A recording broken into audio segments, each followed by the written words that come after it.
time to center. 23:47:15 system time. Very punctual, Kafka. Elio always tells the exact future. So what's with the explosion just now? Was that also part of his script? Uh-huh. 23:44:59 system time. The pulses from the explosion cause a massive breakdown from the master control system. You did that. No, the Antimatter Legion did it. They completely invaded the space station 2 system hours ago. Alright. So do we need to fight the Legion? I don't know. Elio didn't say anything about it, so it doesn't matter. Got it. So from now on, I'll be in charge of this operation. Copy.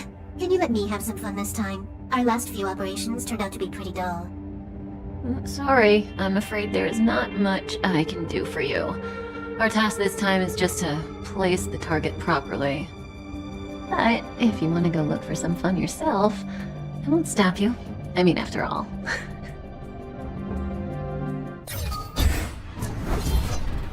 After all, Elio didn't put it in the script. Why would it matter?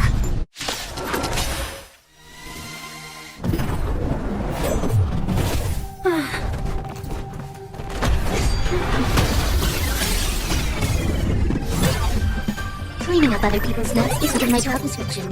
You know, Kafka? Yeah. Where did you send it, Silverwolf? Some random coordinates, not important. You care about where that Void Ranger ended up? Of course not. I'm just amazed at this fancy technique of yours, as usual. Just a little trick of tampering with the data of reality. I wouldn't call it fancy. What were you looking at so intently just now? Let me see. Herta's Toys, a catalog featuring the space station's collection of rare items. They've got a lot of interesting gadgets. Like what? There's this gun. It can rate any creature within its crosshair as a score from 0 to 100. Doesn't sound very interesting. Aren't you curious about how much you would score? I kinda wanna know mine. Fine, I guess we can swing by and play with it if it's not too far. What's our destination? Go down the corridor behind the door on the left. There's a room where some kind of rare item is stored. So that's where the Stellaron is. That's where we can find out where the Stellaron is. Hold it. Someone or something is up ahead.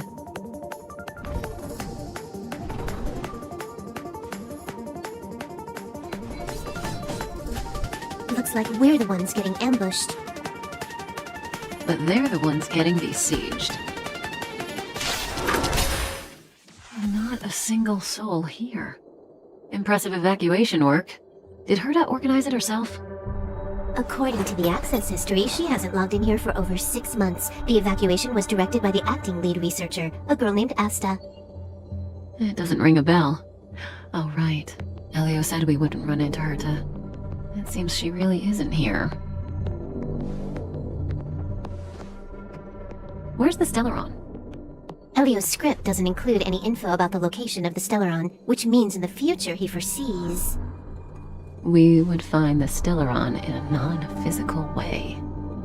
This space station is packed with extraordinary objects. I wouldn't be surprised if there's one that can make it happen. Hiding something extraordinary with something extraordinary. This is pretty Herta. I assume you know what to do? I mean, you've read the catalog for quite a while. I've got all the clues we need. The only piece missing is a simple trick. Help me investigate the terminal in this room. Our item might be inside. Okay, the stage is yours. Huh? I can't see the memory storage for this terminal. This is the monitoring room. They must have deleted the records and made a run for it. Classic. I can see the whole space station on the surveillance screen, but not the Stellaron. Even if you could, it'd be a trap. Herta doesn't display her collections. So, got a master plan? I'm all ears. It's a matter of hacking the surveillance system directly. Aha, I see. Herta's collections aren't in the system, so anything unaffected should be our target.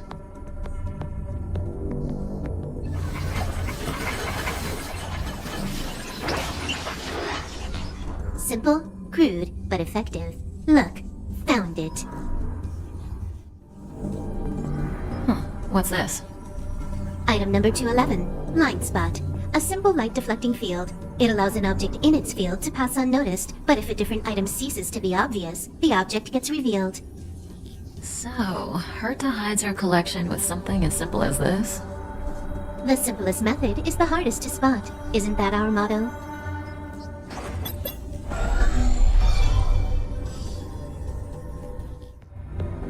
Strange thing number 2.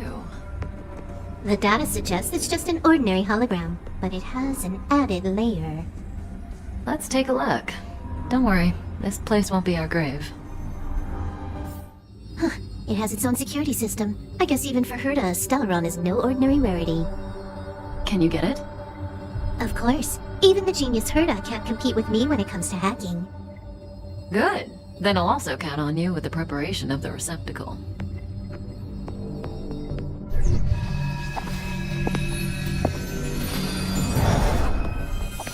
The receptacle's ready. Your decision. Elio said this decision will bring about lots of changes. He also said, it must be you who makes it.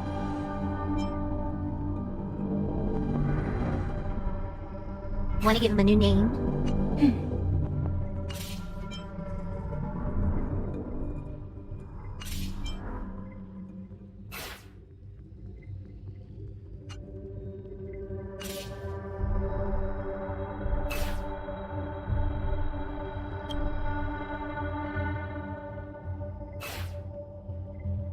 Why are you standing around?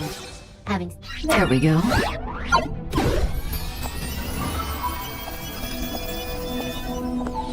How much does he remember? I'll remember you. Time to get up.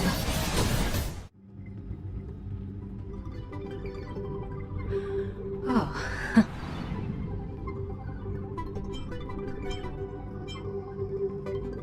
Great, so you remember me.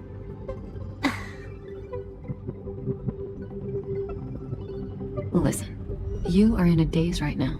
You don't know who you are, why you're here, or what you're going to do next. You think I look familiar, but you're not sure if you should trust me. None of that matters. All you need to know is that I'm leaving, and you will be left all alone on this space station. From now on, you needn't think about your past or doubt yourself. Listen, in the near future, you will encounter all kinds of perils and hardships, but you will also have many wonderful experiences. You'll meet companions who will treat you like family and embark on surreal adventures with them. At the end of your journey, all that perplexes you and troubles you will resolve. This is your future that Elio has foreseen. Do you like it? The next stop, to pave the way for the future that is written.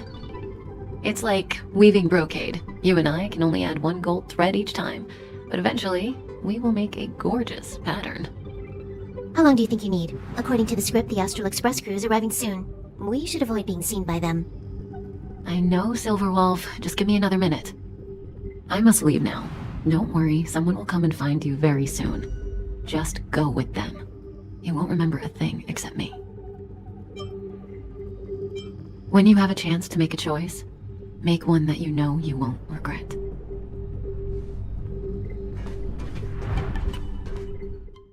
Weren't the coordinates sent out from the space station?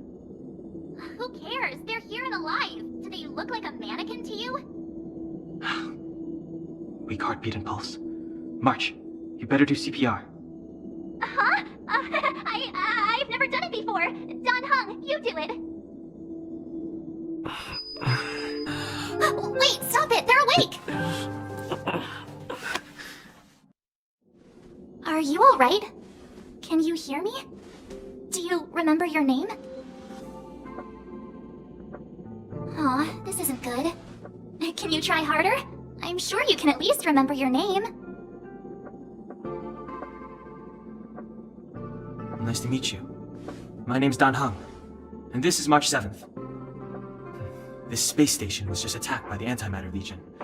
We came to help with the rescue, at the request of lead researcher Asta. Goons owned by the destruction. You're lucky the most dangerous Lord Ravager among them isn't around. Just some nasty minions. We'll take those invaders out soon. Don't worry. Huh? A petite cutie with pink hair? Madame Herta appointed her to be the acting lead researcher. That girl really needs to step up. I can't believe her own employee doesn't even know her name. Back to the Master Control Zone. Asta and the other researchers have gathered there. Plus, that's where we parked the Astral Express. Don't you worry. We'll protect you from the monsters and clear up this mess. Dan Heng and I are members of the Astral Express crew. Well, the Express has some dealings with Madame Herta, so we come to visit the space station from time to time. We just so happened to arrive during this invasion. Of course, as a crew of heroes, we're happy to lend a hand. Yeah, you've never seen it? The Express comes here every once in a while. It's a unique train that can travel between the stars, with the power of the Trailblaze Eon. I'll show you once we're back to the Master Control Zone. You and March go back together. Arlan from the security department lost contact in the vicinity. I need to find him first. Oh, alright. You stay safe.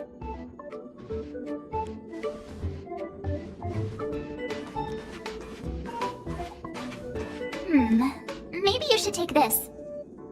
The Legion are rampaging through the space station like a pack of wolves. This trip won't be a walk in the park. It's better if you have something to protect yourself. Just a suggestion, though. You're safe as long as you stick with me.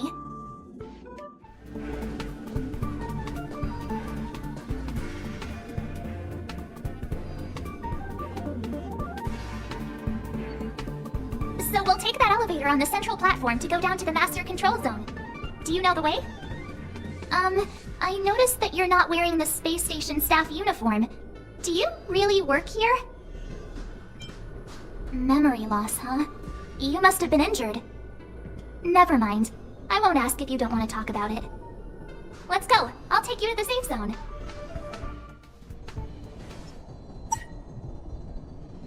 Ah, I knew it.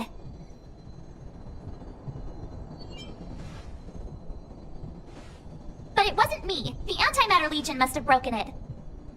Too bad Dan Heng's not here. He's like a walking encyclopedia. He knows a ton of complicated stuff, maybe even elevator repair. I don't know that one. Whoa! Why are you here? And how did you get here before us? I took another route to the upper level, and I saw you guys from up there. Arlan is in the control room. He's been injured, but not fatally. You found him. Will he know what to do about this elevator? I suppose as the head of the security department, he should know. Then let's go talk to him.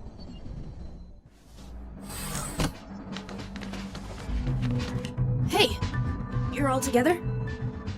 Yep, we're from the Astral Express. Oh, did Madame Herta send you to help? It's just a coincidence. We came to deliver the rare relic Herta trusted us to find. We didn't expect to arrive during an invasion. Why is the Antimatter Legion targeting you guys? It seems they just ignored the surface of the planet and came straight to the space station. I have no idea. The Legion came at a very suspicious time, almost right after the security system suddenly failed. Lead researcher Asta immediately began to organize the evacuation. I was supposed to cover everyone as they evacuated, but I didn't expect to end up failing in this task.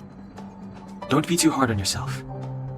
Your leg and dominant hand were injured. It was a wise decision to hide here and avoid a head-on encounter with the Legion. Yeah, most of the staff have been evacuated safely, so right now our highest priority is to return to the Master Control Zone and plan a counterattack. So, do you know how to use the elevator? I couldn't start it. After the evacuation was complete, the elevators were all shut down to keep the Legion away from the Master Control Zone. Since Lady Asta sent you to look for me, I assume she must have given you the encryption key for accessing the elevator system? Oh, right. She did give me some sort of card. March. But where did I put it? You... Ah, here it is.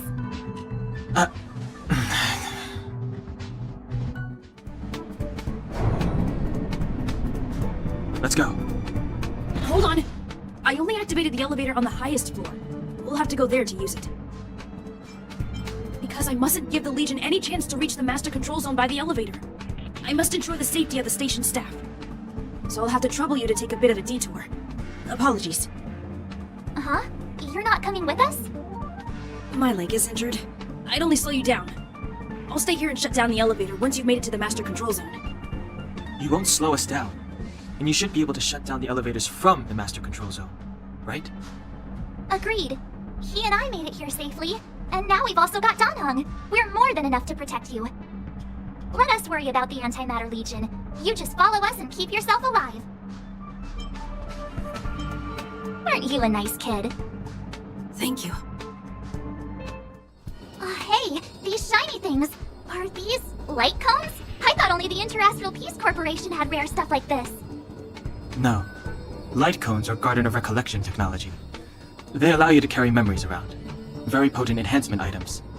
I heard the corporation paid a lot for the usage rights, but I've no idea how Herta managed to get hold of one. They were acquired legitimately. That's all I can say. Take them. They're very useful in combat.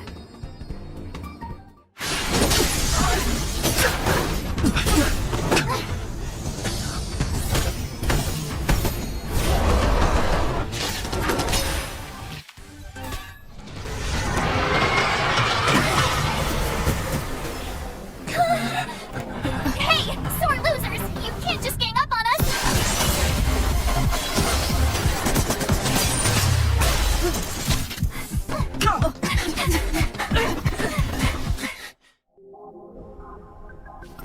Why does it always have to get this exciting?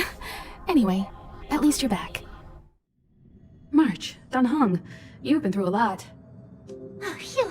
Himiko, what took you so long? That last wave of Antimatter Legion came at us like a swarm of locusts. Have you ever tried shooting locusts with a bow? I wouldn't have made a difference. My orbital cannon can deal with a whole bunch of enemies at once, but I couldn't just blow up the space station with it. Herta would not like that. Whew. Are you alright, Arlam? Asta's been worried about you. I'm fine. A quick patching up will do. Thanks for asking. I'll report the situation to lead researcher Asta immediately. Bye. Hey, nice to meet you. I'm Himiko, navigator of the Astral Express. In other words, she's in charge of where the express goes. March hasn't been any trouble for you along the way, has she? Think carefully about how you want to reply to that.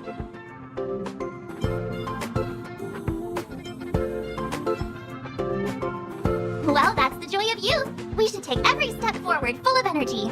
He's a discerning one, isn't he, Danhung? I have the right to remain silent. Look at you all. You've already gotten really close. Come on, Asta's been worried about all of you. Projectile radar tracking normal. Telemetry signal frequency unusually high. Maintain at normal levels. Our measurements predict that the Legion is about to unleash over 10 waves of continuous attacks. Everyone, brace yourselves. Asta, we're back. Oh, I'm glad you're all back safe. Arlen just told me about the situation at the storage zone and about his injury. Thank you for all your help. In times of disaster, I realize more and more that the space station's researchers are its most valuable assets. Alas, we were ill-prepared for such emergencies. We should have built up our security and combat departments. But on the other hand, the entire crew of the Astral Express seems to be extraordinarily skilled. What is the current situation on the space station? The situation is under control for now. The damage to our security system was minor. The intruder only managed to alter a small amount of data, so it was easy to fix. The real problem lies with the researchers. They trust Madame Herta wholeheartedly and never thought that the space station would be breached by the Legion. A broken spirit is far worse than a broken body. Let's go speak with the researchers. Right now, the space station can't afford any more unexpected turns, especially from within. Have you tried contacting Herta? I sent multiple letters, all met with silence. You know her, Himiko. The space station is but a mere warehouse for followers and rare items. She doesn't really care about it. I knew it. No matter. I'll also send a letter to Herta and tell her that we've brought the rare item she seeks. At least that might get her attention. Oh, that would be of great help. If only I caught the Antimatter Legion sooner. Oh, I'm fine. This pain is nothing, really. I'm used to it. In fact, I should be proud of it. It's a reminder of being able to protect everyone. But, don't tell lead researcher Asta what I just said. There were a few researchers who didn't make it. The rest are fine, mostly minor injuries. But I'm worried about their mental states. Most of them came to the space station because they admired Madame Herta. But now they can't reach her or even their own families. I just hope they can all survive this crisis. My first impression was that she was the daughter of a rich family, owners of a big company. She was kind to me, though. When she went to the space station, I followed her. I don't know much about science, but I'm glad to be able to protect people in pursuit of their research. I hope all this chaos will end soon. I need to leave. I need to run from this forsaken... No, it's impossible. I can run from yesterday, I can run from today, but tomorrow will always be one step ahead of me. Look! The obstacle detection terminal has recorded 142,856 attacks. The next count will be 142,857. I know in my heart that when I see that hopelessly beautiful cyclic number, it will mean the poetic end of my life cycle. Everyone keeps saying that! Things will get better, things won't always be this bad. Negative, positive, a negative of a negative is a positive. Life inevitably comes to an end, but not today. How insightful. Yes, of course! The closer you approach death, the more you appreciate life. I will pull myself together. Thank you. That was kind of you. Push the stick down, Alfred. Oh, sorry, I got the wrong person. Thanks, kid. We're doing some pre-checks for the satellite remote sensing. I'll hold down the button to monitor the signal, and you push the control stick according to my instructions. But first, let's talk about the controls. Up is the spectrometer, down is the filter, left is the reference level, and right is the attenuator. Our pre-checks have 3 steps. Turning on the spectrometer, then the attenuator, and finally outputting the signal to the filter. It's quite a bit to remember. You got everything? Are you ready? 3, 2, 1. Wrong order, kid. Let me demonstrate. Push the control stick up to activate the spectrometer, then right for the attenuator, and finally down for the filter. Are you ready? 3, 2, 1. Wonderful, thank you. That was very helpful of you, kid. Alfred was the researcher in charge of this. He was in the storage zone earlier. He didn't make it back. Abraham was close to him. I don't know how to tell him about it. The top priority is to preserve the space station and concentrate on the work at hand.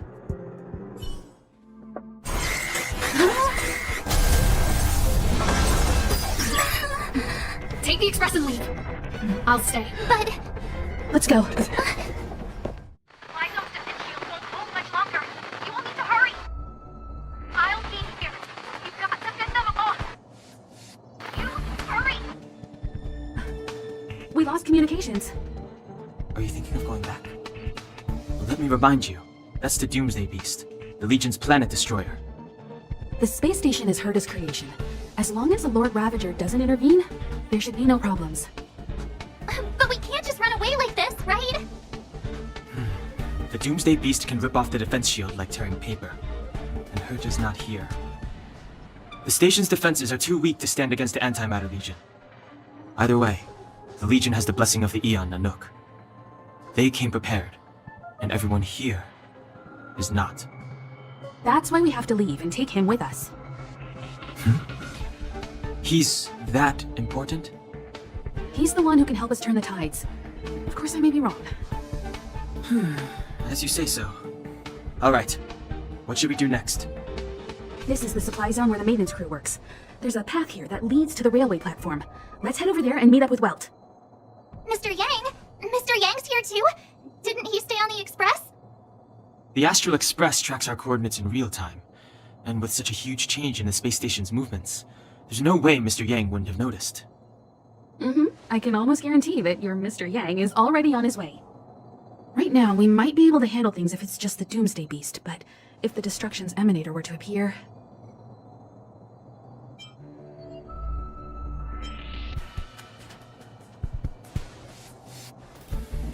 Let's hurry up and get out of here. I'll explain later. Wait, March! The Doomsday Beast. It's really here. Get down here! Careful, everyone!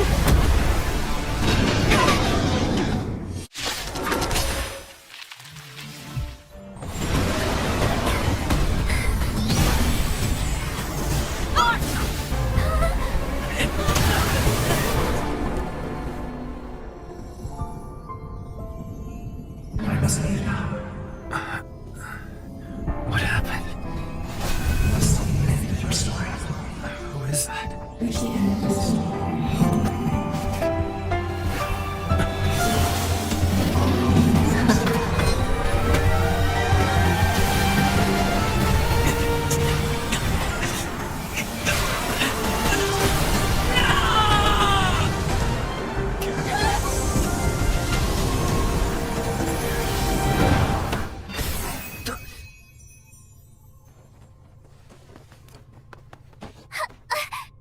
Mr. Yang, is he? You're okay now. Let's talk somewhere else.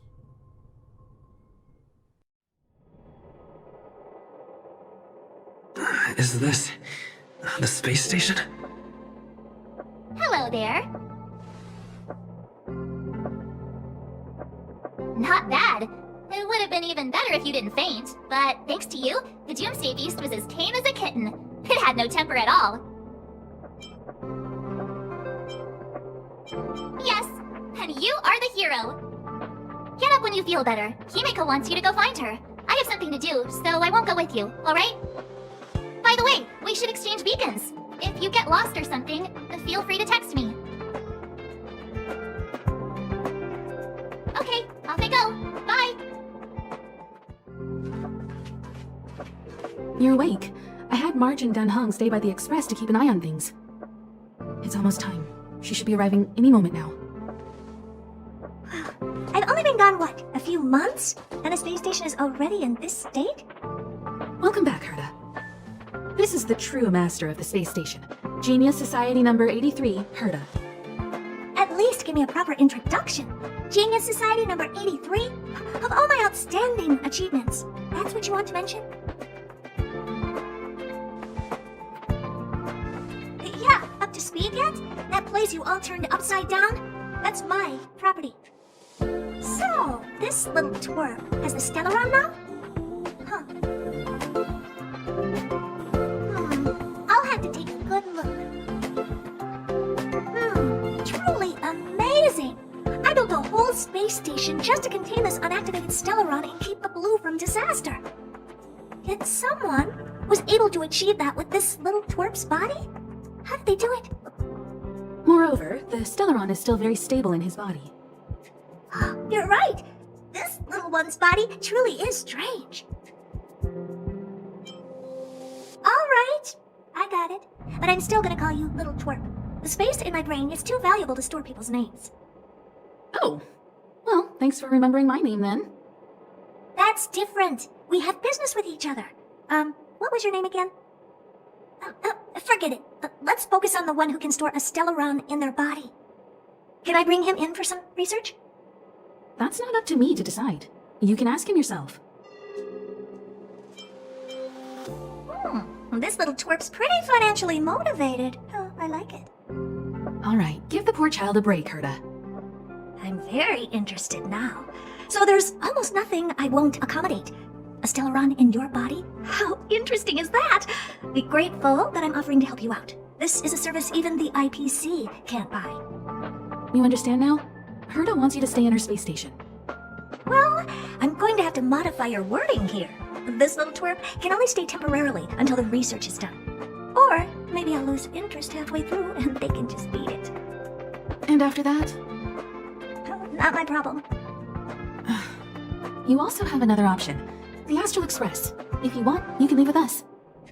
The Express has its fair share of experiences with Stellarons. The thing you're worried about and the answers we're looking for are one and the same.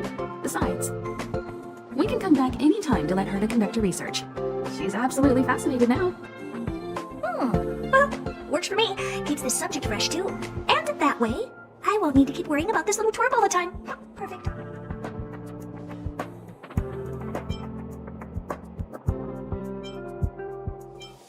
Well, you should meet the others of the Genius Society. Some of them will trick you into thanking them after they milk you dry. At least I have my honesty going for me. Just remember to come back often. Make an appointment in advance with Asta or Arlen so I can make time to study you. There's no need to rush into this, Herta. Asta's in the Master Control Zone. Let's let him have a talk with Asta first and decide for himself. I'll be waiting for you on the platform. It's no hurry if you still have things to do or someone to see. Come find me when you've made your decision. you are. I haven't moved. What you're seeing is one of my remote-controlled puppets. They're all over the station. I just connect to one wherever I am needed. Enough chit-chat. I am working on a big project with a few colleagues. If we succeed, it will answer the ultimate question that's been puzzling us for thousands of amber eras. The truth about eons. Eons. Think about it. What mystical existences. Some eons used to be ordinary humans like you and me, but somehow they managed to obtain power beyond our imagination. They are mysterious, powerful, silent, and terrifying. It's hard to explain all the mysteries surrounding them. How were they created? Why were they created? What were they created for? Have you ever thought about these questions? Well, indeed, it's got nothing to do with you, but we need you. Give me some time. I'll make this worthwhile for you, too. The 4 geniuses of the society wrote a program together. You see the big machine in the office? That machine contains a universe. Just like the universe we live in, but it's more streamlined and customized. I call it the metaverse. Oh, really? That's what my partner said as well. Fine, I am a team player. Then let's call it the simulated universe. Now go and experience it for yourself. I will guide you in the simulated universe to make sure nothing happens to you. I'll even give you a substantial reward. The way to celebrate. Let's go. I'll be waiting. Time to get on. Till we make it. Oh, we will see. I'm over here. Come with me, take the journey. Hey, you over there looking dumbfounded.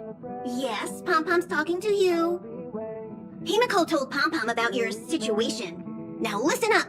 Pom-Pom will only say this once. Pom-Pom's sure there have been lots of people telling you how special you are lately, but this is the Astral Express, and everyone on here has their secrets. Since you chose to board, you can abide by the rules. You're not the only special one here. You'd best remember that. I'm Pom-Pom, the conductor. Just come find me if you have any trouble. Himiko likes using the phonograph a lot.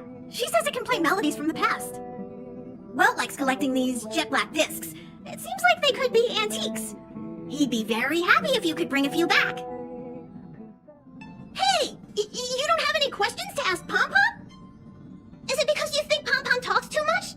Or is it Pom-Pom's age? You youngsters gotta learn to bridge that generation gap. Oh? Why are you interested in her room? Ah, Pom-Pom remembers Himiko saying that you saved her. Very brave. Very foolhardy. But that is what a trailblazer should be like. March 7th's room is in the express sleeper compartment. She's always running around, so she might not be there. Don Hogg's room? Oh, you mean the archives. He's just sorta living in there, I guess. I can't be bothered getting him out. March 7th's room is right next to the archives. You can visit him on the way. You recognize this as well? Himiko always likes to bring back weird junk and try to fix it. That also got modified a bit. Pom-Pom still needs to prepare for the Express's warp jump. You can look around the place yourself. No matter where you go on this train, Pom-Pom will always have my eyes on you. Can I help you? Feel free. This is open to everyone on the Express. While many of the roads that Akivili traveled along no longer exist, I think it's still meaningful to record our adventures as current passengers of the Express.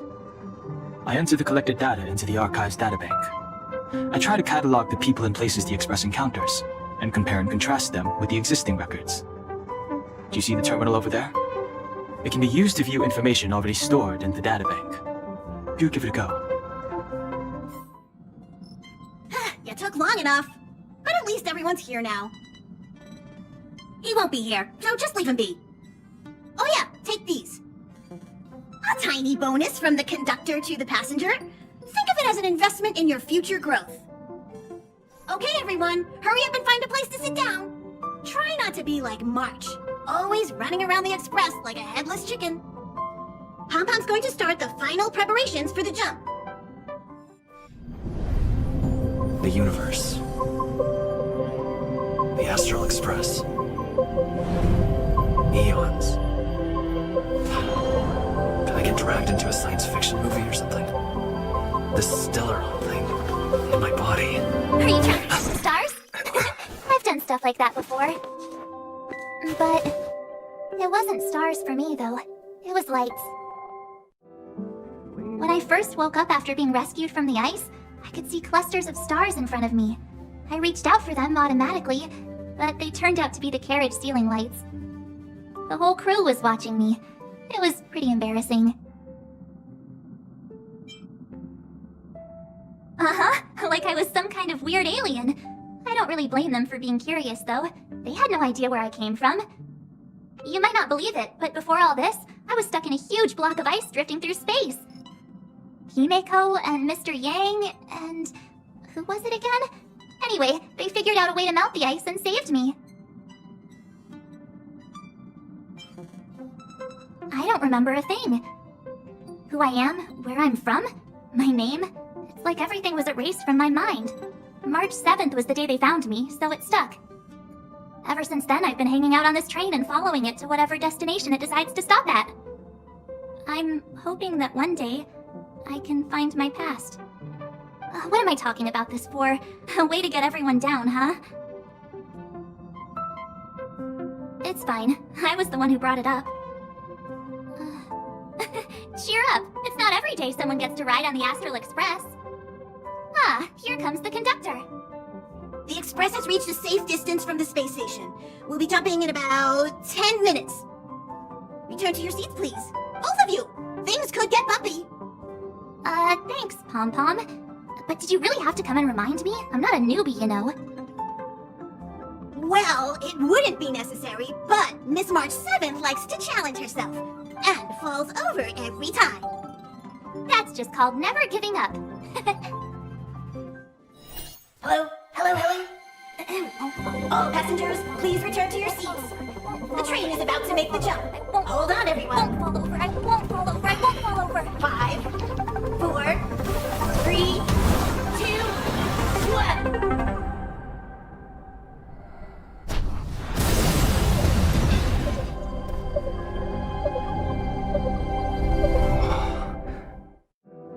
After all those millennia, is this what Urilo 6 has become? Uh-huh. So, that snowy planet is our destination this time? Yes. Looks like this trailblazing expedition won't be easy. Spatial readout anomaly. Star rail stability is down to 12%. Schedule alteration. 7-day stopover time extended indefinitely.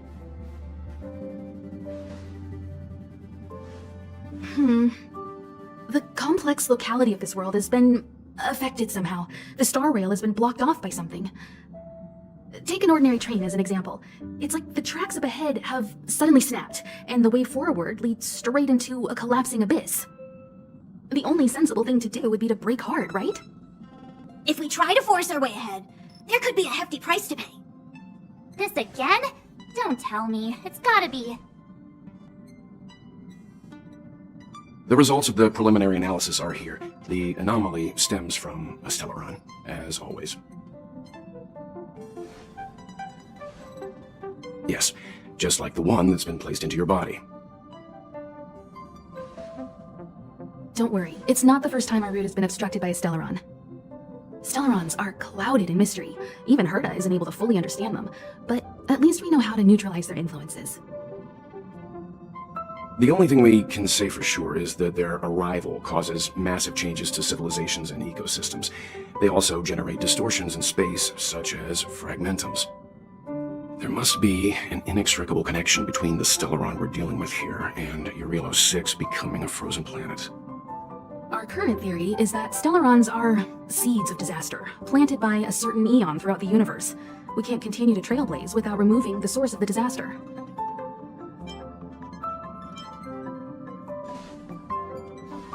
Right! You finally get what we're all about. Pretty cool, huh? I'd like to entrust this trailblazing expedition to March, Dan Heng, and you. The objective is clear. Find the Stellaron responsible for the disaster and the spatial distortions, and bring it back to the Express. We'll deal with the rest. Awesome! We get to work as a team again!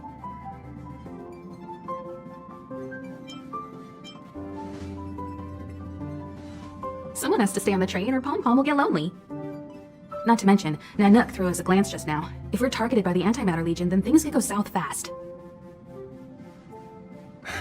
So it's still not our turn. I know you really want to go, but we should give the youngsters a chance to get out there on their own. It'll be a good opportunity for them to bond. March, if you two are ready, why not go and find Dan Hung? He's probably already started collating the ecological data and survey results for your Relo 6. It's always good to know more about the destination before you start a journey. Are you doing okay after your first jump? Dizziness or retching are normal reactions. You'll feel better once you get used to it. So you have high compatibility with the Express. That's good. I went through the Express's database, and it seems the environment on your Relo 6 has undergone drastic changes in the past few centuries. It was not a frozen planet to begin with. He said so? Considering the spatial obstacles that the Star Rail has encountered, it's highly possible. I've conducted a preliminary survey and found that there's one area with a relatively normal temperature on the surface of the planet. By normal, I mean a temperature that just about allows for human survival. If I had to choose a site for initial investigation on this trailblazing expedition, that would be it. As I expected. Before you came, whenever March wanted to go anywhere, Himiko would make Mr. Yang and me go with her. And even after you arrived, I didn't suppose I'd be the one to be liberated of that duty. I assume the trailblazing objective this time is to find the Stellaron on your Relo 6 and dispel the effect it's exerting on the Star Rail. Right? I see. You should find March. I'll join you two once I'm ready. I see. You should find March. I'll join you two once. Did you talk to Dan Hung? How'd it go? Really? I find that hard to believe. Relax. Dan Hung and I are experienced trailblazers. We got your back. Well, are you ready? When I first saw this planet, I thought, a world covered in ice. Could it have something to do with my past? Now I can't stop thinking about it. Still, the ice that trapped me was six-phased ice, a very rare substance. I don't think you can find it on your average planet.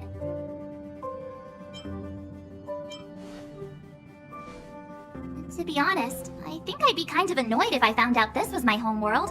It looks freezing. Pretty girls aren't frost-resistant.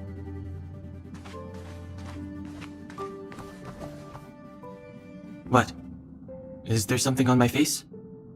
Nah, I was just imagining all the fun we're gonna have here. I feel sorry for this world. First the Stellaron, and now you.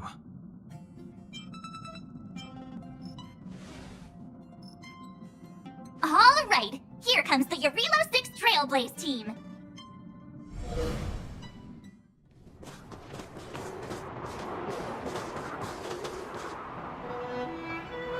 Relo 6. We're here. It really is one big snowball. Hey, get your own metaphor. Snow as far as the eye can see. Which direction should we take?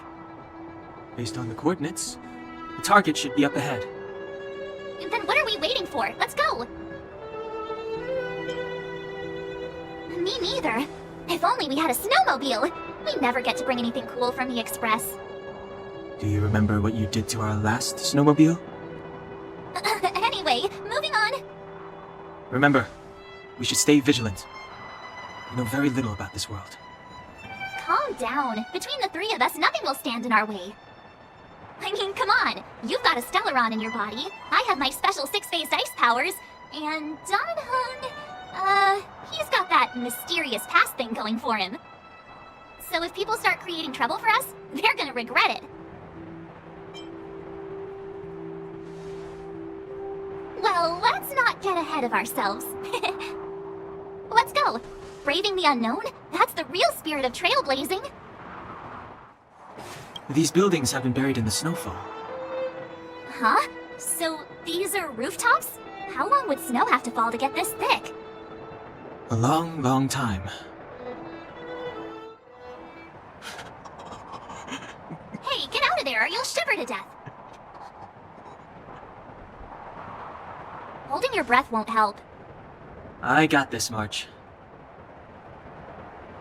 Someone's got their head stuck in the sand, or the snow in this case. They just need a helping hand. Ouch! My fine fellow, was that really necessary? Is crawling around in the snow a crime these days? I mean, come on, surely. It doesn't warrant a spearing.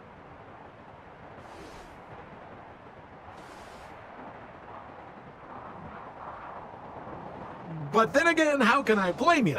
I mean, I caught you off guard. It had to happen. You could even say I deserved it, huh? Besides, I made a gallant group of new friends as a result. Is Captain Japard around? He's an old buddy of mine. Who?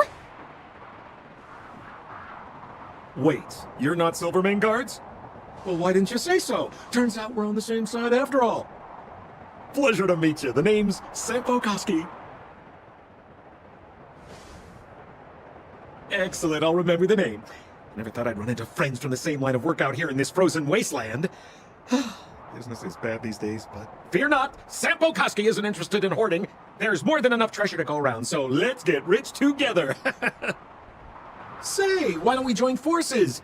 I have reliable intel the main strength of the Silvermane guards is being deployed to the front line. This is a golden opportunity. Come now, friends. I can understand the mistrust, but there's no need for the charade. Then again, I know the rules. Vigilance is the name of the game in our profession. It's my fault for letting my enthusiasm and sincerity get the better of me.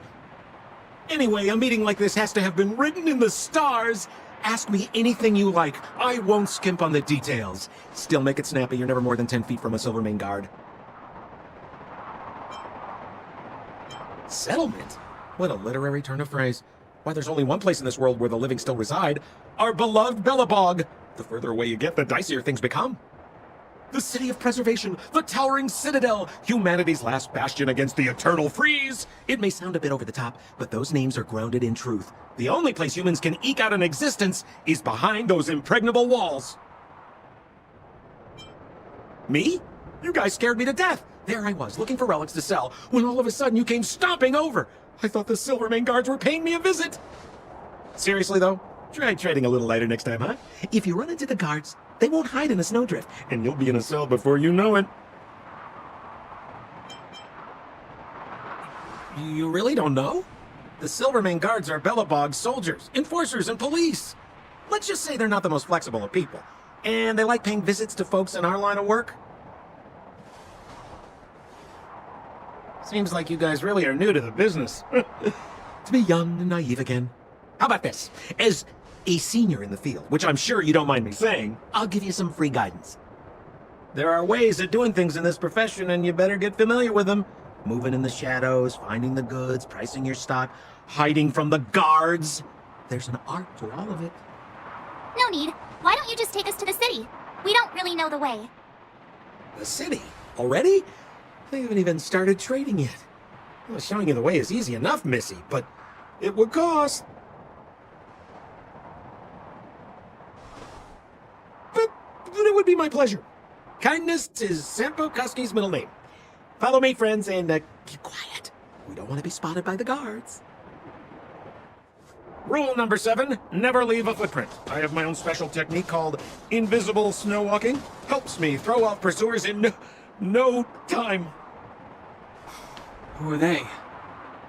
You remember the Silvermane guards I mentioned? That's them! Help me, old friends! I don't want to be caught! It's the suspect and his accomplices.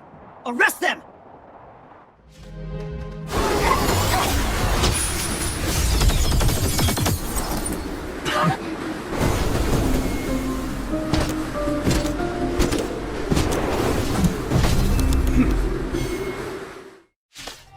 And the prime suspect? The one with the blue hair? Apologies, Captain. We lost him during the pursuit. We can't find his footprints. No matter. We have his accomplices. He'll be close by, plotting his next move. As in, forever. I'm not trying to talk our way out of this, but we're not friends with that scoundrel. Did you see how fast he ditched us? We rescued him from the snow out of the kindness of our hearts. We had no idea he might be using us to get past you. Are you really dumb enough to fall for his... I'm a captain, not an adjudication panel. As a Belobog citizen, you have the right to defend yourself, but that can only take place under the scrutiny of the architects, not now. Take them away. But we're not from Belobog.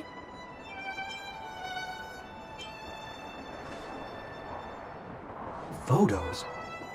Ah, you're a genius! Great idea! You've probably never seen what your planet looks like, right? I took this one. Behold, Yarilo 6.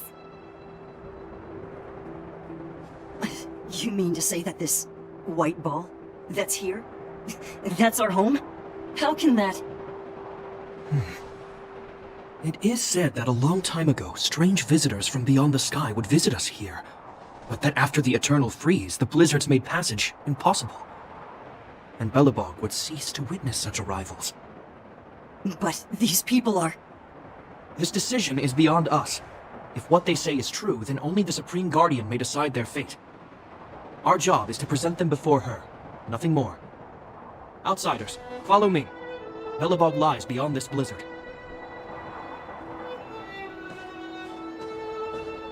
Welcome to Belobog, the city of preservation.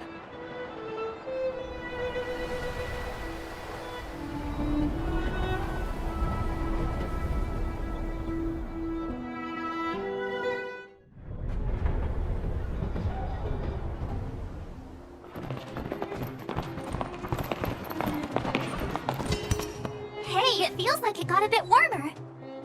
That's because you're in Belobog, the last bastion of humanity. Last bastion?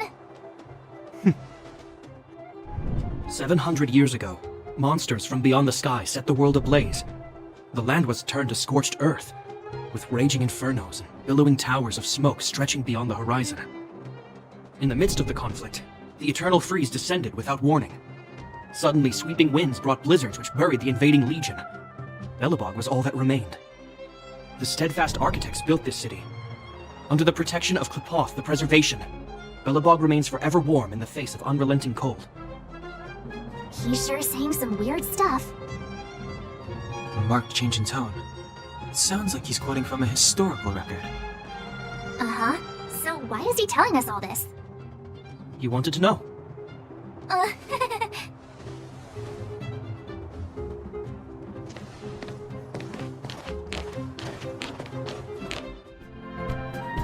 We're here. This is Klepoth Fort, the heart of Belobog and headquarters of the architects.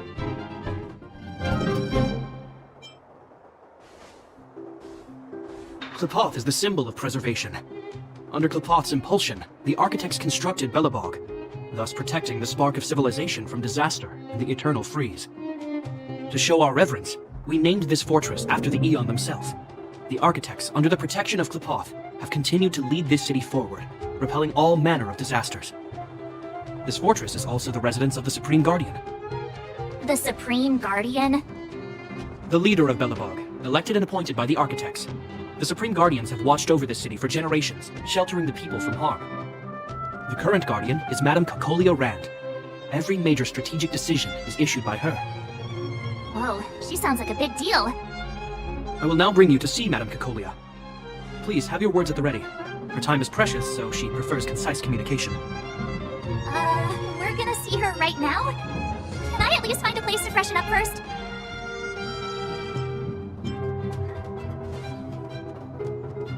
Rest easy. The Madam Guardian doesn't care about formalities. Not to mention, you've only just arrived. It would be unexpected if you were familiar with Belobog customs.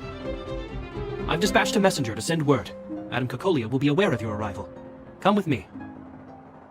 But that's a meaningless sacrifice. How can you... You may leave, Bronya. Visitors have arrived. Yes, Mother.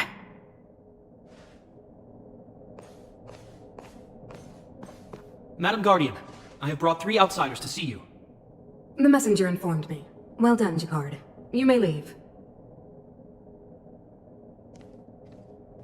Welcome, visitors from beyond the eternal freeze. Or perhaps I should say, from beyond the sky, no? I am Cacolia Rand, Belobog's Supreme Guardian. I would be grateful if you could tell me why you have come.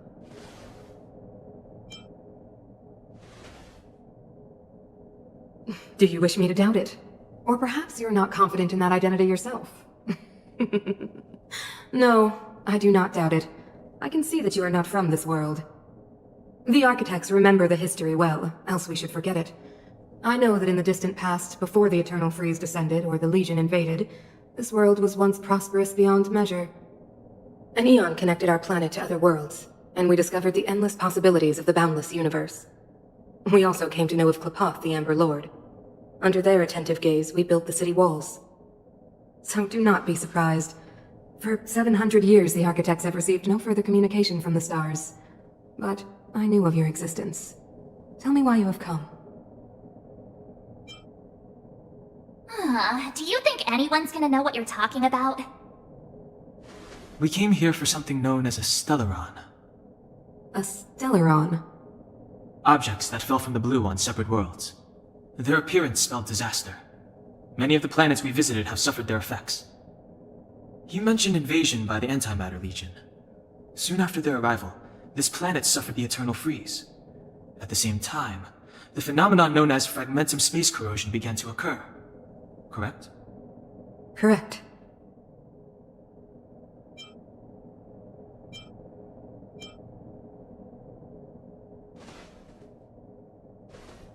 Stellarons bring about different disasters on different worlds, but every world seeded with a stellaron will give birth to fragmentums. You can see us as kind-hearted interstellar public servants, lending a helping hand to any world affected by a stellaron. Your analysis of our current circumstances is clear. We have indeed suffered the disasters you speak of, some of which prove vexatious to us even today. But why should you care? Even if this stellaron you speak of did bring about disaster, I fail to see its connection to you. I don't believe that anyone would go to such lengths to help a world unrelated to them, unless they had something to gain. You're right. Our reason for coming here is not purely selfless. If we don't seal the stellaron, we cannot leave this planet. Yeah, FYI, we're pretty awesome. You know how to seal the stellaron. We have the relevant means. Very well, I believe you. If our present situation is truly the result of this so-called stellaron, then your arrival is the hope that Belobog has waited 700 years for. I am willing to assist you in any way possible to help you locate the stellaron. It's getting late, and you must be tired. I will arrange for you to stay in our most comfortable hotel. Rest there and get a good night's sleep. Tomorrow at noon, I will dispatch someone to escort you here, and we can discuss this urgent matter in greater detail.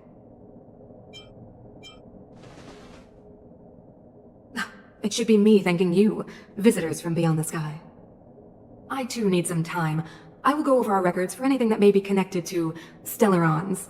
Please excuse me for not escorting you further.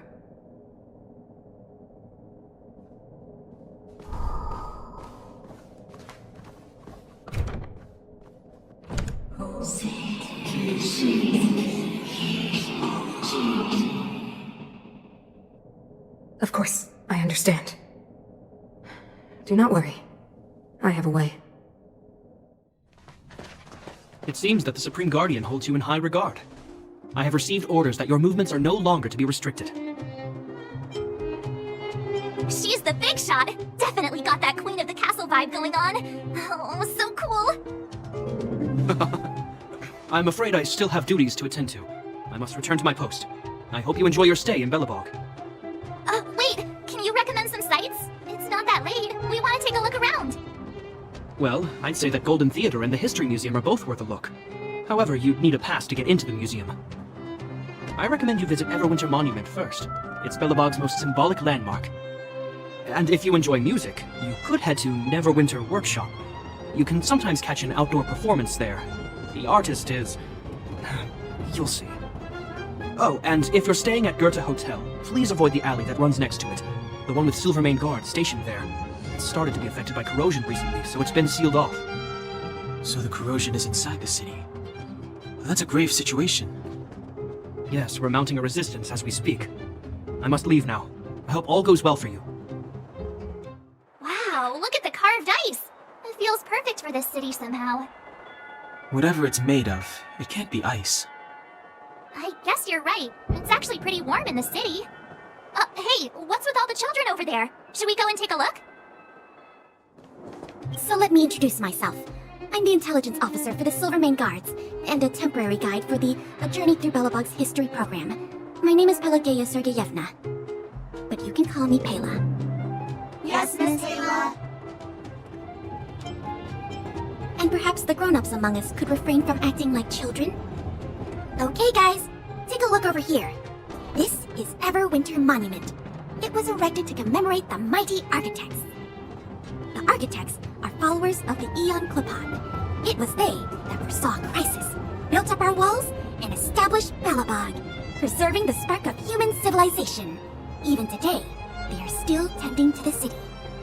Everwinter Monument is made up of two parts: a gear that symbolizes knowledge and industrial strength, and huge ice crystals that symbolize the eternal freeze. These two symbols are bound together, the gear restricting the ice. It represents the unyielding spirit of the architects in the face of nature's barbarity. Any questions? Any questions?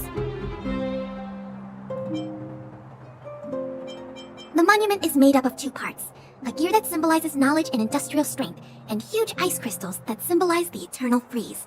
These two symbols are bound together, the gear restricting the ice. It represents the unyielding spirit of the architects in the face of nature's barbarity.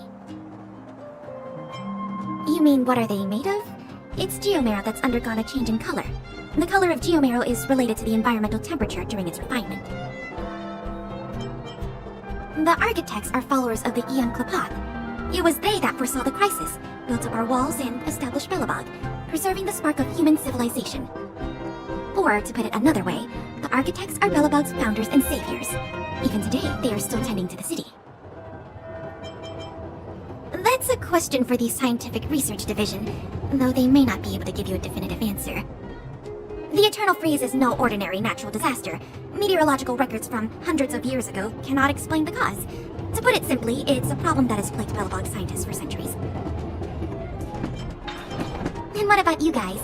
Take your time. We're not in a rush. Neverwinter Workshop. Hey, didn't Japard say there'd be a show here? He said you can sometimes catch an outdoor performance. Sometimes being the operative word. Ah, darn. I wanted to see one. Oh, I'd been wondering. You see that heater over there? Why do they keep it outdoors? This city is so weird.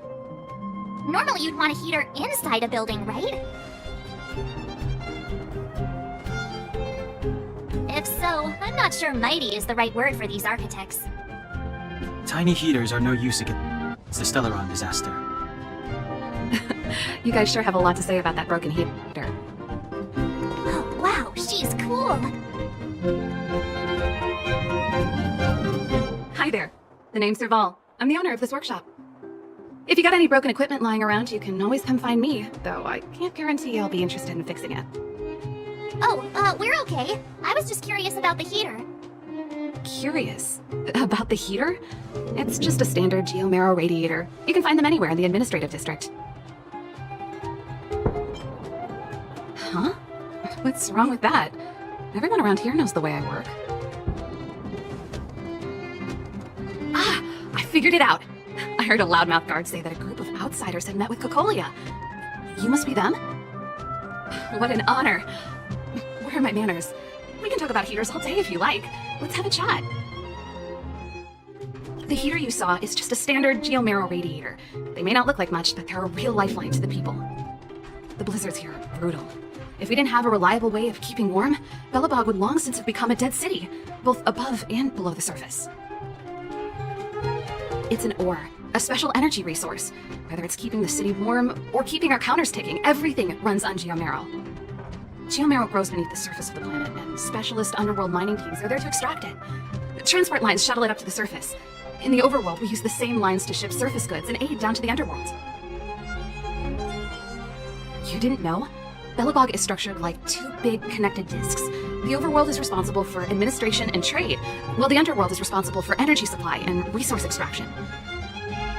However, due to an order that was given many years ago, nobody has moved between the overworld and the underworld in a long time. I shouldn't be talking about this. Pretend I never said anything. Isn't it just like cooking food over an open flame? If the house is a pot, then the heater is the stove it rests on. When she puts it like that, it actually starts to make sense. No sweat. This is your first time in Belobog. I just want you to feel some of the warmth the city has to offer. Hey, seeing as there's nothing on your plate just now, want to help me fix up this machine? Just a bit of manual labor. You might find it interesting. Great. Then let me give you a demonstration first. Nice. You guys are pretty handy. You picked that up in no time. Want to be my assistants? Average pay, but I'm a good boss. Do you just say yes to everything? I was only kidding. Just a joke. Well, I'd better carry on here. Why not have a better look around? My workshop will always be open to you. And your wallets, of course. That's the alley that Japard mentioned. The one contaminated by the fragmentum, right? I can't believe how close it is to the city center. If they hadn't identified it, I bet all the shops and hotels in the vicinity would have had to close down by now. Move back! This is your final warning! What? But my proof of property is inside. I don't have any... The fragmentum has already corroded this block. You can make a property retrieval request to the architects, but only Silvermane guards are permitted to enter here. I can't believe fragmentum corrosion has spread into the city. No wonder there are so many soldiers stationed there. No. As long as the Stellaron is active, the corrosion will continue to spread. The soldiers can only periodically clear the fragmentum of monsters. But the monsters will continue to emerge and multiply. Please try to understand, sir. Backwater Pass has become very dangerous. We're just here for your safety. If I can't get my proof of property, it doesn't matter how safe I am. Out of my way! Let me pass! Wow, what a beautiful lobby! It's gonna be soft mattresses and cushiony pillows tonight! Wanna have a pillow fight later? Huh? I bet they're stuffed with goose feathers! March. Earlier in Klipoth Fort. Stop, I know what you're gonna say. March, you said too much back there. March, you shouldn't reveal our goal to people we don't trust. Meanwhile, you guys were beating around the bush and speaking in riddles. But check it out. Seems like we landed with a pretty sweet deal, right? We get the royal treatment, rooms in a beautiful hotel, and the full support of the locals. As far as trailblazing goes, this is smooth as heck. That's not what I was going to say. Alright, spit it out then. Earlier in Klipoth Fort, were you paying attention to the Supreme Guardian? Yeah, of course. This isn't my first expedition, you know. My powers of perception are sharper than the sharpest blade. Nope, she seemed normal to me. She was kinda harsh at first, but she turned out to be a nice, reasonable lady. Although, it felt like she was looking through me. As in, I know she was speaking to us, but it seemed like her gaze was fixed on something far away. I had a similar feeling. Almost as if we weren't the only people in the room. Do you have to put it like that? That's scary.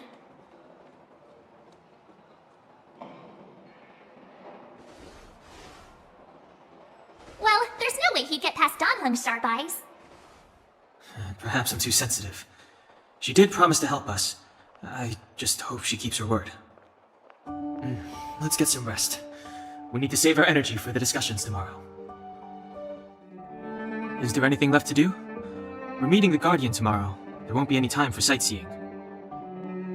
It was a long day today. All I need is a hot shower and a good night's sleep.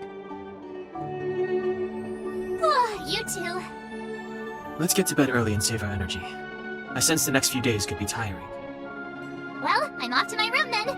Express lights off!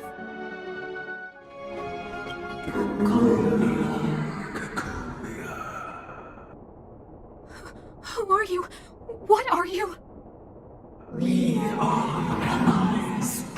Rulers of the Guardians in generations. What do you want? To build its to help you achieve your wish. Hey, did you hear that? There's a group of Silvermane guards at the entrance, and I don't think they're here to say hi. This is our escort. It's less friendly than I was expecting.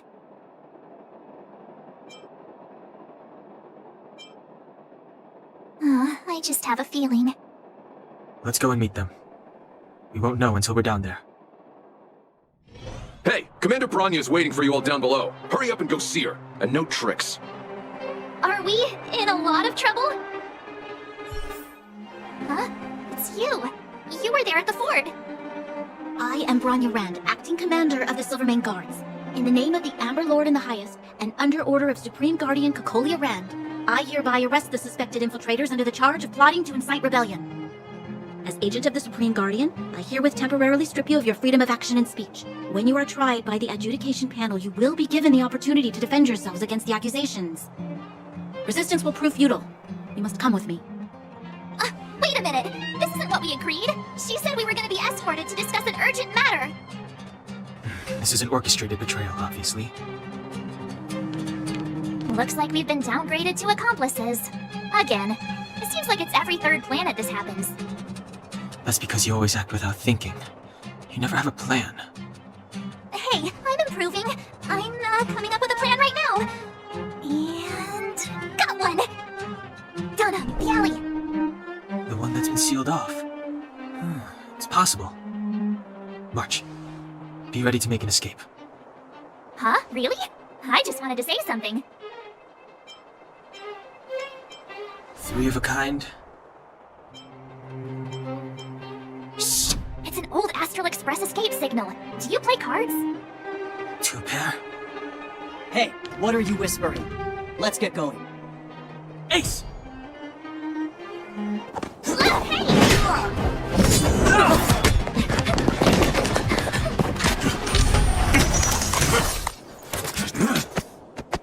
Have an ice day!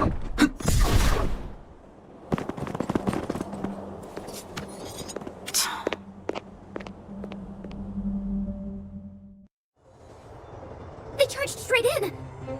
Escaping into a fragmentum. I don't know if they're overconfident or just eager for death. It would seem that Mother's judgment was correct. Should we report them as missing or deceased? The Supreme Guardian's order was to arrest them. We cannot abandon our pursuit just because they fled into a sealed-off area. I must ascertain their fate with my own eyes. Yes, ma'am. Eradicate all threats to Belobog security. That is what I must do.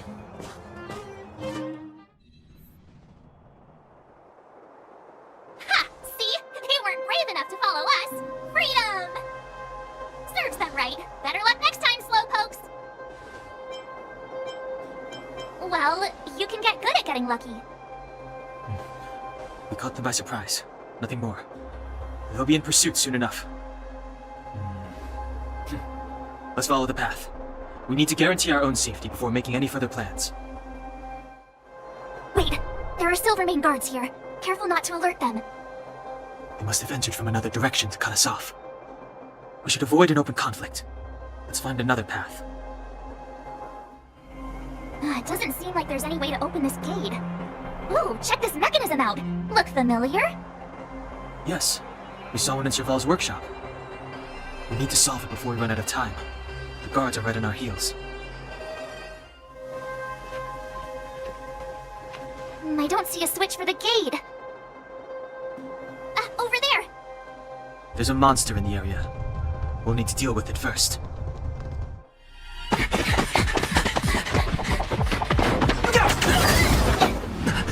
She really caught up with us. Even had time to set up an ambush. You dare underestimate me? Even though it has suffered fragmentum corrosion, this is still part of Belobog. It was our home. The guards know this place like the back of their hand. Enough cat and mouse. Drop your weapons and come with me. You're such a nuisance. Just what crime are we supposed to have committed again? It better be worth you following us all the way out here. My orders are to arrest you. It is for the adjudication panel to present you with the nature and penalty of your alleged crimes. You saw us yesterday. Do you remember? Madame Cacolia received us as honored guests. How can such a drastic change have occurred in the course of one night? The Madam Guardian investigated your backgrounds. She summoned me last night to tell me that you had deceived her. Your identities and purpose here are counterfeit. You seek to overthrow the rule of the Architects. What a two-faced hag! Publicly insulting the Supreme Guardian only elevates the seriousness of your crimes. Throw down your arms and surrender. We're wasting our words, March. At least one thing is clear. We mustn't be caught. Well, if there's no escape, then maybe it's time you gave them a taste of Astral Express medicine.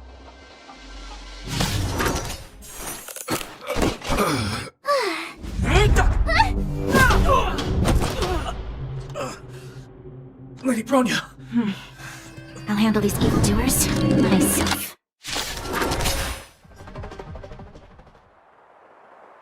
This girl's pretty strong. Hey, Don Hung! Maybe now's a good time to show off your secret strength? You first. You're no fun. Intruders, give it up. You will be guaranteed a fair trial. Ooh, sorry. I didn't mean to ruin the intensity of the moment.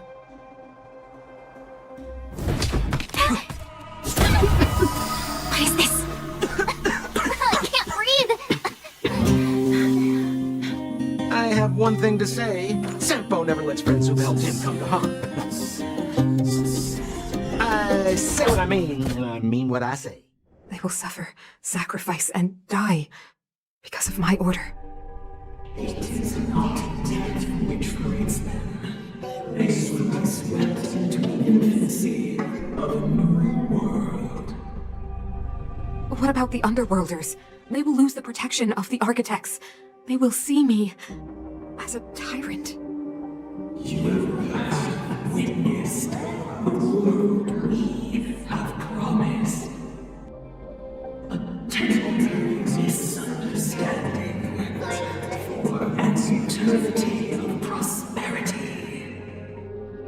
We will honor your decision. I understand.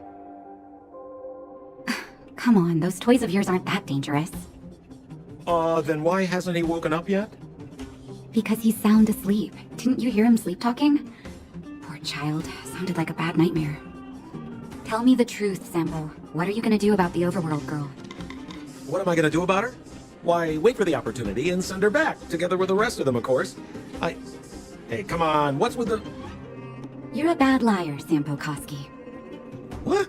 I didn't mean to bring her along. The smoke was too dense. I was in a daze. Before I knew it, I'd somehow dragged her down here, too. What are you up to, Sampo? Why do you insist on getting caught up in overworld affairs that have nothing to do with you? If it's a whole lot more attention from Wildfire you want, you're going about it the right way. Hey now, Sampo Koski's primary concern is taking care of his friends. These guys scratch my back.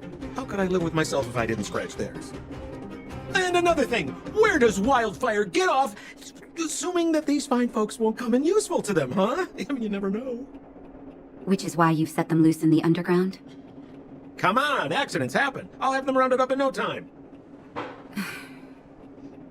That girl... Get her back as soon as possible, then don't let her out of your sight. The underground has been sealed off for over 10 years now. The children won't even remember what overgrounders look like. If a girl in a silver main guard uniform suddenly shows up, what would Wildfire do with her? What would they do with you? All right, I get it. I'm setting off right now. I'll have to trouble you to look after them while I'm gone, ma'am.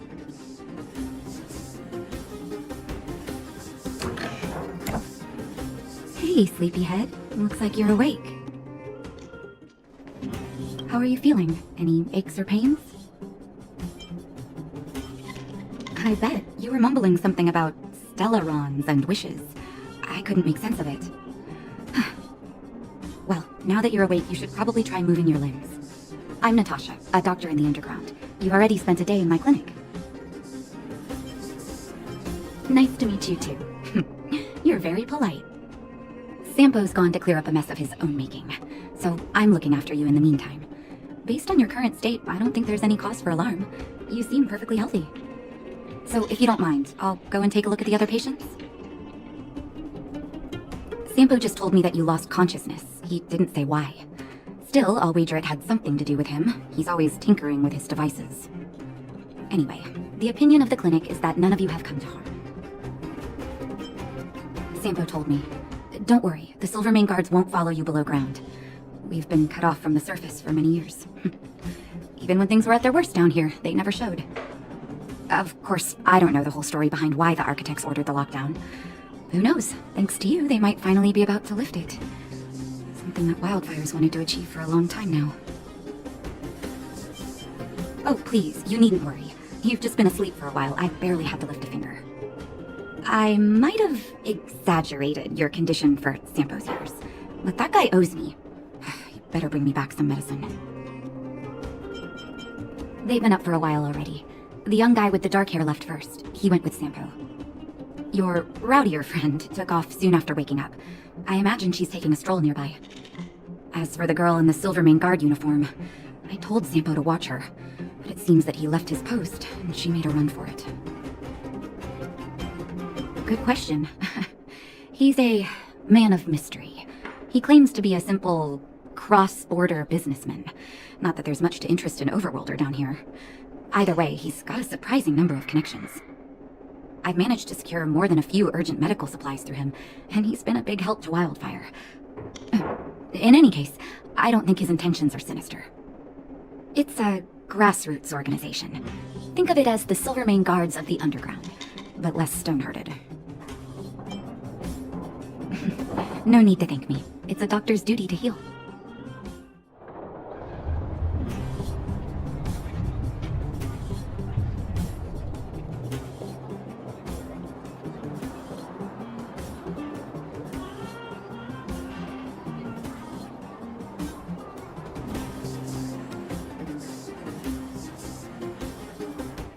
So, you promise that if I win hide and seek, you'll tell Big Sister March all the ins and outs. Yep, all the ins and outs. What does that mean? It just means you'll tell me all the details. No hiding anything and no telling fibs.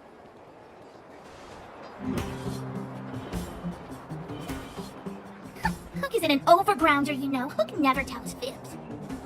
Yeah, never.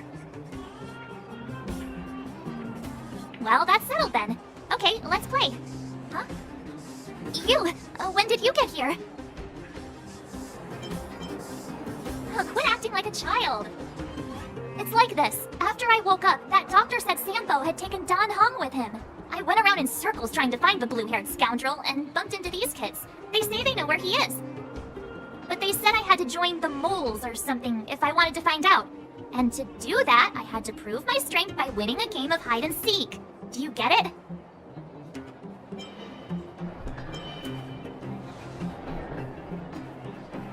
So what if I am? Why don't you help me, huh? Hey, are you done with your secret talk? The most time is precious. Yeah, precious. Okay, we're done. Pitch Dark Hook the Great. This is my friend. He also wants to join the moles. Can he play too? Sure, I guess so. Then, you guys are seeking? Boss, they don't seem very smart. Why don't we do a practice one first? Right, Julian. Okay, let's do a practice one. I'll hide, you two have to find me. So, you kids think you're better than us, huh? Just you wait and see. Ha! Gotcha! So what? It's just a practice. Wait until we're playing for real. You'll see. Bring it on. All right. Now we're playing for real. You gotta count to 50 before you open your eyes. No cheating. 47, 48, 49, 50. Ready or not, here I come, naughty children. Something's not right. That guy's been staring at us this whole time. Hide and seek might have to wait. Let's see what he wants.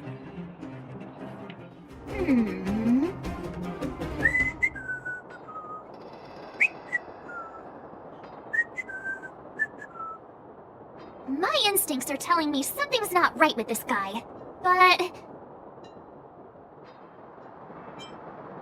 That's because I'm tall and old. I'm a grown man. Ask anyone.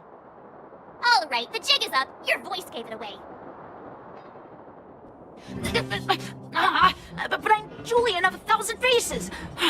Why did you have to talk to me? My reputation is ruined. What will the boss think?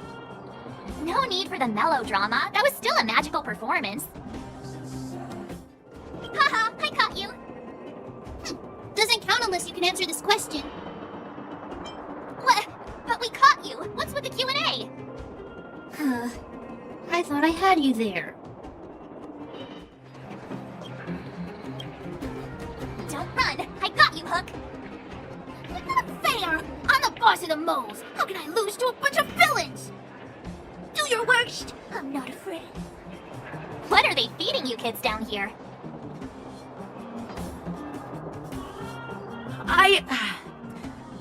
I'm sorry, boss. I failed. Darn!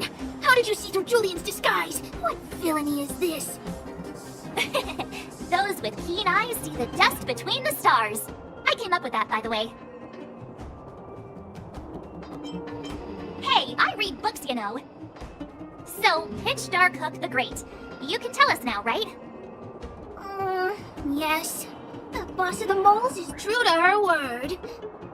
Hook saw the blue-haired guy take your dark-haired friend to the Fight Club. The Fight Club? You don't talk about it.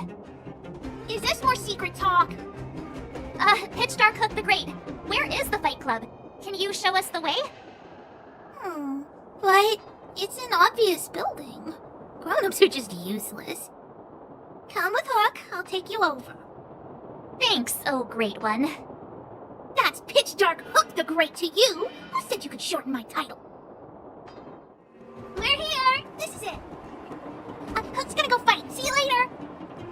Who's in charge here? How can they just let kids attack each other? The moles are in charge, that too. But only the kids. Wildfire's in charge of grown-up business. The moles control everything underground. Ooh, they need one more player there. I gotta go. If you ever want to fight, come find me. Brothers and sisters, are you ready for today's most spectacular, spine-tingling, earth-shattering contest? On one side, recommended by tall, blue, and handsome, the unsmiling, pulverizing power of the new kid on the block, Cold Dragon Young! And his opponent is none other than the unfeeling, incendiary, explosive might of Team Robomatic! All praise to Boss Svarog! Given that no other fighter was willing to take on the strength of Team Robomatic, Cold Dragon Young will face off against these opponents alone! On learning his fate, the brave young fighter had one thing to say: whatever! And so, let the semifinals of the 1758th Fighting King Challenge begin! Quick, let's help him! Oh, brothers and sisters, an unexpected turn of events! Two members of the audience have charged into the octagon! It looks like they want to team up with Cold Dragon Young! So you're awake. Yeah, the first thing we did was go look for you. And now that we found you, we're trying to make sure you don't get your butt kicked. You're welcome! Brothers and sisters, you can feel their passion! The magnetic pull of this electric sport is undeniable! But let me reiterate, these competitions are for professionals only. Whatever you do, kids, don't try this at home. And Cold Dragon Young is signaling that the contest will go ahead! He's just itching to get into it. And so are we! It's the Iron Fist of Cold Dragon Young and friends versus the Iron Skin of Team Robomatic! I can take them on my own, you know. Oh, we need to work on your emotional intelligence.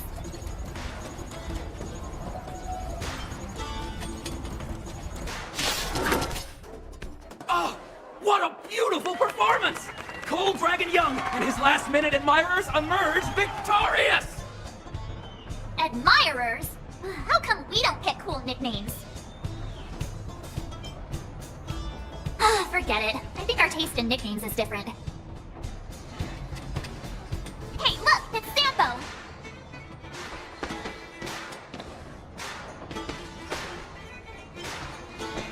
Let's get after him. Hey, it's you! I was just thinking to myself, am I getting robbed? Who are these people following me? So, you start to walk a little faster. And anywho, if I just turned around, I could have thrown open my arms and said a big hi to my old friends. Save it. You saw us in there and got scared, so you pulled a runner. Me? Scared? Oh, my friends, what do I have to fear? Surely I haven't done anything to offend you.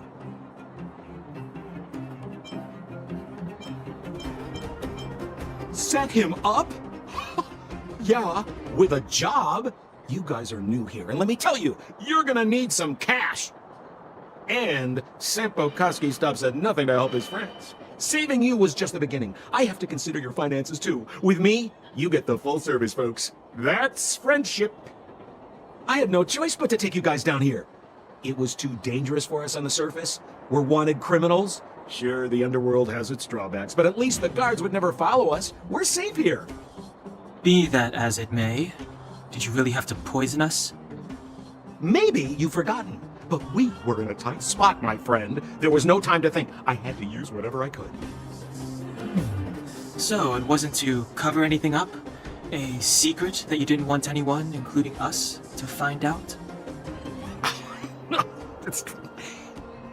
Don Hung, what secret? Well, I'm not certain yet. But there's more to our friend here than meets the eye. You win. I'll help you to the best of my ability, free of charge, I might add. But please, don't go spreading rumors about me. All right, to prove my sincerity, I'll introduce you to Wildfire. If you're looking for something down here, they're the ones to ask. Because you're looking for something? Why are you asking? Dan Hung told me you guys were searching for a... Stellaron. Sounded pretty powerful. If anyone has a clue on its whereabouts, it'll be Wildfire. You said I'd uncover a clue if I became the Fight Club champion. Yeah. I mean, if you fought in the final round and won, you'd have incredible street cred right now. Wildfire wouldn't think twice about talking with you. I don't see the problem. Well, there's no such thing as a free lunch, of course. Wildfire has no reason to help you yet, so we'll just have to give them one. With your talents, we have nothing to worry about. I'm telling you, no matter where you go, there's only one rule to getting things done. Find the demand. You know, like supply and demand. Anyway, the underground has been sealed off for more than a decade. But do you think people here are just resigned to their fate? Well, if you want my opinion, they're a bunch of artless, stubborn fools. But who cares what I think, huh? They're a band of do-gooders who sprung up to maintain order in the underground after the Silvermane guards withdrew. Wildfire set up shop. Still, don't underestimate them. We walk in the presence of giants. Have you heard that saying before? Well, Wildfire has giants in its midst. You'll see. Have a little faith. It's like I said. Sampo never lets friends who've helped him come to harm. Huh. Where's Joshua? What are those shiny rocks? Ah, this is Geomarrow, an exothermic ore. The underground and the surface are sealed off from one another, right? Well, only the Geomarrow transport line is still running. The underground sends ore to the surface, and the surface sends goods to the underground. At least in theory. Most undergrounders are miners, and this is what they mine for a living. You know, if we didn't have Geomarrow to burn, this world would have frozen to death long ago. Alright, let's keep moving. The person I was looking for isn't here. Oh, old Oleg isn't here either? Where is everyone? So you're leading us on another wild goose chase? I wouldn't dare! Trust me, we're getting close. Huh? What's that huge structure in the distance? Oh, that's the furnace core. It's the pillar that connects the underworld and the overworld. People used to travel up and down that thing, but then... Then what? It's a long story. In any case, practically nothing moves up or down anymore. Except you. Oh, come on, my dear fellow. I thought we weren't going to discuss this. I beg you, the fewer rumors there are about me, the better. Hey, look! Who is that?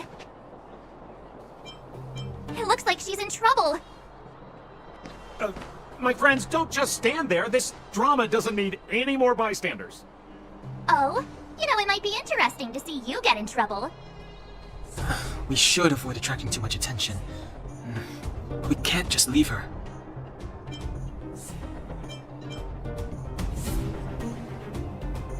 Exactly! My boy, Cold Dragon Young. Young Master Dan Hung speaks with reason. Let's help her. All right, princess. Let's dispense with pleasantries.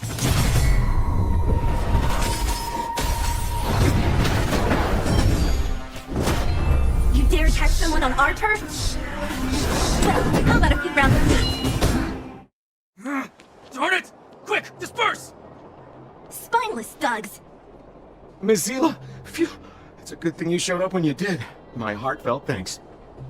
These vagrants have got some nerve looking for trouble in Wildfire Terra. Shut it, Sampo.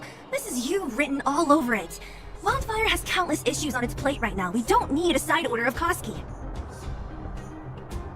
I hear Silvermane Guard is paying the Underworld a visit. Is that you?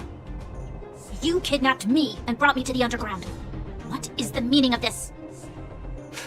Listen to her. What is the meaning of this? She still thinks she's an overworld princess.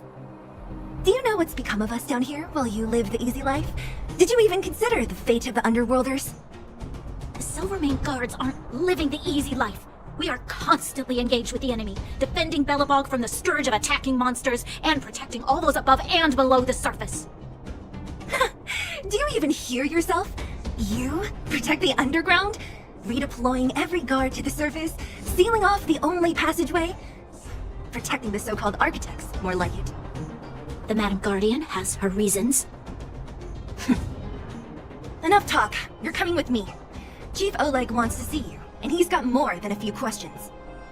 Perfect, Miss Zila. We were just on our way to pay Chief Oleg a visit ourselves. Room for a few more? Fully booked. Who are they? What good is your name by itself? Well, it's like this. The Chief's in the market for specific talent. An urgent request, so I'm taking them to see him. We're looking for a Stellaron. It's the source of all the disasters here. If we find it, we can... I would recommend you not recite your story to everyone you meet. Miss Zila won't understand it anyway, so let's save it for the Chief, huh? You're right. I don't understand it. And I don't plan on passing the message on either. Wildfire's encountered trouble at the Great Mine. The Chief's busy. If you really want to find him, come look for me at the mine entrance. I'm leaving. Finally! You're here! This is urgent, so I'll cut to the chase. Arlen's disappeared. Yes, I can't find him. He's not answering his messages or calls. In all the time since I took him in, this has never happened. Of course, I didn't see him. Parts of the surveillance system were destroyed when the Legion invaded. It still hasn't been fully repaired. Maybe he took advantage of a blind spot. It's been 13 hours since he last contacted me. He usually takes less than 13 seconds to reply to my messages. I looked everywhere and couldn't find him, so I checked the security department's work plan records. This is what I found. Look at his last work objectives entry. Of the heart, of the mirror, of the self. It's so strange. But he's never written poetry before. I asked people in the security department, but none of them thought it was concerning. They said stuff like, "Brother Arlen is a grown man with his own plans." I couldn't get them to listen at all, so I'm asking you for help. Why are you acting like those security department idiots? Stop fooling around and help me! I have a secret weapon. Say hello to... Peppy! Peppy's my dog. Arlen's looked after him since he was a puppy. They're great friends.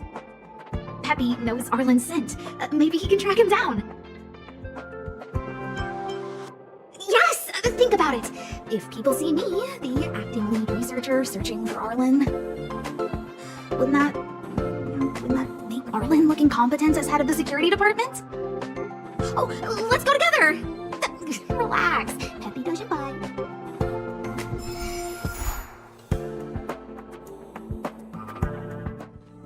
That's Professor Capote? Are you sure Arlen was here, Peppy? Weird. Why would he visit this Casanova? He probably should have been named Casanova. I've gotten used to saying it anyway. Behold, the winner of the Most Awesome Researcher contest. It's better if I don't show my face. See if you can get some intel out of him. I must confess that I too was terrified, petrified even. But there remained a light in my heart, a light that led me onward. That light was the happy smiles on all your faces. Master Capote thinks about me! Oh, it's you! Long time no see. Are you okay? You look troubled. That's quite a wrinkled brow. Come, join the others and listen to me recount the tale of the Legion's invasion. I'm sure your memory of the events will dispel your worries.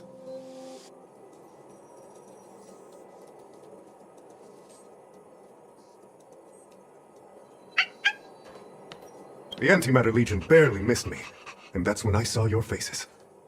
If it weren't for you, I wouldn't be standing here today. Long live Master Capote! Aha! I see you no longer look troubled. There is only one word to describe your expression. Enlightenment. Such is the power of my rhetoric. It creates an energy that uplifts the soul. Arlen? Yes. I know him. After all, my calling is to light up the heart of every person on the space station. As to his current location, forgive me, but I cannot tell. Insert dramatic pause and sudden drama here. Everyone knows the most important word in my life is principle. Huh? Without principle, what difference would there be between a person and a mechanical arm? Wait a minute. Last time he said the most important word in his life was illumination. We need to update Master Capote's Life Wiki! This will be version 12.0 of his life keywords! Anyway, I do not lie. I can tell you that I did indeed meet Arlen recently, and I know where he went. Regrettably, I already swore on my life that I, Capote, would never tell anyone Captain Arlen's secret. Seems like you already know what kind of person I am. Captain Arlen had a similar expression to yours when he found me. He was anxious and desired an answer. But answers are not easy to give. Besides, he wanted to master a trial of the heart that would thoroughly change him, and that would be even more difficult. You can't even imagine the difficulty of the trial. I was tired merely from the act of imitating that way of talking with him. Thankfully, he... no more. His words match Arlen's work plan records. Seems like he does have key information.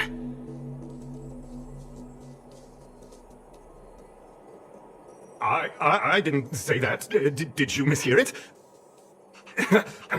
What I said was, life is a trial, and you need to be true to yourself.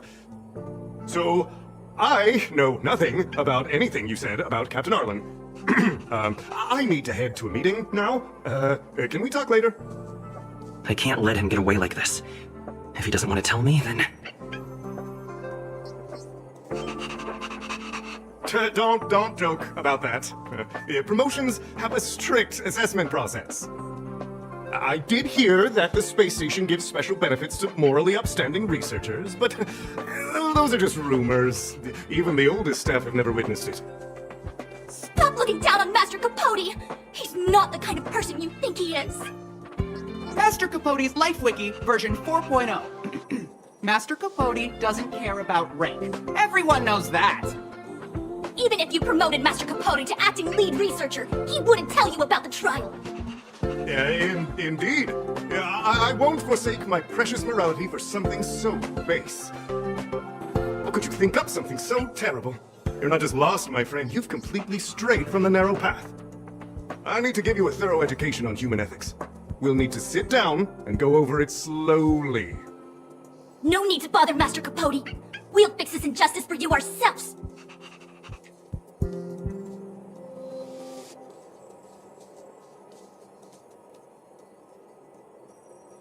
Wow, the cringe is strong. I need to remember what I came here for. They went through everything with you? I'm sure you reflected deeply on your actions. Well, I'll pretend I never heard the things you said. Think before you act in the future, please. Of course, if you haven't reflected enough, we can always talk more in private. Right now, I need to hurry to a meeting. I can't let him get away like this. If he doesn't want to tell me, then... Dare to utter such a threat? Listen here. Leaving aside the fact that you don't have the right to dismiss me, I wouldn't yield even if lead researcher Asta— no, if Madame Herta herself commanded me. Don't threaten to kill me while you're at it. I said it once and I'll say it again. I will not yield. Master Capote is so courageous. We're so lucky to be his fans. He said the exact same thing when he promised Captain Arlen. Yes, the part about not yielding. It's making me tear up. I'm gonna print out the transcript of the conversation as soon as I get back today. The fan club needs to recite and memorize it. Transcript? They recorded Arlen's conversation with Capote. I didn't think a clue like that would suddenly pop up.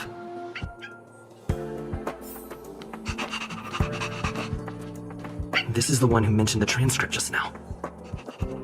Hey, you've been talking Master Capote's ear off this whole time. Do you want to join the fan club? I bet you do. You wouldn't have known about Captain Arlen's meeting with Master Capote unless you had an interest.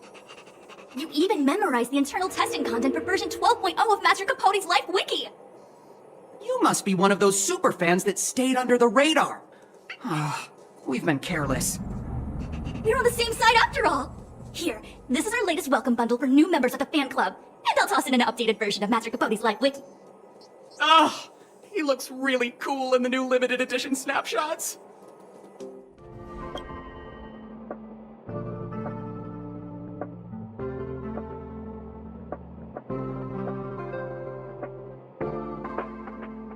What happened to you, Arlen? Why did you have to get that sleazy Capote to help you with a trial? Yeah, I guess that's our starting point. This handwriting looks familiar. Is it Arlen's? Against the scorching sun, a beautiful flower will never endure. Within my fair embrace, my love for you is tender and pure. Yuck, so slimy. It does sound like Capote. Looks like a candid shot, but surely he knew it was being taken. It's autographed. There's a figure that's not quite in the shot. Oh, is that Arlen? So Arlen did go to see Professor Capote. This is the evidence. Ugh, even the space station handbook doesn't get updated this frequently. Huh. Is this an audio transcript?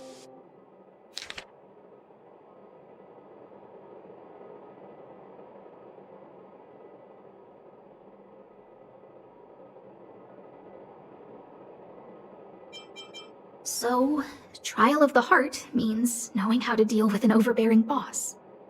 So that's how Arlen sees me. I need to talk to him. Let's hurry up and find him. Peppy, it's your turn again. That's Dan Hung and the security department staff. There are still remnants of the Antimatter Legion in the space station. Let's go help them. What are you doing here? Then be careful. There's still Legion remnants in the area. Arlan isn't here right now, so we need to step up the space station security. Spare no effort, and stay focused. Yes, Brother Dan Hung. Yes, he's with March. But I suggest you don't bother him. He's given himself a personal trial. Brother Arlen's special trial?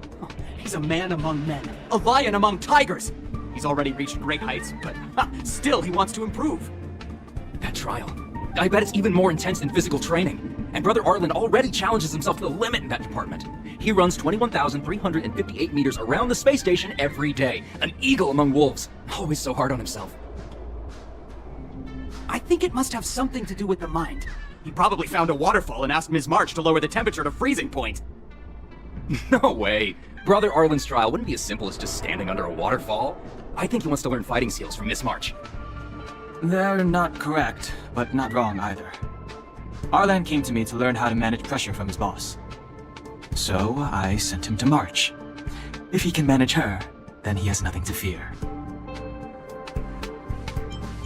That might be a metaphor too far. Brother Arlen runs like a horse and fights like a bear. I think that's a great metaphor. Arlan and I had decided to switch our assignments. He went with March to investigate a suspicious crystal, and I've taken up his patrol. That's all. He gave me a pass for access across the space station while on patrol. I found a broken ceiling tile. This mark? It must be from where Brother Arlen smashed it down! Move aside, what kind of clue is that? This floor tile I found is way better. Look at the footprint. It's the right size, not to mention the angle of motion. This is proof of Brother Arlen in combat. He said he read an anonymous handwritten journal in the space station. It contained 36 different strategies to do with managing pressure from one's boss. It also contained some information on trials. Firstly, trial of the heart. One needs to acknowledge the pressure in one's heart, and only then can one face it. Secondly, trial of the mirror. Like a mirror's reflection, one needs to personally experience the pressure others feel in a job in order to understand it. Lastly, trial of the self. One places oneself within that pressure to complete a transformation. I believe he came to me to complete the trial of the mirror. No, he didn't say, and I didn't ask. Brother Arlen doesn't need a reason to improve himself. You don't understand him at all. Brother Arlen is a fierce fighter with an eye for detail. If you don't understand his reason for doing things, maybe that's because you're too zoomed in. He's just staying ahead of the game is all. He's the space station's cold-hearted hawk. The security department's alpha wolf. If you want to find Arlan, just contact March. Job pressure? How to manage your boss? Arlen, I'm sorry. I never knew I was giving you so much pressure. I need to feel the pressure he's feeling so I can understand what it's all about. Oh, there's a photo of Peppy on the pass. I got Arlen to look after Peppy because I thought they got along, but is that giving him too much extra pressure? Maybe he printed out Peppy's picture as a way of forcing himself to remember his responsibility. Look how smashed up the ceiling tile is. Arlen must have bottled up his frustration and had no way of releasing it, so he took it out on the monsters. It's Arlen's shoe size, all right? And this actually came from a pair of shoes I bought for him. Maybe even these shoes are painful shackles for him. Yeah. We need to find Arlen quickly. I need to apologize to him in person. Peppy, let's get going. What a cute doggy! Oh, you're here too. He was, but not anymore. He wanted to go investigating on his own, so I let him. He kept harping on about Dan Heng being a true warrior or something. Oh, he did say that completing an assignment with me would help him complete the final trial. It felt like he learned a lot from me. Then again, everyone has a lot to learn from me. We were investigating suspicious crystals together, but he said it was all pointless if he couldn't transform himself. I could tell he was giving himself a lot of pressure, so I gave him a suggestion. I told him actions speak louder than words when you want to prove yourself. I was just thinking out loud, really. I had no idea what kind of trial he was doing. But when he heard that, he said Mr. Dan Heng was right. And then he just left. I took a photo of him. He was doing one of those tough guy walks. Come to think of it, maybe I shouldn't have left him alone. Take me with you if you're going after him. I read that a Stellaron's internal fluctuations will cause a fragmentum to appear. Did Arlen? Hey, relax. I've seen plenty of Stellarons. It'll be fine. I hope Arlen is safe. Lady Asta, you... Why are you all here? I've never seen anything like this before. It looks like some kind of new entity. It must have mutated after being corroded. Are you okay, my lady? Arlen, Lady Asta? Why are you crying? Are you hurt? I'm sorry. Huh? It's all my fault. I've been putting too much on your plate, and that's why you looked up ways to manage the pressure. I honestly didn't realize that these things would bring you so much stress. I just want to say I'm sorry. My lady, You didn't give me any pressure. Arlen, you don't need to hide this from me any longer. He and I know all about the trials you're putting yourself through. If you can't forgive me right now, then I'll reflect further and find a way to prove that I'm willing to change. But, my lady... Firstly, your trial of the heart. You went to Professor Capote and asked him to simulate conversations with you so you could better understand your boss. And the evidence is... Firstly, your trial of the heart. You went to Professor Capote and asked him to simulate conversations with you so you could better understand your boss. And the evidence is...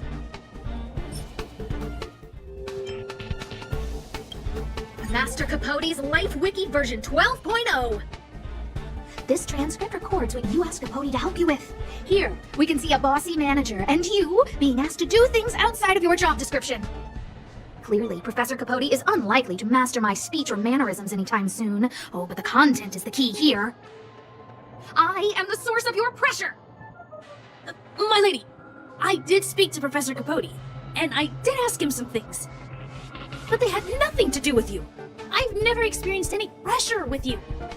Oh, Arlen, won't you accept my apology? I'll just have to show you more evidence. We know the essence of your trial of the heart, and we also know that you asked Dan Heng to help you complete the trial of the mirror. I'm so sorry, Arlen. Until I spoke with Dan Heng, I never realized how much pressure was on your shoulders. Miss, I really don't... Hold it! I have evidence.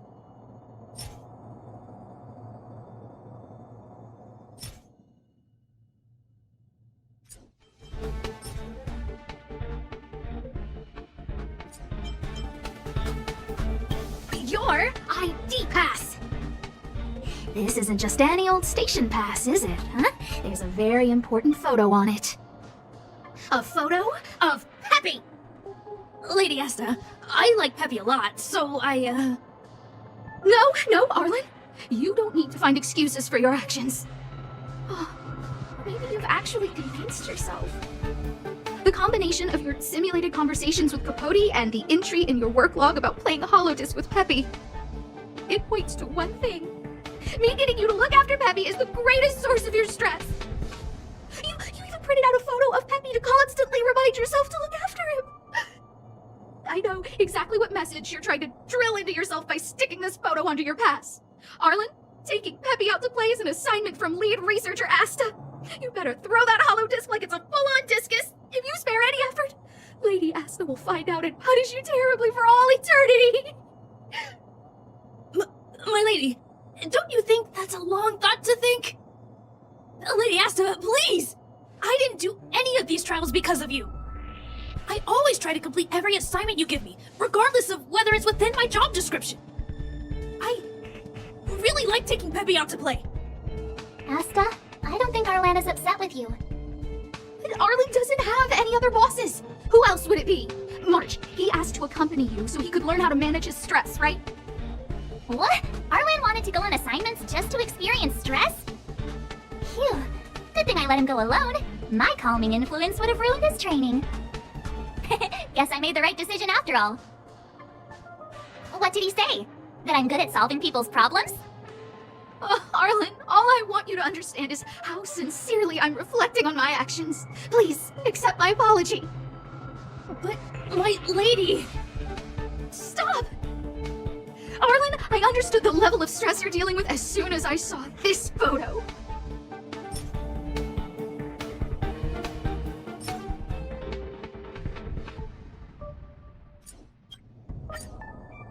Didn't I take that photo?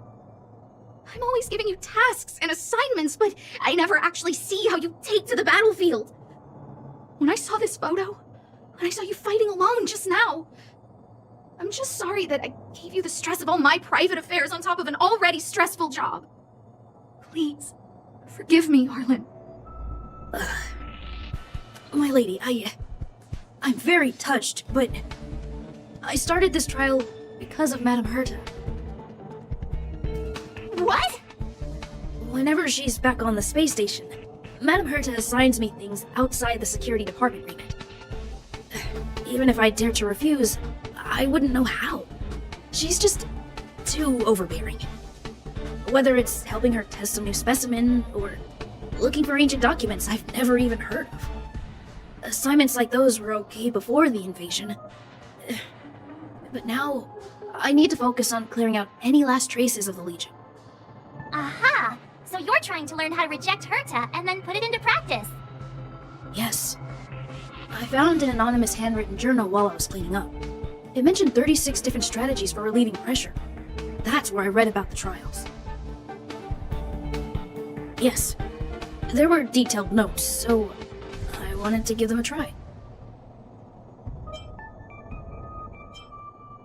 I'm sorry, my lady. I didn't want to bother anyone, so I didn't mention it. So, you don't feel pressured around me? I've never felt pressured around you, my lady. All right. It's all a misunderstanding. You two should reflect on your actions. Right?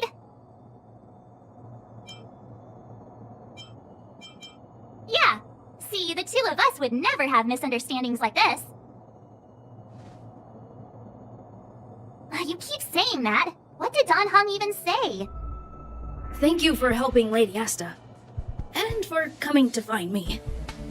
You're welcome. Although if you really want to thank me, let me play Hollow Disc with Peppy, please. Hey, you came. That was fast. Didn't I tell you? Long story short, the underground used to have many mines. However, in recent years, some sort of corrosion called the fragmentum started to spread. It's ruined a lot of mines. The one we're heading into is relatively unaffected. A bunch of vagrants made it their home after their old turf was consumed by the fragmentum. Actually, most of them are pretty honest folks. But with such a large group, it's inevitable that troublemakers will find their way in. They've been stealing stuff from the miners and picking fights. And that's not the worst of it. Things are much more serious this time. For 2 days now, huge clashes have been breaking out between the miners and the vagrants. It isn't pretty. Mines are our lifelines in the underworld. We have to keep providing geomarrow to the overworld in exchange for supplies. In order to quell the situation, Chief Oleg brought wildfire into the mine and left me in charge of security for the towns. But the situation in the mine is critical. I have to back him up. The underground used to have many mines. The one we're heading with such a things are mines are in order to quell the Oh, as for you, the chief will decide your fate when we see him. Good. I've been wanting to come face to face with the leader of the underworld.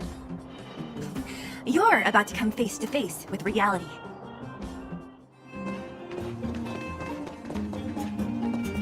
Nat, I didn't think you'd be here. Where's Oleg? Hey, Zila and Zampo's guests. So it looks like you've already met. I haven't seen Oleg. The miners said they saw him take a group further in. Miners and their family members. They want an explanation from the instigators. This area up ahead is a vagrant dwelling, but they've sealed off the entrance. I guess they're afraid that angry miners might try to take revenge. I heard that many were injured in the clashes, so I hurried over here to see if I could help. How could the situation here become such a mess? I heard that First Mining Team found a geomarrow vein with incredible deposits. The initial estimate put it at the largest discovery in the last 30 years. Are you serious? That's big news. How come I never heard about it? Well, they weren't in a hurry to make it known. Most of the mines have been contaminated by the fragmentum. Many people are out of work. They were afraid of being overwhelmed if they let the word out. But the vagrants here have keen eyes. They couldn't keep it hidden from them. Some local gangs wanted to profit from the situation, so they blackmailed the mining team for hush money. And that was the final straw.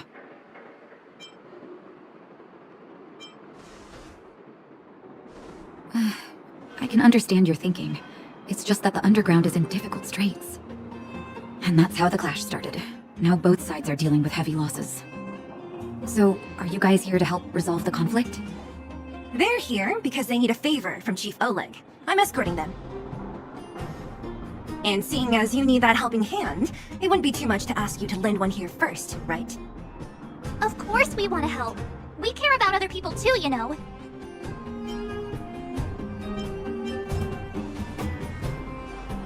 Oh, that's quite nice of you. I believe we're dealing with kind-hearted people here, Zila. As you've all seen, the situation down here is, strained. If you can, we would really appreciate you helping the people.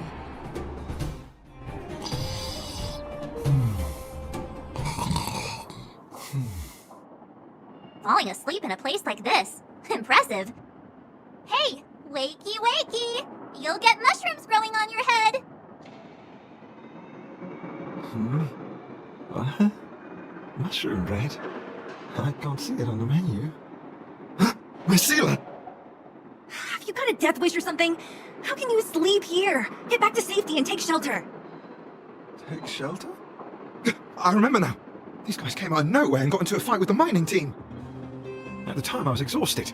I'd hardly run a few feet when one of them caught me. If it weren't for wildfire, they'd have stolen the clothes off my back. Further in, I guess. Those thugs took control of the vein ages ago, and they're fully armed. We poor, defenseless, good folks were no match for them. It's only thanks to wildfire that the Great Mine hasn't fallen into their hands completely. It seems like Chief Oleg must be up ahead. Hurry up and get back to safety. Look for Nat. And try not to get into another scrap along the way. Okay.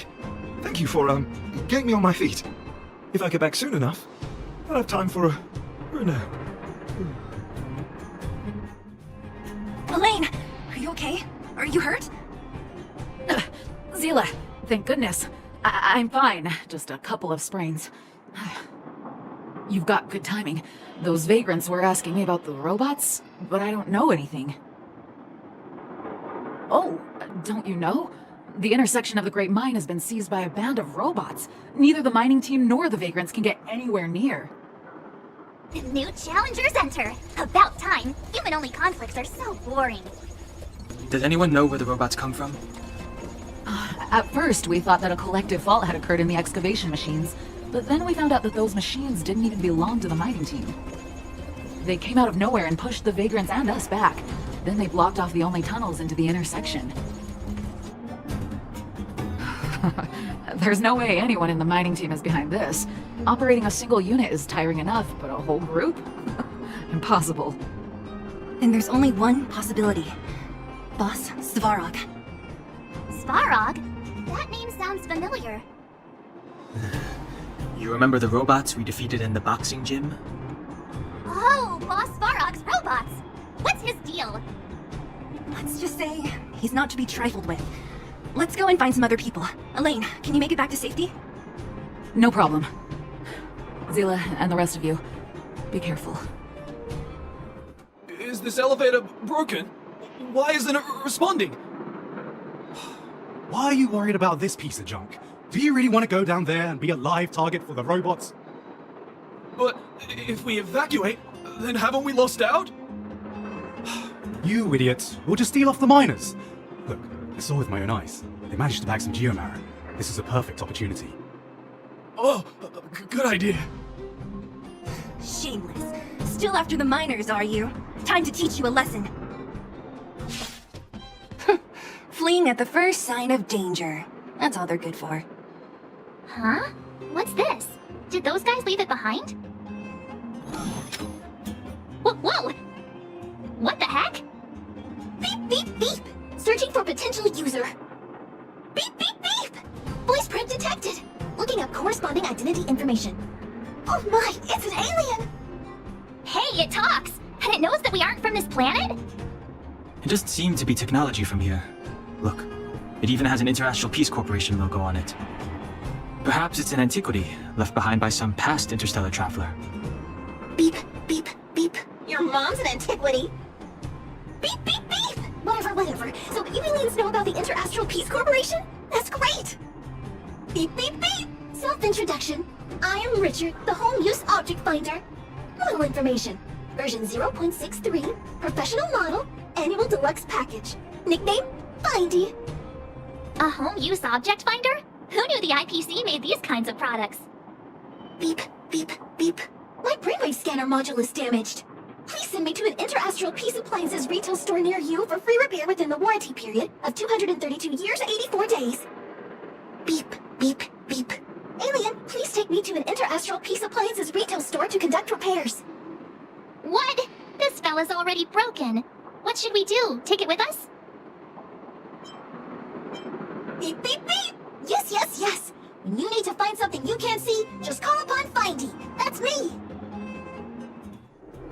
Cowards and bullies. I don't remember you guys acting this tough around Svarog's minions. Did your parents never teach you what a backbone was? We ain't stupid. Why would we risk our lives against the robots? And get off the high road. You can't just find a huge chunk of geomarrow and hog it all to yourselves. This mine is our territory. The mining team is laboring here day in and day out. You guys don't even pretend like you're here to lend a hand. You're lazy. All you want is to profit off our sweat and tears. And you don't even try hiding it. Disgraceful. Where does disgrace come into it when we can't even fill our stomachs, huh? I know your game. You're just waiting for us to starve to death so there's more food for your mining team. It's a waste of time trying to reason with you. While you've been kicking up this fuss, the whole vein's been seized by robots. Now we're all in the same boat. Right. We can't rely on the vein anymore. But don't forget which side brought loaded guns to the party. Whoa, easy. What are you trying to pull off? I'm warning you, wildfire are in the area. Empty threat. Wildfire are stuck dealing with Svarog's minions. How are they gonna help you now? Unless you're planning on taking a bullet. Hand over the supplies and equipment.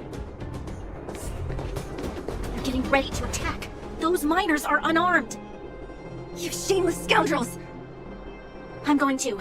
We can't let these thugs get away with whatever they like. Oh, Zila, thank goodness you came. We were nearly, Nothing but a few knuckleheads. I'm just glad you're okay. Antonia, have you seen Chief Oleg? Oleg? He took a group into the intersection. Said it was to clear off the invading robots. They've been gone for a while now.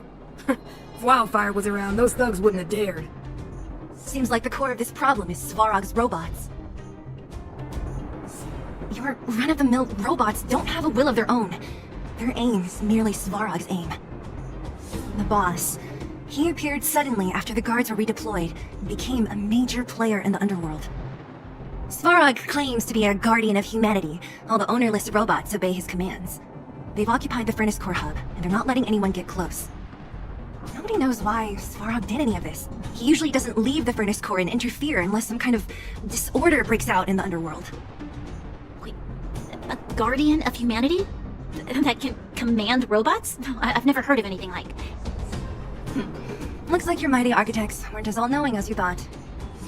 Can you two say anything without quarreling? This isn't the time! It sounds like there's danger waiting for us in the intersection. Can we still get through? Right. There's unfinished business here. The chief is still down there. It's only a bunch of scrap metal. What are we afraid of? Oh, is Zila starting to appreciate our strength? I'll be honest. You guys are hardworking. If everyone from Wildfire were as impressive as you on the battlefield, we wouldn't be so hard-pressed by Svarog. Antonia, can you take the mining team back through the entrance to meet up with Natasha? Yeah, sure thing, but be careful. There are a lot of robots up ahead. It's completely blocked by the mine card. What do we do? Can we blow it up? Easy. It belongs to the mining team. We can't just destroy it. We should try and fix it. Easier said than done. Do you know how? Yeah, of course. Every underworlder worth their salt knows how to fix a minecart. Let me see. Even the pin connecting the body to the chassis is broken. Not to mention the rear wheel set bearing. This looks like the work of Svarog's minions. We need to find spare parts we can use nearby. We're wasting time. Beep, beep, beep! Friends, do you need to find something? Mindy can help? How come you just jumped out on your own, little fella? Isn't your module thingy broken? Beep, beep, beep. My brainwave scanner module is indeed broken. However, manual input for search is still operable. Come on, input the name of the object you were looking for. Mindy can help. Oh, well, aren't you confident? Let me give it a try then. Where's the input interface? Found it. Minecart pin, minecart wheel set, confirm. Just like that? Beep, beep, beep. Request is being processed. Beep, beep, beep. Match successful. Initiating search for lost item, minecart pin. Beep, beep, beep. Item found. Please commence search according to the Home Use Object Finder Safety Manual. Beep, beep, beep, beep, beep. Potential target object detected. The current search has concluded. Let me see. Yeah, we can make do with this part. This little machine isn't half bad. Beep, beep, beep! What's that? Is that a hint of respect for Findy? How convenient! So, next time Don Hung gets lost, we can just use Findy to find him, right? Beep, beep, beep. Biological life form search is currently not supported. If you have any questions, please call Interastral Peace Appliances. Well, it was a good idea. Let's look for the next part. Beep, beep, beep! Initiating search for lost item. Minecart wheel set. Beep, beep, beep! Item found! Please commence search according to the Home Use Object Finder Safety Manual. That's everything. You were a big help, Findy. Beep, beep, beep. It was nothing. Interastral Peace Appliances, your most trustworthy companion. Beep, beep, beep. Current search complete. Entering sleep mode. Please recharge the Home Use Object Finder. We're pretty lucky, huh? Without Findy, it probably would have taken half the day to find these parts. Well, not that long, but that little machine definitely made it a lot easier. Alright, let's go back and fix the minecart. Alright, mission accomplished! Quick work. You know, I didn't think you guys had worked a day in your lives, but you know how to get your hands dirty. The cart is about to depart! The robots will have seized the road ahead by now. Whoa! Stop! Stop! There's a big evil hunk of metal right there! That model, it's one of Svarog's lapdogs, all right. Don't be afraid. I've dealt with those robots before. Let's go!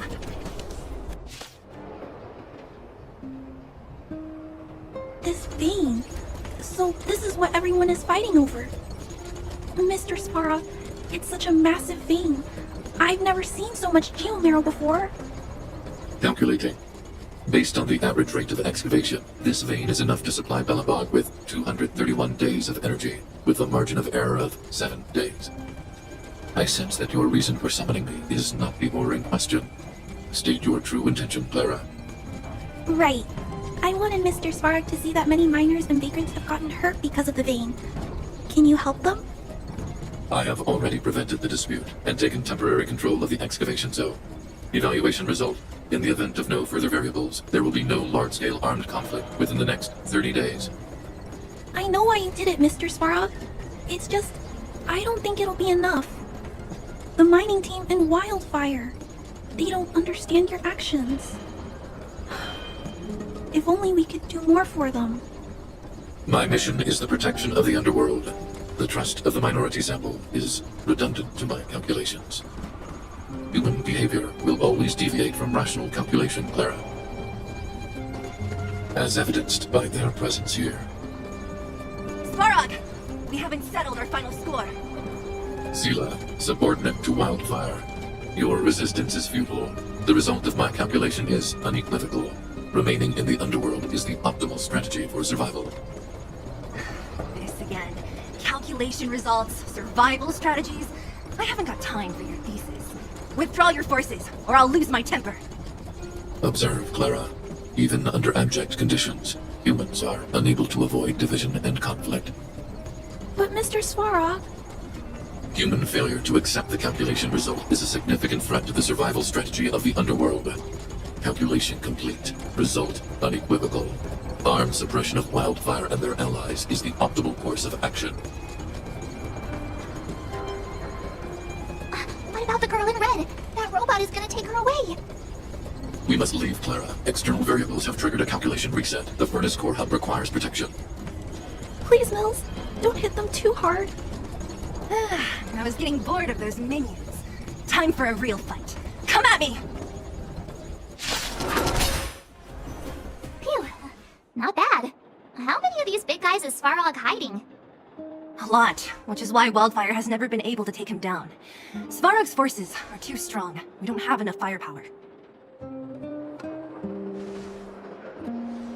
Clara? Don't worry about her. That girl is best pals with Svarog. She's always following behind him. He wouldn't harm her. I guess I'm just used to seeing them together now, even if I don't understand it. Let's look for the chief. No need to look far. Nice work, Zila. We were attacked on both sides by robots. Who knows where they came from? We thought we were in it for the long haul. Chief, is everyone okay? Is anyone injured? We're fine. We're used to it at this point. We sent those pesky robots and ragtag troops packing. The mine should be quiet for a while. And, who are your friends here? Ah, them. They're outsiders that Sample brought down from who knows where. They need a favor from Wildfire, so I brought them with me. It'll be faster if they explain.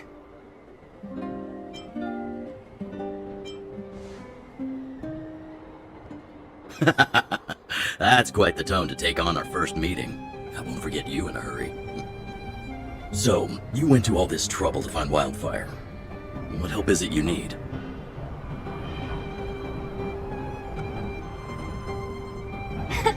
I didn't know you'd put on a show for the overworld, too. Impressive. Well, this is new. Wildfire can barely take care of the underworld, and now outsiders are looking for assistance from us.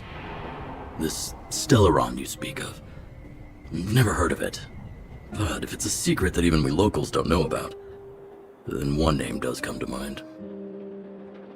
The current Supreme Guardian is a liar who uses sweet words to deceive the underworld. She's never cared about our survival. Stop right there. I won't allow you to insult the Madam Guardian. Miss Overworld, my words may be painful to you, but every one of them is true. Go out into the towns and hear for yourself. See how the people here suffer. I haven't gotten close to voicing the extent of the underworld's grievances, young lady. But I will respect your request. I will leave it at that for now. Let's get back to the main topic. The name that came to my mind was Svarog. Huh? Isn't Svarog Wildfire's sworn enemy? Why would a mere robot in the underworld have knowledge of important secrets? Sworn enemy. Not how I see it. The young master here is closer. Svarog is a cold and unfeeling machine. He recognizes only the dead reasoning of his calculations. Svarog is not against Wildfire. Or perhaps I should say, Wildfire isn't even of concern to him. That ancient robot witnessed the war. If you're looking to pick up a thread, he may well be your best source.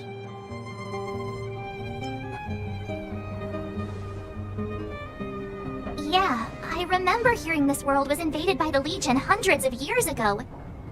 Robots don't forget.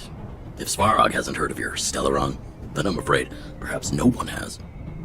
In which case, we need to think of a way to convince Svarog to communicate with us. Or get him to hand over his memory bank. We could go through it ourselves. What should we do? We've tried repeatedly to negotiate with Svarog, but he rejects every effort. He believes that Wildfire is a threat. Still, if it were you guys... it's difficult to say. We have time. Let's get into the details tomorrow. It's late, and you must have been through a lot. Go back to the town and rest. I'll make arrangements. Again? I'm starting to get nervous of arranged rest on this planet. As for our Silvermane girl here, do you have time? I'd like to talk with you in private. Oh, you must be Oleg's guests. Welcome to the Gerda Grand Hotel. Hey, that's not very polite. It's fine. You aren't the first guest to have that reaction. A few hundred years ago, one ancestor of the Gerda family was ambitious and sought to build something big from nothing. Eventually, he actually did it. Have you seen that stylish Gerda hotel? Strictly speaking, it's a branch of this Grand Hotel. Oh, people with big dreams have big determination. Oleg wants me to take good care of y'all. Here's the key. You'll be staying in our most spacious guest room. What do you think? Should we go ahead and call it a day? Or walk around a bit more first? Time to rest again. I hope there aren't any surprises this time. That Oleg, he seems sincere. What do you guys think?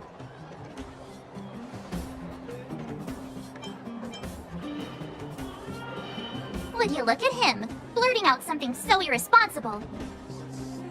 A lot like you, actually. But if you ask for my opinion, it's better to be safe than sorry. Fine, we'll keep our guards up. Our last hotel experience was eventful, to say the least. One of us should keep watch tonight. Keep watch? Are we space cowboys now? I guess this is the cosmic Wild West. Anyone else sleepy?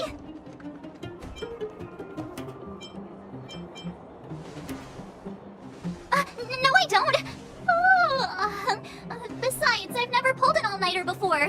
Do you know how bad it is for your skin? I'll keep watch. Branya, did you finish talking to Oleg? Hope he didn't make things difficult for you. Not really. Though it wasn't the friendliest conversation. We didn't see eye to eye on everything. I've come to know a great deal in a short time. Doubt I'll be able to fall asleep tonight. I doubt I'll be able to sleep either. Not that I don't trust you, it's just, you're a Silvermane Guard officer in the underground. There might be people looking to harm you. I wouldn't be surprised if there are. The Silvermane Guards have a lot to make amends for down here. If someone had made a stand in the outset and explained the consequences to Madame Caelus, forget it. It's meaningless to talk about it now. You don't need to worry about me. Oleg guaranteed that I wouldn't be harmed. He seemed like a man of his word. Go and rest. I lost her. My wish. Your so-called plan. What is the point of it all?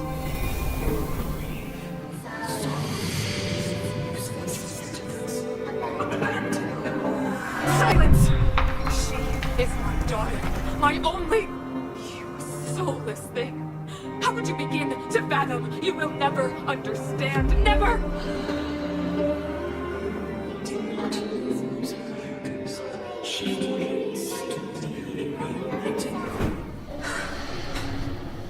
A new world.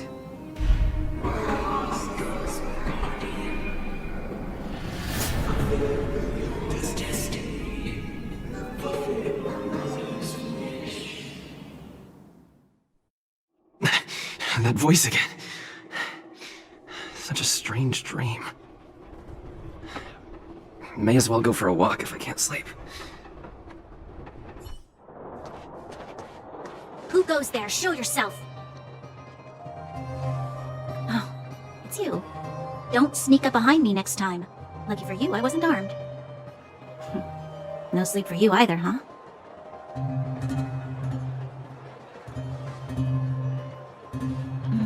I understand. The more that weighs on your mind, the more your fears become dreamscapes. Actually, seeing as there's no one around, can I ask you some things?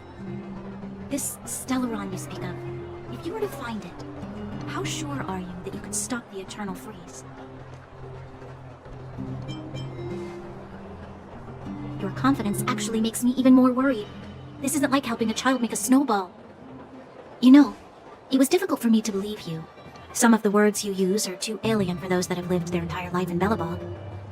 As far as I was concerned, Madame Caelus's order to arrest you sounded reasonable. But why didn't she issue it straight away? She must have realized something about you. Something I haven't yet been able to perceive for myself. It bothers me. What must have transpired to cause her such a drastic change? Still, orders are orders. It's not for soldiers to question their superiors.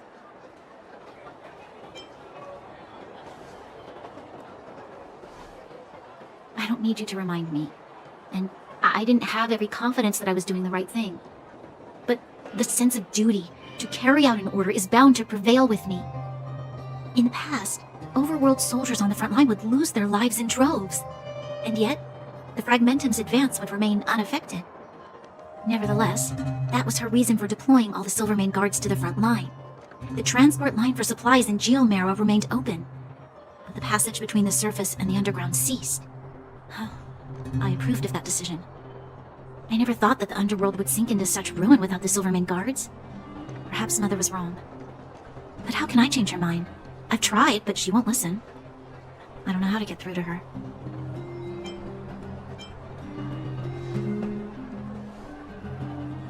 Help me change the mind of the Madam Guardian? Not easy. Nobody knows that better than I do. The more I think about it, the more disoriented I get, which in turn makes me think about it even more. I just want a better life for the people of Belobog.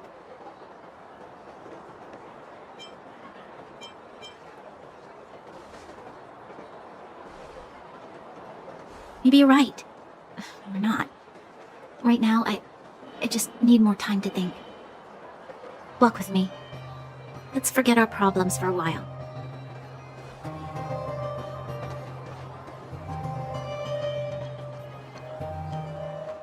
I know.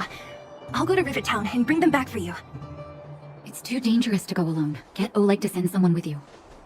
The rest of Wildfire has barely gotten any sleep the last few days. They should rest. They'd only be holding their eyelids open and slowing me down. Besides, didn't you say some of the miners were gravely injured? Lives are on the line.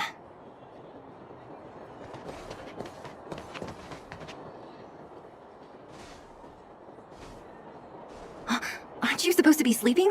What are you doing out here? Up to no good, perhaps? We're just having a walk. Neither of us could sleep. You can rescind your baseless accusations. Walk somewhere else, then. Easy, Zila. Maybe they can help.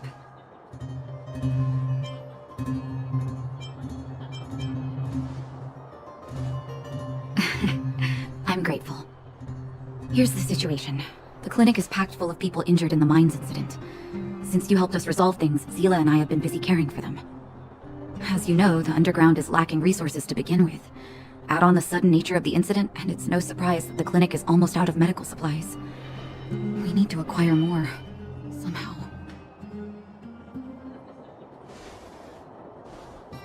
The situation in other towns is even worse than ours. As the fragmentum spreads underground, more monsters go roaming around, causing trouble for all the towns. That means more vagrants in the mines. The town's resources have been swallowed up by the fragmentum. To get anything now, people have to risk their lives. Easy now, Zila. Anger isn't good for one's health. Zila and I actually aren't from here. We both come from an industrial town to the north. A few years ago, the fragmentum began to seep into the town center. I used to manage an orphanage and clinic there. But after the fragmentum corroded the area, I had no choice but to move here to Boulder Town. After all, I have to survive myself if I want to save more people. Go to a corroded town to collect some useful resources? I'm in. You want to come as well? But you look quite tired. Hold up. I never said you could join us. People's lives are at stake. Why wouldn't you want another person to help? Besides, I have some experience with the fragmentums. I'm sure I will be of use. Well, just don't slow me down. Zila's lack of outright rejection means she approves of you. With you all accompanying her, my mind will be more at ease. Come, let me give you a list of materials we need. The place you're going to is called Rivet Town. Follow the path through the mountains to the north for a bit, and you'll arrive there. Let me think.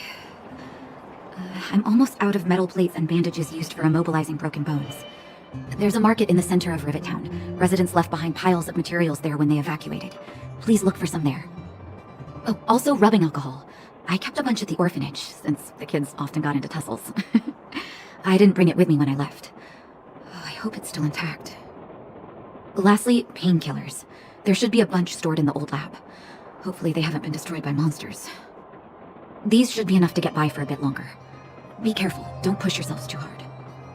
Metal plates and bandages, rubbing alcohol, and painkillers. Got it. Piece of cake. Let's go. If we leave now, we can still make it back before sundown. When it comes to helping injured people groaning in pain, the sooner the better.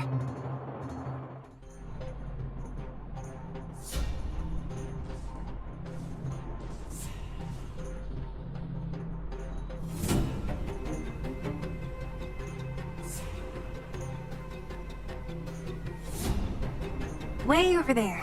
See that house on the hill? That's Natasha's old orphanage. After Oleg found me, he sent me there. I spent over half my childhood in that place. Natasha said that the house was donated by some rich businessman. Whatever his business may have been, he must have been a good person. I miss those carefree days as a kid. Huh. What? Nothing to say? No, it's just... this place seems familiar somehow. Never mind. Weirdo. Look down there. See the mess that remains of those old stalls? That's Rivet Town's market. The supplies Natasha wants are probably there. Let's keep moving. Watch out for monsters. Darn. How could they all be empty? Now even the monsters are gathering supplies? The monsters of the Fragmentum don't need any materials we humans use. And if they did take anything, this place would look much messier. You mean that someone else got here and took everything before us?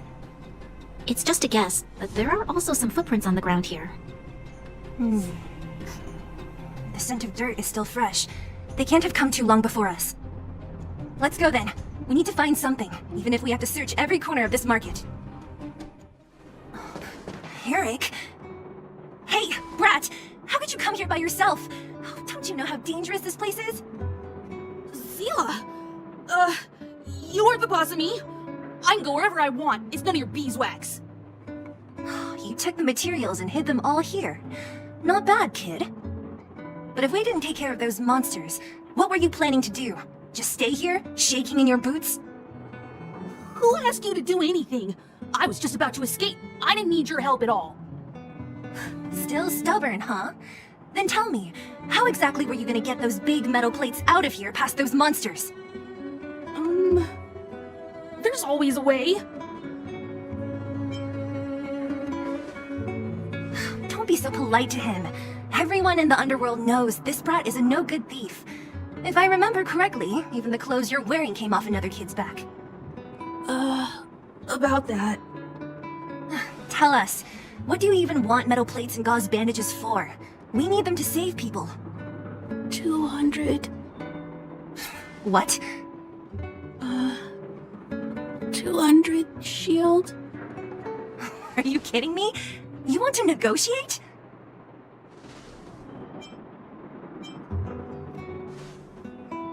Not much, but I didn't bring my coin purse. You're actually planning to give this little crook money? I'm telling you, this is his same old trick. No! Not this time. I really need money. My daddy... Pretending to use your dad again as an excuse. If he knew about this, you'd be in big trouble. No! Zila, that's enough. It's Eric, right? Here, you can have this. What's this? This is a medal given to me by the architects. See that blue stone in the middle? That's a geomerald crystal of the highest purity. You need money for your family, right? Take this and show it to a knowledgeable buyer, and they'll instantly know how valuable it is. Thank you.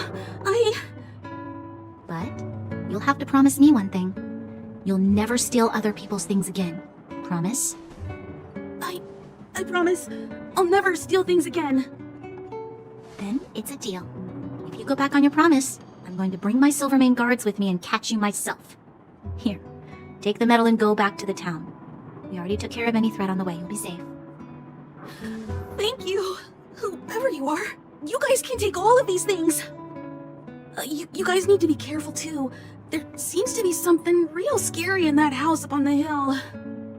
Oh, right! The road across from the market is blocked. If you want to go further, you'll have to go to the shopping street.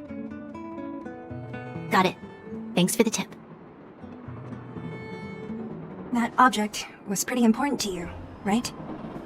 Are you sure you're okay just giving it to Eric like that?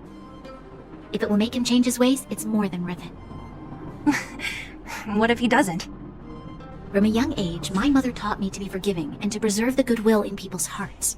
Even if I am but a small glimmer of light in this world, I must try my best to shine brightly for others. I must give him a chance, Zila, because other people can't. I don't really get what you just said. Anyway, we should get moving. Eric said that we need to take the shopping street to go any further. I think I still remember where it is. This way.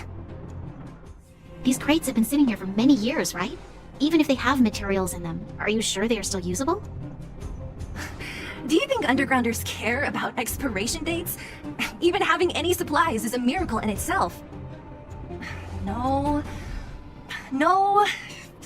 Empty. How are they all empty? Who could have... Careful! Enemy behind you! I've only seen this kind of monster before in the restricted zone. I don't care how big you are. You dare sneak up on us from behind. This is it for you, pal! That was it? Oh, please. You don't think I could do it? But still, fighting alongside you two was pretty fun. Should be all clear now. Let's poke around. The kids at the orphanage were always getting into scraps when we played out here. If I remember it right, there ought to be some supplies for our cuts and bruises stored in that corner there. I just hope the monster didn't get to them. It wasn't my imagination. Huh? What are you talking about? This building? This playground equipment? I've seen it all before. What?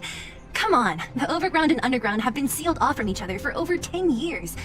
It would have been used if a Silvermane guard had come down here, let alone an overworld princess. Wait, unless... before that... Yes, it's a possibility. That would explain why my memory of it is so blurry. Come on, I need to look around a bit more before I can be sure. What's up here? Some kind of toy? Yep. You pick. Red or blue? Blue. Look at this. After over 10 years, the teeth marks are still here. Teeth marks? Alright, well, this one time, a big kid was trying to steal this toy from me. I couldn't out-wrestle him for it, so I just bit down hard and hung on for dear life. How boorish. Ugh, the swing is covered in dust. Hey, don't sit on it. It's filthy. It sure brings back memories. I still remember one time I swung super high and everyone was scared I would fly off. Who knew swinging could be so intense? At the time, I wanted to swing myself into the sky and fly up to the overworld. So dangerous. You're lucky to have lived till now. Aren't we all, though? We've looked everywhere but here. I hope my memory is right. It's... yes! We found it! Great! It's barely damaged. Nat wouldn't have expected her old supplies from years ago to have stayed in such good condition. You should still check the expiration date for things like rubbing alcohol. If it's expired, it won't be effective. True. Let me check a few bottles. Huh? What's this? This is... something from when I was a child. When you were a child? Are you sure? No. I remember now. I used to live here. Before the architects took me away, before Madame Caelia adopted me, I used to live here. I'm an undergrounder. You're... an undergrounder? Wait a minute.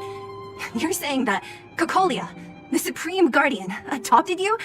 Then... Yes. I'm the successor chosen by the architects. In the future, I will become the guardian who leads Belobog. Why? Why didn't I remember this until now? My childhood memories are so blurry.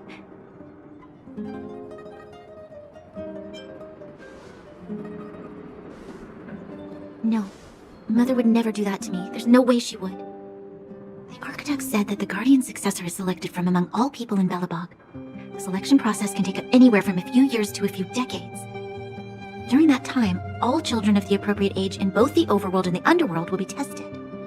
In the end, only one child deemed as worthy will be chosen. I must have been chosen from among the children here and then taken to the surface.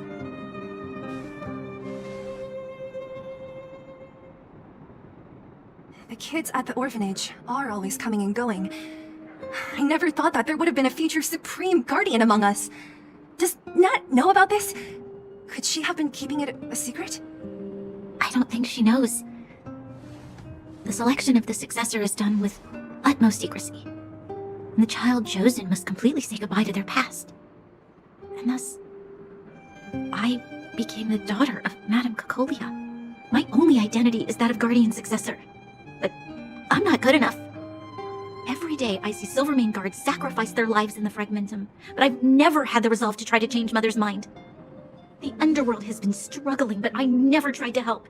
I didn't even know that it was my own home that had fallen into such a dire state. In the end, I haven't been able to guard anything. How could they have thought that I was worthy to be the successor? Hey, are you done? Huh?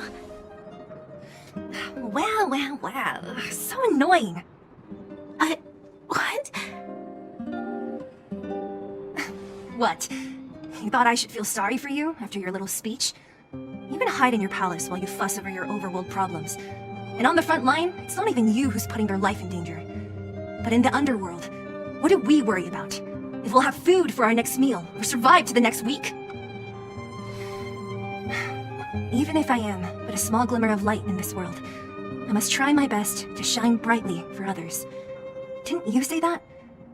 Well, if you really want to protect everyone, what are you standing here crying for? Get to it! You're right. You're right. Self-pity doesn't help solve anything. Thank you, Sila. Usually when I feel sorry for myself, I am met with gentle consolation. Never has anyone dared to be tough and make me snap out of it. I'm no good at consoling, but I can hit you on the head a few times, no problem. I can tell that you have a big burden to carry. Why do you force yourself to? As the successor to the Guardian of Belobog, I must always be vigilant of my behavior and thoughts. Yeah, Lady Branya. Miss Future Supreme Guardian comes from the same orphanage as me. Who thought it would be a good idea to put us together, huh? How about I show you around the orphanage a bit more? Unlike you, my memories from when I was little are crystal clear. Okay. I'll indulge in old memories with you for a while.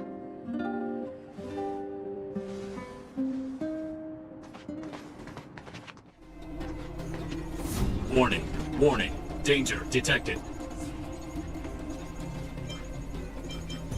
Protect Clara. Initiating active defense mode. Perkins, don't! Stop! I've seen this person before. He's not bad, right? Command received. Danger removed. Deactivating active defense mode. This place is dangerous. You should leave.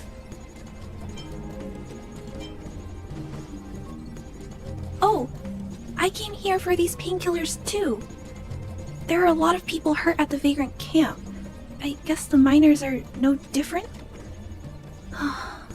If everyone could just get along, things would be easier. Here you are. I hope the medicine is of help to you. Mr. Svarog, he's my family. I met Mr. Svarog when I was real little. He took me in and took care of me.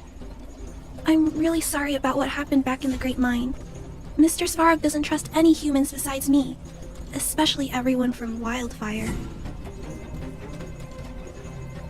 Mr. Svarog doesn't want to hurt people, but he always follows the calculations of his analysis. He thinks that interaction with humans is inefficient. Wildfire wants everyone to leave the underground, but Mr. Svarog wants everyone to stay here. According to his calculations, the overground is already unsafe.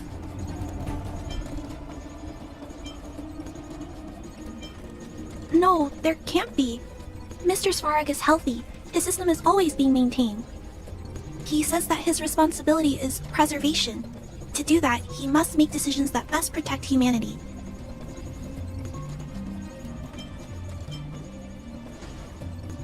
I know that Wildfire wants to talk to Mr. Svarog, but no matter how many times you talk to him, Mr. Svarog won't change his mind. So please trust me. I'll try to persuade Mr. Svarog. Hopefully one day he'll finally listen. Clara, what are you doing here? You're Miss Sela from Wildfire. I came here to...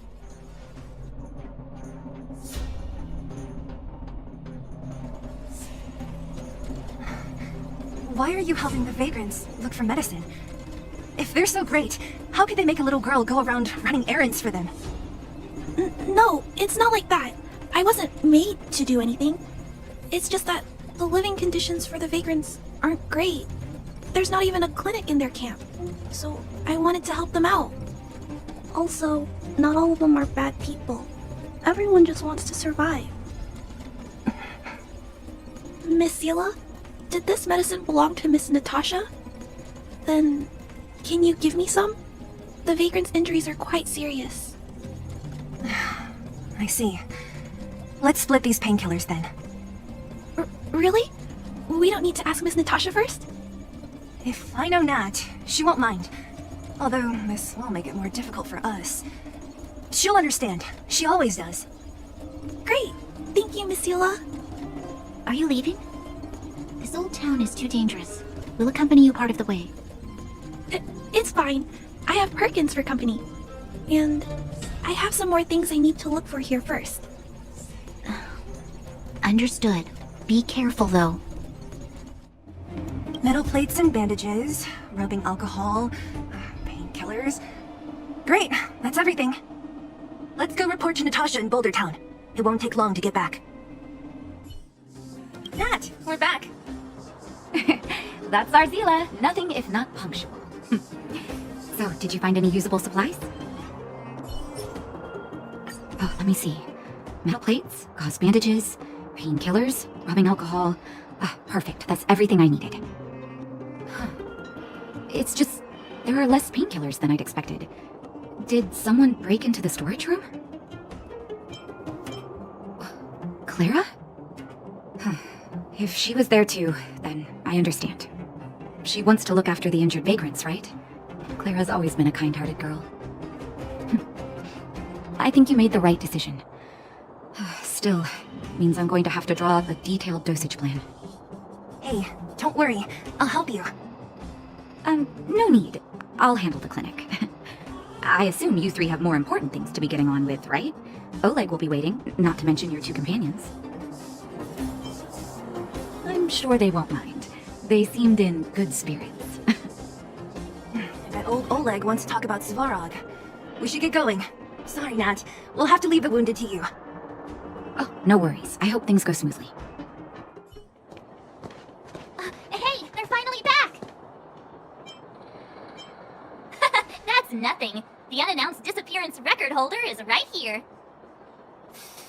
And that's something to be proud of?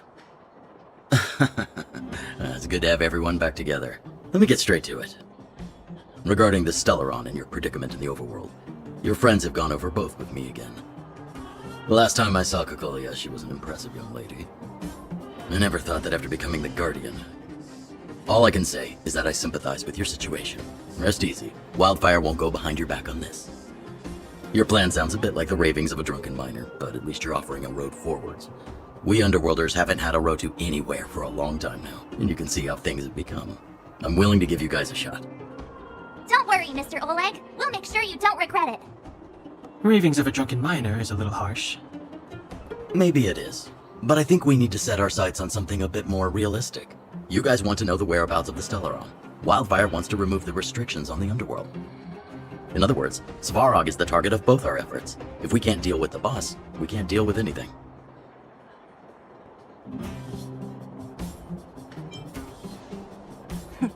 He wouldn't understand. You're forgetting he's a robot. It'd be faster to smash him to scrap metal. We should make preparations for both approaches. Of course, it's better to settle matters through peaceful means, but if the situation changes, we must be prepared for armed conflict at a moment's notice. Wildfire has tried many times to make contact with Svarog, without success. He has no intention of engaging with us. At our current strength, it would be incredibly dangerous to use force. Svarog's robots don't fear sacrifice, and I don't want to risk Underworld lives. But things have changed. Your arrival constitutes an external variable for Svarog. I may not have the full picture, but perhaps you guys have an opportunity to sway him. That would be best. Our scheme is coming along nicely, but I fear that Svarog just isn't the swaying type. You'll understand when you get to his territory. Things never run smoothly down here. And what about you, Miss Silvermane? You're the only one here that isn't compelled to do or die with Svarog. I'd like to hear your plan. Well, the Underworld is still a part of Belobog. If Svarog's existence constitutes a threat to the people here, I will of course stand with you. Excellent. An enlightened answer, young lady, and spoken like a true successor to the guardianship. Seeing as we're all on the same side, there's no reason to delay. Let's go. I've arranged for a guide to take you to Svarog. Wildfire's relationship with Svarog has been hostile for a long time now. Accompanying you would only lead to misunderstandings. We'll be nearby, awaiting orders. If things go south, we'll be there in no time. Zila, perhaps you can take our outsider friends the rest of the way. I'm on it, boss.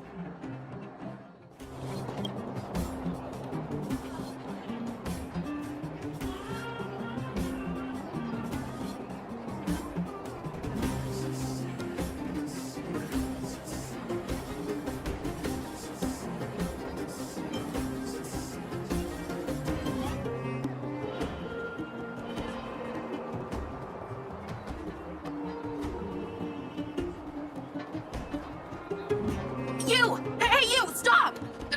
You are now a conscript of the moles. I'm not a sidekick. I'm second in command. You know what? No, this ain't the time. We got trouble. The boss went to the Great Mine along with her Diggertron. And she refused to let anyone go with her. I feel like she's doing something dangerous. You have to go check on her for us. Fursman is in the mines. It seems like the boss heard some bad news about him and then just ran in there. She even took her Diggertron. Is she preparing for a fight with the Vagrants?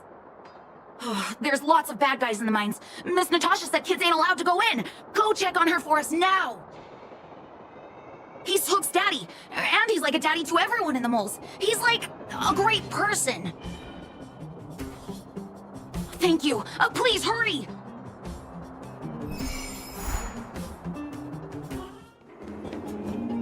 Calm down, calm down. We're all here to work for a living. Why not sit down and talk it out? Save it! We treated you as our leader, but look how you treated us. Such a rat! You sold the intel about the vein to Antonia, but we discovered it first. Now we lost the mine, and we have to work for those guys. Traitor! Well, nothing to say for yourself, huh? So you admit that you sold the intel to the mining team? Go away, you brutes! Don't bully my daddy! Oh, little Hook? Oh, no, you have it wrong. It's your daddy who bullied us first. Ask him if you don't believe me. Daddy? Yes, I told Antonia about the vein, but I was the first one to discover it. I have the right to do anything with it. It's only because you have that detector. Let's see who's boss when we take it from you. Back off! I was thinking about the bigger picture when I did that. Unlike you all who just look for trouble every day. Well, I think someone needs to teach you a lesson. Guys, get him! You'll never lay a finger on Daddy without passing through Hook. It's you! Come and help Hook! Another punching bag? Fine by me. I'll kick all your butts. Daddy, are you hurt? Just a few scratches. How about you, Hook? Don't worry about me. I have Diggertron. No one can hurt me. Good. That's good. And you, young man, are you hurt? Thank you for your help. Quit acting tough, young man. Your injuries must be treated right away. I remember. You are the outsiders Natasha mentioned before, right? I heard that you helped resolve some conflicts around the mines when you arrived. And again today, when you saved my life. The conflicts between the Vagrants and the mining team have lasted for quite a long time.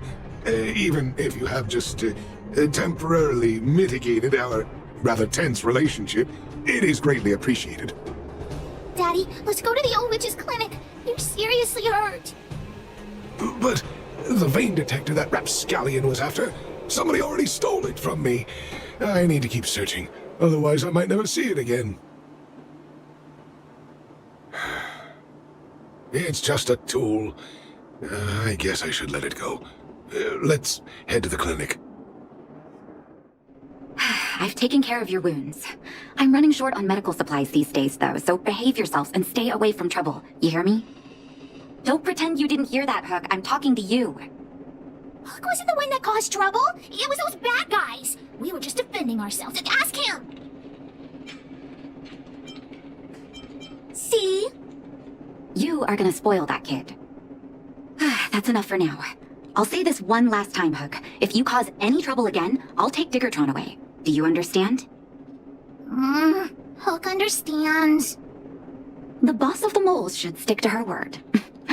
I have patients to take care of. See you later. Thank you again. If it weren't for you and Dr. Natasha, Hook and I probably would have been in big trouble.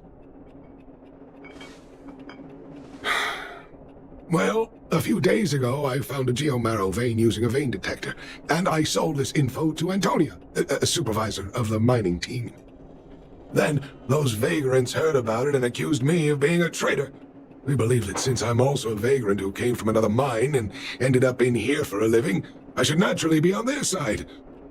The mining team could not agree with that, of course. I'm just too old for this. Daddy? Are we short on money? Why did you do that? My poor child. Daddy is old now. Who knows how long I can stay by your side? I have to start preparing for your future. People say I'm selfish, think I'm a traitor, but it doesn't matter to me. All you need to know is when I'm gone, you will have the money to take care of yourself and survive on your own. Daddy... Forget about it. Since I've got the money from the mining team, I have nothing to complain about now. It's just a shame that I lost my vein detector. It was indeed a treasure.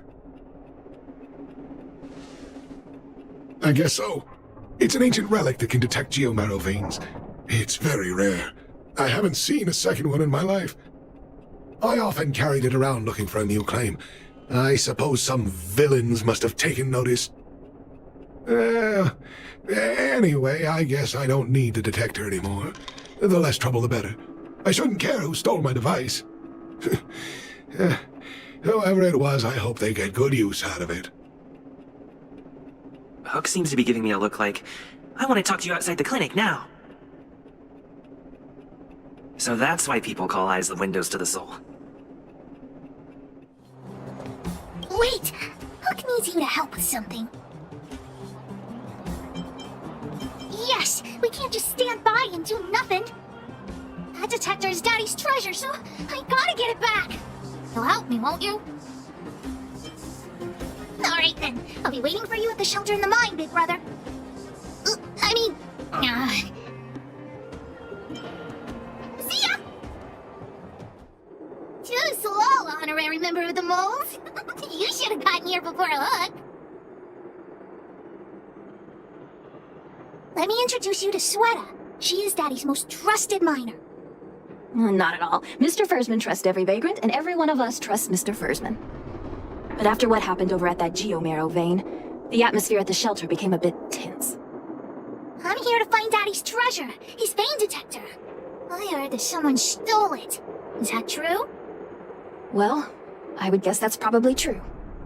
After the conflict in the mine, Wildfire gathered everyone out of the shelter and took a head count to check on the wounded. 4 people were not there. When we returned to the shelter, Mr. Fursman's detector was gone. We searched all around the shelter but found nothing. I guess one of those 4 people was the thief. Yes, the shelter was usually crowded, so thieves would have had a hard time stealing things when everyone was around. We vagrants have our dignity too. I'm sure we will catch the thief, but... But... what? Actually, we've already asked those 4 suspects about it. But they all claim to not have stolen anything. Of course, we could never expect thieves to confess and turn themselves in, right? In my opinion, one of those 4 was lying. I agree. All 4 suspects are at the shelter. If you're feeling confident, why not give it a try? Maybe you can determine who the thief is. Adults are so dishonest. Hook's gonna question them one by one. Well, what's this? Playing detective, are we? Spill it! Did you steal my daddy's detector? You little brat. How dare you label me a thief? Someone needs to give you a good lesson on manners. I'm an honest and decent man. I'd never do such a shady thing. Anyone can say that. If you really didn't steal anything, then just answer our questions. Oh, you have a temper, huh? All right, I'll spare a couple minutes for your little detective game. I'm a cook. What else would I be doing? Don't you notice the smoky cooking smell all over me? It's just that I happened to be out shopping for ingredients at that time. Otherwise, who'd want anything to do with this kind of thing? That old Fursman was kind to me. When we were at Rivet Town, he put me in charge of the whole mining team's food supply. And it's because I trusted him that I came to this mine with him. I mean, I didn't expect he would take that money for himself. Anyway, he found that geomarrow vein by himself, so I won't blame him for not sharing. But you know, what he did was not like the old Fursman I knew. Well, I don't want to be a snitch, but out of my respect for Fursman, I'll tell you a secret.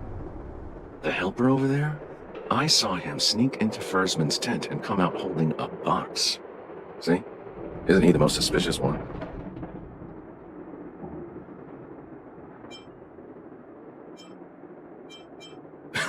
I don't care if you believe me or not. I've told you all I know. Now leave me alone if you don't have any more questions. I'm busy.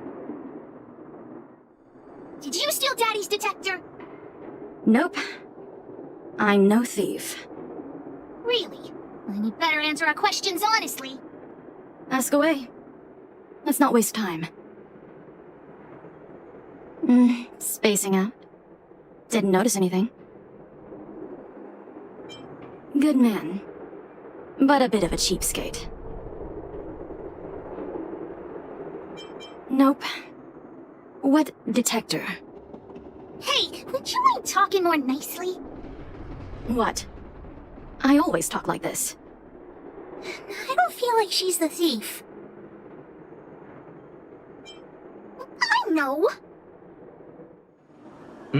Hook, what's the matter? Did you steal Daddy's detector? What? Oh, if I'd known I would become a suspect, I wouldn't have gone out at that time. How foolish of me. We just need you to answer a few questions. Okay. Ask away. It would be good to clear myself of suspicion. Nothing special.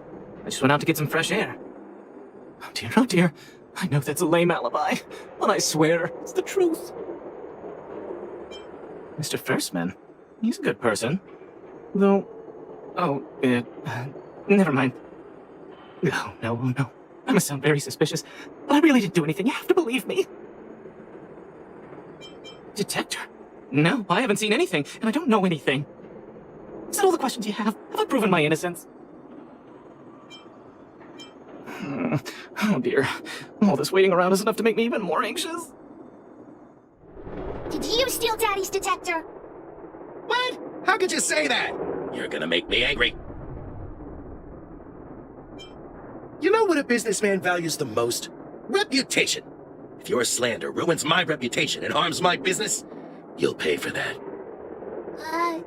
Well, then answer our questions. We'll decide if we believe you or not. I have the right to remain silent. I withhold my opinion toward this question. No comment. Oh, you would... I'll give you one more chance. Think carefully and give your answer to Diggertron this time. You little brat. Grow a couple of feet taller before you think about threatening me. Here, how about we make a deal? I'll tell you what I know in exchange for a small intel service fee. Fair and honest. Great. I like your style. Customers who don't fuss over the price are the best. So what do you want to know? Ask away. I went into town to restock. Nothing out of the ordinary, right? I restock on a regular basis, everyone knows that. I was wondering why there was nobody at the shelter. Versman is an old customer of mine. He's pretty nice to me, though we are not so close. As to what he did about that Geomero van, it was kind of unethical. We're all neighbors. We've known each other for a long time. But he sold out to the other side and left his own people out to dry. I really can't agree with that. Look, the cook is definitely the thief, I'm sure about that. I value my reputation more than anything, so you can trust me. In my line of work, I've learned to read people. And something's definitely fishy with that cook. I can tell from the start. If you don't believe me, just ask anyone. Hook's head is spinning. Do you remember everything they said? Don't worry, I've written it all down for you. Remember, among these 4 people, only the real thief would lie. The cook said the helper did it. The tailor said it wasn't her. The merchant said it was the cook, and the helper said it wasn't him. So, do you know who the culprit is?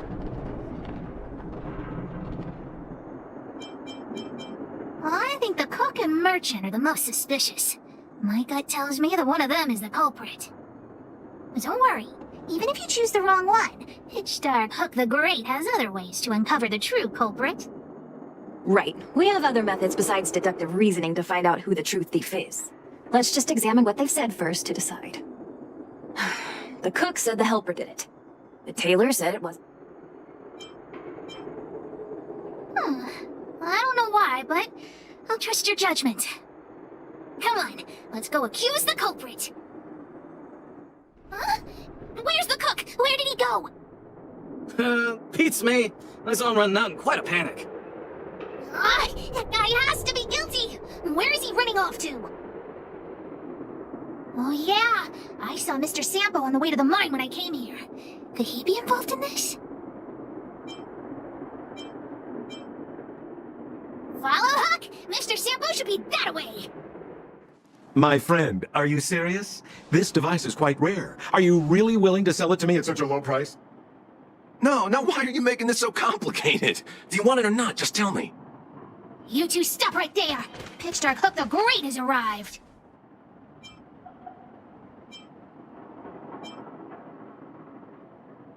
Oh boy, I knew it was too good to be true. I gotta make this clear. I have nothing to do with this fella. You have to trust me. Miss Hook, please, don't point that thing at me. It's scary. Hey, how can you sell me out like that? We had a deal. You stole Daddy's treasure! Tiggertron will not spare you. This is all that old Versman's fault. Just because he has this device I'm holding, he can make a fortune. It's not fair. Well, it seems you guys have some issues to sort out, so maybe I should leave.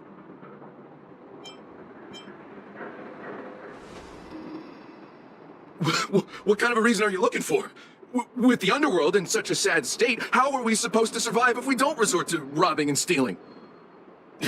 Anyway, I got the device now. Come take it, if you have the guts.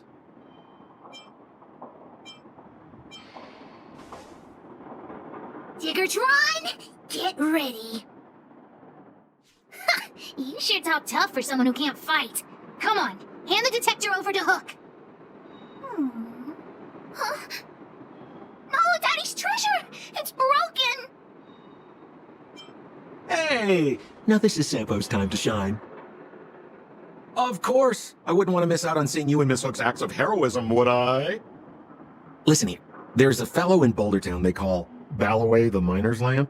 He's an appraiser. Although he claims that he doesn't do appraisals anymore for ancient relics, he actually still does a bit behind the scenes for ones that are of especially high value. I think this device of yours is probably worth a lot. It might be a good idea to try your luck with Balloway. Here's a trick. First, pretend that you want to sell it for a low price, then wait for him to excitedly fix the device for you. After it's fixed, tell him you changed your mind and you want to keep it for yourself. This business tactic is what I call a bait and switch. Pretty clever, huh? Balloway the Miner's Lamp. Got it. Thanks, Mr. Sampo. Let's go into town to find him. Have a safe trip!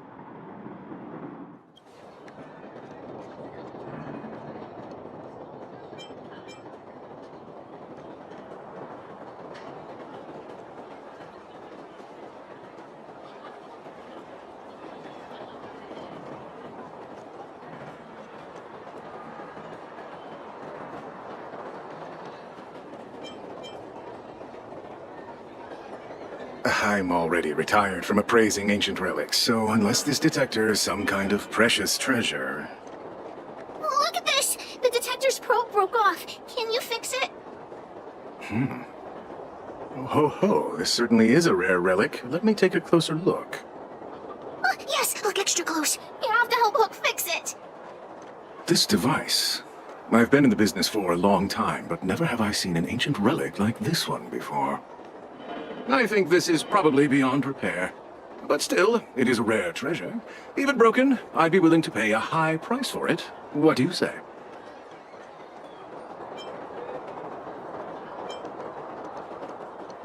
The detector's probe is gone. It's like searching for something without eyes or ears. Now, it's nothing more than a pile of junk with no practical value. I'm willing to offer a generous price for this thing, so do you want to sell it or not?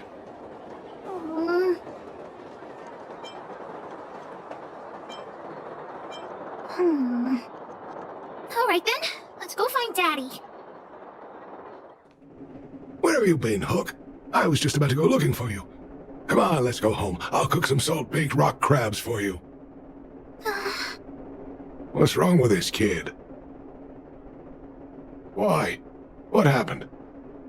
Big Brother and the Hook helped Daddy catch the thief that stole it. But Daddy's detector is broken.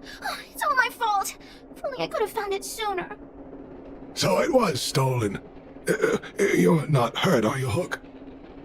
I'm fine. Daddy, can you see if your detector still works? The geomarrow probe is damaged. I'm afraid this thing won't work anymore. I'm sorry, Daddy.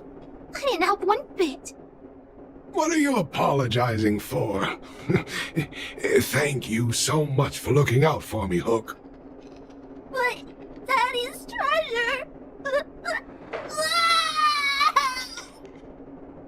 Don't cry, Hawk. Daddy's true treasure has been here all along. It was never lost or broken.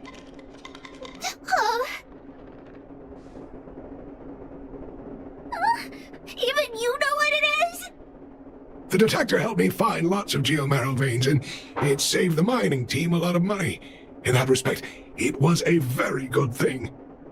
But at the end of the day, the detector is just a tool. A true treasure must have irreplaceable importance to someone. Doesn't really understand. It's okay. I'm saying some things that might seem strange, but you will understand someday. So, the treasure Daddy's talking about... Is still happily running and jumping around. Daddy! You're not allowed to see her cry! Go away! Hook? You! This I really wasn't expecting. So, the moles are a part of Wildfire. That's right. It's me, Pitch Dark Hook the Great! What do you want? Kiddo, I think there's been a misunderstanding. I will be your guide, friends, by order of Chief Ole. I gotta say I'm a little upset at the thought of you choosing a toddler over your old buddy Sampo. All right, don't get started. But I want to ask you something. Everyone in Wildfire knows the location of Svarog's lair. Why do we need you as a guide? My specialty's in the field, perhaps. Wildfire may know where the base is, but have they ever been inside? You've been inside? No, but I felt my way around the outside and picked up more than a few clues. I can help you. You have my word. Hey, what are you trying to say? Name me someone above or below ground that walks the talk like Sempo Koski. My legacy will prove that Sempo Koski was nothing but a willing and devoted servant of... Enough. Jeez, we believe you, okay? Show us the way already. Great! Stay close. This is Svarog's lair? I thought it'd be cold and lifeless. Turns out it's pretty busy. Many vagrants are staying here temporarily. Their homes were overrun by monsters. Isn't it dangerous for them to make camp right under Svarog's metal nose? No. Svarog may be ruthless, but he never attacks without reason. For those with no home, this is actually a safe place to be. If I hadn't moved away when I did, I'd probably be where they are right now. What a heavy gate. Okay, watch this! Open sesame! Is that a secret code or something? It's an imaginary password that children like to use. And I don't think it's going to be of much use.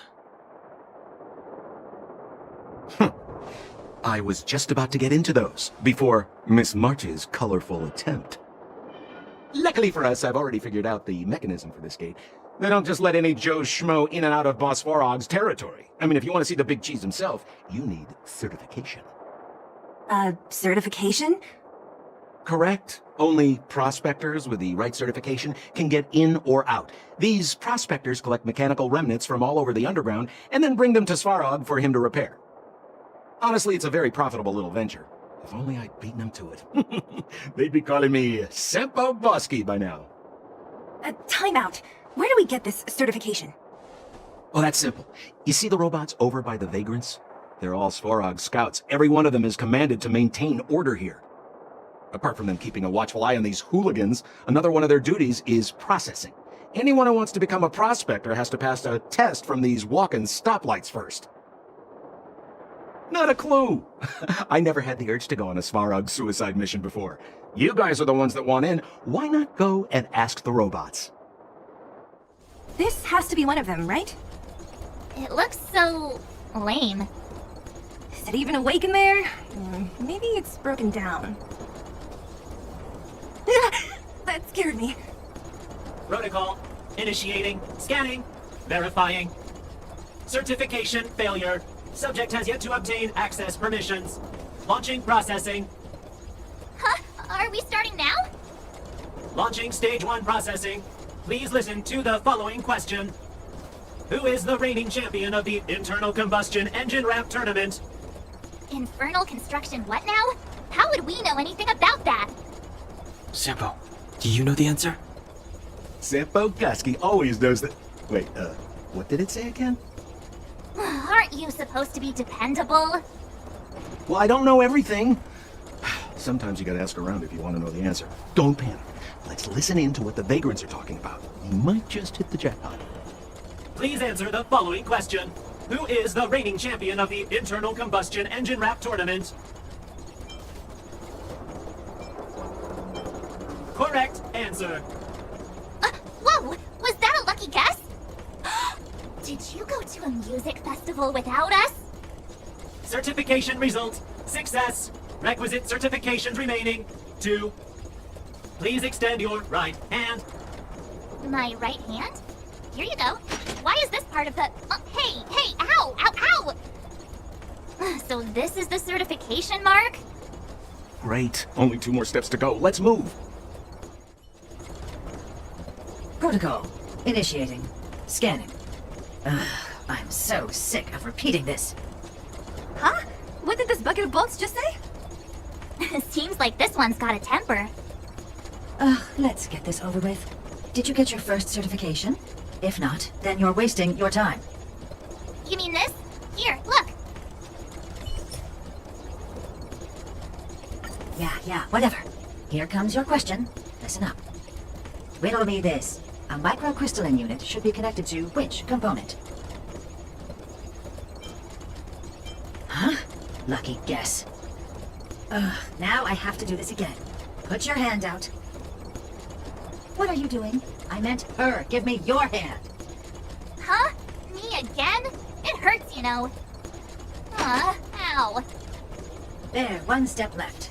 Now get out of here and leave me in peace. Whatever the case, we'll need it to identify our certifications. There's something wrong with this one.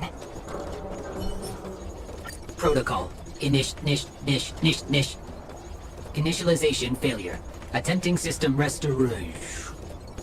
Not encouraging.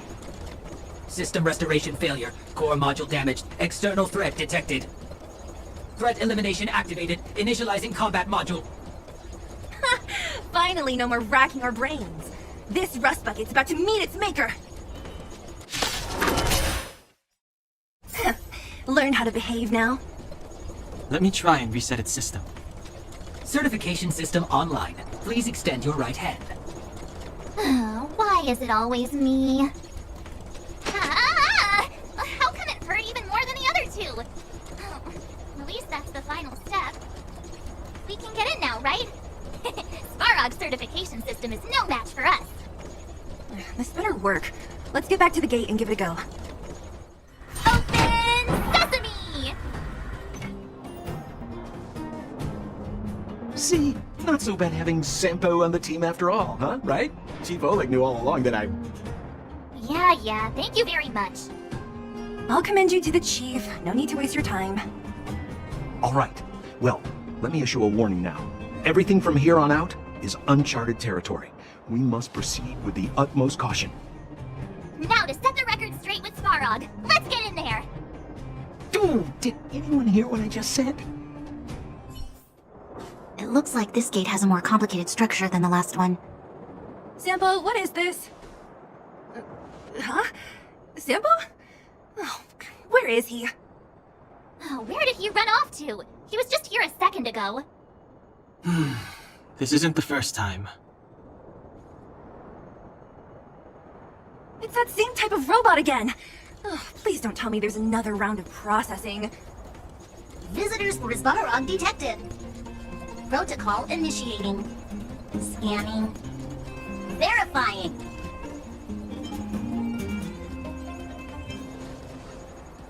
Oh, good plan. Treat the robots like guard dogs. How is that gonna improve our chances? Certification failure. Subject has yet to obtain access permissions. Request rejected. Visitors must acquire access permissions from Ms. Clara. Clara? Oh, the girl we saw in the Great Mine? We need to get permissions from her? What's she got to do with this? Family. Huh, weird. Don't trouble yourself about it. We need to find her. I don't know if this will work, but it's worth a try. Where is Clara right now? Obtaining audio data. Please wait. The energy core's bearing component is broken. If we don't repair it soon, the settlement will be pitch black. Timmy, I'm going back to Rivet Town. Maybe I can recover some usable components. You need to guard the gate while I'm gone. Recording recovery complete. Resuming execution of Clara's commands. She went back? But we were just there. Sounds like we better head over again. Wait, you guys went sightseeing in another town? It wasn't as fun as you think. Indeed. And that little girl heading into the Fragmentum all by herself. It doesn't bear thinking about. Her strength belies her appearance, but even so... You don't look so tough yourself. Well, let's find her. Svarog's not going anywhere. Isn't this the robot that was following Clara around? These can openers all look the same. How can you tell them apart? Shh. It's about to say something. Listen. Initializing self-repair module. Initialization failure. Clara in danger. Must protect. In danger? What do you mean?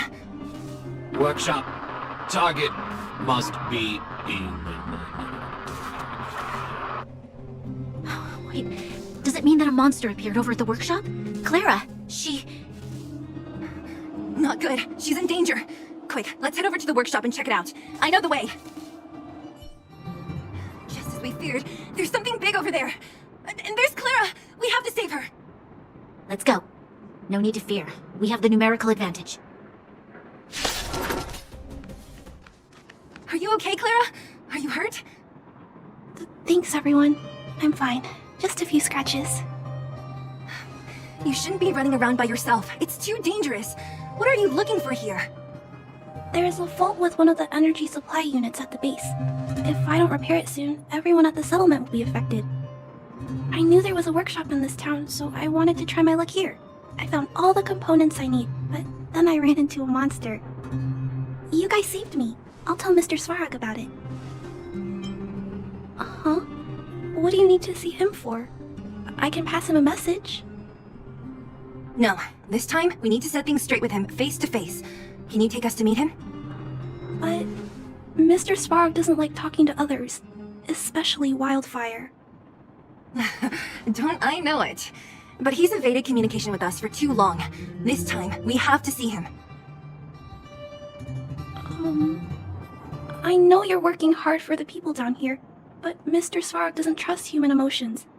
He only trusts his calculation results. So, I can't take you to see him. If Mr. Svarog and you had a fight, someone would get hurt for sure. Maybe even bystanders.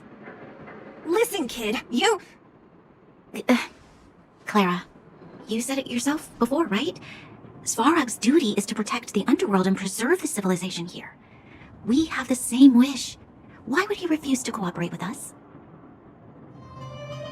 I know Mr. Svarog. He isn't affected by other people's wishes. He only follows logical judgments. Terrible things are happening on this world. Mr. Svarog thinks that the overworld will end soon. What? According to his calculation results, the strength of the Underworlders won't be enough to prevent the disaster. His plan is to keep the Underworlders away from the source of the disaster, so they can survive for longer. Isn't that just putting us in a cage? It's ridiculous. What difference does it make if our death gets postponed a couple of days? How is that better than putting up a fight?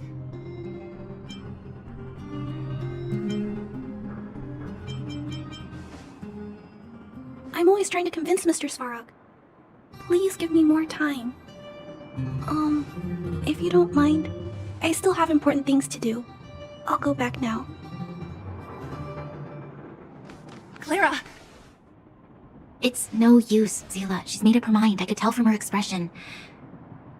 We'll have to think of another way. That's no ordinary kid. So young and yet so stubborn? No, intelligent? She's incisive and determined. In sharp contrast to you, March. Did you really have to add that last part? It looks like we'll have to get past Clara if we want to speak to Svarog. Then good luck persuading that mass of metal. Clara mentioned Svarog's calculation results many times. The strength of the Underworlders won't be enough to prevent the disaster. Those were her exact words. For me, that's our starting point. So, you think Svarog's logic has a hole in it? No. His calculation is correct. At its current strength, it is highly unlikely that Wildfire would be able to resolve the problems stemming from the Stellaron. However, that calculation didn't take the present situation into account. There's a new variable yet to be added to the equation. Precisely. If we can make Svarog believe in us, we can almost certainly overturn the result of his calculation, and we'll be one step closer to peace talks. But how can we get him to do that? Showing him some of our photos wouldn't cut it, right? There's always a way. But first, we have to convince Clara. I assume she must be on her way back to the robot settlement. Let's catch up with her. She turned that way, quick! Huh? Where'd she go? We just saw her go this way. We'll just have to head straight and keep looking. Why won't it... Ah, I can't figure it out. Oh, it's you. You came with me after all. You keep saying that, but... Are you repairing this installation, Clara? Hit a snack? Huh? How did you know? The dimensions and wear of these two roller components look very different from the rest of the unit.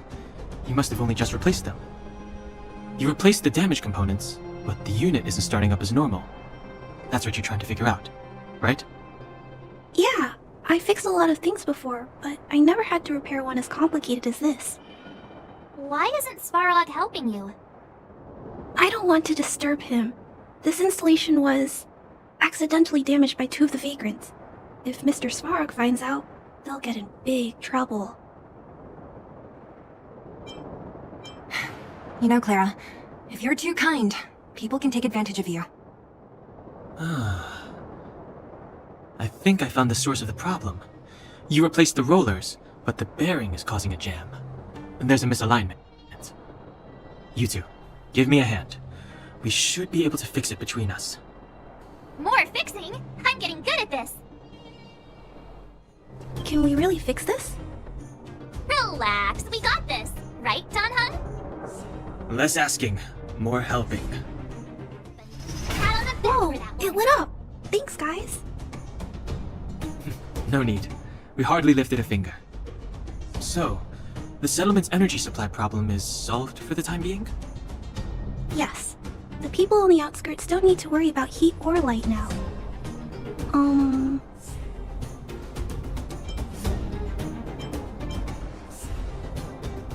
I know that you're good people. You helped a lot of the injured in the mine, and you risked going into the town for supplies. If there's any other way I can help you, I'll do my best. But this... How are we gonna convince her?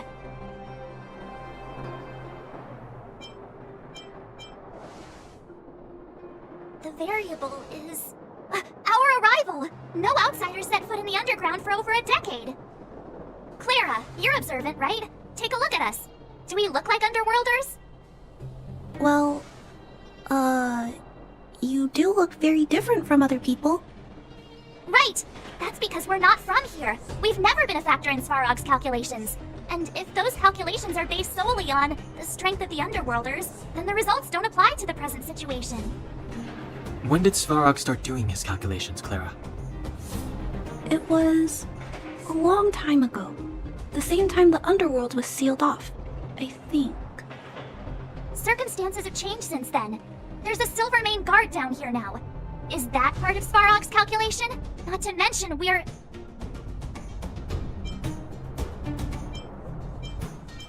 There's just no way that Svarog's calculations would have included variables like us, you know? Different planet? Don't treat me like a child. Those are just made-up stories that grown-ups like to tell. I don't...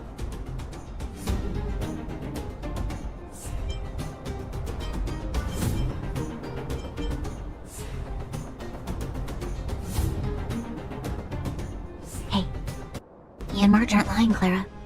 I believe them. Branya, do you really? I know how you feel, Clara. You want new hope for the underground, but you don't want anyone to get hurt in the process, right? I also have doubts, but my gut tells me that March, Dan Hung, and they are the new hope this world has been waiting for. Let them meet Svarog, and let's see if his calculation result is any different. For you, for him, there's no harm in trying, right?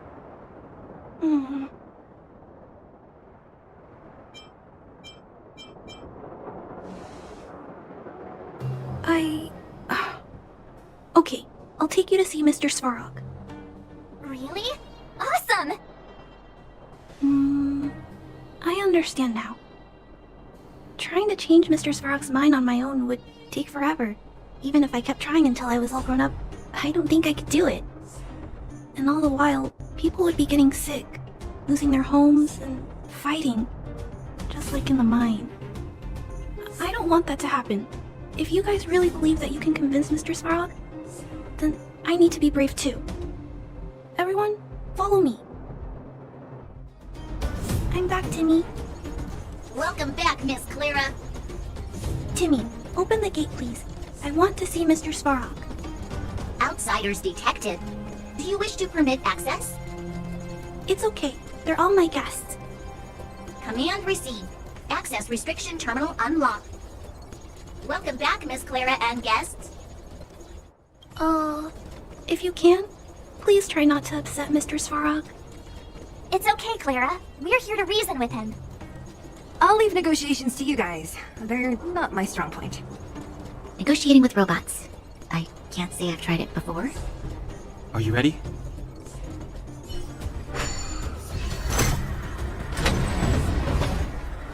I'm back, Mr. Svarog. I see that the energy supply system is back online. Thank you, Clara. But why have you brought them? Mr. Svarog, they want to talk to you about going to the surface. Analyzing. Analysis result. Target does not belong to Wildfire. Background unknown. Classification unknown. You have arrived on Clara's recommendation. I will give you an opportunity to speak. Oh, hey, sounds like he's willing to communicate. Quick, time to smooth talk him.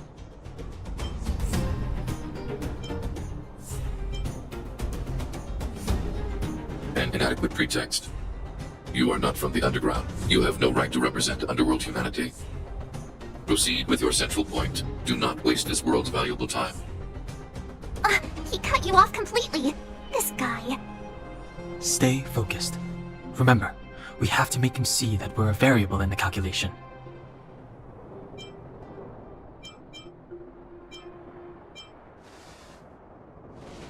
Stellaron. Searching database. Access denied. Discussing Stellaron with unauthorized targets. Prohibited.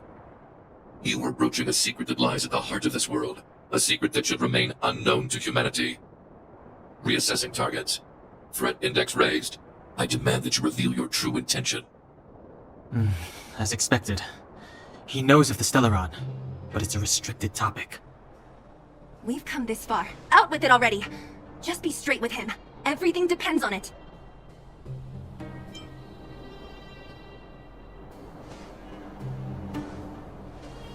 Historical records state that humanity has already made multiple efforts to engage with the Stellaron.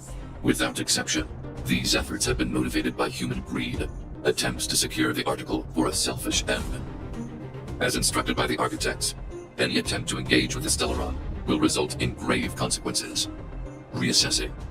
Target threat index critical. What should we do? This is going from bad to worse.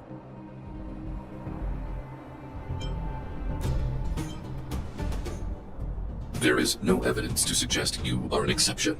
Calculation result remains unchanged. Peacekeeping protocol temporarily disengaged. Requesting extermination protocol launch. Extermination? In the literal sense? Peace talks are over. March. Prepare for combat. Mr. Svarog, please don't. Leave, Clara. Clara, it's dangerous here. Find somewhere to hide. Looks like we have to take action after all. Prototype number 3. Monitoring automaton Svarog. Extermination protocol launch. Successful. Annihilation permitted.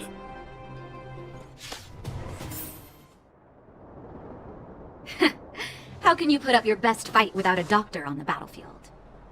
All of you, stay focused. I'm right behind you. Nat, how did you...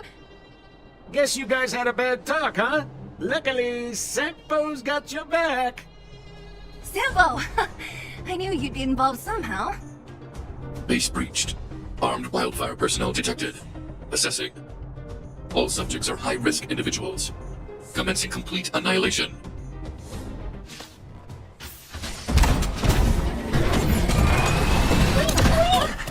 Please don't hurt Mr. Svarog.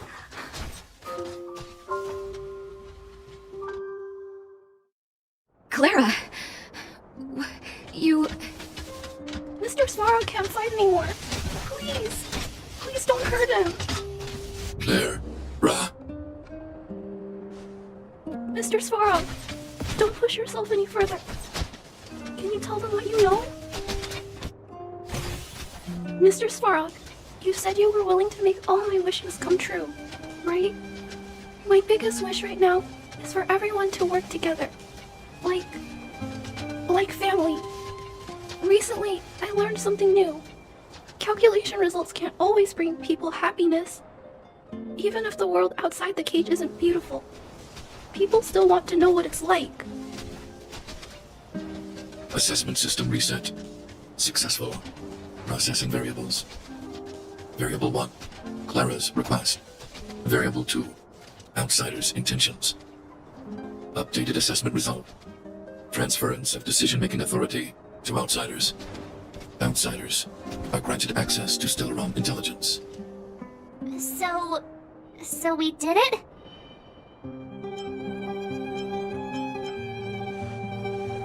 Clara seems like the only one who can break through Svarog's cold logic. It's a good thing she was here.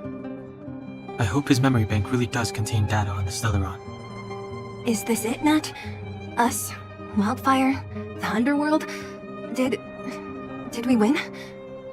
No, Zila. Our battle, their battle. It's just beginning.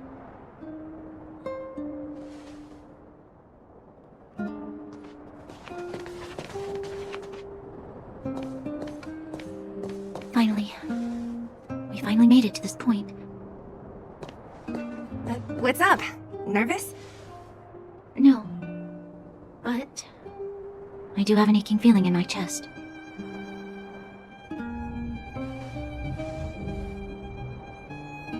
I'm ready. Reveal the truth. I'm listening. I have finished collating the Stellaron data and records. Do you wish to proceed, outsiders? Requesting database materials cache, serial number 13175. Encryption level, highest. Request approved. Transmission. This is the fruit of many years of research, Madam Guardian. The evidence is irrefutable. This so-called Stellaron is the source of all the destruction. The people will struggle to accept this conclusion, Doctor. If we were to tell them that the almighty Elisa Rand activated this thing and triggered the eternal freeze. It's the truth, madam. The truth won't change with the opinions of the people. The reports before you were the precious result of painstaking effort on the part of Belobog's greatest scholars. You must trust the weight of its conclusion. I have never doubted you, Doctor. On the contrary, I am resolute in the face of this conclusion. From the moment I took up this mantle, that voice, their voice, has made its home in my mind. I cannot shake them. I shouldn't be telling you this. Let's return to your research, Doctor. I'm afraid I cannot make these reports known to the public, unless... Unless what? Please, proceed, madam. Unless you have found a way to completely destroy the Stellaron. I understand. In the name of preservation, I will fulfill this mission. Cache number 13175. Transmission complete. Next transmission. Cache number 24830. I don't understand, Doctor. Why do we have to hide such valuable research results away? They're the work of a lifetime. You're still young, child. There will come a day, when you do understand. This Supreme Guardian, she sees further than you or I. All the decisions are for the security of Bellamog. I just think it's a shame. Our research has hit an obstacle. Meanwhile, your results will be buried in the snow. Don't be upset, child. You still have lots of time ahead of you. When you find a way to destroy the Stellaron, our efforts will have been worth it. Cache number 24830. Transmission complete. Next transmission. Cache number 57614. Why is there a robot here? During his life, this was Dr. Mearsheimer's personal robot bodyguard. I heard it's a prototype from the Great War. Since the doctor and his assistants passed away, it's remained here. It hasn't moved an inch.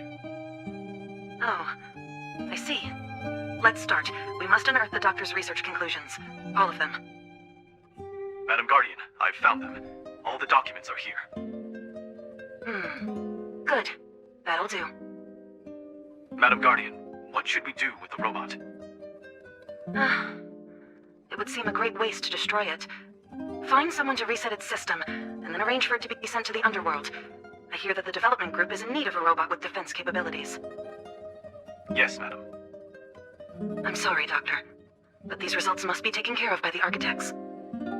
One day, somebody will be able to carry out your behest. Cache number 57614. Transmission complete. Concluding data transmission. So, the truth is clear now, right?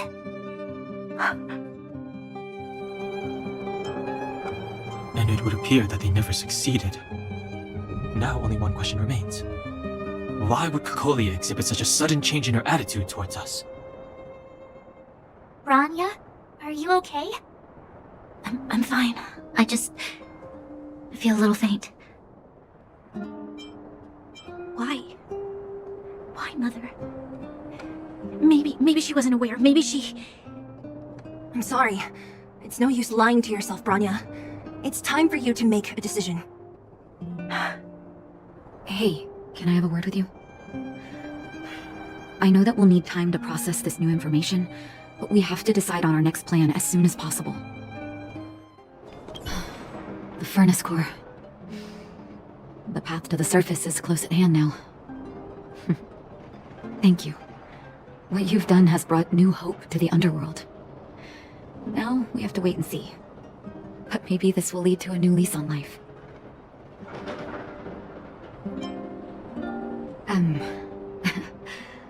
I haven't been truthful with you. As Wildfire's leader, I couldn't simply look on while you fought on our behalf. We had to come help. Huh? Huh? So you're the real chief? What about Oleg? Oleg has always acted on my behalf. He helps me deal with all manner of problems in the underworld. Thanks to him, I'm able to make time for the people. I do my best to make sure that they have everything they need. At the same time, I was formulating a plan to deal with Svarog. Your arrival unraveled that carefully crafted yet rudimentary plan. And for that, you have my utmost thanks.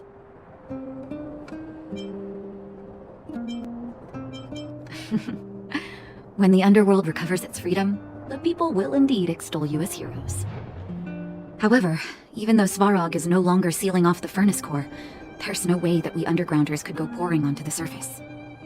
That cold-blooded Supreme Guardian has used lies and tricks to keep the surface separated from the underground. If she detects any change in the underworld, I don't know what she might resort to. As for Wildfire, we need more time to build up our strength. No, but we need to wait for the opportune moment. In the meantime, I'm sending someone I trust to go with you. Zila. Didn't she tell you? In private, she insisted on accompanying you. Don't let her carefree nature fool you. She's actually very discerning and can read a situation like no one else. Zila is a talented scout and a quick thinker. She takes decisive action. She'll definitely be able to help you. Not to mention, you also have Branya now. It seems like the intel we got from Svarog caused her a significant shock. But with Zila by her side, I know she'll recover. Hey, when's the last time you got some rest? I heard that you've been on your feet looking for Svarog since Rivet Town. Health is everything. You won't be much use if you neglect yours. Let Wildfire take care of the furnace core for now. You head back and recuperate. If you're lucky, perhaps tomorrow you can return to the overworld. Equilibrium. The universe should be in equilibrium. The arbiters of the equilibrium are giving you a trial. For the equilibrium of all worlds, you must demonstrate your strength. The strong will be given greater opportunities. The weak a chance to breathe. Passing the trial will prove that your strength has shaken the scales of power. Worlds will change, and thus, equilibrium. You will encounter stronger enemies, harder puzzles, and greater rewards. After equilibrium, you will go on to face yet more trials.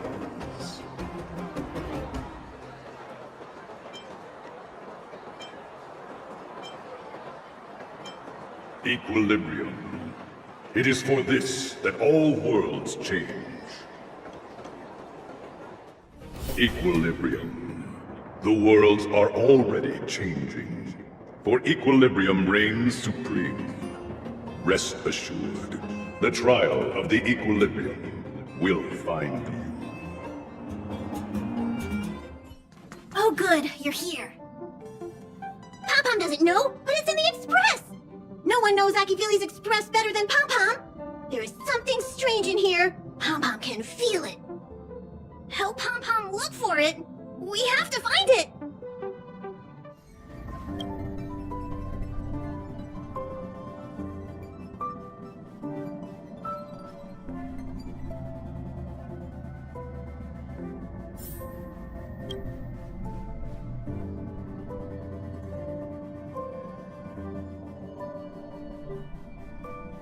Wow, so this is the Astral Express. Oh, I haven't introduced myself yet. I'm a messenger from the Garden of Recollection. I will be staying on the Express from now on. It's very nice to meet you. That's why I'm here. Let me explain. Garden of Recollection is an organization that worships the Aeon Fuli. As a messenger for the Remembrance, we surrendered our worldly bodies and traversed the universe in the form of memes to search the stars on behalf of Fuli for the most precious memories. Seeing that I'm able to be here, you must have already come to understand the concept of remembrance and the Garden of Recollection. The memories that you possess have activated a pathway for the Garden of Recollection to make copies and implant me into your thoughts. We can actually just follow you without being noticed. However, the Garden of Recollection believes that you're special. The memories that you possess are extremely rare and precious, and it's very likely there will be even more in the future. That's why I thought it'd be best if I introduced myself to you. I noticed that you've also received the concept of memo snatchers. The Garden of Recollection wouldn't want you to mistake us for thieves or crooks. Everything we do is for a higher purpose. I believe we've become acquainted now. We want to prevent the universe from being forgotten because of the destruction. Even if all matter is annihilated, it can continue to live on in the form of memories. There is actually something that I need, so I'll get right to it. The Garden of Recollection wants to preserve your memories. But don't worry, we won't take it from you. We just want to make a copy of the precious moments. You can see it as a trade between us. This is the Forgotten Hall, created specially to store your memories. We hope that you can visit this place regularly to rekindle your lost memories. The Garden of Recollection will extract the memories they want and give you something in return, in the form of matter and light cones. Come, I swear on the memories of my past self that you won't be at a loss for anything. What is it? Are you not feeling well? That's how it is the first time. From now on, all you have to do is enter the Forgotten Hall periodically, and we'll give you an abundant amount of rewards. About me being on the Astral Express. It'd be best if you kept it between the two of us. I won't reveal myself to your companions, so make sure you don't tell them about me, okay?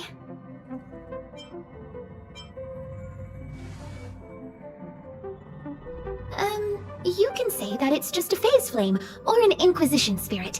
They often suddenly appear and then vanish. You should be able to get past them with that. Alrighty then. Just step close to the mirror if you ever want to find me. Did you find anything? An Inquisition spirit? On the Express? Yeah, these creatures do suddenly pop up sometimes and start questioning the first person they see. What did it ask you?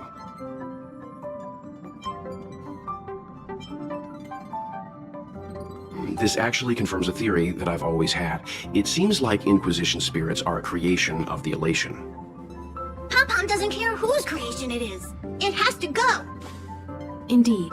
Welt, do you know what to do? Don't worry, it should be gone by now. Inquisition spirits only ask one question at a time. It will go elsewhere once it gets an answer. That's good. That should do it. Well, now that we're done with that whole situation in the underworld, we can finally look for the Stellaron. But thinking about it, I feel a bit bad about Clara. We promised her that our talks with Svarog would go peacefully. You tried your best to persuade him. It's my fault for not preparing better for such a situation in advance. I didn't mean for you guys to start beating yourselves up over it. Look on the bright side. Things turned out alright, didn't they?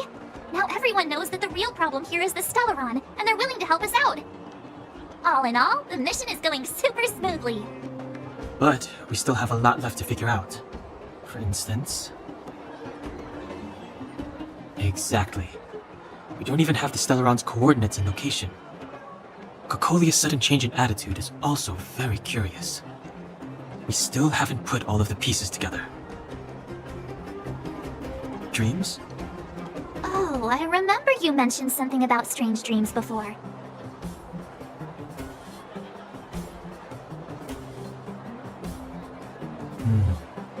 All three dreams were the same, with Caecilius and that other voice. It would be weird to call it a coincidence. I'm wondering if these dreams aren't just random, if there's some meaning behind them. Maybe you're having them because... Because of the Stellaron inside him? That's my hunch, but I have no proof. Well, then that's as good as nothing for now. So, what should we do when we get back above ground? After all this talk, we're still back at square one. We solve a puzzle one piece at a time. Let's get some rest. We'll talk to Wildfire tomorrow and get to the bottom of this. Also, there's still one more key character we haven't talked to yet. Her connection to Caecilius may be the key to cracking this mystery.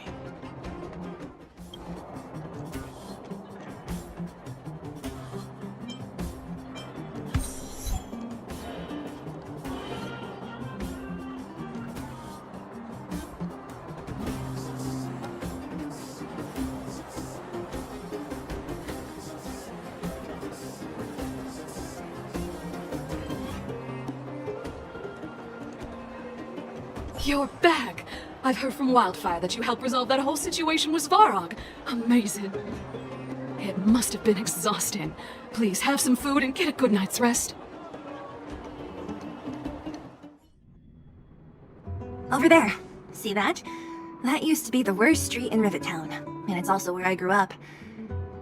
My friends and I used to wander those streets, thinking about where to find our next meal. That is, until Chief Oleg got me out and took me to the orphanage. There, I learned to read and write from Natasha, At the age of 10, I started to patrol the mines with Oleg, occasionally getting into fights with the local thugs.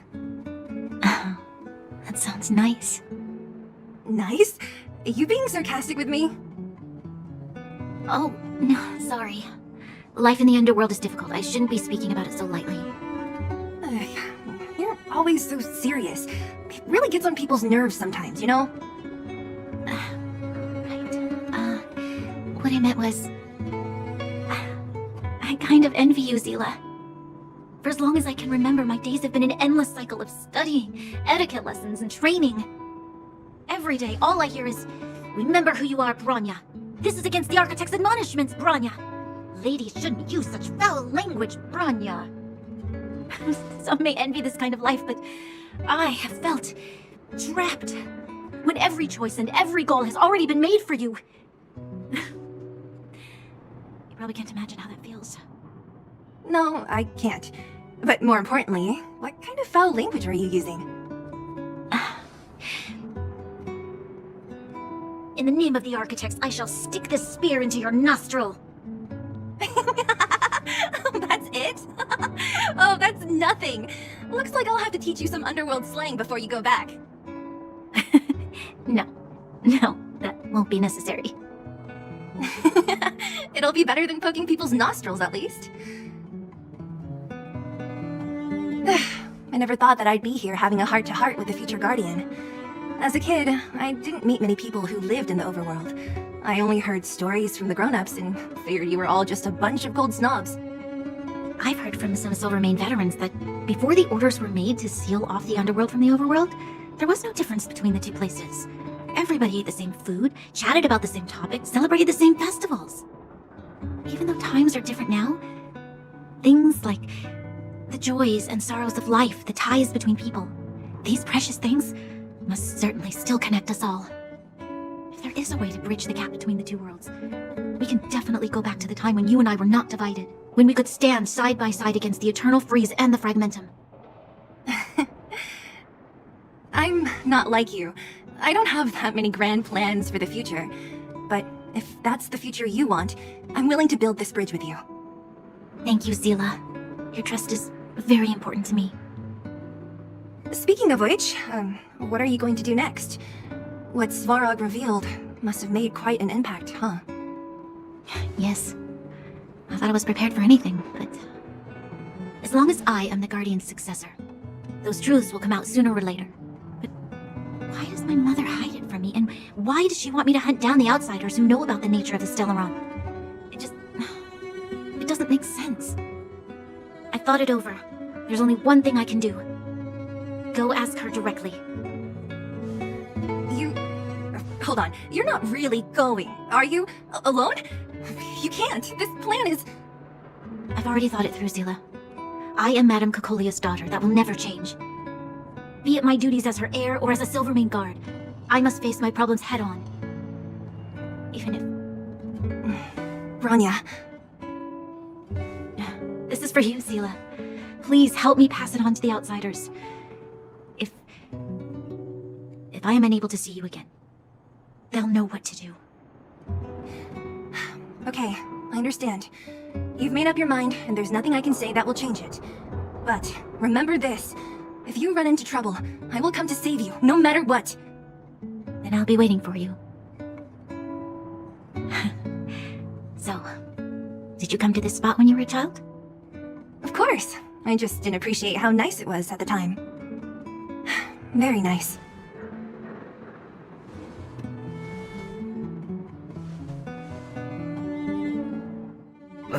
That was a good sleep.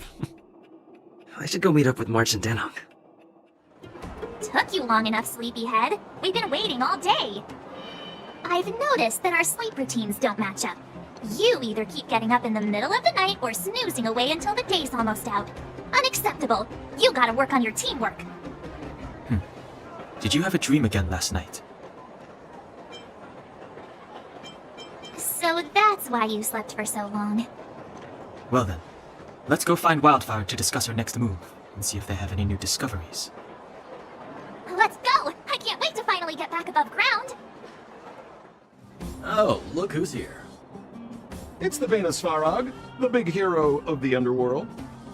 And the other big heroes, Dan Hung and March 7th. Were those lines rehearsed? Where's Natasha?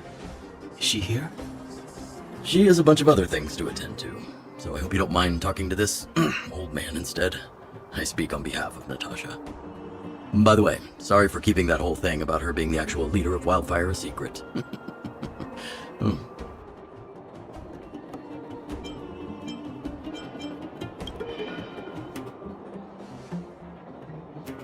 I'm glad you don't mind. Natasha is always cautious, but she has no ill intent, as you surely have noticed. She told me to make sure you return to the overworld safely. I gave it some thought, and I think the safest way is to ask this fella for help. I brought you down. I can take you back up. Free of charge. Satisfaction guaranteed. There's no need to knock us out this time, right? Of course not. This time, we'll go back through the furnace core.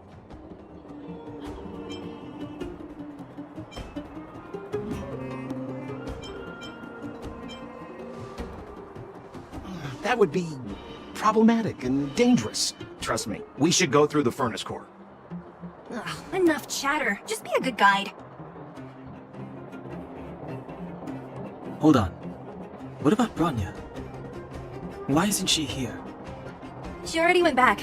As you know, she has some things to settle with the Supreme Guardian. What? She just ditched us and went back? How can you let her?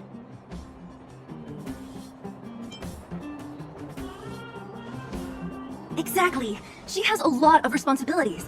I don't completely understand, but I trust that she's trying to solve the problem. Oh, right. Bronya told me to give you this. She left us a letter.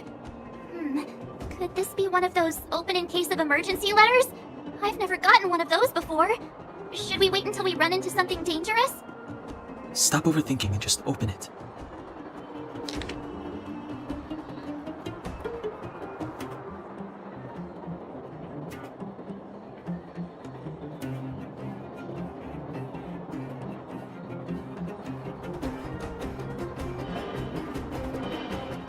Brother and sister Landau?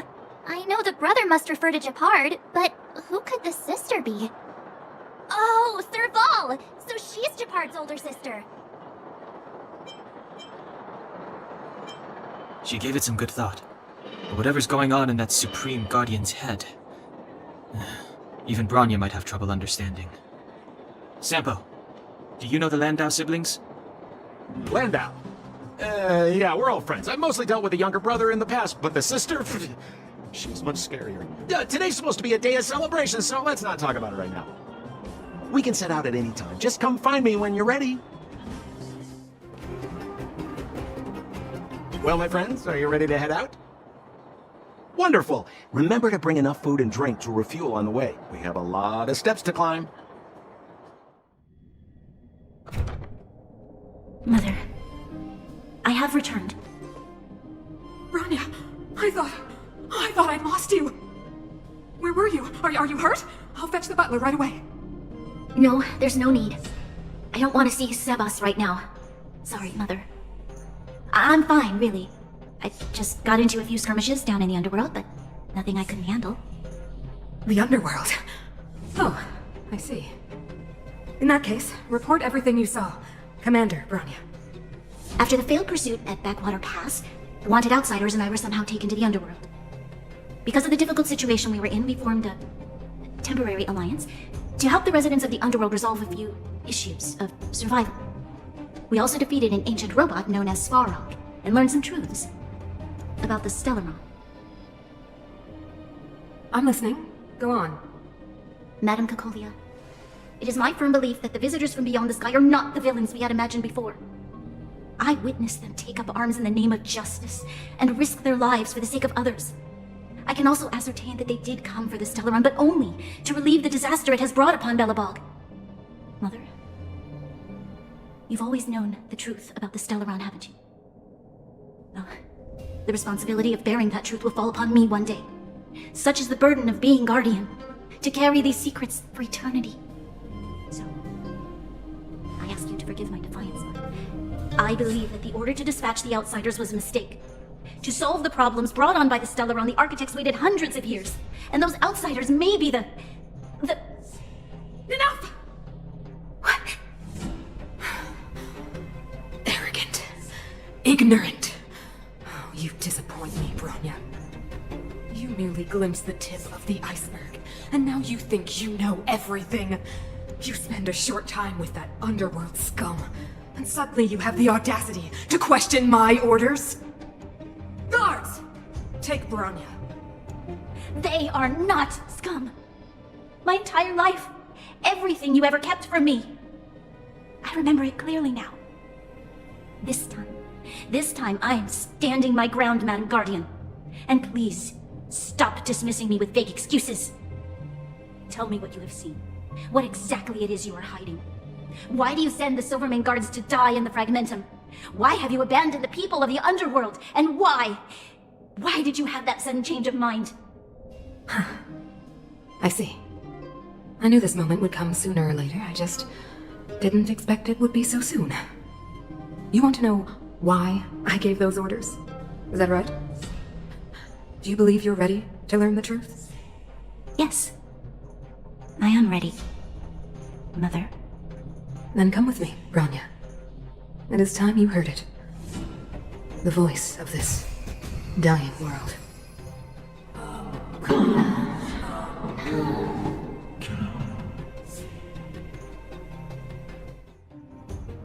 We're finally back. I forgot what fresh air tasted like.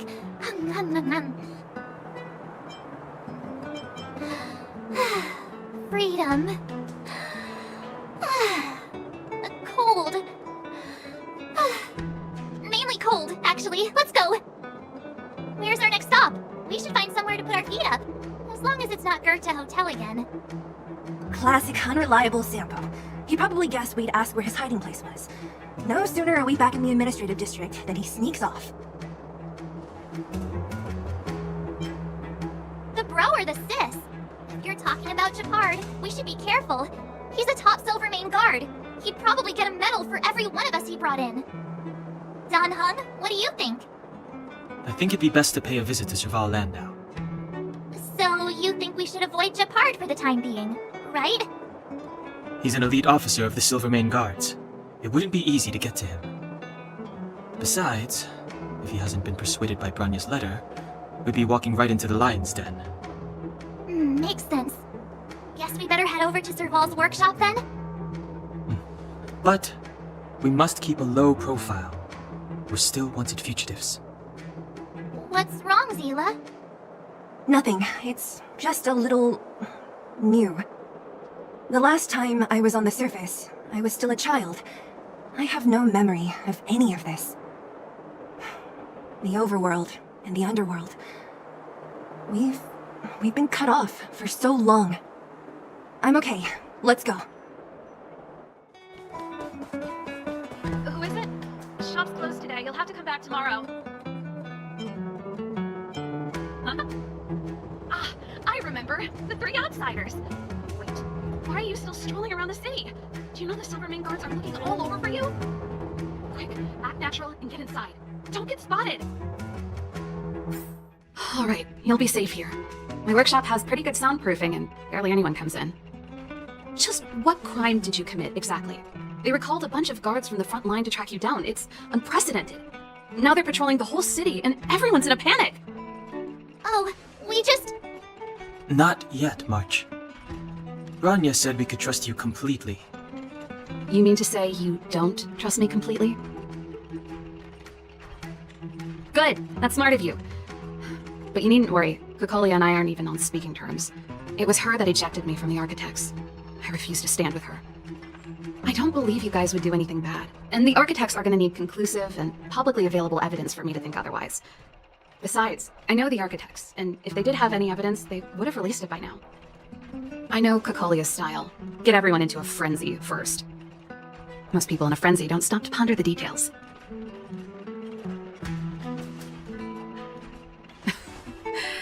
You could say that.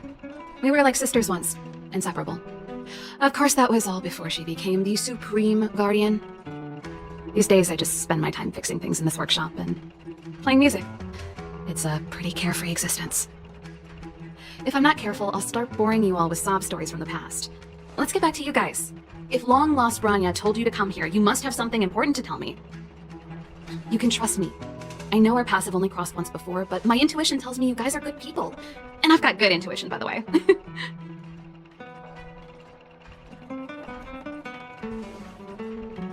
Ooh, I'm the best storyteller! Let me! Try not to embellish the facts.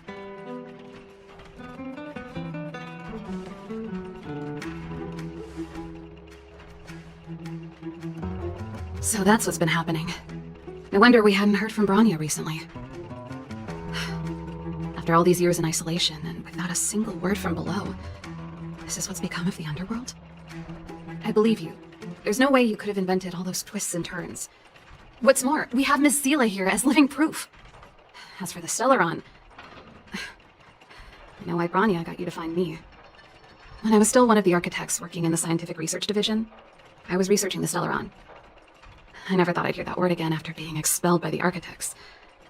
Come on, I'll tell you everything. Only a very few people in Belobog know of the existence of the Stellaron. Those that do would never associate it with the Fragmentum or Eternal Freeze. But according to the data recorded in that robot, Svarog, the architects dug out the truth long ago. The research results were purposely hidden away to ensure that the outside world would never know of them. Just my luck. Out of all the research topics I could have chosen, I insisted on the Stellaron. It's clear now that anyone who wanted to get closer to the truth would have been expelled or abandoned. Maybe I should be thanking Caelus. All she did was push me out. She could have decided to take a more permanent measure. I figured out that the Stellaron and the Fragmentum were linked, so I was already close to the truth. It's a shame that the architects ejected me before I could discover that the source of the Fragmentum was the Stellaron itself. Before I lost my position, I was applying for permission to survey the Stellaron directly. It was my research topic, but I'd never even set eyes on it. My research was all based on historical data and lab simulations. Not long after I submitted my preliminary report and application, I received my punishment. It was obvious that somebody didn't want my research to continue. Caelus, it's been so many years since we last spoke. We were great friends once. There was nothing we wouldn't share. She became a completely different person when she took on the Supreme Guardianship. The convictions she once held, her enthusiasm, it was like they were drawn out of her by some mysterious force. She gave the order to expel me herself and refused to see me. I never understood that behavior, and I gave up trying to use logic to work it out a long time ago. Sometimes I even wonder whether she really did become a different person. Is that possible? Perhaps there's a single guardian consciousness that gets handed down from generation to generation, and the real Caelus has already vanished. Is she being compelled by previous generations of guardians to make such baffling decisions? Who knows? But this might make for good songwriting material. Japard? Not a chance. He's a decent guy, but also famously uncompromising. For my brother, orders are more important than anything. Even if you stuck Branya's letter to his forehead, he wouldn't be swayed. You need to choose your words carefully if you want to persuade him of something. It might be best if I talk to him. Though, I'd need a strategy first. Yes. I never observed it directly, but I used lab simulations and outbound surveys to establish a rough location. According to the survey results, the Stellaron is likely to the north of Belobog, somewhere in the vast snow plains. We must locate it as soon as possible, ideally before Caelus takes action. Can you tell us the way? Not a problem. I was thinking the same thing. But I'm afraid telling you might not be enough. The area to the north of Belobog has been more or less swallowed up by the Fragmentum. If you want to get to the northern snow plains, you'll need to get past the Silvermane Guard restricted zone on the front lines first. Even if you get past the restricted zone in one piece, you'll have a whole heap of Fragmentum to deal with. Yes, that's where the main force of the Silvermane Guards is stationed. They've consolidated their position there in order to resist the encroaching Fragmentum. It sounds like the three of us and Seela might not be enough. Why don't we go back underground and get Wildfire to come with us? I fear we may not have the time. Hey, enough pessimism. Back in my official capacity days, I spent a lot of time in the north. I got to know the soldiers and officers on the front line very well. This calls for brainwaves, not brawn waves. How about I take you over myself? Really? Great! Phew. It's less scary if someone you know is leading the way. I want to see the Stellaron too, you know. It was my research topic for over a decade. You don't get that many decades in life. That's settled then. There's no time to lose. We should head out as soon as you're ready.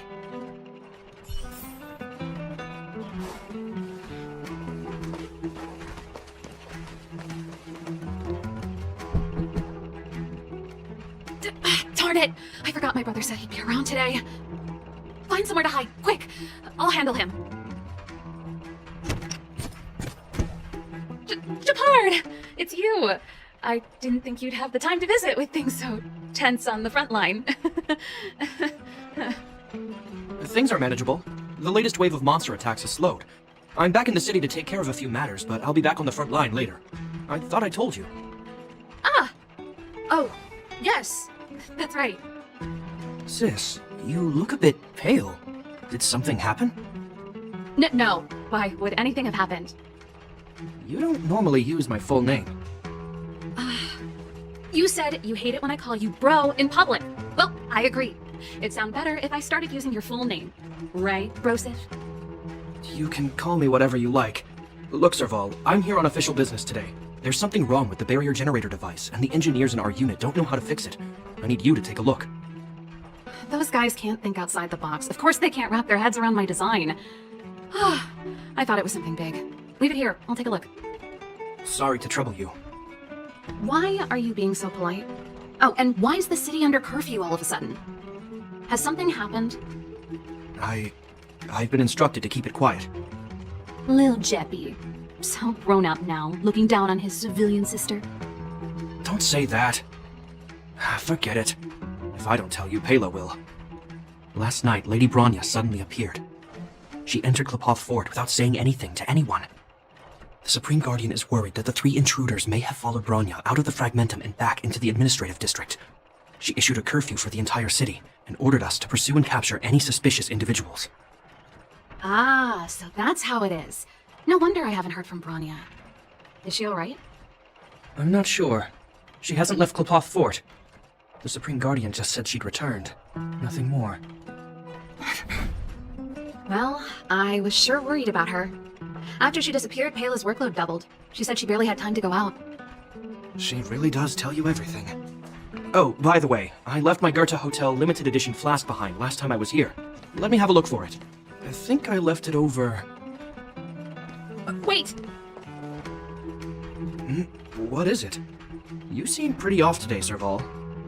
It's, right. You remember how you neglected all those flowers to death? I piled them all over there during a bit of spring cleaning, and now they smell terrible. So, don't go over there. Seems like a strange reason not to take a look. Plus, am I supposed to believe you were spring cleaning? You must be up to more forbidden research. Am not! How dare you! What do you take your sister for? Never mind. This is your space, and I shouldn't intrude.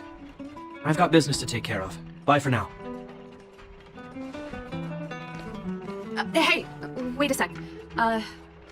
Those intruders. I wanted to ask, what crime have they committed? They're plotting to overthrow the architects and bring harm to the city.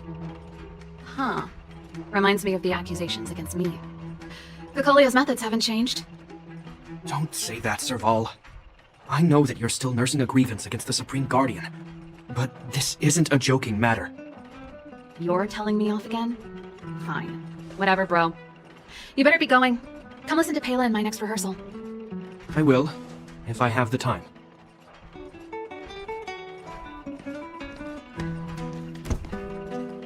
The coast is clear. You can come out now. Phew, I nearly suffocated. What kind of plot device was that? I almost lost my cool when you went for his flask. This is bad. Bronya's in danger. We have to go save her. Attempting to storm Klepoth Fort by ourselves? Forget it, Zila. I don't care how skilled you are, I'm not sending you on a suicide mission. Rest assured, Caelia may have changed over the years, but she never hurt Bronya. I'm certain of that. You sound like Bronya herself. I don't get it. You guys are against Cocolia, and yet in some ways, you seem to trust her completely. Didn't you hear him? He said he needs to take care of a few matters in the city first. If we're fast enough, we can stay out of his way. Come on, let's go to the restricted zone. If we can get ahead of the curve and find the Stellaron, Cocolia will be out of options. Oh, they jacked up security, all right. How the heck are we gonna sneak in? Serval, we need one of those brainwaves. Leave it to me. Stick close, guys, and don't get spotted. This is a military base. Trespassers aren't allowed in. Wait, isn't that... Serval! Long time no see. Well, if it isn't Franz. Long time no see. You still watching the entrance? Well, you see, you haven't changed, Serval. Still nailing us to the wall. So, what brings you over here at this hour? And who are the guys behind you? My brother said the restricted zone energy lines were malfunctioning. Told me it was urgent. He doesn't trust those contracted maintenance workers, so he got me in for free. These guys are my assistants. We need to overhaul all the installations here. I didn't hear anything about the energy lines malfunctioning. Oh, please. This is a technology division issue. Why would they tell you guys? Come on, let us in already. If the heating system goes down in the middle of the night, are you going to be responsible for all the frozen corpses? No, that's not something I can handle. Seeing as you're Captain Japard's sister, it should be fine. Okay, here are some temporary passes. Oh, and remember to give them back to me when you leave. Thanks, Franz. I'll put in a good word for you with my brother and get him to promote you. No, Captain Japard hates all that under-the-table stuff. I'd have a better chance if you don't mention me at all. Do you see that mechanical gear bridge? When you cross over to the other side, you arrive at Hell on Earth. It's a place too cold to bear, covered in snow and ice. The guys doing the scientific research don't have time to worry about the surroundings. The restricted zone front line is on the other side of the gear bridge. It's an endless fragmentum with a few exhausted Silvermane guards, and the stench of death in the air. If we want to progress further north, we will need to cross that hell. Are you ready? Exactly. We've got nowhere left to retreat. Let's go then. First, we need to think of a way to get to the other side. I helped set the underlying mechanisms for this type of gear bridge.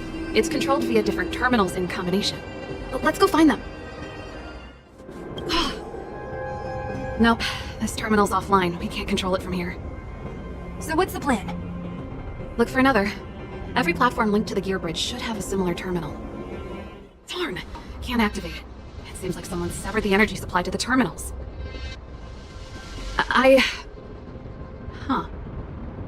You know, the more I think about it, the more it seems deliberate. With the front line on high alert, they must have rotated the bridge to make it impassable. Then they cut off the energy supply to the terminals to avoid accidental repositioning, or to prevent deserters from escaping. That way, even if the front line were to collapse, the Fragmentum monsters wouldn't be able to make it to the other side. Bronya was right. The Silvermane guards really are risking their lives to protect Belobog. Just my conjecture, but I doubt it's far from the truth. My brother mentioned that they've had to use extreme measures to repel the Fragmentum monsters. Let's press on. We can't activate either of these terminals, so let's look for the energy supply installation itself. That's it! The thing's shaped like a giant iron ball. And it's behind a gate. What are the odds? Its formal name is the Mechanism Energy Hub. It's connected to all the energy lines. I would have thought it covers the entire restricted zone. No wonder it's so heavily guarded. One unit for everything? That's a disaster waiting to happen. We learned the hard way. As long as we can gain access permissions to the hub, we can operate the gear bridge terminals. That's why I told them we were here for urgent maintenance. The frontline equipment needs servicing just as much as the rest. So that's why you went for maintenance. Way to go, Serval! I thought you just came up with it on the spot. Come on, let's see if that guard over there will let us pass. Yo, evening soldier. Are you the emergency engineers?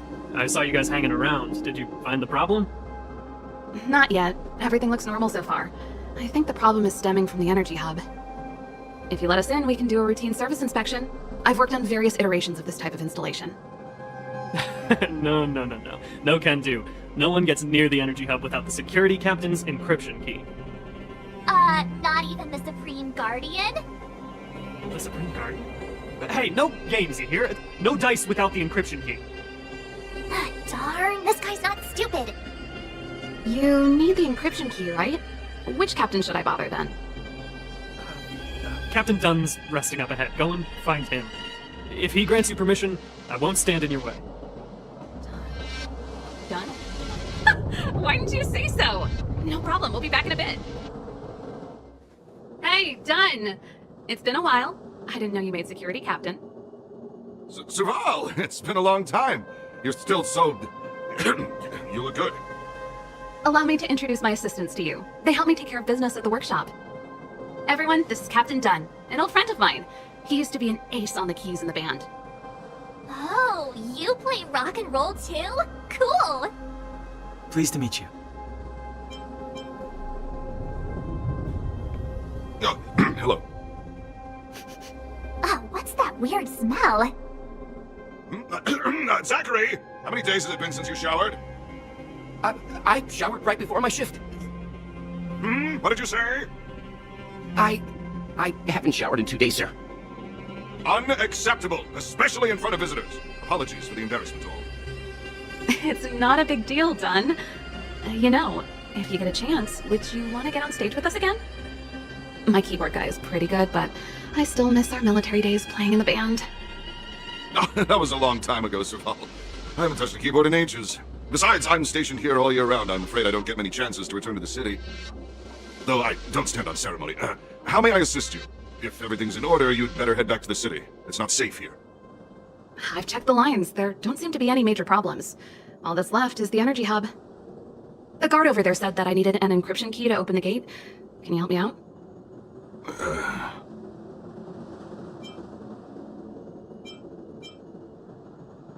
Could you be any less discreet? Anything wrong, Dunn? Sorry, Serval, but can you tell me what Captain Japard told you? Huh? Oh, let me think. Hey, sis, the energy supply lines in the restricted zone have malfunctioned. Those useless engineers can't find the problem. Something like that? And may I ask, when did he contact you? This morning? Yeah, that's right. He's on urban patrol duty today, right? That's why he popped round and asked the favor. Uh-huh. Captain Japard just returned to the front line. I could reconfirm with him? Huh? Hold up, he's back? That can't be. He was still in the city a little while ago. You haven't changed, Serval. You're still a lousy liar. These people you've brought, they're not workshop assistants, right? Serval, it's not that I don't want to help you, but you should remember that I'm a Belobog Silvermane guard. How about this? You can leave, and I won't tell anyone about this incident. But the outsiders must remain. There goes the negotiation.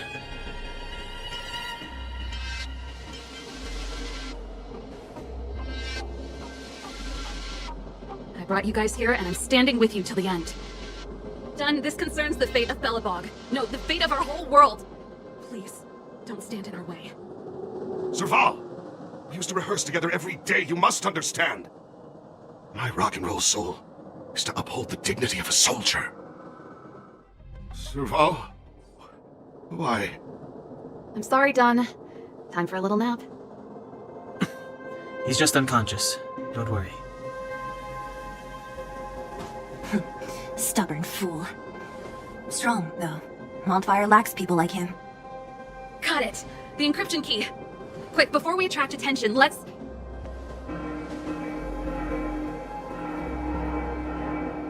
I think we attracted attention.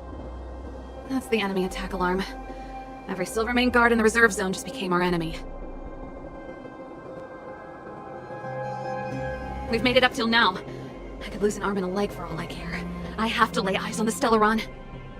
Quick, back to the energy supply hub. Anyone that tries to stop us is gonna find out a thing or two. We're in. It's open! Oh, thank you, Dunn! Give me some time. Who designed this operating system? It's so unintuitive. Emergency fire evacuation system? Not that. Rock and roll dance floor atmosphere mode? Who the heck added that? And they used one of my songs! Your bridge control terminal. Still found it. I've reset the energy system. Let's go and operate the gear bridge terminal. Careful, there's a big guy up ahead. There's no other way. We'll have to fight. If we can beat Svarog, we can beat this one. Let's go! Energy restored, system online, certification enabled. Come on, come on! 50%, 65%, 85%. We did it. We've gained access to the gear bridge. Let's move.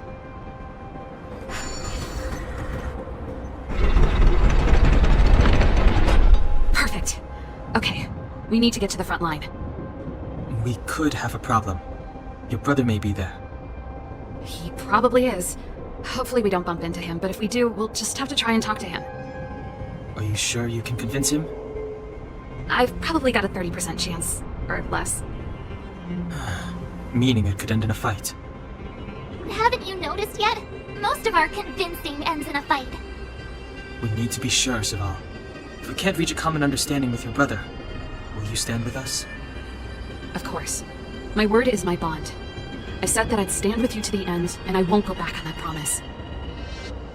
Serval. It really is you. Wait, Japard, listen to me.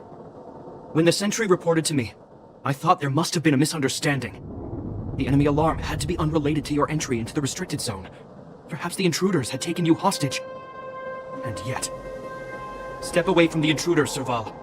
Walk over slowly and stand behind me. You're different from them. I'm sorry. We have an understanding. I stand with them. Give me a few minutes, just a few. I'll explain every... Enough, Serval! Have you forgotten where we are? We Landaus ought to know this place better than anywhere. The outer reaches of the front line against the Fragmentum. Belobog's most strategic protective fortress. Every Silvermane guard here, every person here, is ready to sacrifice themselves. Ready to spill their blood for Belobog at a moment's notice. Yet here you are, leading fugitives into the restricted zone. Attacking my Silvermane comrades in arms. Hijacking the energy hub. Are you really worthy of the Landau name? Why do you think I've come here? We found a way to dispel the eternal freeze, to seal the Fragmentum. It might be the only lifeline this world has left. If that were true, why wouldn't you report to Madame Cacolia? Why would you sneak into the restricted zone and create chaos? You don't understand. The one preventing us from getting close to the truth is Cacolia herself. You have all seen the Supreme Guardian in person. Do you think you can act as you please because she didn't recognize your version of events? Listen to me, Japard. The origin and spread of the Fragmentum is linked to the Stellaron. The meteorite in the Architect's records, it's... I know about the Stellaron. It's exactly what the fugitives behind you are seeking. But the Madam Guardian has already revealed the truth to me. These people have ulterior motives, Serval. They want to steal this treasure from the Architects. The Madam Guardian has warned me before that you were indulging in fantasy. That you'd been exposed to forbidden knowledge. And that you would bring destruction down upon Belobog. I believe you, Serval. I believe you think you're acting with loyalty to the people. It's just... Guards, formation. Arrest these people. We could be inundated with Fragmentum monsters at any moment. We have no time to waste on them. The forbidden is only forbidden to conceal the truth within. Cacolia is afraid that we'll seize on this knowledge. That the truth will spread far and wide. To save the world, we must risk it all. I've said my piece. Whether you believe it or not is up to you. Regardless, you should know by now your sister's never been one to back down. If there's something or someone you can't abide, you should stand up and resist. And if there's something you uphold, you should uphold it to the very end.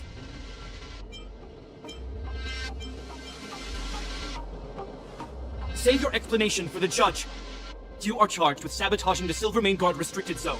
In my capacity as captain, I hereby order that these fugitives be arrested. This isn't like our childhood games, Serval. You won't get any leniency from me. The barrier hasn't been fixed yet. Don't try and be a hero, Japard.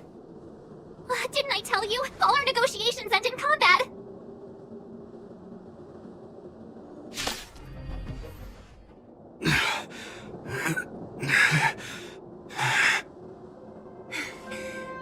This guy knows how to put up a fight.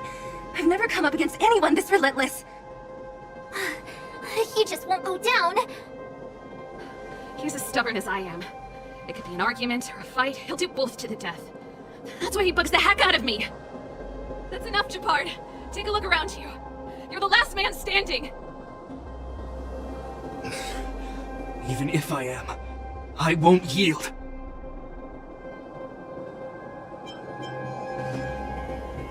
We don't want you to yield through force of arms. That wouldn't be a victory for us.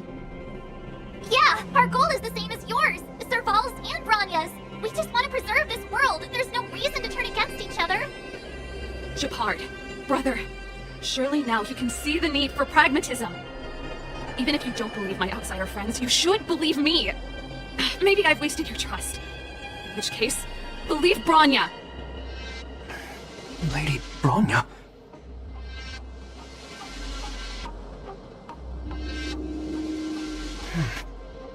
There's nothing more to say, Japard. The decision is yours. As a captain of the Silver Mane Guards, I am duty-bound to carry out the orders of the Supreme Guardian.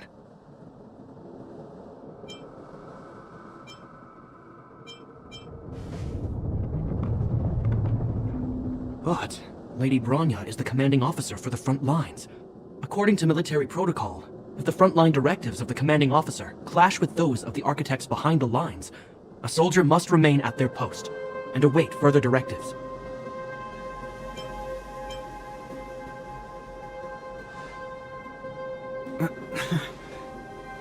For the Silvermane Guards, the Guardian's orders are paramount and absolute.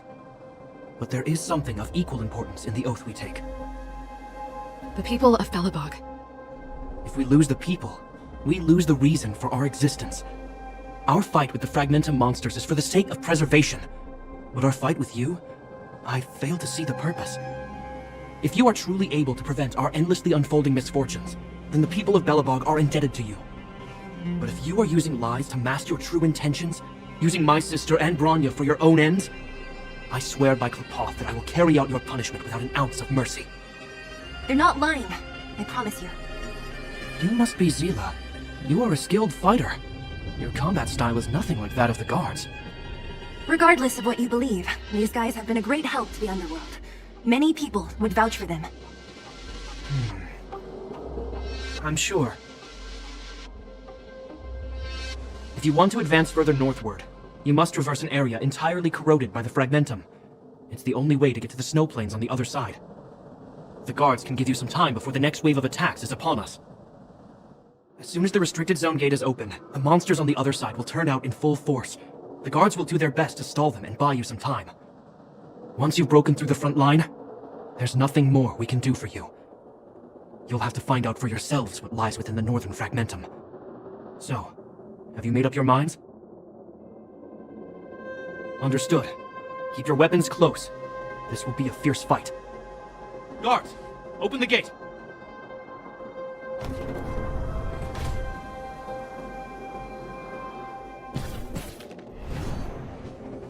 Are you dealing with attacks like this every day? It's a common occurrence. Guards, formation! Well, I'm gonna make sure I don't owe the guards any favors when this is done.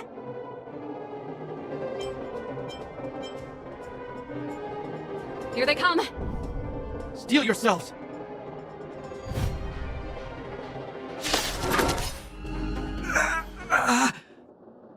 I told you, Japard, the barrier hasn't been fixed yet. Don't try and be a hero. This is only the first wave. They'll have reassembled soon. I have to! Hey, Mr. Silvermane, listen to your sister. I can tell just by looking at you that you haven't fully recovered. Outsiders. Zila, the second wave hasn't started yet. Make the most of this opportunity and make a break for it. Huh? Serval, aren't you gonna look for the Stellaron with us? My brother can't hold them back by himself. He wasted a lot of energy on us. He's my responsibility now. Besides, if I'm not here to help, I don't know what might happen in the next wave. I want to go with you. I do. I always wanted to catch a glimpse of the Stellaron with my own eyes, and now it's so close. But I can't abandon my brother and the other guards. I'm a Landau. It's up to you now. I believe in you. You've given me new hope. Get hold of the Stellaron before Caelus realizes what's happening.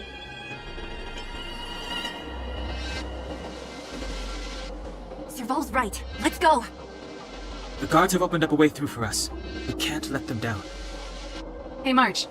Don't forget to take a picture of the Stellaron for me.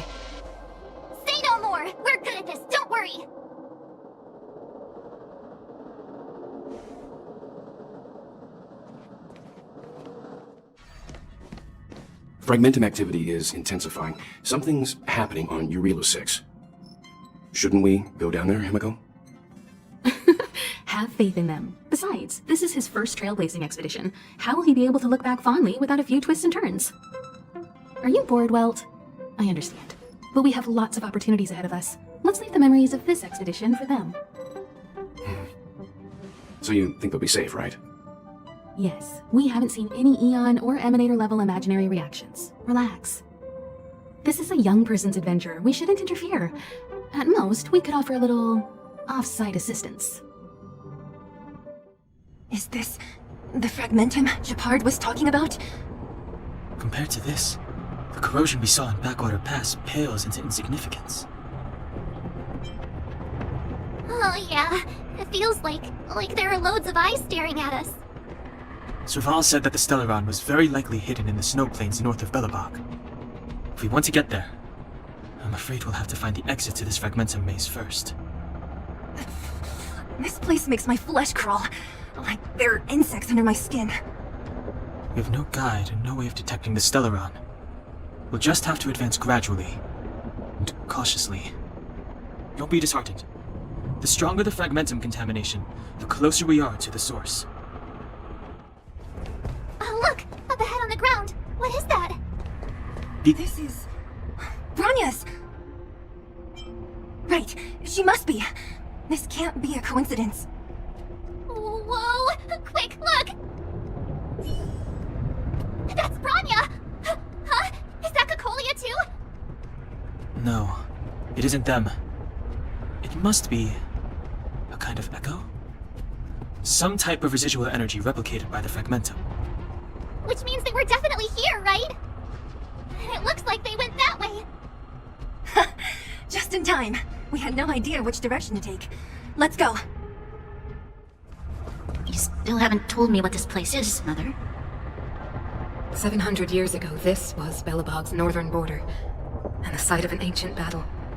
Here is where Elisa Rand led the first Silvermane Guards in resistance against the Legion. Now, it is nothing more than an abandoned corridor, filled with the sounds of old world echoes. Don't let its fragmented appearance fool you, Bronya. On the day the promise is fulfilled, these ruins will become the breeding ground of a new world. Mother, do you truly believe the Stellaron's promise? It summoned the blizzard beyond our walls and opened the door of the Fragmentum. It destroyed our civilization. And yet, the crime of our ancestors was their inability to embrace that destruction sooner. What? From the moment those intruders descended from beyond the sky, this world was handed a death sentence. But the Stellaron has reserved for us a thread of hope. There is a price to pay for new life, wiping away every decaying vestige of the old world, renouncing the meaningless and lingering struggle. This is the price the Stellaron demands. When the promise is fulfilled, Bronya, no longer will we have to squander our lives guarding this wasteland. You and I will witness the new world rise from the ruins. No. This is a complex mechanism. How did they get past? I knew this wouldn't be simple. Oh, wait! Wasn't there some big energy hub-looking thing back in that empty area? Let's go back and take a look. Maybe it's linked to this gate.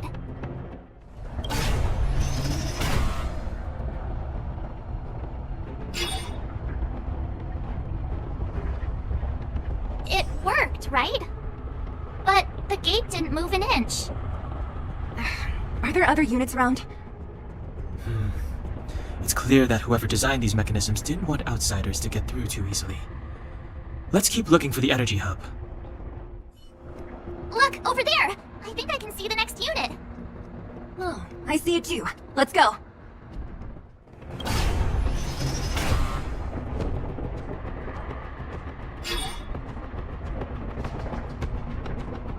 Did you hear that? This mechanism must be on now. Come on, let's find the next one. Where is the next mechanism? Oh, behind that gate. There's no switch. We need to find a way around.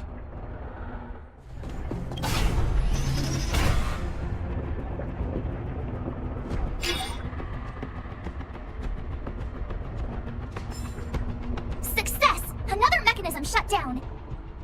I want to ask you a question. Do you still remember those dreams you mentioned to us? I know you're wide awake right now, but I need you to try. See if you can recall the voice you heard.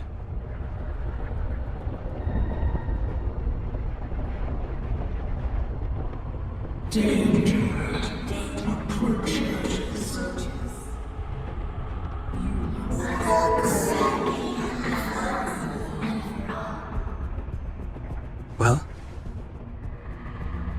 this is merely speculation, but perhaps the voice you heard is the Stellaron somehow conveying information to Caelus, and the one in your body is resonating with the Stellaron on this world. Huh? You mean that Stellarons can communicate? I've never heard that before. Well, there's never been a human that could accommodate a Stellaron in their body. Then, aren't we walking straight into a trap? Yes, and Bronya may well be the bait. Don Hung's speculations are usually right on the money. But even if we've guessed right, we can't go home now. There's no way back anyway. At least Caelus won't catch us off guard now. So what if it's an ambush? We're not about to lose now.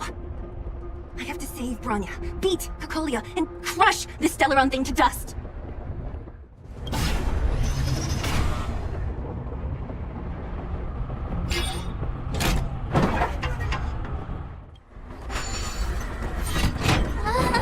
Are these echoes too? Yes. The fragmentum here seems to have made a special connection with Caelus. It's repeatedly generating forms in her image. I don't understand. Even if the truth is as you say, every generation of Guardian has resisted the call of the Stellaron. And all of them have been wrong, Mother. Do you still not see, Bronya? There is no right or wrong here. Some of them acted out of human pride, others out of human short-sightedness. Our ancestors, including Elisa Rand, spent their whole lives trying to prolong this civilization. Then, after all fell still, their memories were scattered by the blizzard. They spent lifetimes writing songs of praise that lauded the bravery of humanity, but couldn't spare the time to gaze up into the stars. To those entities of greater magnificence in the heavens above, 1,000 years is but a passing moment. The attainments of insignificant beings, nothing more than a footnote. I shall not follow the Guardian's misguided steps down that blind alley of narcissism. If persistence is futile, then one must choose a new beginning. But, Qlipoth, the Preservation, are they not one of the magnificent entities you speak of? Is it not their strength that has sheltered Belobog this entire time? The Preservation. Has the Preservation ever looked humanity in the eye? Nothing more than an arrogant delusion of the architects. Oh, you will hear the real voice of magnificence, Bronya. Then you will understand my choice. Looks like another completely new monster. Considering where we are, it would be surprising if we didn't run into strange enemies here. I don't care how strange it is. It's blocking our way. Let's get it! This enemy is completely different. If I didn't know it was a product of the Fragmentum, I'd think we were fighting a human. Unlike those random low-level Fragmentum creations, this one seems to have a mind of its own. It seems to be able to use complex tactics. Look, Bronya and Caelus' echoes. They must have come through here. That means we must be really close, right? I sense that we're very near to the northern snow plains. This is where the first Guardian led the Silvermane Guards into battle. She made huge sacrifices for the sake of temporary respite. But the otherworldly Legion did not tire. She soon realized that flesh and blood could not contend with so ruthless an enemy. When all was nearly lost, she chose to set her sights on the Stellaron, and made the first wish. As for what came later, you know as well as I. So, the Eternal Freeze was a disaster brought about by a human wish? Ironic, no? All the Stellaron did was answer humanity's call, and yet we kept its existence a closely guarded secret for centuries. even going so far as to attempt to use it to control the Stellaron. Woeful. Laughable. It? No, something created using otherworldly technology. An inhibitor that a corporation from the old world and the architects attempted to use to house the Stellaron. Oh, I know you have many questions, my daughter. Be patient. Soon you will have all the answers. It feels like this echo is different from the others before. Intruders. Did she just speak? You cannot approach. Not good. March, out the way! The Stellaron. She disappeared. Those stairs. It's the only way forward. Wherever they lead, it must be the end of the journey. I don't want to get to the end so soon. I want my journey to go on forever. This means that Bronya is up ahead, and so is the fate of the overworld and the underworld. It's all in our hands. Strange. I thought I'd feel nervous or afraid, but I don't. The only feeling I have is that none of this seems real.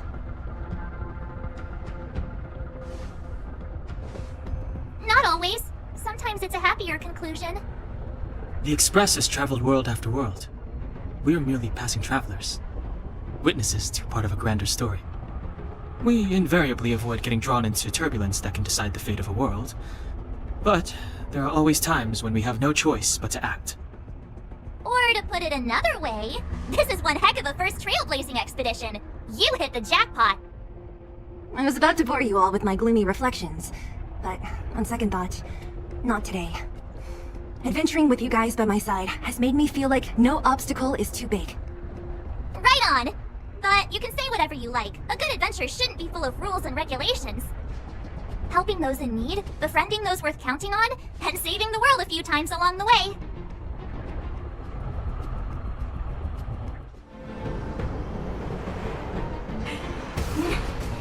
No. Do not resist, Bronya. Accept the common will. No! I don't want this. Look upon their promised future, Bronya! A world without poverty, without cold, without suffering. A world where people no longer have to pray like prisoners for survival. A world that we can guard for all eternity. 700 years ago, we tried and fought unceasingly, believing that the radiance of human nature could shepherd us towards rejuvenation. And to what end? A crushing defeat. Why, when faced with irrefutable strength, is our first thought always to resist, to cover our ears instead of hearing the call? It is the conceit and cowardice entrenched in the depths of human nature, so difficult to efface. Cast them aside. Break free of the chains that bind you. The Stellaron will lead humanity to evolve, and they will. Your brainwashing ends here, you witch! Zila? You came. I thought the blizzards had entombed you. You wish! We're not going down before you do! Bronya! I don't know what happened between you and them. Even if you explained it to me, I probably wouldn't understand all the crazy details. But there are two things I do know. One, these guys have come through hell to get here, to seal this Stellaron thing. And two, do you remember what I said? If anything happened to you, I'd save you. Do you understand? Even if the damage is done, even if you've completely forgotten our promise, then I'm just gonna have to knock you out and bring you back myself. Zila. All of you. Finished? I think I've given you long enough to bid farewell. It's time I told you my other reason for bringing you here. Well, I want to witness your choice. I've told you all the truths there are to tell. The deal with the Stellaron, the wish I made to it. There are no more secrets between us. Many years ago, the voice of the Stellaron sounded in my ears for the first time. I was no different from the previous generations of Guardians. I withdrew, refused to hear. I was as you are now, bitterly defending the Architect's so-called preservation. My conviction was once steadfast, unparalleled. Until a sudden change arrived and threw everything into chaos. Another choice appeared before me. A subversion of the old order, and the welcoming of a new world. And compared to the illusory, ever more distant preservation, this was so tangible. I have agonized, long agonized over how to convey all this to you. Inevitably, the promised tomorrow will transpire. But if you were not there beside me to watch over that new world, I would descend into torment. Bronya. Enduring torment. Perhaps I should be thanking you, outsiders. The pressure you have imposed has at long last compelled me to confront my final weakness.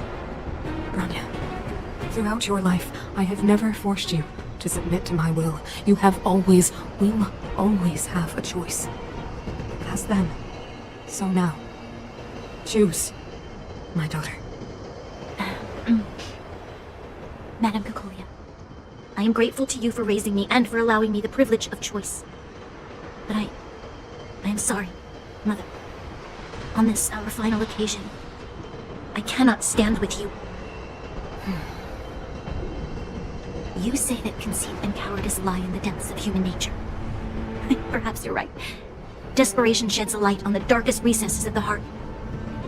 What about those simply struggling for survival, fighting for something better? I've witnessed their light on the front lines, in the underworld, in places you have overlooked. Our ancestors built this city, striving in the bitter snow to prolong our civilization. Even if this world is doomed to fall apart, we should allow humanity to pave the way to its final outcome. Not hand over our fate to the seed of ruin.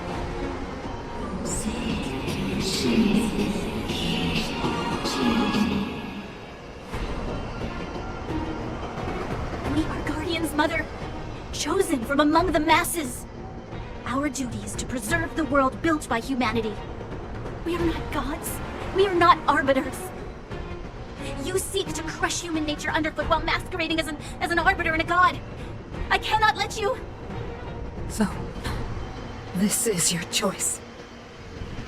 I understand, Bronya. Pity. Such a pity that you will never see that resplendent world.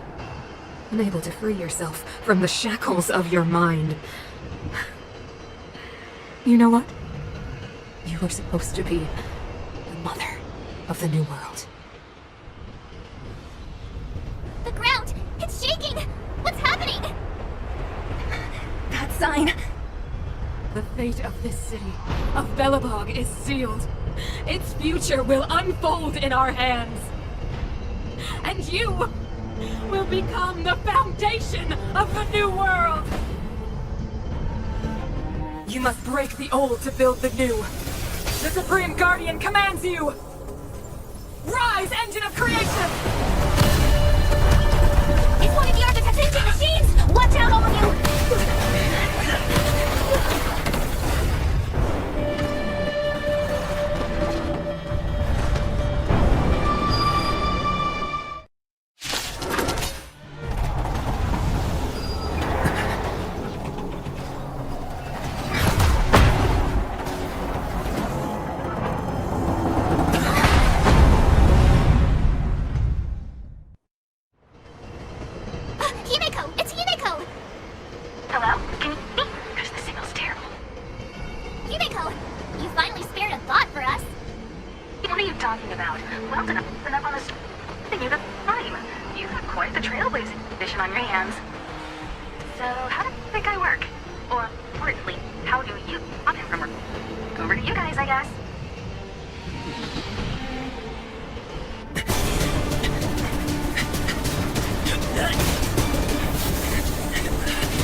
the power granted by them!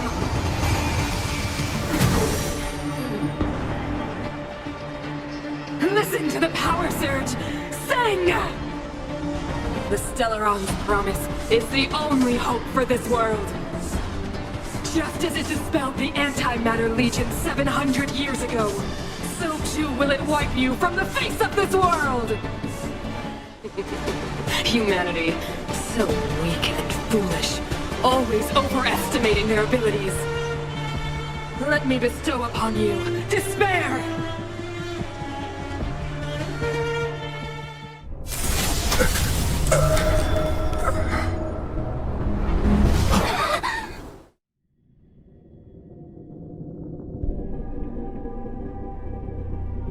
Is this the universe?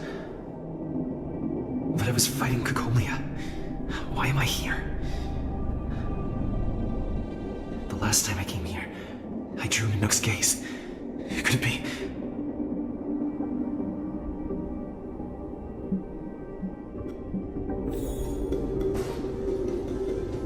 The commercial district has fallen. We've transferred the residents to the outer municipal district for the time being. The garrison lost 26 fighters. But Go on, Japard. I'm not sure that they're dead. I saw their broken figures lingering in the fragmentum. What happened back there defied all reason. It was madness. Madam Guardian, if this continues... I know well the consequences, Japard. You may leave. The consequences.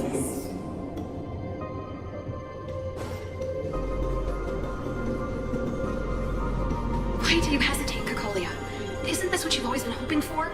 Get out of this cage and take a look at the city. What is there to lose? The efforts of our predecessors, their unfinished research. We can finally see them come to fruition.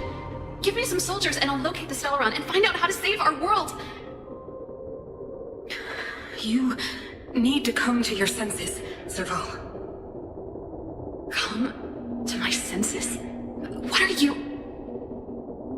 Guards! Miss Serval is tired. Take her to rest. Sequester her lab and detain the researchers. Their work is illegal. Why, Caelus? Why have you grown so cold? Serval Landau, you are my most cherished friend. There is no promised new world.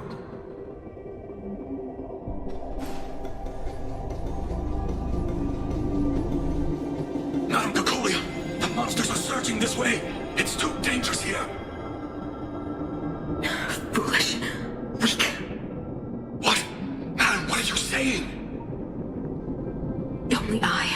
Only I can understand. They have eyes that do not see, ears that do not hear.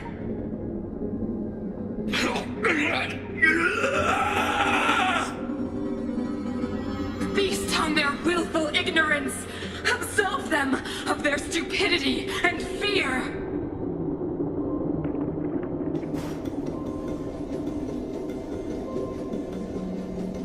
Mother, I still don't understand. The fragmentum corrosion has already spread to the underworld. How will those below ground fend for themselves if we withdraw every guard? The automatons will ensure their safety. The most important defensive position is here on the surface. If our lines crumble, the underground will vanish in an instant. Our defenses here must be maintained at all costs. These are the choices we make, Bronya. As a leader, you must harbor the courage and foresight to choose. You, me, and every Silvermane guard in the city, all of us must carry out a higher mission. There will come a day when you must make your own choice. Do you understand? A higher mission? It is too early, Bronya. Still too early. You will understand when the time is right.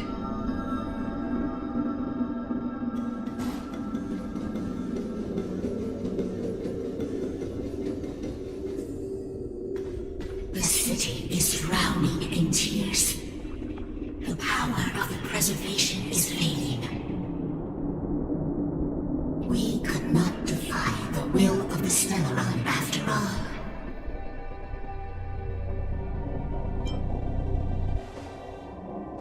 Ah, a believer, I see. The Fragmentum have been expanding for the past 700 years. There is no faith nor wealth left for our successors. Only despair. To see the home we vowed to preserve wither away. That in itself is torture. Not to mention the haunting whisper of temptation. The day will come when even the strongest of wills cannot help but give in to such influence. It is only a matter of time before the Amber Lord forsakes us.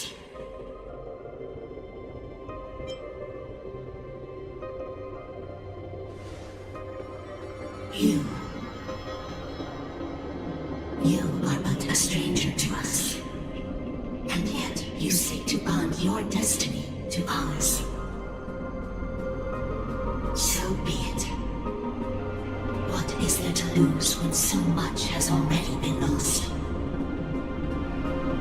Touch the light of the Amber, Trailblazer. See if your will can attract their gaze.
It's over.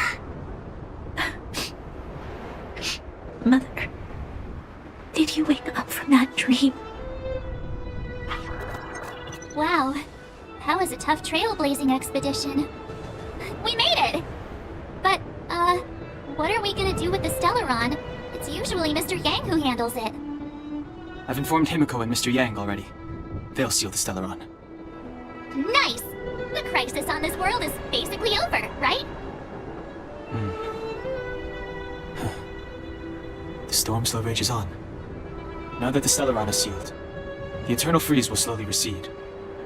Fragmentum won't aggressively expand anymore, but nor will it disappear. Eurilo 6 has a chance to return to life, but it will take time.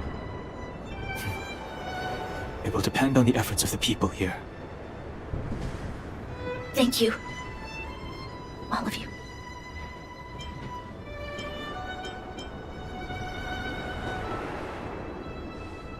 Thank you. I'm fine. Don't worry. There is still much to do. The people will have felt the effects of the engine of creation. There are so many questions to answer, so many truths to reveal. I don't know whether I can get the people to accept all this.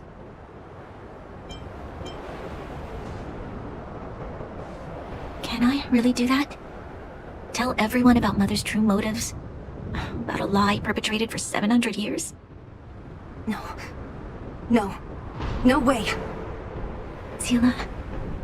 I don't know how to explain it.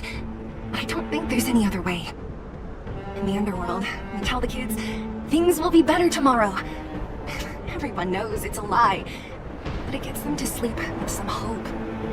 Can you imagine the consequences if we told the people what happened here? They'd be devastated. If we can't trust the Guardians, who or what can we trust?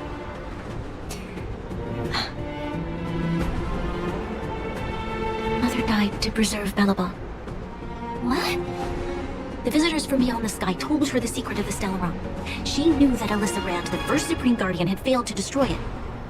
And yet, she decided to challenge its power, a power beyond human comprehension. Supreme Guardian Caelus sacrificed herself to dispel the dark clouds enveloping this city. From here on out, that's the truth the world will hear. What do you think? It keeps the hope of preservation alive, at least. It's logical, and hard to disprove. Why do we have to lie? I'm abstaining. I like telling the truth. But I get what you're trying to do.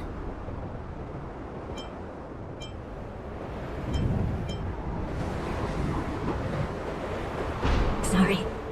I'll be sure to make it up to you. For many people, Mother was an outstanding guardian. The whole truth will live on in my mind. All the mistakes, madness, evil, dreams therein. I will be the one to carry that burden. Now, I must take over the duties of the Supreme Guardian and discard my naive fantasies. I'm sorry, Seal. Please, protect this secret with me till the end of our lives. Say no more. I know what to do. Thank you. Well then, as promised, let's start building the bridge between the overworld and the underworld.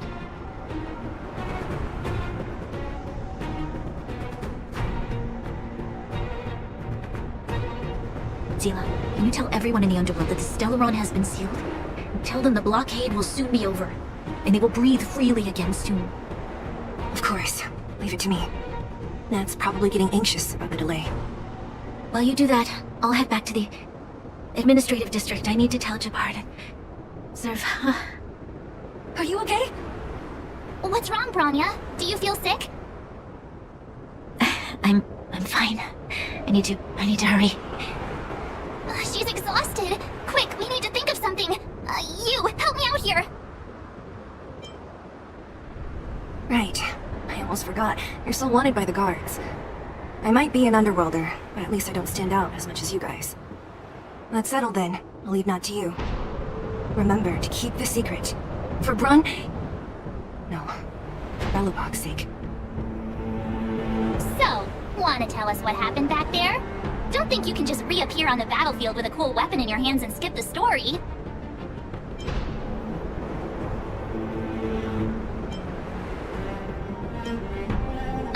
Thank you. That's not answering my question, though. He probably doesn't know what happened either. This wouldn't be the first time. Something similar happened when we faced the Doomsday Beast on the space station. Remember that glance from Nanook? Originally, we thought it was because the Stellaron was linked to the destruction. But now it seems to be more than that. We might need to speak with Mr. Yang to understand what's going on. Let's focus on the business at hand first. We shouldn't disrupt Himiko and Mr. Yang while they're dealing with the Stellaron. Let's talk once we're back on the Express. You're right. We need to finish what we started. Let's hurry up and find Natasha. Natasha! Oleg! Hope you didn't have to wait too long. Oh, it's them! You kids move fast. By the look on your faces, I assume you come bearing good news? You bet! You might not believe this, but we summoned up all our strength, and then... maybe he should do the talking. I'm no good at serious stuff. I'll probably say something I'll regret.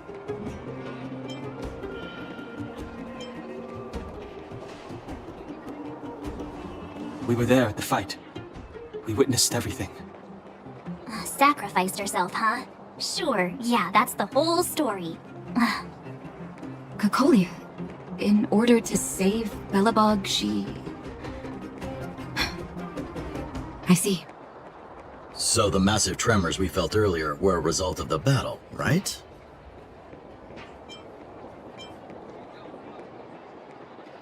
Thank you. I can't even imagine what you've been through up there. I'm just glad everything turned out all right. Oh, what about Zila? Don't worry, she's alright.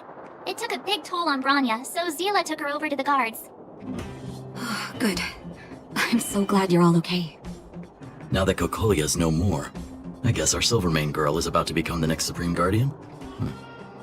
She sees things through and doesn't go back on her word. The underworld will thrive again under her watch.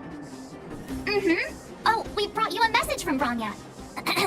The blockade will soon be lifted. The people of the underworld will breathe freely.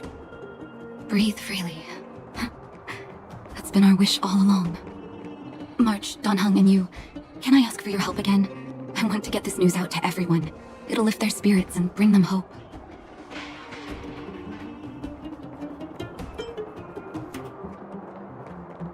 Thank you. Choose whoever you like. Wildfire will take care of the rest. We've gotten to know a lot of Underworlders. Who do you think we should start with?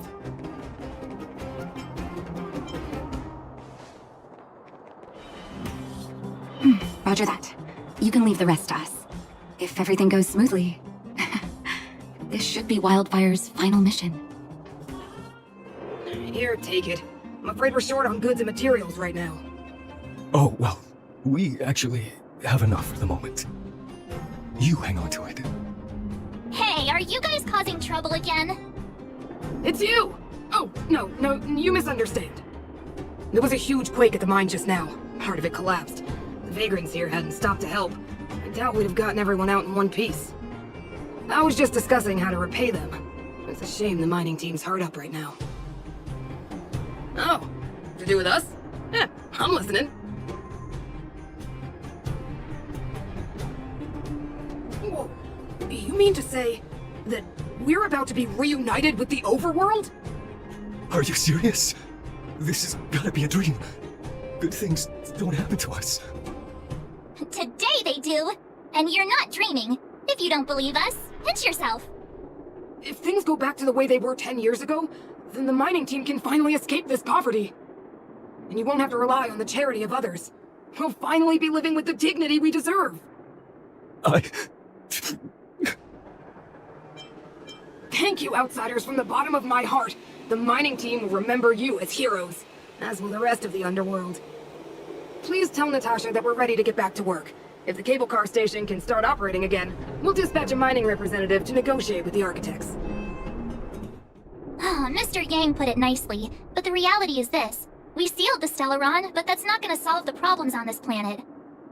There I was getting excited to tell everyone the good news. That's the cruelty of a Stellaron. Still, compared with some of the other planets we visited, at least this one has hope. So, should we tell everyone the deal? We should tell Branya when the time's right. Let's not dampen the spirit just yet.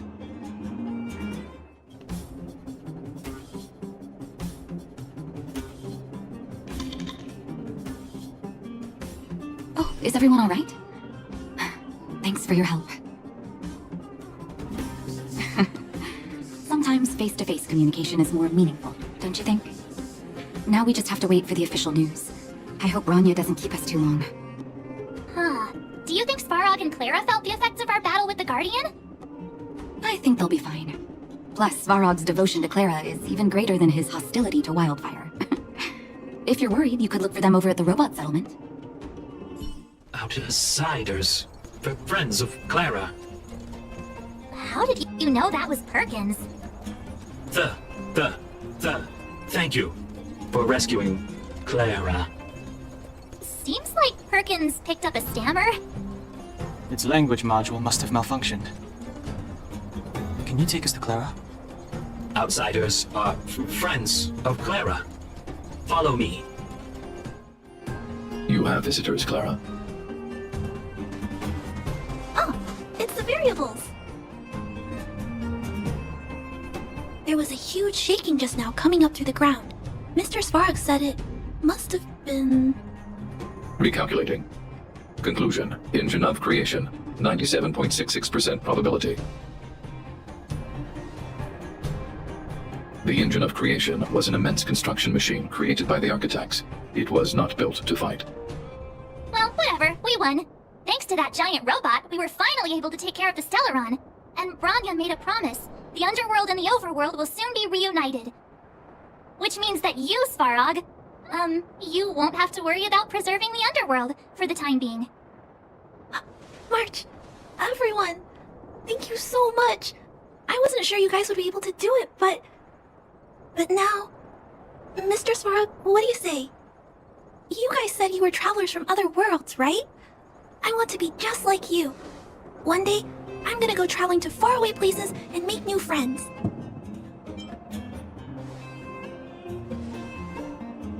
Calculation result. Update. Mission number 0001. Preserve the underworld. Complete. You made it. I thought you were about to miss out on a moment of history.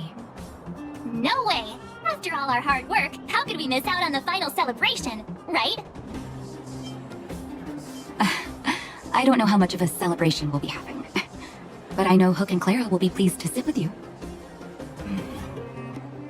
For Oleg and I, not to mention the other adults, reopening the passageway means rediscovering old ways of living.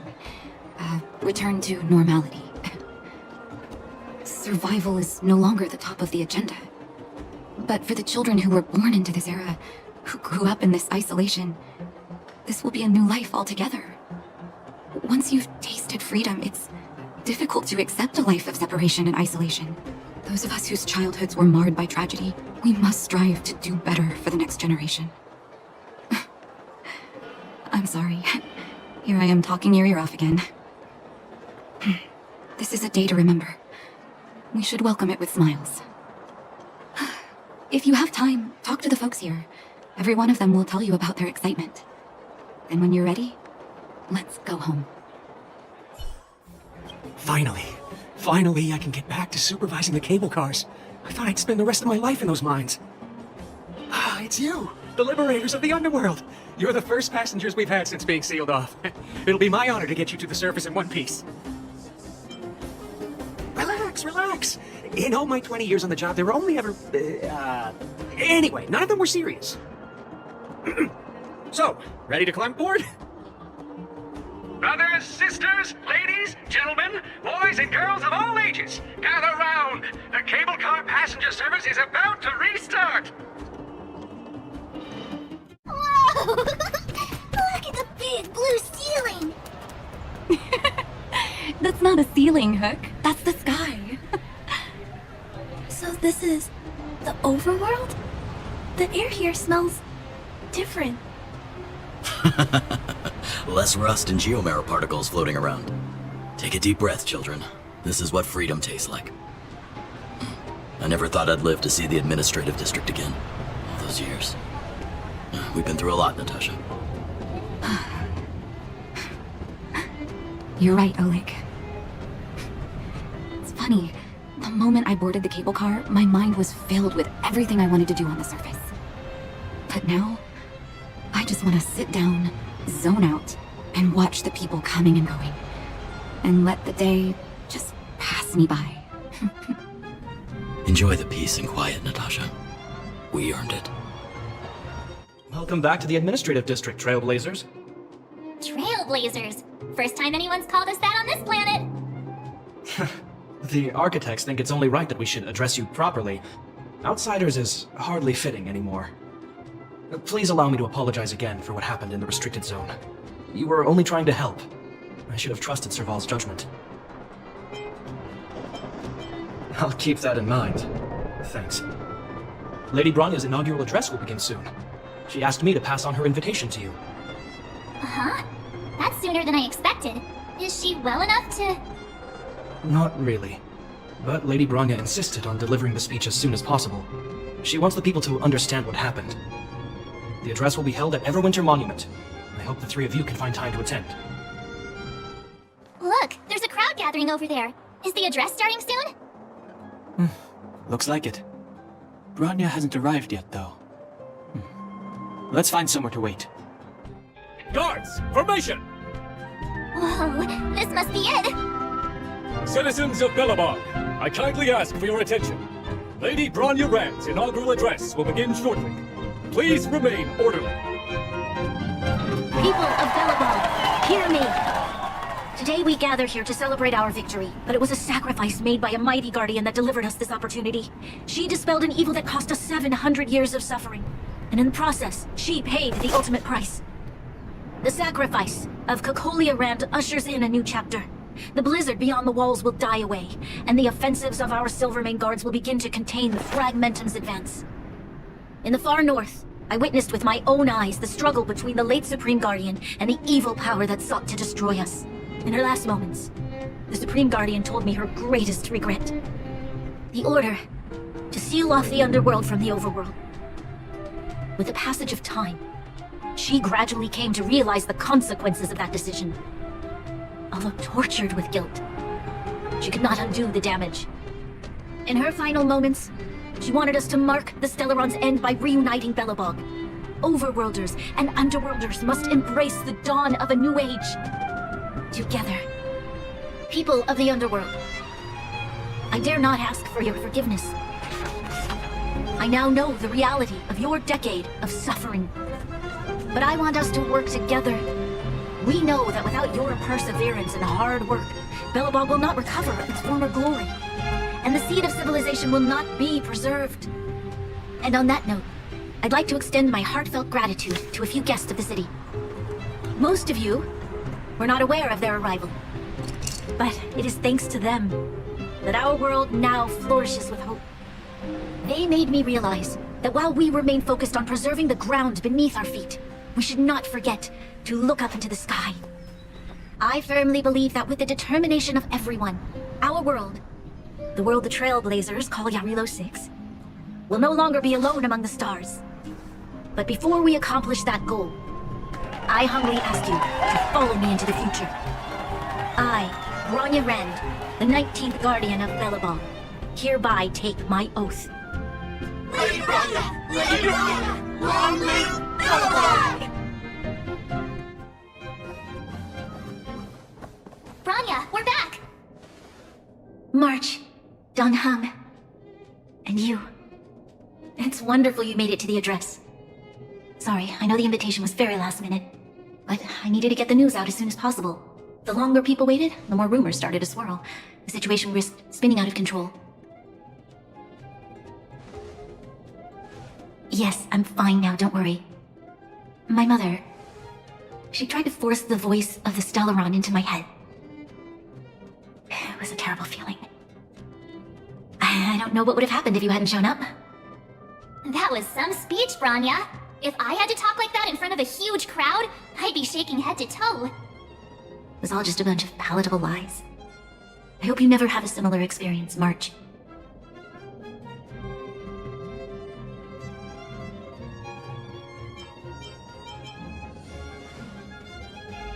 I prefer to be honest with the people, but I also want to preserve their hope. Dan Heng, wanna talk about Mr. Yang's findings? Allow me to explain.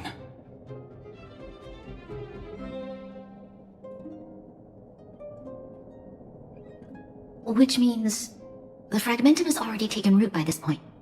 Even though the Stellaron is sealed, we won't be able to reverse the damage immediately. No need for apologies. You've gone out of your way to save this world. You nearly lost your life. I have no right to ask for more. Besides, I agree with Mr. Yang. Ultimately, the fate of Belobog is in the hands of its own people.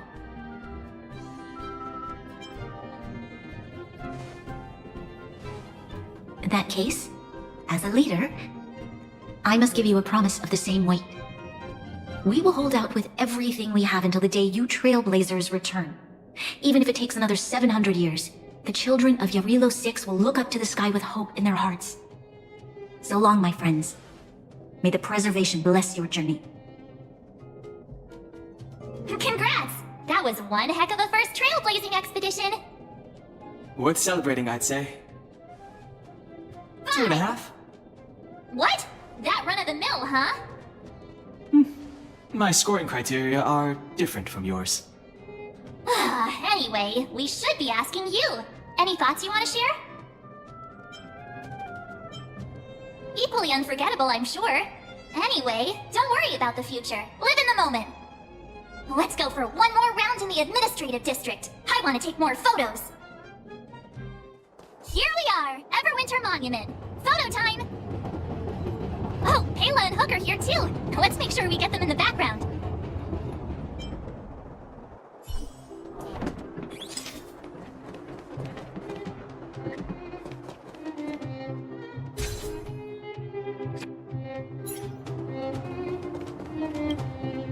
Whoa, so much ice!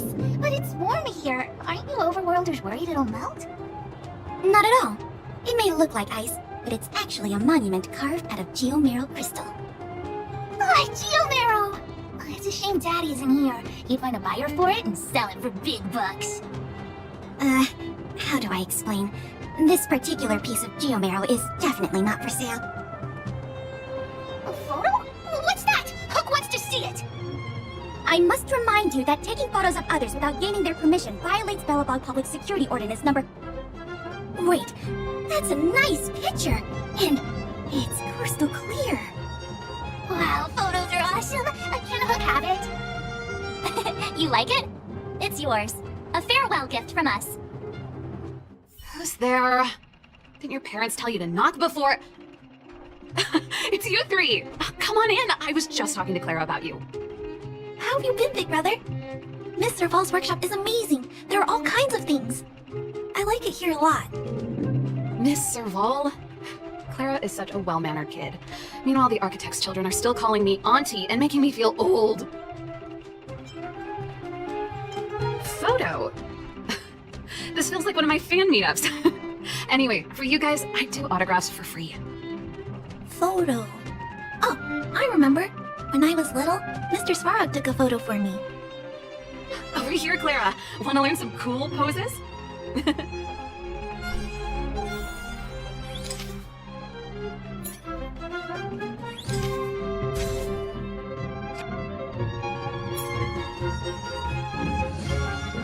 Wow, that's pretty great. I wish the photographers at my shows had your skills. Huh? Am I really that short? I thought... Don't worry. If you eat like Don Hung, you'll be as tall as him one day. I'll let that slip. Here, keep it. A little farewell gift from the Astral Express. Huh? You're leaving so soon? I understand. Well, this photo will always be close to my heart. I'll make a copy for you too, Clara. Thanks, Mr. Vol. Big brother, March, Dan Hung. Thanks for taking care of me. Safe travels. If you have time, please come back and visit me and Mr. Svarog. That's enough sightseeing and photo taking to last me a while.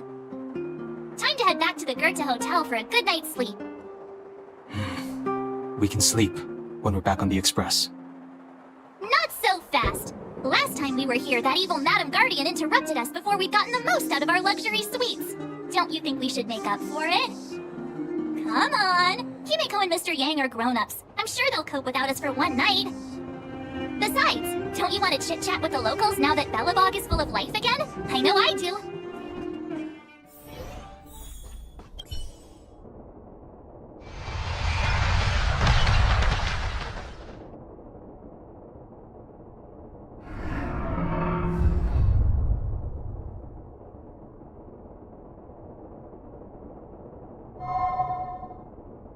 At the end of your journey, all that perplexes you and troubles you will resolve. Oh, it was a close thing, all right. Good thing it dawned on me. Hey, Sampo doesn't have to be a protagonist, right? The likes of us are better suited to, shadowy comic relief, eh? Turns out the Astral Express crew is more fun than I expected. You liked it? Really? Told you so. No, I'm in no hurry to leave. What? Oh, Epsilon? What fun can you get out of a giant Vanity Fair like that? True happiness always entails the manifestation of the dignity of mankind. Now, that's a quote I live by. Well, bye for now. Send my regards to the guys and girls in the tavern. Oh, and don't forget to say that Sempo Kasky will catch them for the next one. time to make my curtain call. To you, my dear audience, I dedicate my performance. I wonder, did I bring a little more joy into your lives? You don't have to answer that, but if the answer is no, then you'll break my heart. We should be getting back to the Express. Time to find March and Donhung. Morning! How did you sleep? I'm full of energy myself. But the beds here are so nice. Did you get Himiko's message? It's time to go. The conductor will nag us again if we put the express behind schedule. Yeah. Well, pack your souvenirs and stuff. Back home we go. Here we are at last. It's sad to say goodbye.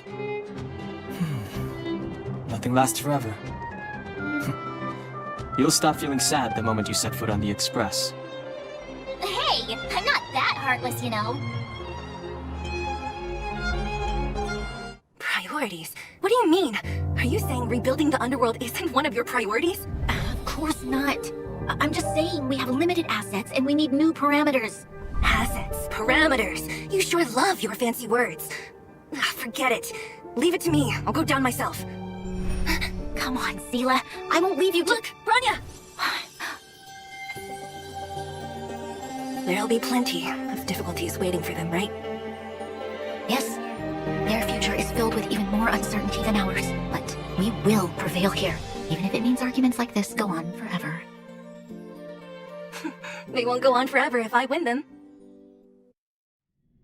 Welcome home, you three.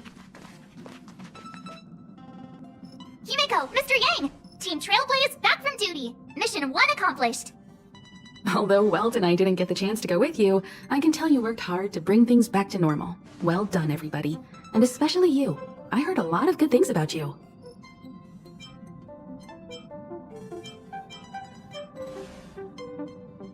Confidence goes a long way. Get some rest on the Express. Urilo 6 was not an easy ride. Pom-Pom is of the opinion that we should leave as soon as possible to avoid potential resurgences of the anomalies we experienced earlier. Himiko and I agree. Which means we need to decide where our next destination is, soon. That's right. That's the path of the Nameless, I presume. Always on the road, always trailblazing. I'm not complaining, by the way. One adventure after another, that's exactly what I signed up for. Looks like March has fallen in love with the way of the Nameless. That's good to hear. You can head back to your rooms for some rest, or stay here and make yourselves a cup of coffee, whichever you like. I'll head back to my room then. There I was thinking this guy would gradually open up. We need to give him some time, March. I think he treasures the time spent with you guys. About your battle against the Supreme Guardian and the whole Stellaron situation, you must have a lot of unanswered questions, I suppose. While you were away, Welt and I did some research and came to some interesting conclusions. Let me know if you want to ask about anything. Home sweet home. Mr. Yang and Himiko must be bored given how long our train had to stay here. Where's our next stop? I can't wait! The Express crew tread upon the Trailblaze. We travel between worlds, like a thread weaved into the life stories of others. The universe is vast beyond our imagination. It's a miracle that our paths converge. The fact that we get to know and travel with each other can only be seen as the design of destiny. Thank you for becoming our companion. I'll do my best to answer any questions you may have. Sure. Oftentimes, those who are involved in historic events don't have the opportunity to see things from a wider perspective. I hope as an onlooker, I may provide some help. Qlipoth the Preservation is known for their indifference. Unless you become a zealot like those with the corporation, it's hard to share in the Aeon's power. Determined to preserve the world they loved, the architects held on for hundreds of years. But as the Fragmentum continued to advance, their already wavering faith started to show some cracks. And one particular guardian, Caelus, abandoned the path of preservation altogether. In contrast, you stood your ground and proved your faith in the Amber Lord. Judging by how the battle turned out, Qlipoth responded to your wish. Their gaze infused you with the power to wield the weapon of a supreme guardian and to take control of the Colossus.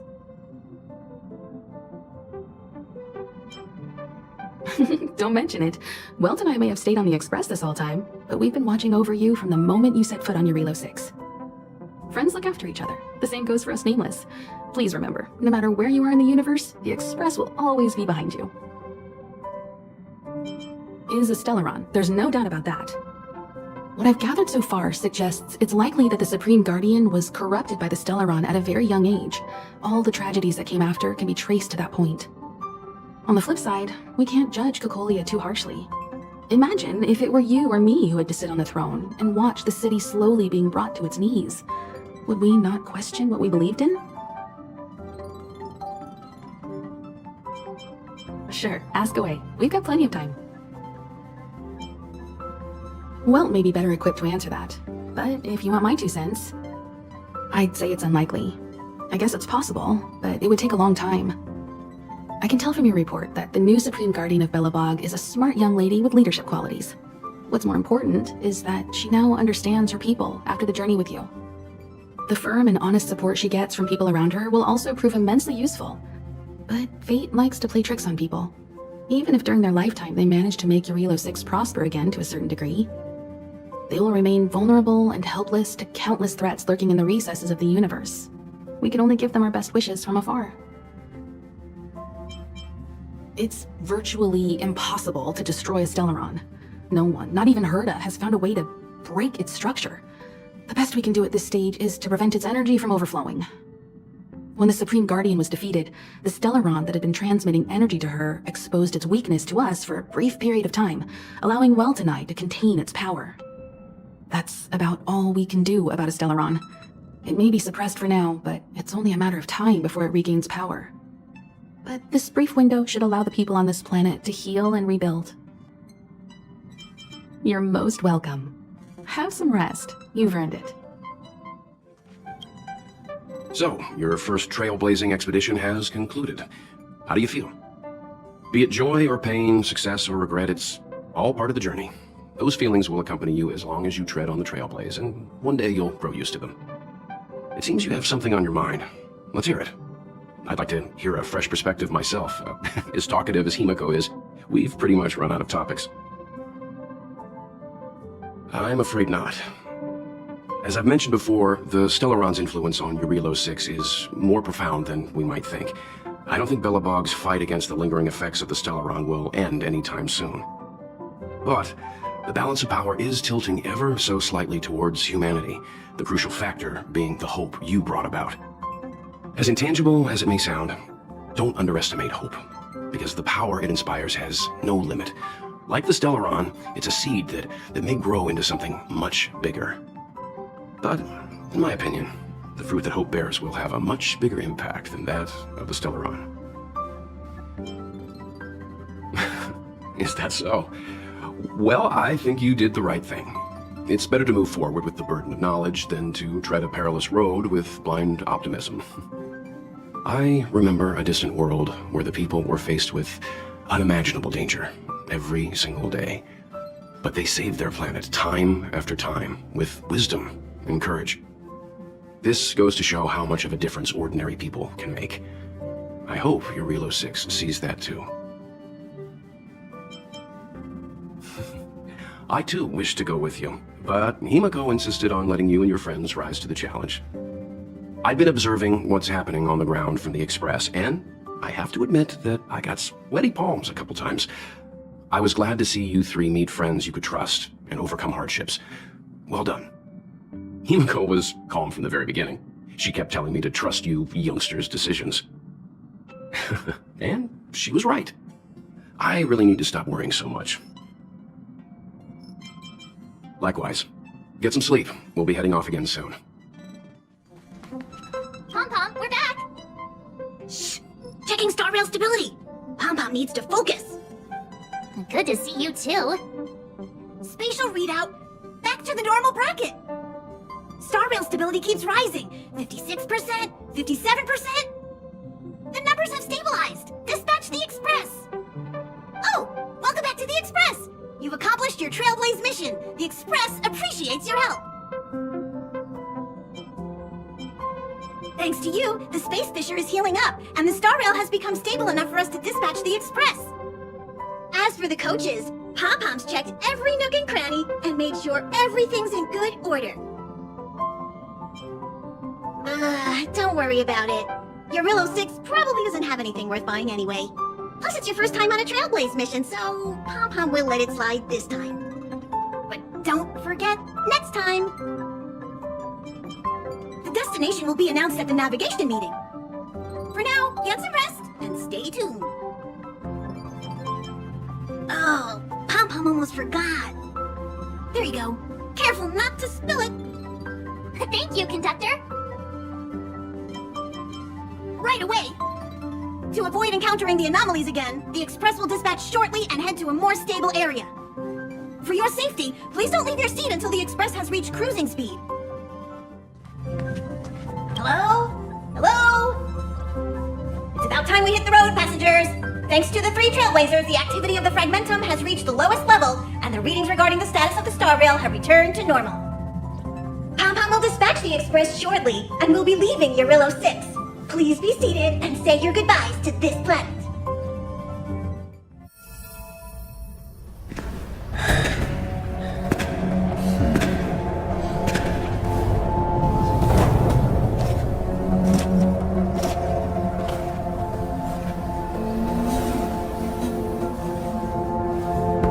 Yanqing, Yes, General. watch this person carefully. Do you remember me? I remember. Of 5 people, 3 must pay a price. You are not one of them, Jin Yuan. Of 5 people, 3 must pay a price. You are one of them.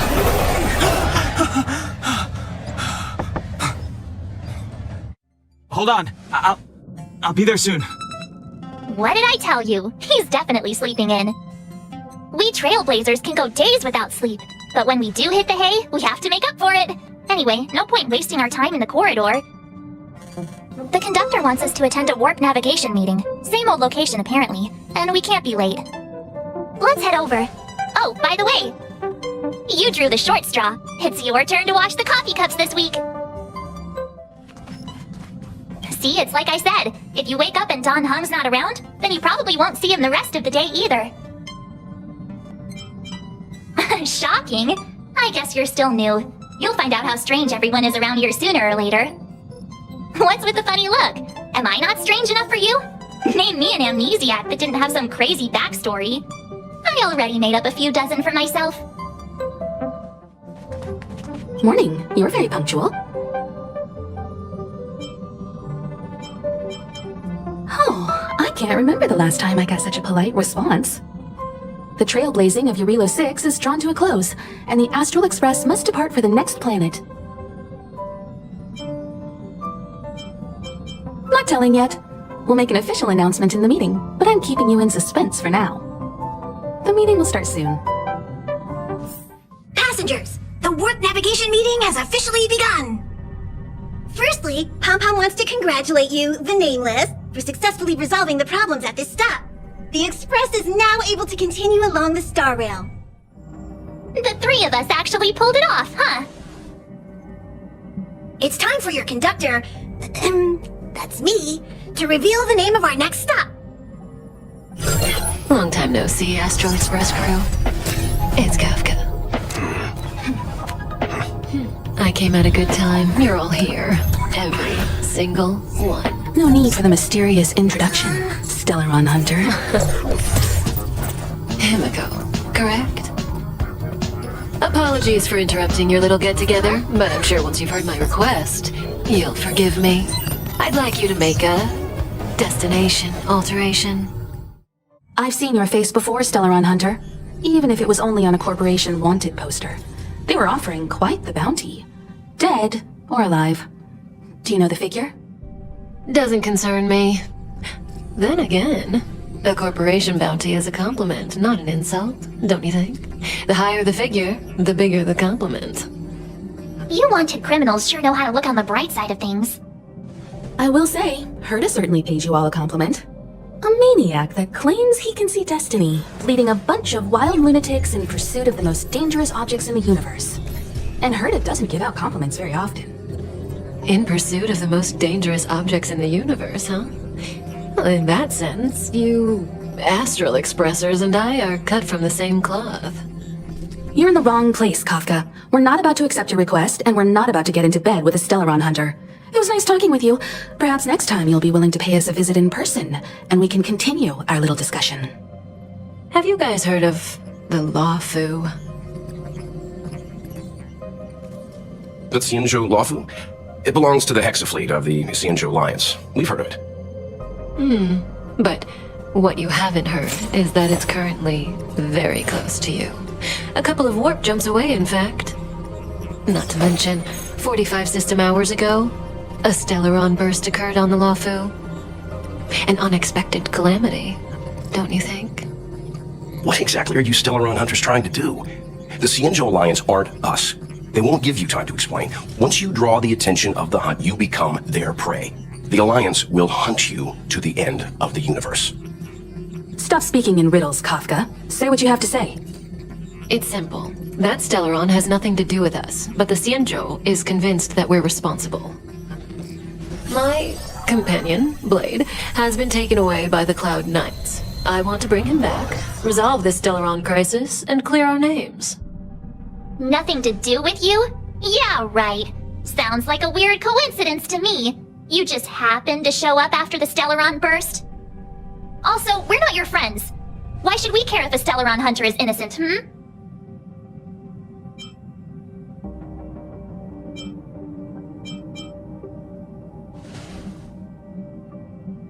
No! Why are we listening to her? The Alliance is strong. Is a single Stellaron burst really too much for them to handle? We're the crew of the Astral Express, not some squad of Stellaron-sealing super specialists. You could, of course, not get involved. Knowing that the Stellaron hasn't yet affected this region of space, you could make the jump and arrive at the next world. But sooner or later, the star rail here will be more blocked off than it was before. I can tell you what the future holds. If you don't go to the Lawfu, the Stellaron will eventually contaminate the entire ship, and over half of the inhabitants will perish. Oh, you brave and fearless trailblazers, you benevolent nameless. Can you really remain indifferent to that? This companion of yours, Blade, he'd perish too, right? No comment.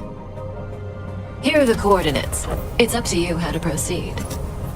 Our destinations may differ, but the orbits of the stars will eventually converge. See you later.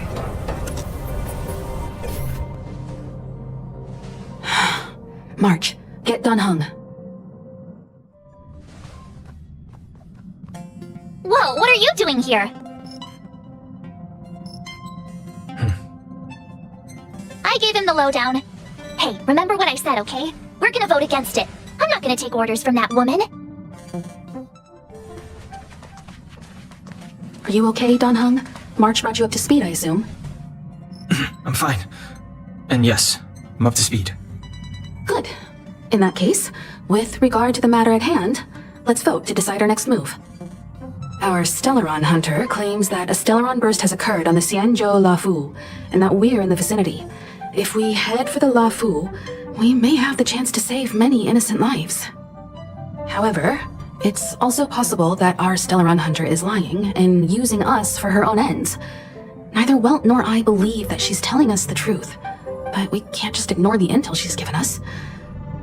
So, we're about to hold a democratic vote on whether to set a course for the Xianzhou. All those in favor, hold out your hand. All those against, keep your arms by your side. 3, 2, 1.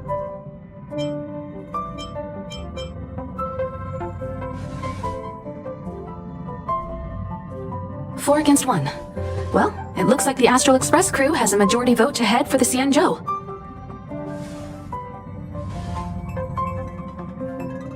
I calmed down and thought about it a bit. If it turns out that woman isn't lying, then a lot of innocent people are gonna get hurt. Now's the time for thinking about other people.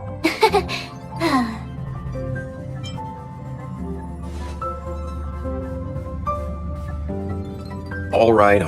I think we're all used to March's modus operandi by now. So, Dan Heng, you want to stay here? Yes, I'm staying this time. In that case, Welt, Ready for a trailblazing expedition? I know you've been itching to get out there for a while now, but make sure you take good care of the two of them. Don't worry.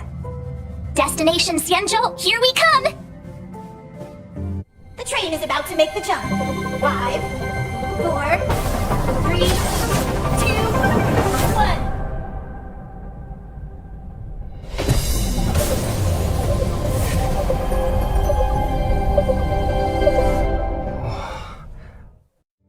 Whoa! So that's a Xianzhou ship? It looks even bigger than Eurilo 6! For the Xianzhou, these ships are their planets. Terrestrial environments are cradles that allow civilizations to survive and then develop. Some of those civilizations progress further, constructing spacefaring vessels, which allow them to voyage into the unknown. The Xianzhou Alliance is one such civilization. I've only glimpsed it a few times, but it's as magnificent as I remember. You okay there? What's with all the lonely nostalgia vibes? This is the Astral Express. I repeat, this is the Astral Express. We have arrived in Xianzhou territory. Requesting landing permission from ground control. From the bridge, I mean. Welcome, Lawful Skyport, Starskip Ven. Please await transfer. Please wait transfer.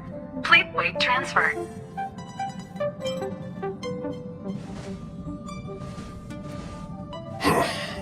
Something's not right. The signal is still repeating, but no one is guiding us into dock. Maybe the Stellaron hunters were telling the truth. It seems like something really did happen to the Xianzhou. A vessel arrives at a deserted spaceport. Isn't that how, like, loads of horror movies start? Let's not let our imaginations get the better of us. Please wait transfer. Please await transfer. Please wait transfer. Still the automated signal? Yes, it's still on repeat. Ah, there we go. The Jade Gate now opening. On behalf of the Xianzhou Lafu, welcome, guests from afar. Please proceed to dock in accordance with the guidance. Huh? Is this still automated? The signal broke off. Seems that's all there is. We should get going. Himiko, stay vigilant back here on the Express. Relax. I've got Dan Heng here with me.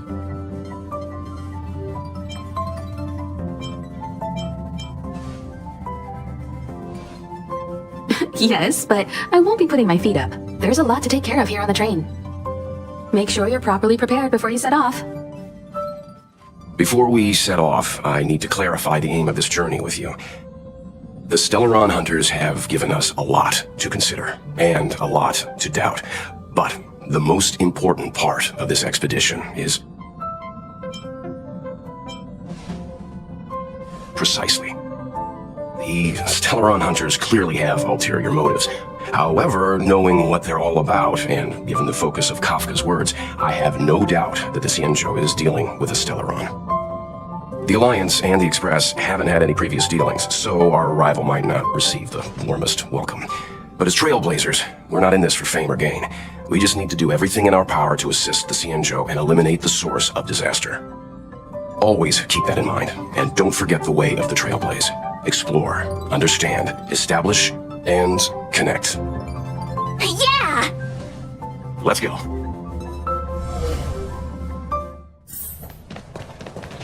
Oh, look! It's just containers as far as the eye can see. This area isn't for receiving guests, it's for unloading cargo. Who decided to send us this way? Such a huge port and not a soul in sight. It gives me the creeps.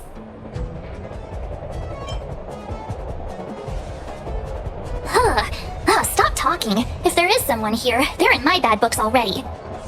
Mr. Yang, what should we do? We should start with the person who opened the Jade Gate. If it turns out they're not friendly, then at least they've already made things easier for us. If it turns out they were just doing their job, then we can ask them what happened here. Are you forgetting we've got Mr. Yang with us? Oh, right. You haven't seen what he can do yet. Let's move. Keep your wits about you. Up ahead. You're hurt, son. Try not to talk. March, use your six-phased ice to stop the bleeding. Go easy. We don't want to add frostbite to his list of complaints. I'm on it. This area saw fierce fighting only recently. Let's Keep searching. There might be other survivors.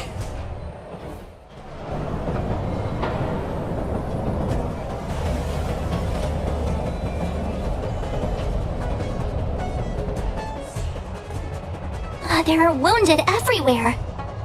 The silver lining is that, based on what we can see, no civilians were caught up in the battle. I'm guessing the Xianzhou must have evacuated the port immediately, leaving the soldiers to deal with the crisis. But as for these corroded monsters...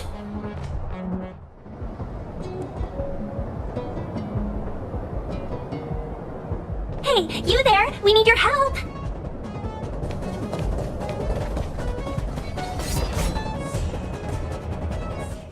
Miss Tingyun, the Mara struck have been repelled, but there could be other dangers nearby. The situation is serious. Allow us to escort you back to the Skyfaring Commission. Immediately. Calm down, I heard you. It'd be rude of me to depart without thanking our benefactors. My name is Tingyun. I'm the ambassador for the Lawfu Skyfaring Commission Merchant Guild. May I venture to know the illustrious names of my heroes? Illustrious names? Sure. I'm March 7th. This is Mr. Yang. Oh, Mr. Welt Yang. And this is... Oh, Mr. Secret. Don't mind him. He likes to get a little creative with his introductions. Next time, why not remind me before I give up my name? I see. Well, thank you for coming to our aid. Although, there is one thing I don't understand. Starskiff Haven is under lockdown. Since none of you are Xianzhou residents, may I ask how you came to be here? If you can't offer an explanation, I'm afraid these Cloud Knights will have to escort you out. We called for port transfer and got no response, but then someone opened the Jade Gate for us. When we arrived, there was no one to be found, so we started to make our own way through. How can that be? My ship was the last one into port before the Jade Gate was shut. The Skyfaring Commission has already locked down Starskiff Haven entirely. We're telling the truth. You can verify it yourself by checking the access history of the Jade Gate. We found it strange ourselves when the gate opened, but no one came to greet us. You're with the Astral Express. You've heard of us? Indeed I have. Oh, you've arrived at a bad time. The Xianzhou has suffered an incident. Whether you're here for leisure, treatment, or trade, I'm afraid you won't be able to go through with it. For your safety, you should hurry to Central Starskiff Haven and take refuge. I'll take you to Madame Yukong of the Skyfaring Commission and let her decide how to proceed. We caught wind of the incident you mentioned. That's why we're here, Miss Tingyun. To help the Xianzhou seal the Stellaron. Your actions have already revealed your kind hearts to me. Sadly, I can't make you any promises. You're outsiders, and only Madame Yukong has the authority to consider your offer. Oh, don't worry. Madame Yukong is kind-hearted too. Come on now, I'll lead the way. Why have we stopped? Don't worry, miss. I have a favor to ask, that's all. Favor? Count me out. What if we do it wrong and you get your cloud cronies to throw us in jail? I shouldn't have doubted you. Please, accept my apologies. Our road ahead is barricaded. Do you see? The soldiers stationed here must have moved these into a roadblock. I'd like to see us try. They're extremely heavy. Even with all of us, we wouldn't be able to move one. Not that I'm doubting your skill, but I'd feel terrible if you hurt yourself in the process. If I'm not mistaken, the containers in the Trove of Verdure can be moved around using a control panel. You've already put on quite the show. Do you think you'll be able to find and operate the control panel? Should be simple, right? I knew it! This will be a breeze for you. We just need to pass through here, take the barge to Starskiff Haven, and we'll be safe. Oh, finally! Look how many tail hairs I lost on the way! Oh, my beautiful tail! We had a difficult start, but things got easier. Look, that's the barge I was talking about. Just sit back and relax. All ambassadors know their way around the Starskiff. I was perfectly calm until she volunteered to help. Please take your seats, everyone. We'll be off right away.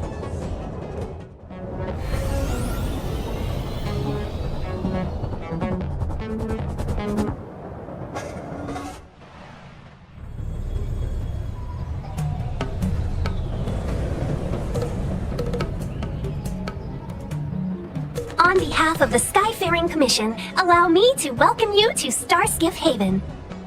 On the Xianzhou Luofu, anything relating to aviation, navigation, and trade falls within the scope of the Skyfaring Commission, which is one of the 6 commissions of the Luofu. As the biggest port on the ship, Starskiff Haven is governed by the Skyfaring Commission too. You definitely sound like a... what was it again? Oh, ambassador. By which I mean, nice speech. That's too kind of you. My job involves ferrying business delegates to and from Starskiff Haven, so I do this kind of introduction all the time. Anyway, we're safe now. Normally I'd be a good host and take you around, but these are difficult times. Let's head to the Palace of Astrum first and report your arrival to Madame Yukong. Palace of Astrum? Right there, the tallest building in the city. It's also the headquarters of the Skyfaring Commission. Let's hurry, we haven't got much time.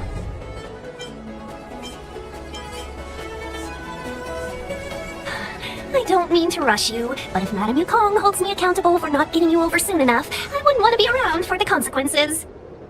Sounds scary. I thought you said she was kind-hearted. We need to make a few preparations before paying a visit to any of the 6 commissions. Rest assured, Miss Tingyun, we won't go anywhere. If you can inform Madame Yukong of our arrival first, we'll meet you at the palace entrance later. Very well.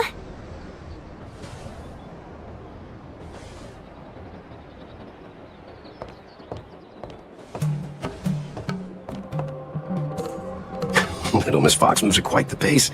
I can't keep up with her. I've spent too long on the bench. Let's catch our breath for a while, and we can expect a packed schedule ahead. That might be a little harsh, but she does put her own interests first. She did the right thing by not trusting us initially. We were an unknown quantity to her. As for the rush, my guess is she's just eager to get us out of her hair and further up the chain. It'll be all right. We're not trying to stand in her way. We have nothing to hide from her. We didn't have anything to hide in Belobog either. Not so fast. I need to give you 2 a heads up first. Our meeting with Madame Yukong won't be without risk. We need to be prepared and take it seriously. She is a top Xianzhou leader. Oh, Mr. Yang, do you think this could be Belobog all over again? No, the Xianzhou Alliance is better than that. But Madame Yukong will definitely have a string of difficult questions for us. Why did we choose to come to the Xianzhou now? How did we know that the incident is related to a Stellaron? Who leaked their information to us?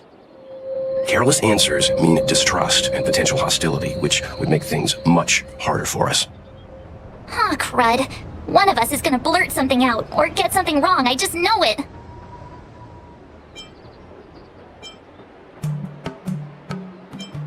Good idea. We can be his cheerleaders in the background. Let's not do that. Don't worry, we'll find a way through. Let me do the talking. That must be difficult for Asta. Being the lead researcher isn't easy. As soon as the Legion exits stage right, in comes the gossip. How does that saying go again? Greet enemies outside with a smile, greet enemies inside with a sword. Such is the Herda company culture.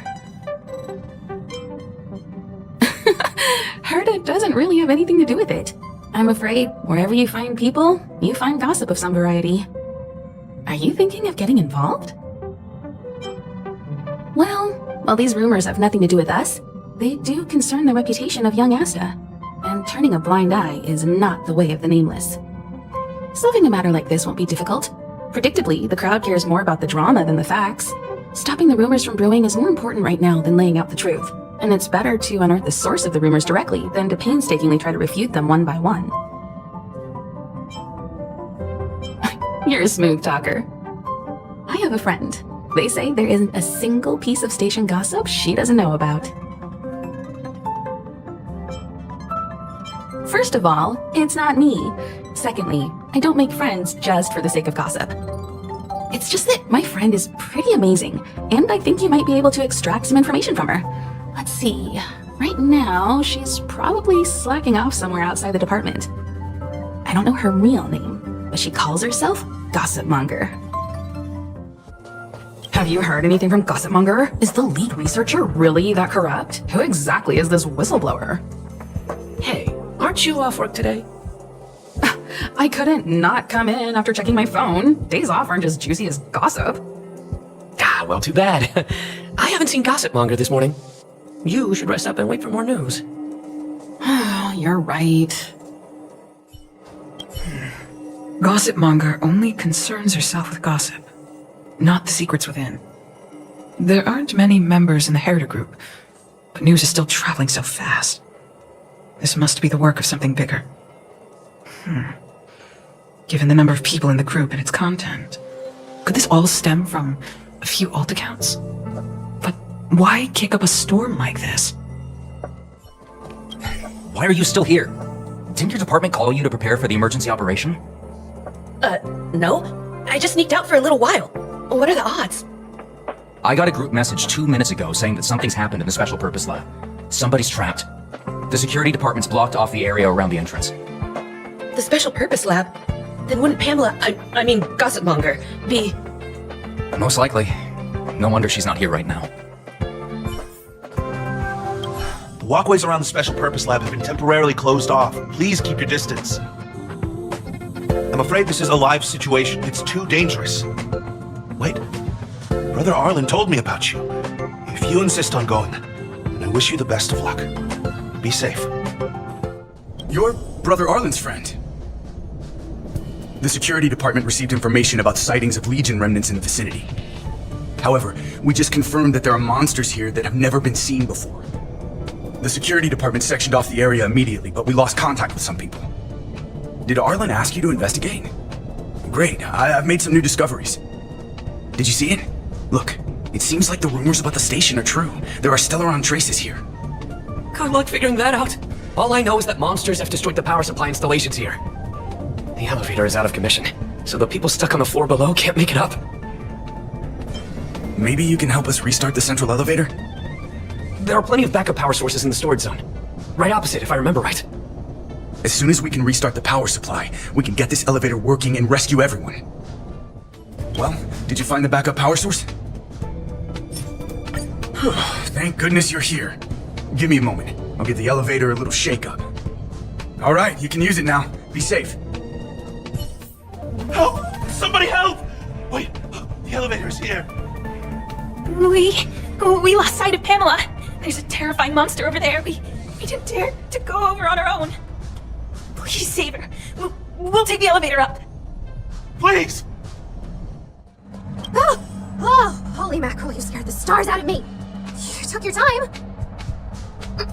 That's right. I'm the one you're looking for. Of course. Not only did I know you were coming, but I also know why. You want to know who Richard Know-It-All from the Heritage Group is, don't you? If I didn't even know that, could I really call myself Gossipmonger? I'm a businesswoman, and we play by our own rules. If you want the scoop, you have to pay the price. Certainly not. I have a very clear notion of how much different favors cost. I don't have any particular hobbies. I do indulge in a little tittle-tattling here and there, not to mention admiring of a certain scientist. And now here you are, vanquishing monsters left, right, and center.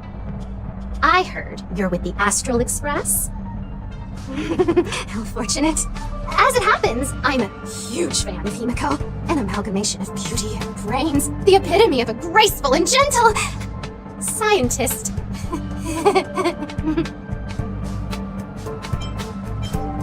Can you help me take a high-def portrait photo of Himiko smiling? Please? Make sure you capture her electrifying smile. The one that stuns people into a trance. That 1,000,000-volt smile. I appreciate young, brave, talented people like yourself. A superbly beautiful, dazzling, electrifying portrait shot of Himiko in exchange for the secret behind Richard Know-It-All. Send the picture over when you have it. I'm always fair when it comes to haggling. Did you find Gossip Monger? What did she say? I knew she was weird. There are many types of friend. She's the type you can only stay friends with if you never meet her. It's okay. It's just a picture. I don't mind. Go ahead.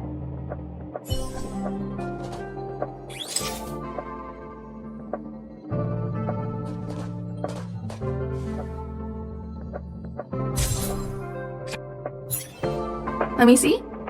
Hey, you're pretty good. Huh? What are you taking pictures of?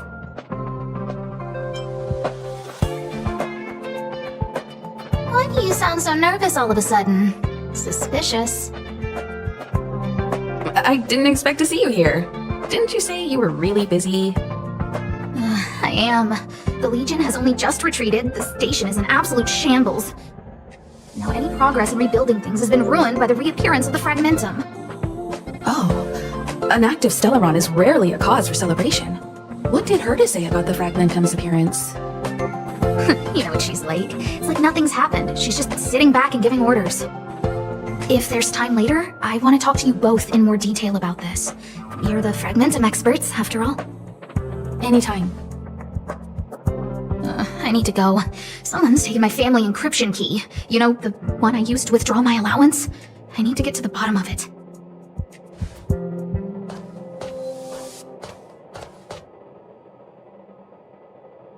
That might be the whistleblower's so-called evidence.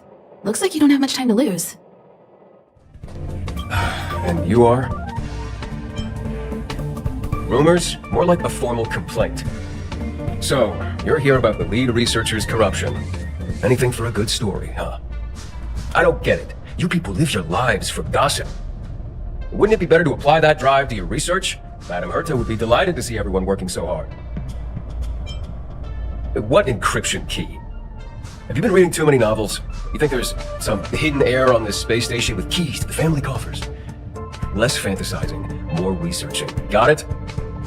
You want the scoop? Fine. I backed it all up anyway. Here, take it. And let it be known that I, Richard Know-It-All, do not spread rumors. This is the receipt. See the title on this purchase order? That's what I call substantive evidence. Of course it is. If I had any doubt, I'd have kept it quiet. I picked it up a few days ago when I was collecting a package. I saw a few receipts requiring the lead researcher's signature. The security department's head honcho, Arlen, he left pretty quickly when he saw him. We all know he's on her side anyway. So I had a peek, and whoa, she's buying equipment for the space station under her own name.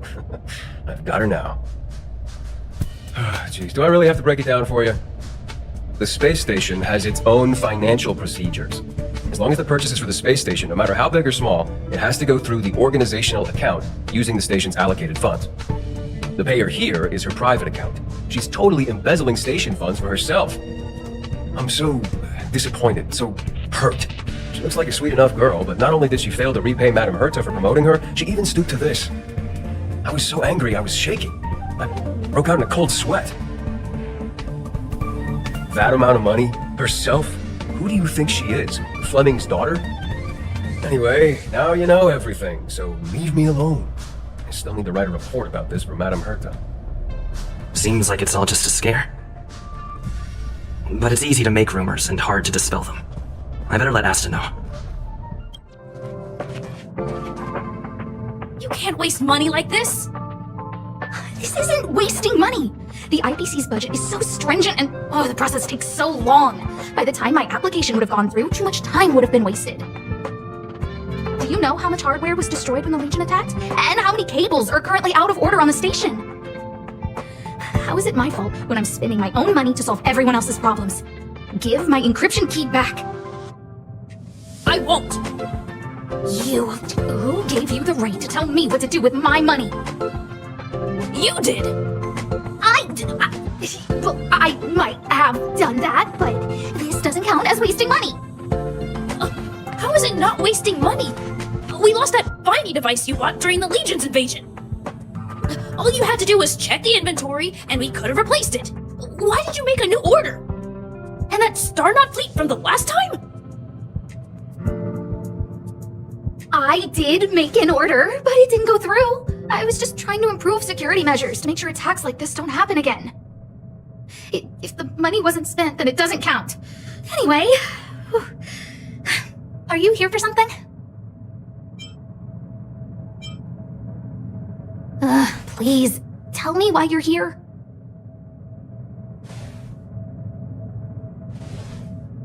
So, you think Richard was the one who stole my encryption key. So, he was the one who started the rumors. Huh, that fits. It feels like she's not surprised. I'll deal with that immediately. Please don't worry, Miss Asta. Go. Wait! Leave the encryption key here. That's a separate issue. We'll talk about the encryption key later. How can you... The thief has stolen parts again? How am I going to track down this crook? Oh, it's you! There have been a few unusual thefts in the dwelling over the past few days. The vagrants say that the parts they worked so hard to obtain have completely vanished. They're worried that there's a thief in the dwelling. Despite our investigations, no one has been able to track down the thief. What's even stranger is that the thief appears to be only interested in stealing parts and doesn't care about other valuable items. The vagrants had no choice but to ask Mr. Svarog to look into it, but he still hasn't found anything. I investigated the matter myself, but I came up empty-handed. Geez, I'm baffled. What a strange thief. Are you also here to look into this case? Perhaps if we work together, we can uncover some clues that I missed. Oh, I heard the vagrants on patrol last night ran across the thief again, but I haven't had time to look into it. Should we go ask them? That sounds kind of weird. But actually, I think it's cool too. Now, let's get started. Sir, how are you? I heard you saw the thief who stole the parts last night. Can you tell us what happened? Who's there? Oh, Clara, it's you. I thought it was... You scared the living daylights out of me. I did see the thief last night, but who is this person next to you? This nickname is a bit embarrassing. Detective! I see. You're here to help catch the thief, right? It's great that there are more people here to solve this case. Hold on, I'll explain what happened last night. Just let me gather my thoughts first. Okay, so, last night I was on patrol when I bumped into the thief stealing the parts. Then I just...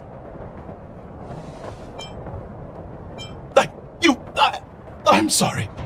Last night was just so terrifying. I'll continue. I was cold and hungry while on patrol last night, so I decided to return to the dwelling and heat up some leftover canned food for a snack. But when I entered the tent, the thief's silhouette scurried across my vision. I couldn't see the thief's face because the tent was so dark, but I could tell he wasn't a nice guy. Because when he turned to flee, he swung a knife right across my face. In that moment, I really thought I was going to die. I could feel the blades chill on my cheeks and smell its rusty scent. The weapon that fella had was definitely a metal one. That's the only thing I'm certain of. Also, I saw the outline of him in the dark. The fella's head was absolutely square. Yes, you heard me, square. Can you believe that? Someone with a square head? It was truly terrifying.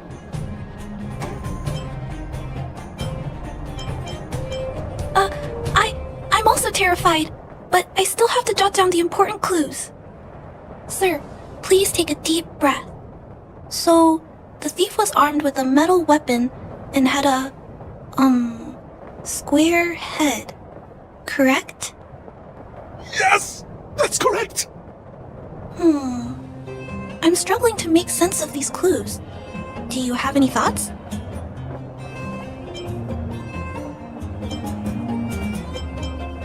I'm sorry. I was too scared. When a shadow leaps out at you, who could possibly pay attention to such tiny details? It seems that's everything. We now know one of the culprit's physical traits, and that he is extremely violent. But how can we track him down? Yes, I remember something. While the culprit was hurrying to escape, he knocked something over. He may have left some clues or something. This is a crucial clue. Let's go investigate the crime scene together. I think he ran that way. No one has touched the crime scene, so any traces he left behind should still be there. Please, catch the thief for us.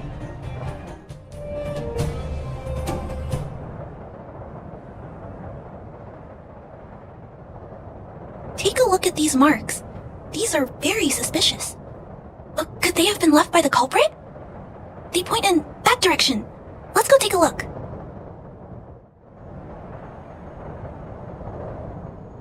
And look at these. How unusual. They don't appear to have been left by a human. The tracks stop here. I guess we'll have to look around for other clues. This is where the mechanical waste is disposed of, though. Could it be...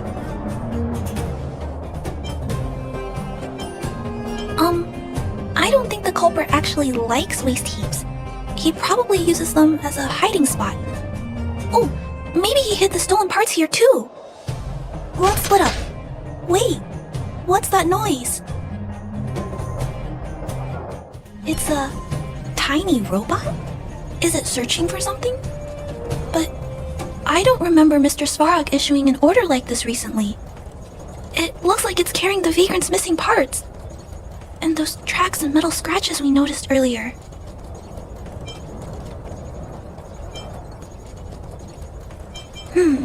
It appears we're thinking the same thing. This small robot doesn't appear to be a Belobog creation. It looks like it's been welded together from random scrap metal materials. It appears to have a small mechanical arm. It's noticed us! Human. Injured. No. Hurt. Please don't. I don't understand what it's saying, but it doesn't appear to be trying to flee or attack us. It appears to be trying to say something. Human, please, don't hurt. Is it trying to say, please don't hurt me, humans? Human. Parts. Rivets. Need. Repair. Need. Town. Parts. Need. Hurt. Don't. It appears to have a malfunction, but I think I can understand it. It seems that it needs these parts, and it's begging us not to hurt it. I've never seen a robot with this kind of malfunction before. What happened to it? Although the small robot appears to want to communicate, its speech is all scrambled. Perhaps there's an issue with its language module. This little guy probably can't understand what we're saying either. Run. Escape. Open. Fire. Workshop. Chase. Don't. It's running away. No, we can't let it escape. It still has the vagrant's parts. What should we do? We gotta stop it. But please don't be too rough on it. I'll figure out a way to repair it later. Hurt. Pain. No. Hurt. Don't. Pain. Suffer. Sorry. Parts. Sorry. Don't in the past. Sorry. Hurt. Suffer. Pain. No. Pain. Sorry. Sorry. Pain. Hurt. Sorry. Suffer. Sorry. Sorry. Pain. Sorry. Ouch. Pain. Sorry. Why? Sorry. Pain. Suffer. Sorry. It seems to have stopped working.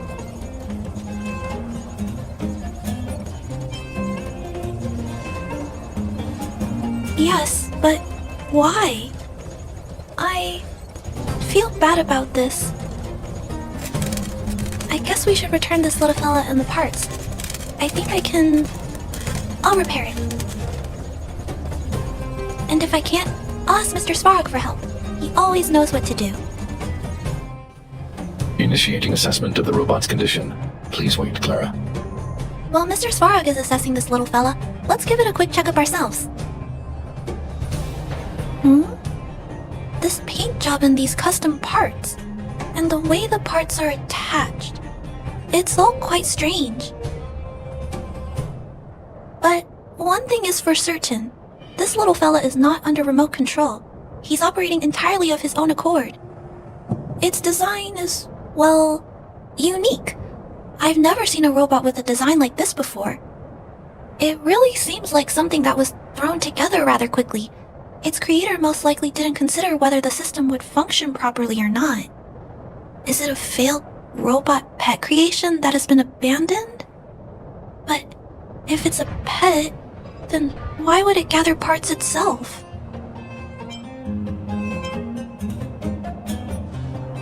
I've heard that some vagrants in the dwelling keep the little robots they find as pets. Some vagrants also make modifications to their pets, which they call pet upgrades. Pets like that are pretty rare, but some of the folks who have them have formed a small community to share ideas. Some are interested in nurturing robots. Others force them into battle. If my memory serves me right, the parts this little fella stole were originally designed for that kind of pet upgrade.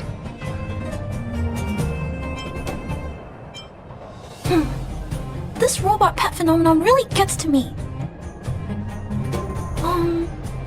I'm sorry. I just suddenly felt some strong emotions. Let's get back to work on repairing the small robot. This jack's placement is odd. The chip is buried deep inside. If you don't look closely enough, you won't even find it. Assessment of the robot's condition is complete. The shell damage is estimated to be 98.2%. The assessment concludes that a total recovery is impossible. It is recommended that the robot's external shell be removed and replaced, while keeping the outer circuitry and related transmission devices. You can always rely on Mr. Svarog to come up with a brilliant idea. So, I guess we'll have to go find a new robot shell to fix it, right? I'm not sure if anyone sells this kind of thing. However, there must be some robot shells lying around the machine graveyard. Everyone calls it a graveyard, but there are actually lots of useful parts buried there. I'm gonna return the parts to the vagrants first, then I'll check on the little fella. Can I trust you to find a shell in the machine graveyard, big brother? Really? You could have what it takes to be a prospector. Then, I'll entrust this task to you, big brother. Look for Toby at the front entrance. His appearance is crude, but he's the robot most familiar with the machine graveyard. Just follow Toby. Hello, guest of Miss Clara. Please do as you wish. It's my honor to serve you. Miss Clara has assigned me the task of planning your sightseeing route in the machine graveyard. I will guide you down the path. We have arrived at our first destination. This model is known as the Dire Wolf, and was scrapped after it sustained piercing damage during a battle with another robot pet, which caused the chainsaw's fuel tank to burst. Robot pet battles sound a little frightening. The inside of the armor is a total mess due to being melted by the heat. Unfortunately, it appears to be useless. We are on our way to the second destination. Please take a seat, buckle up, and hold tight. We have arrived at our second destination. This module is called the Beetle, which is the same as mine. This machine was scrapped because it accelerated erratically for 7.1 kilometers after it incorrectly interpreted a command, causing the engine to catch fire and the core module to melt down. That is such an odd reason to be scrapped. However, the shell appears to be in good condition, so I'll bring it with me. Your trip has concluded. Please keep an eye out for vehicles approaching from the back or sides, as well as enemies and automatons. Clara, it's time for a break. You shouldn't repair machines when you have negative emotions. It's bad for your physical and mental health. Don't worry, Mr. Svarog. I'm fine. Oh, you're back already. How did it go? Did Toby help you find a shell? This shell... It doesn't appear to be the same design as this little fella's. But it shouldn't matter. The structures of these small robots are nearly identical. Thank you for bringing this to me. I finished extracting that chip from the small robot. Now, all that's left to do is move all this circuitry into the new shell.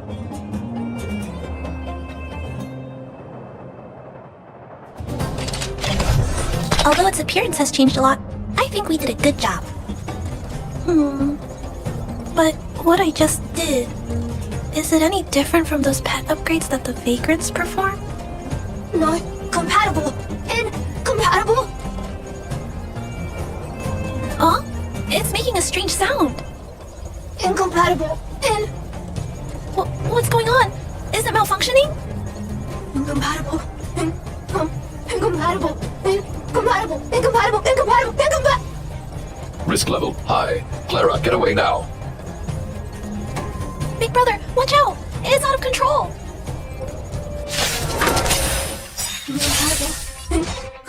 Incompatible.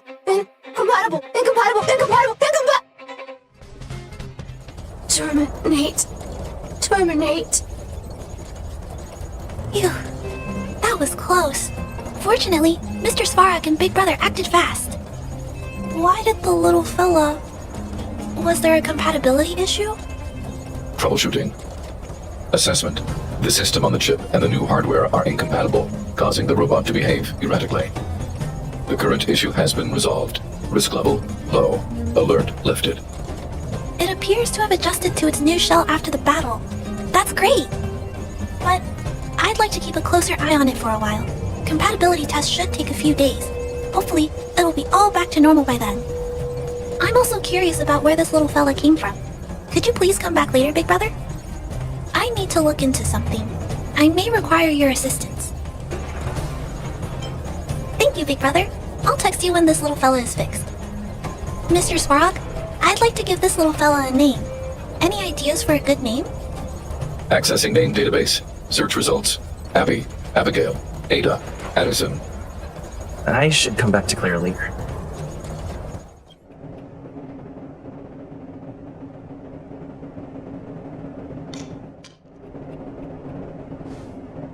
You came at a good time. There is something you can help me with. According to my patient records, there are a few that haven't come for their follow-up visits. It happens from time to time, but never as regularly as this. I'm a bit concerned. Have you heard of the Complex Illness Mutual Aid Society? Generally speaking, mutual aid societies like these allow patients to share their experiences and support each other. It's a way of countering all the negative emotional effects of being ill. But there might be more to this society than that. I've got a few patients who have started refusing treatment since joining the society. It certainly makes you wonder. The most suspicious part is that no matter how much I ask, no one's ever willing to tell me anything about it. And that's where you might be able to help. It sounds dangerous, but what I want you to do is actually very simple. Investigate this so-called mutual aid society and find out what exactly they're up to. If I find out they're preventing me from doing my job, or if they're bringing harm to my patients, I won't just sit on the sidelines. Can I entrust you with this task? You're as considerate as always. This little clinic has huge numbers of patients to deal with every day. If I didn't have you here to help me out, I wouldn't be able to focus on giving them quality care. Good luck. I'll be sure to thank you properly when you're back. You. I've seen you in the clinic. You run errands for Natasha, right? Your cover? What are you talking about? Let me guess. Natasha wants you to persuade me to go back for a follow-up visit, right? What's the use? I'm terminal. Life will be over before I know it. Of course not. I read it in a book. Every book I read has descriptions that match my symptoms exactly. I can diagnose myself with a dozen incurable diseases before I get halfway through. For people in my situation, a follow-up visit is just a waste of time and money. Not to mention medicine. What else is there to say? Natasha was seeing me free of charge. She said I could keep a tab running for as long as I liked, then pay it back when I had the opportunity. I guess I'm too proud. Are you making fun of me? Have at it. You won't change my mind. Dr. Vash never charged me anything either. Natasha's great, but Vash was always my number one. Natasha's brother? They both used to practice medicine back in Vedant. I heard he was a top student from the overall medical academy. Belobog's main hospital wanted him. I have no idea what convinced him to set up down here. A kind heart, maybe. What do you mean? Dr. Vash was a people's doctor. He handed out free medicine. He even followed up with detailed questions on how he felt. The underworld is always short on medical resources. They say that Dr. Vash made all his own medicine himself. You think I don't want to? I heard that he passed away. I should keep my voice down. Don't go telling anyone else about this next bit. I heard that Natasha had something to do with Dr. Vash's death. They say she was jealous that her brother had stolen her patients, so she... It's just something people were saying. I don't think Dr. Natasha could do something like that. Forget I said anything. Since Dr. Natasha sent you over specially, I'll do her a favor. I'll go to the clinic for my follow-up a little later. Bye for now. What was that? Oh, you'll have to be louder. My ears aren't what they used to be. Everything's muffled. Ah! A follow-up visit. Is that what you're asking about? Natasha's a wonderful girl. She always gives me a thorough checkup. But at this age, it's rather a lot to bear. Even if they could cure me. I'm sure I wouldn't be around for long. I don't want to waste anyone's time. Not for youngsters like yourself. When you get to my time of life, good health is a bit of a luxury, I'm afraid. My husband had the same illness as me, but he never touched the medicine. He wanted to make sure I had enough. Then, one day, he said he needed to take care of some things at the mine. He never came back. He was forever saying he wanted to go before I did. Oh, selfish old fool. I miss him. Now that he's gone, who cares how long I stick around? You're not wrong, I suppose. That girl certainly spares me no effort. But I always feel like I'm a burden to her. Okay, you win. It's off for another follow-up visit with Dr. Natasha, I suppose. Did you want to say something else? My ears are terrible. Virtual who? All right, I heard you. Did you have to shout? No, I've never heard of any mutual aid society. Why haven't I gone for my follow-up visit? Are you a patient too, or did Dr. Natasha send you over? Who else would care about people like me? I don't need Dr. Natasha's help now. Tell her to save her worries and medicine for other people. Huh, so you had a dispute with her. She's the only kind-hearted doctor in the underworld. I just don't really approve of her methods, that's all. Too idealistic, no real efficacy. She tries to save everyone, which means she can't save anyone. In the end, it's the patients who suffer, and she just tires herself out. Miners like me don't have time for lengthy treatments. If I can't take something and get right back to work, I may as well lie down and wait for death to come knocking. Did you, know Dr. Vash? His wonder medicine is cheap, and the results are immediate. You just need to be willing to take a little risk. Dr. Vash's medicine is different. Lots of people make a full recovery after taking it, but some get worse, and the unlucky ones check out early. Even knowing the risk, most people fight tooth and nail to get hold of the medicine. And you know why. You're smarter than you look. When life forces you to the edge, you'll throw yourself at any opportunity, even if it means risking it all. People like us, a slow and torturous treatment is the same as a death sentence. If it's between that and a quick result, we'll take the latter. Forget it. Why am I telling you all this? Dr. Vash is dead anyway. What? Now you're interested in the wonder medicine? Listen up. The Complex Illness Mutual Aid Society is still selling that medicine. I can tell you where they trade, but there's a rule. You must not tell any of this to Dr. Natasha, you hear? If you break the rule, you'll face the consequences. Here, take this. It's the address. A final warning. Do not reveal this information to Natasha. I know where to find the wonder medicine. What should I do next? That patient didn't want me to tell Natasha about this. Should I listen to him? Hey, where do you think you're going? Medicine. Oh, you mean Dr. Vash's wonder medicine, right? You're the same as everyone else that comes through here. If you want medicine, you don't need to go any further. You talk to me. And we only take cash. This ain't a charity. The Mutual Aid Society sets the price. It might be different from Dr. Vash and his handouts, but it's a darn sight cheaper than that clinic woman's medicine. Well, are you buying or not? Spit it out. I don't have time for chit-chat. Wait a minute. Your clothes. Are you friends with that doctor woman? I've seen you at the clinic before. I know it. Get lost. Now. If you're a friend of that woman, then you're not welcome here. Shop's closed today. No customers.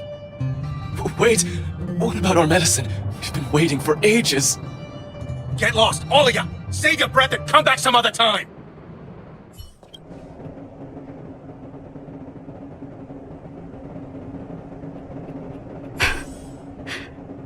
So the Mutual Aid Society found Vash's research results, and now they're selling this so-called wonder medicine to patients? Any organization doing something like this is interested in more than just mutual aid. I'm not surprised. They'll know that I'm completely against them using this wonder medicine. What Vash left behind is nothing more than reagents and experimental byproducts. The word medicine doesn't apply here. I warned the patients countless times, but seems like they had their heads in the sand all along. No wonder they kept the Mutual Aid Society a secret from me. I'm guessing the patients you met weren't exactly singing my praises, which is why you tracked the dealer down and made inquiries first. I don't blame you. After everything you heard, I'm grateful you came back to find me. Your trust is important to me. If you're curious about Vash's wonder medicine, you should ask some of the patients in the clinic. See what they have to say about the effects. Some people say that Dr. Vash was a saint who came from the overworld to help those in need. I don't buy it. People's doctor, that's just what people who've bought into the myth like to say. Vash used to distribute free medicine all the time, but he couldn't have cared less about the people taking the medicine. The hard truth is that we were just his test subjects. It didn't matter if the medicine worked or not. What mattered was having a constant stream of willing lab rats. Of course, I can't control what anyone else thinks. That's just how I see it. The medicine Vash left behind? That stuff... Can you even call it medicine? I know Dr. Natasha's here, but I have to tell it like it is. Vash had zero medical ethics. He didn't deserve the title doctor. He may have had the capability, but he didn't use it to help anyone. Whenever I went to see him, he never even asked about my illness. He just prescribed me his so-called wonder medicine. If it were you, would you have taken that medicine?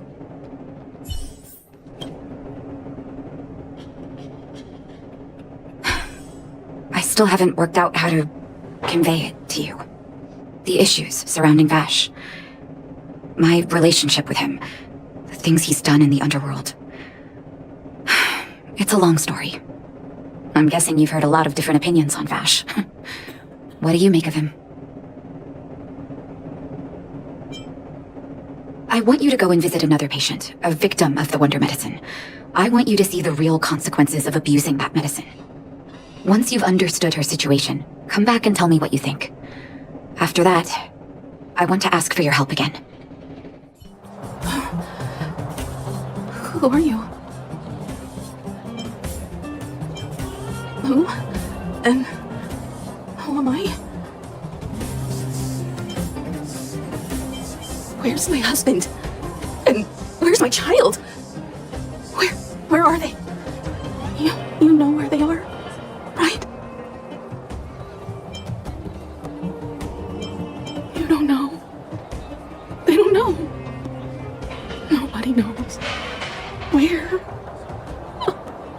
Where did they go? Come over here, child. It's best to leave that poor lady in peace. Let me explain. That poor lady. Both her husband and child became ill and passed away. Yes, before her family passed away, she was a carefree young woman. Her husband and child caught a mysterious illness. The symptoms weren't grave, but Their livelihood was certainly impacted. In order to try and rid themselves of the ailment once and for all, they bought some kind of wonder medicine. Who would have thought their condition would deteriorate so rapidly after they began using it? The two began to suffer terribly, such that death became a blessing. It wasn't long before they departed this world, one after the other. From that moment on, she became as you see her now. If Dr. Natasha hadn't taken her under her wing, well, it doesn't bear thinking about. And yet, what more could have been done? They were warned about the medicine. They were told about the risks. They chose to roll the dice. Talking about it tires me out. At least my husband and I are able to help her where we can. I just hope that one day she can lead a normal life again.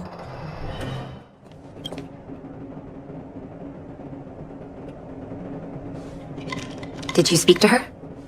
By the look on your face, I'm assuming you've come to understand the wonder medicine all too well.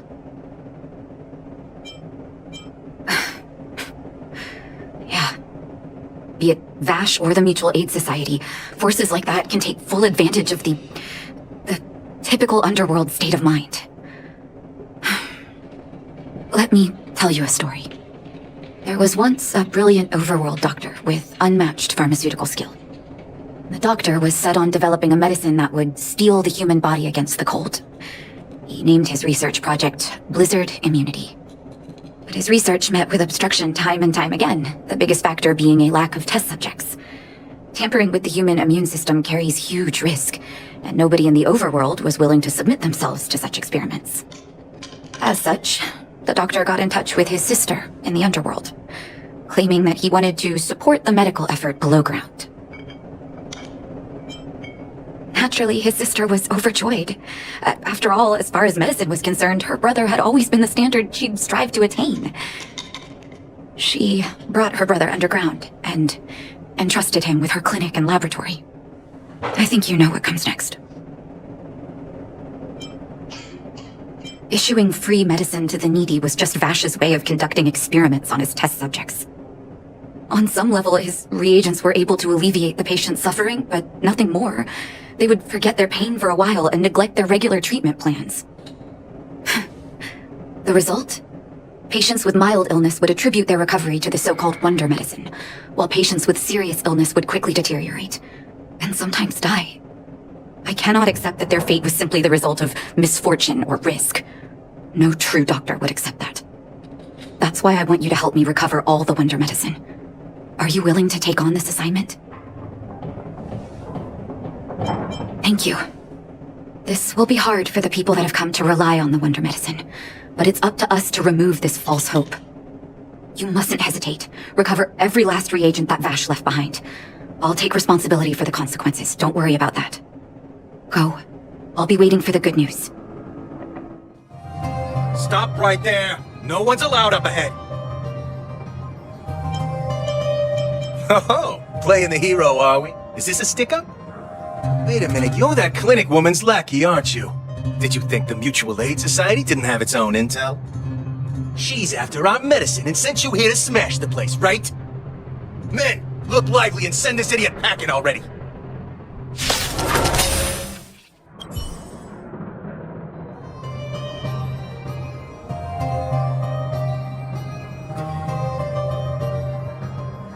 Well, look who we have here. Your reputation precedes you, outsider. I didn't take you for a bandit and a thief. You listen here. I'm the president of the Complex Illness Mutual Aid Society. The medicine we hold here is lifeblood for many of our members. Are you sure you want to deprive them of that? Those poor patients.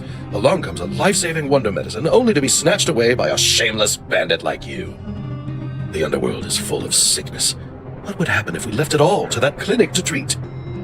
My Mutual Aid Society has relieved that doctor of patients at the end of the road. Shouldn't she be thanking me? Seems like you are quite bent on dismantling our operations, aren't you? Fine, seeing as you came all this way, it'd be rude not to give you the opportunity. Men, seize the medicine thief! Blast it! What did we ever do to you? Why are you taking away our moneymaker? Moneymaker? So you admit it then? You're not in this to save lives, you're in it to get rich. What are you doing here? Oh, as if we didn't have enough trouble already. Selling fake medicine with false kindness. You should have expected trouble to find you sooner or later. I have a responsibility to protect the well-being of my patients. Or to put it another way, I must eradicate any and all threats to them. You can't save everyone. The underworld is teeming with sickness. How could you possibly pull it off? You're right. I can't save everyone alone. But if I must, I would sacrifice food and sleep to treat them. The debt that Vash owes to the underworld rests with me. All I can do is help everyone to the best of my ability. To the very end. Ugh. Oh, so stubborn. In that sense, you're no different from your crazy brother. I'll take that as a compliment. Thank you. Your actions today have saved many underworld families. I'll find a way to dispose of Vash's leftover reagents. Next time the Mutual Aid Society wants to whip up a quack cure, they'll be out of luck. Let's go back to town. I still owe those patients an explanation. Uh-oh. It looks like the patients have surrounded Natasha. Let's hear what they're saying. What are you saying, Doctor? The wonder medicine is out of supply? Correct. That medicine is a wolf in sheep's clothing. Wildfire has cut off the supply chain. Your ailments need rational, scientific treatment. Relying on pseudo-medicines will only worsen your condition. Rational and scientific, huh? The way I see it, you're just jealous you lost your patients. How dare you speak to Dr. Natasha like that? Where are your manners? Man, please think for a moment. How can you still be siding with her? That wonder medicine was working fine for us, and now it's gone because she wants it to be? How can she? I understand your anger, but as your doctor, I ask you to trust my judgment. I will find a way to access more medical resources and help you through your struggles. If I must, I'll get help from the surface. The surface? I almost forgot that you were an overworld big shot. Have some respect for Dr. Natasha. If it's respect she wants, she better find a replacement for the wonder medicine fast. If not, I'll tell everyone about how she set up Dr. Vash. I'm out of here.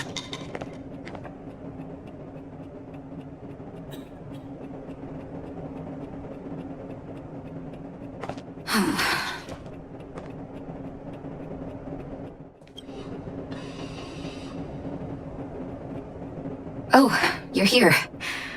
I apologize. That must have made for uncomfortable viewing. Don't let your emotions get the better of you. If I were in his shoes, I might well have had the same reaction. Now I need to focus on treating the patients and dispelling their doubts. Let's leave it for now. I'll feel a lot better once I've gotten rid of this mess that Vash left us. Now's as good a time as any to tell you Vash's whole story. If there's anything you want to know, don't hesitate to ask. No, but I used to think we were so close that we may as well have been. I, actually grew up in the orphanage. It wasn't until I was adopted by an overworld family that life changed for me. My adoptive mother always saw me as her own flesh and blood, and Vash loved me like a sister. That is, while we were still young. My adoptive parents belonged to a prominent medical family. As kids, we were exposed to all kinds of medical texts. When we were older, both of us got straight into Belobog's medical school. We were on a path into the medical profession. He was gentle and introverted. But when it came to work, he could be absurdly obsessive, like a completely different person. Whenever I made a mistake in an experiment, he'd bite my head off, and then a while later, he'd apologize and comfort me. He was conflicted in that way. I didn't know he had leftover reagents in Rivet Town. I was shocked when you told me. If you fail to make a clean break with the past creeps up on you.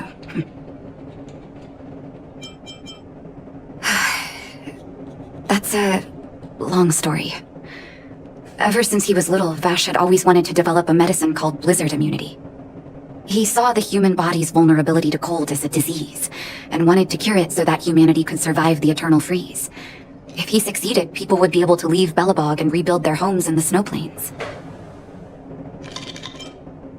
I do admire his vision and perseverance, even though blizzard immunity always seemed unachievable to me. I knew his research in the overworld wasn't going well.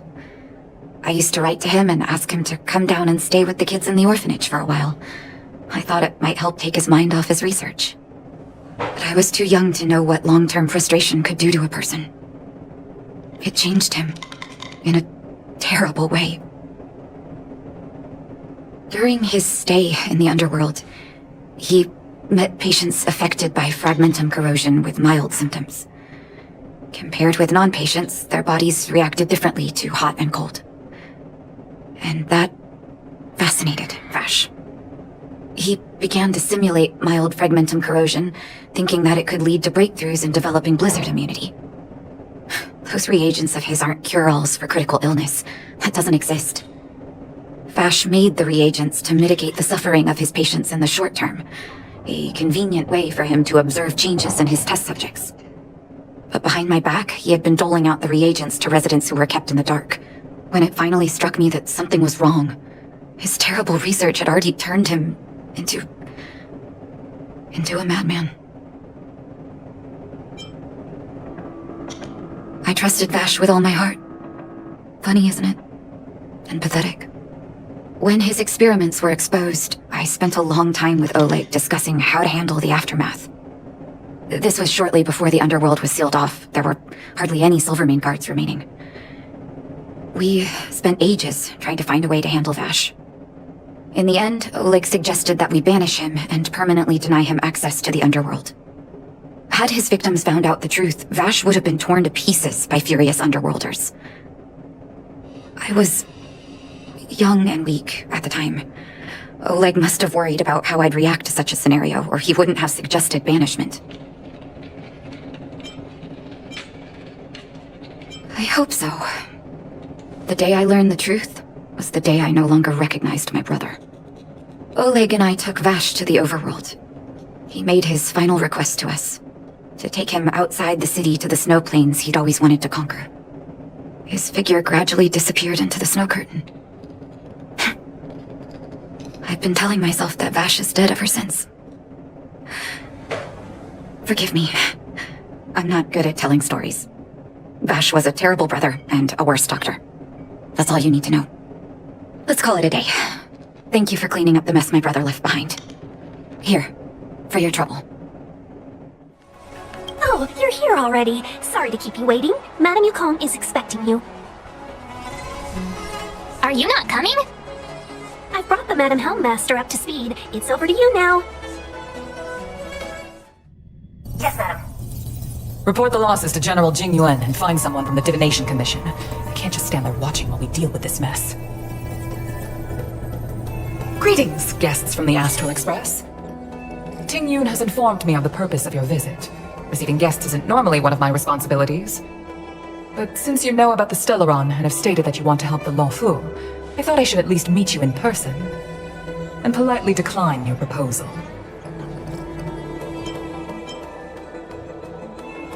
The Xianzhou Alliance knows what a Stellaron is, and is more than capable of handling it ourselves. We have been around for over 8,000 years, and weathered countless dangers and crises. While the situation is serious, we have more than enough resources to spare. Outsider help is not needed on this occasion. You are guests from afar. There is no reason for this matter to concern you. Am I making myself clear? From what we've gathered, the influence of the Stellaron can still be contained. If we can locate it in time and contain it, it's possible that we can restore any space and any individuals affected by the corrosion. We have experience in preventing Stellaron disasters, and we've only come here to lend you that experience. I've said this and I'll say it again. This is an internal affair of the Xianzhou Alliance, and there is no need for the Astral Express to get involved. I decided to arrange a meeting with you as a gesture of respect, but my decision is final. But... Never mind, Mr. Yang. If the Xianzhou Alliance say they can handle it, then we're wasting our breath. Let's go. I'm afraid that's impossible. Huh? And what's that supposed to mean? It's only been a few days since the presence of a Stellaron was detected on the Luofu. Starskiff Haven has been under full lockdown. No one has been permitted to leave. How did you come to know of the incident, and what led you to conclude that it was linked to a Stellaron? I acquired the access history of Starskiff Haven. Not long ago, someone hacked into the system and opened the Jade Gate. before guiding you, the Astral Express, into our territory. The hacker was skillful and even taunted us with her seal. Her name is Silverwolf, a member of the Stellaron Hunters. What say you in your defense?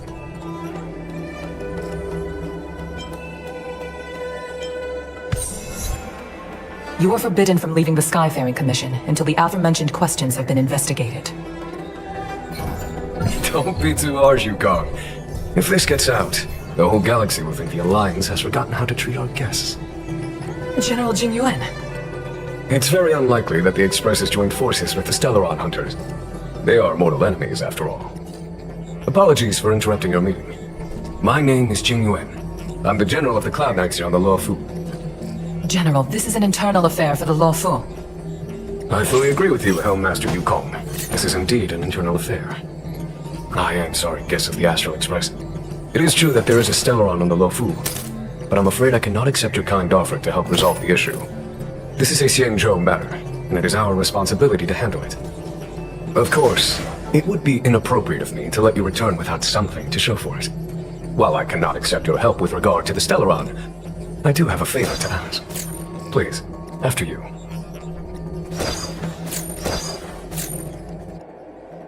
The Astral Express. I must confess that the train's reputation precedes it, such that it is often close to my thoughts.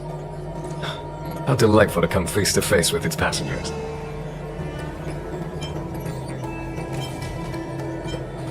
It's an honor to meet you, General. May I ask what the favor you spoke of is? A matter that requires capable people such as yourselves. We captured a member of the Stellaron Hunters a few days ago, who goes by the name of Blade. During our investigation, the Divination Commission, the department in charge of intelligence processing, intercepted a transmission sent out by his accomplice, Kafka, who has managed to hide aboard the ship. As for where that transmission was destined,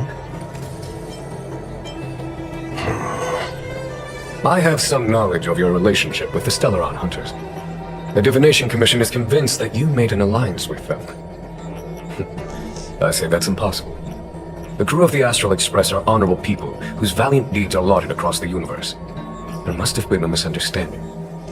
As such, I came to the conclusion that the communication must have been an attempt by the Stellaron Hunters to sow dissent between us. We can handle the Stellaron, but it will take time and will require the bulk of the Cloud Knights on the ship. It is this Kafka that concerns me. The longer she stays on the ship, the bigger the threat she will pose. Since the Stellaron Hunters lured you to our ship, we shall move with the current. You are hereby authorized to do as you deem fit on the Luofu, with the goal of bringing Kafka out of the shadows and under our control. Doing so would clear the misunderstanding between us, reveal the true intentions of the Stellaron Hunters, and help us understand their connection to the Stellaron Burst. What say you, my astral guest? What do you think?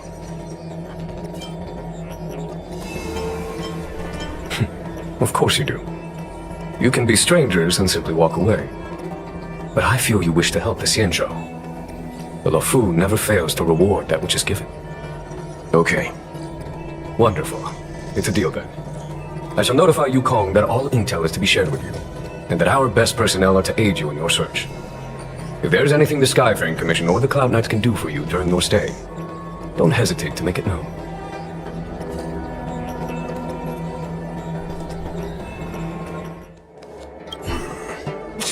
I think we only scratched the surface of this General Jing Yuan. I don't know about strange, but my gut tells me something is off.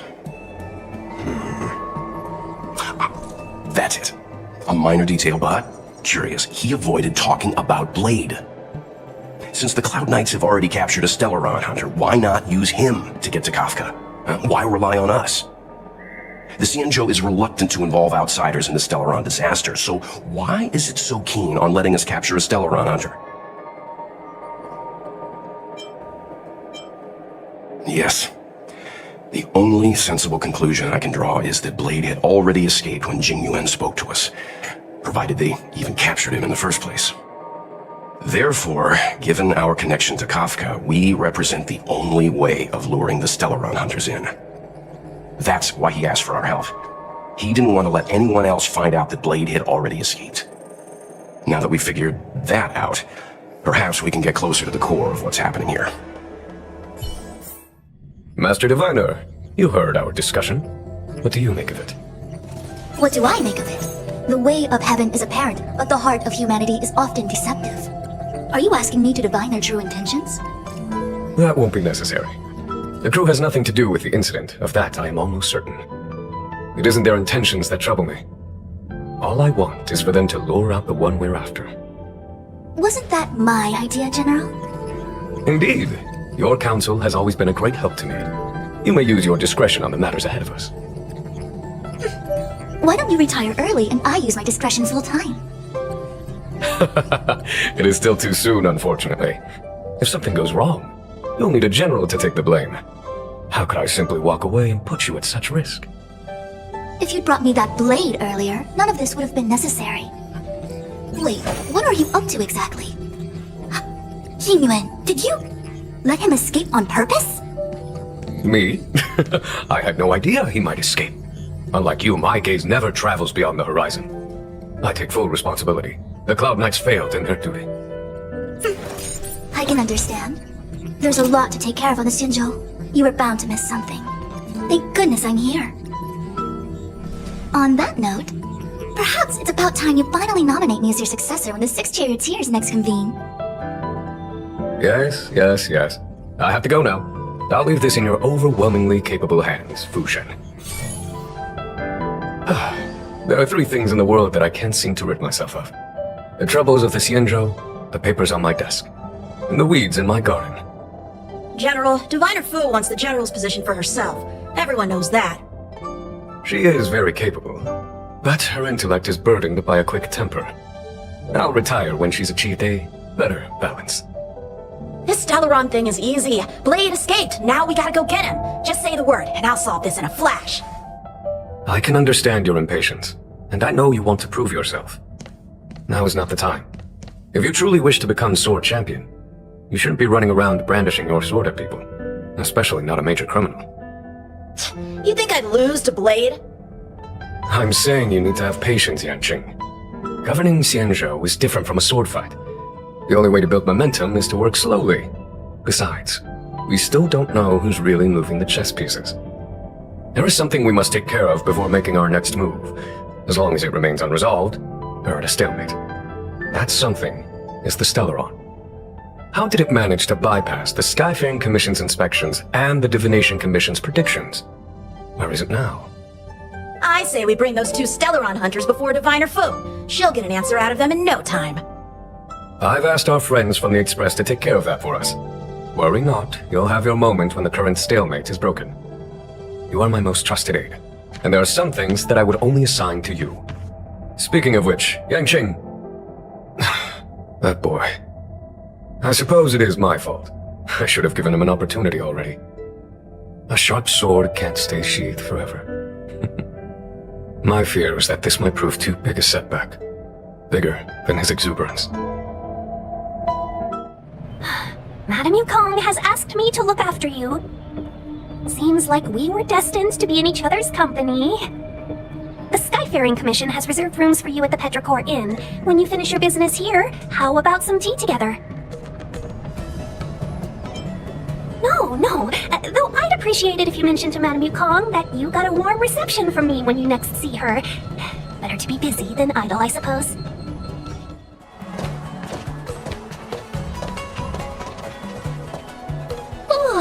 Well, here we are. I feel sleepy already.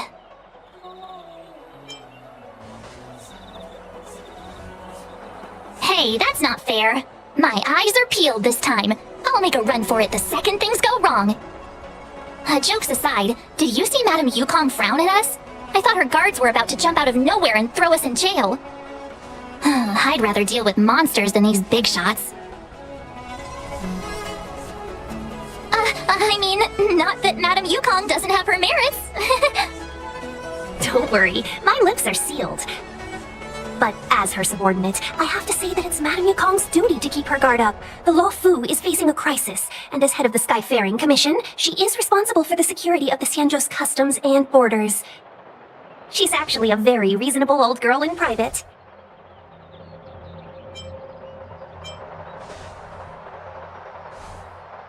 They say that many years ago, Madame Yukong was an ace pilot in the Cloud Knights. She was a work hard, play harder type, known for her hot temper and incredible skill. Eventually, she became the head of the entire commission, which required her to learn patience and adopt a meticulous approach to her work. In any case, Madame Yukong instructed me to reserve the best rooms at the inn and have all your expenses covered. She wants to extend the full courtesy of the Xianzhou so that all of you enjoy your stay to the fullest. She specifically mentioned that if you wish to buy anything at the inn, be it food or otherwise, just let the innkeeper know. The commission will cover the cost.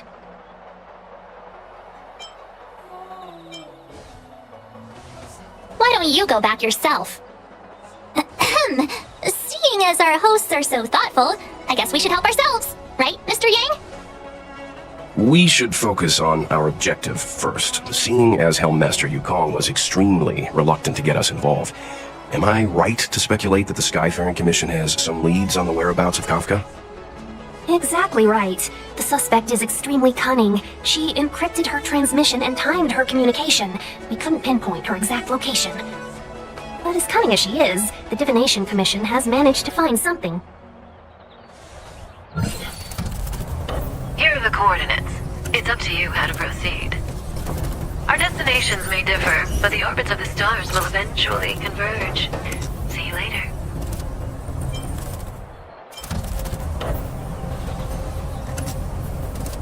Precisely. That's the sound of a device. Which means what exactly? This is a starship. There are all kinds of devices making weird noises. Miss March, to the untrained ear, these noises may sound the same, but for the craftsmen of the Artisanship Commission, every machine has a different pitch and melody.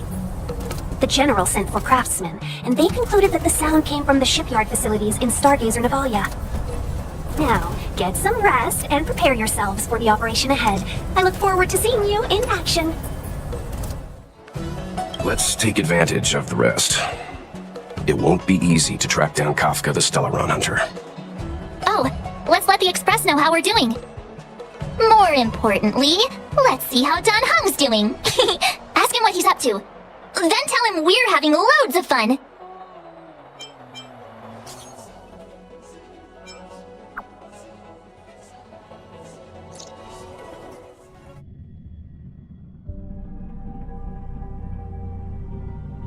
You've been standing here for half an hour.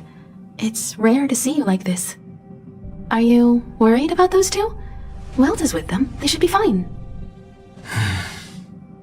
Himiko, did you keep a copy of the Stellaron Hunter's transmission? Can I have a look? Sure. Not to mention, 45 system hours ago, a Stellaron burst occurred on the Lafu. An unexpected calamity, don't you think? What exactly are you Stellaron Hunters trying to do? The Xianzhou Alliance aren't us. They won't give you time to explain. Once you draw the attention of the hunt, you become their prey. The Alliance will hunt you to the end of the universe. Stop speaking in riddles, Kafka. Say what you have to say. It's simple. That Stellaron has nothing to do with us, but the Xianzhou is convinced that we're responsible. Stop! Do you know him? The Xianzhou is in danger. This man, he... If he's on the ship, then Welt, March, and him. Everyone is in grave danger. What? Is he connected to that past you want to escape? I can't leave them down there. It's just... I'm afraid my burden has finally caught up with me, and that everyone is about to be drawn in. Is there anyone who doesn't carry around a past burden? She may not remember it, but even a girl as carefree as March has hers. We tread on a path that is hidden from us. The things we see and the trails we blaze all become our baggage. They weigh us down, but they also give us strength to continue the journey. Try not to dwell on it, Don Hung. The Express spends 7 standard days at each stop. Its passengers are allowed to do as they deem fit during that time. Pom Pom and I are more than capable of looking after the Express. If there's something you've got to do it now. Better than regretting it further down the line.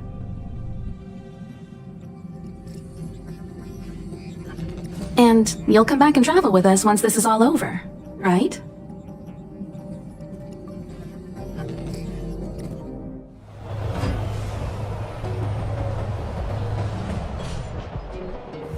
Stay where you are. I can handle this.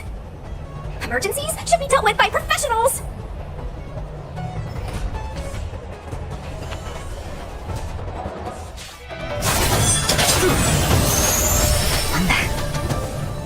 With you two risking your lives for me, could I really stay where I am?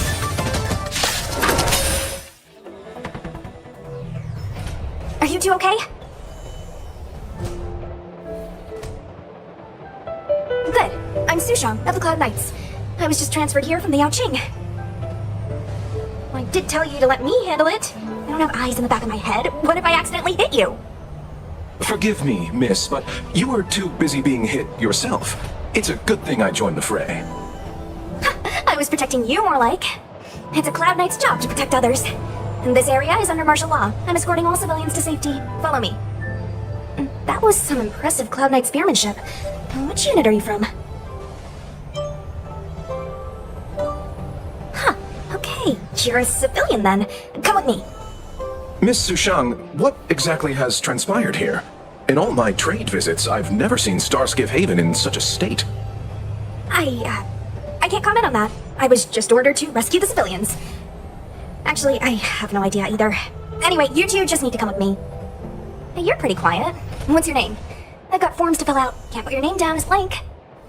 My name is Dan Hung. I'm a traveler. I'm on my way to meet up with my friends.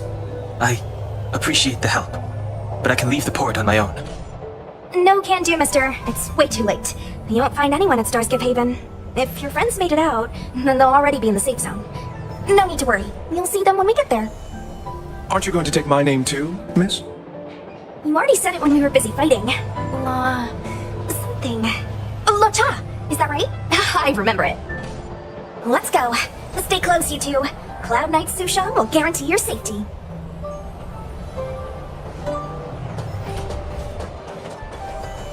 One more thing. I need you to write your names down later. I don't know too many characters. I might make a mistake. Message not sent? Why not? Long-range communication technology is still improving. Perhaps the presence of the Stellaron is affecting signal transmission. Doesn't seem like it. Everything else is working fine. See? In that case, it looks like someone wants to make things difficult for us. Since Kafka's here, I wouldn't be surprised if this turns out to be that Stellaron hunter hacker girl's handiwork. Oh, you've arrived. I like your sense of humor, benefactors. Of course I'm happy to see you. When things settle down, I might even get promoted for catching a Stellaron hunter. Stargazer Navalia is governed by the Artisanship Commission. It took me a while to sort out our paperwork. I got a sense of the situation on my way back. Just like at Cloudford, Stargazer Navalia's Meridian Pin has malfunctioned. The checkpoint there is abandoned, and the garrison is scrambling to locate the Stellaron.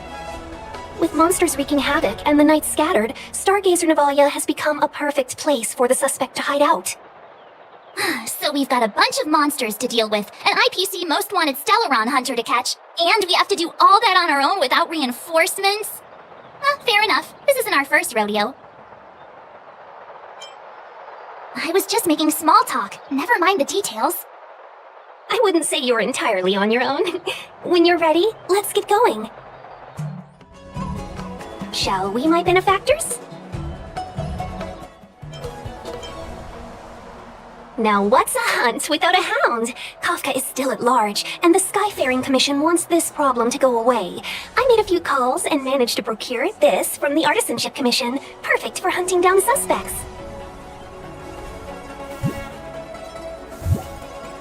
Aw, he's so cute! I mean, what can he do exactly? Are we gonna set him loose on Kafka? Yes and no. This is Deeting, a bionic dog developed by the Artisanship Commission. He has all the 5 senses of the Foxian race and takes them to another level. Be it tracks or scent, as long as he uncovers a trace, he'll follow it all the way to the end. All we need to do is look for any trace left by Kafka. It doesn't matter how good she is at hiding, Deeting will find her. But before we get started, let's play with his settings a bit and get him ready. To begin with, let's set him to scent detection mode. Tell Deeting to follow the scent of my perfume and see what he can do. The traces, where did they go? Is Deeting malfunctioning? Got it. He says the wind is too strong here at the port, so it's not easy to follow the scent. That's just the psychic bond between cute girls and cute puppies. Using the environment to hide our traces. Our girl from the Skyfaring Commission sure knows how to put up a challenge. Let's look around and see if we can find any other clues. Or we could ask around? Look how busy this place is. Someone must have seen Miss Ting-Yoon. That's not cheating, right? We're just collecting intel. You found me! Deeting's quite handy when it comes to tracking, isn't he? If you pick up traces of Kafka in Stargazer Navalia, just switch him on. Don't let her escape. Who would have thought that Stargazer Navalia might become so quiet? Long were the nights when the clangor of hammers rose to meet the stars. People used to write poems about the shipwrights here. The Luofu relies on the starskiffs produced here to transport people and goods. Now that work in the shipyard has stopped, our internal transport and outbound flights might also grind to a halt. Of course, the silver lining is, I don't have to go on as many trips anymore. You don't seem to worry too much about the Xianzhou, Miss Ting-Yoon. I wouldn't say that. A good businesswoman doesn't wear her heart on her sleeve. Besides, the Alliance has weathered plenty of challenges. We can handle this situation. Just to warn you, if we do run into Kafka, you'll have to do the fighting benefactors. I'd love to help, but there's very little I can do except cheer you on from the sidelines. Not a lot of people out there could have fought the Mara struck like you did. I'm only a civil servant. I can't imagine what Kafka would do to me if I were caught in the fray. We Foxians don't live as long as the Xianzhou locals, but I still want to enjoy the 100-odd years I've got left. You'd do the same in my shoes, wouldn't you? Besides, the Madam Helmmaster simply asked me to assist you in navigating around Starskiff Haven. It's no different to any other diplomatic mission or delegate reception. I was never much of a fighter, and I'm not one for risking my life either. Getting Deeting into your hands is already beyond the realm of my job description. I'll definitely be putting in a few words next time we meet Yukong. Understood. We won't put you out of your comfort zone, Miss Ting-Yoon. When we run into Kafka, we'll do the fighting, and the capturing, for that matter. Thank you for showing us the way. Shards of a Cloud Knight's weapon. Something really sharp caused this. It must have been Kafka. She's got a scary sword. Look, Deeting found a strange... Let me see. Slender fingers, but strong. This hand belongs to a killer. There's a note here, too. Take your fancy, there's a reward inside. Why do I get the feeling we're not the ones doing the hunting? It seems like Kafka predicted our every move. Stay alert, all of you. We could be walking into a trap. What's this? It looks like clay. Mr. Yang, any idea? I think it might be shipbuilding material left over from the assembly line, though I can't tell exactly what the substance is. I don't think it's connected to Kafka. Is that a grenade? What's that on the side? It's lipstick. A small something for the lost. She's clearly taunting us. What's this? A jade seal used by the shipwrights. It opens various passages. It looks like someone used it and then destroyed it. Possibly Kafka? I think we've rounded up all our suspicious clues. But did Kafka leave them behind on accident? Or on purpose? She sure did put a lot of work into this gag, and I think we're the punchline. Making us run around like jerks? I bet she's loving this. I can almost hear her whispering, "Come and get me." Why don't you go and marry her, huh? Don't forget, she's on the IPC's most wanted list, a fugitive that nobody can seem to pin down. And now we've become her prey while she stalks us in the shadows. Let's go, benefactors. Time is of the essence. We must be close. Another chest, another handprint. Has this woman got nothing better to do? A little cheese for the rats in the maze? Rats? Oh, she's playing games with us. I hate her.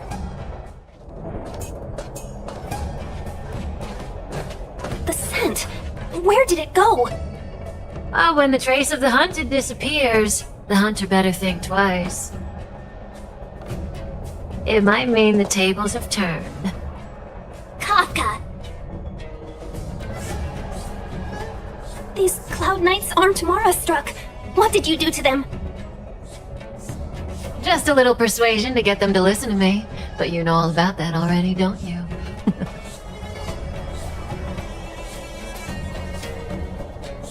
What a hassle. This place is too far for the diviner. See you up ahead.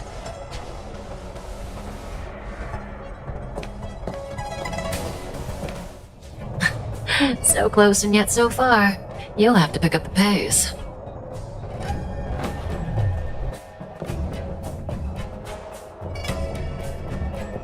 There's no way through here. We need to think of a way to cut her off. Don't worry about locked doors, benefactors. We can use the conveyor belts. Welcome, Astral Expressors. Looks like you caught me.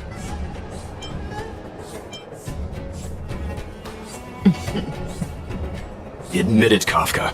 You planned for us to come here. I didn't plan anything. It was the future. We interfere on countless future possibilities and make the best future a reality. You speak too highly of us, Welt. The Stellaron Hunters are merely Destiny's slaves. Best future? Best for who? As if you'd consider anyone but yourself. If I said best for the universe, would you believe me? Best for me, naturally.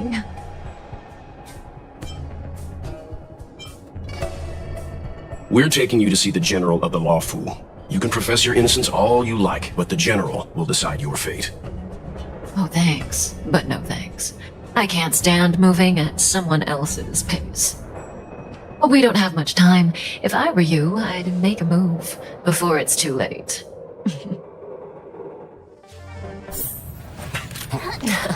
Finally.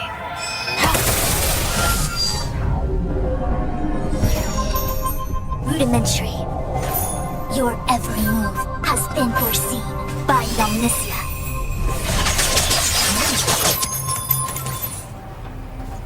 Fishman, Divination Commission. I will be taking the criminal from here. Greetings, crew of the Astral Express. This is our first encounter. Though given that I have encountered you in Foresight, perhaps I should say the second. I am Fushun, Master Diviner at the Divination Commission and one of the 6 charioteers. Far-flung friends ought to be received with fine wine. But alas, the heavens, earth, and body are not aligned for such an occasion. You'll allow for a postponement of the usual formalities, I trust? We should begin with the matter at hand. What the actual heck is she saying?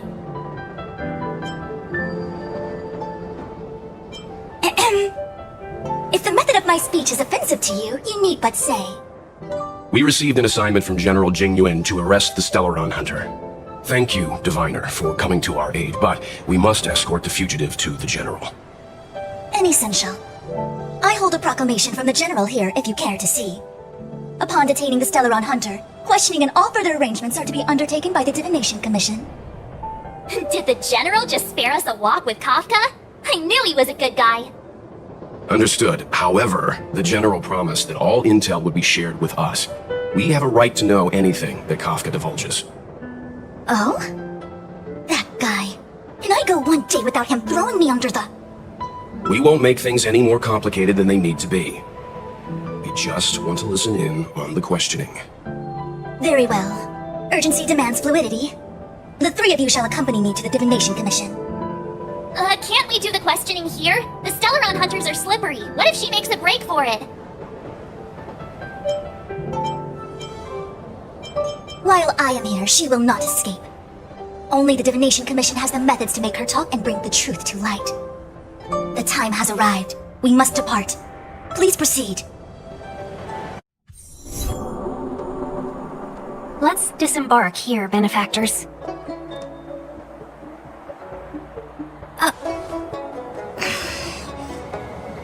I may live in relative seclusion, but I can recognize my own territory. Why did you bring us here? Does this look like the Divination Commission to you? No need to yell, Master Diviner. The Meridian Pin is malfunctioning, and I couldn't find the entrance to the delve.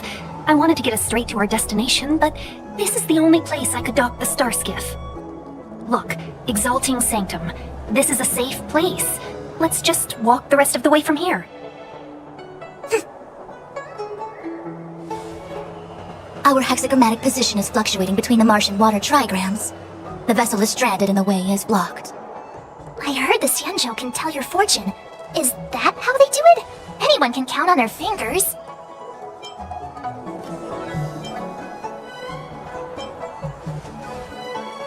That's been out of fashion for hundreds of Amber eras. I just performed some quick divination, and the hexagram is consistent with our current predicament. The star skiff cannot take us to the Divination Commission today. Alas, without me in charge to handle the Stellaron crisis, I dare not even imagine the kind of mess the Commission must be in. It's true. The Divination Commission really can't go a single day without Lady Fu. That's why you have to develop your talent pool. Otherwise, everything falls apart when you go on vacation. Since you are clearly ignorant of the Commission's internal affairs, I shall absolve you of your ridiculous remarks. I'm going ahead to make some inquiries. Goodbye.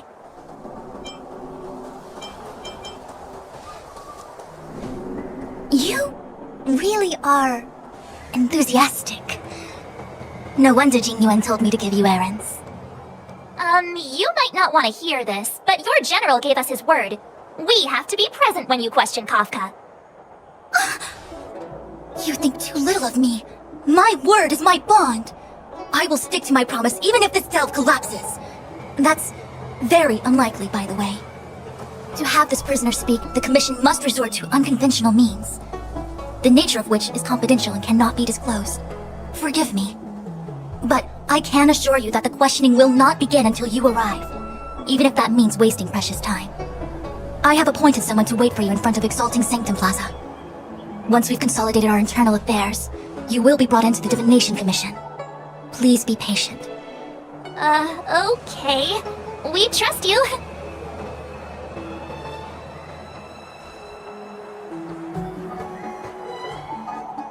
I think I offended someone again. Don't start. Don't take it to heart, March. Miss Fushin seems like a reasonable lady. I'm sure she's not angry with you. Really? I thought she was pretty icy. Like how you're always pretending to be quiet? Okay, enough chit-chat. I reckon the Divination Commission could be a while. Let's take a look around. Yeah! That star skiff was pretty cool. There must be loads of interesting things in Exalting Sanctum. Honorary member of the Mons, listen up! Thank you for helping Hook find the detector. But now, Hook needs to ask you another favor. At least hear me out first before you refuse. Hook and Daddy's birthday is approaching. Every year at this time, we exchange gifts and celebrate our birthday together. Yeah? What's the problem? Daddy's job has been more difficult since moving to Boulder Town. He gets home really late every day. I don't want to use his hard-earned money to buy a gift.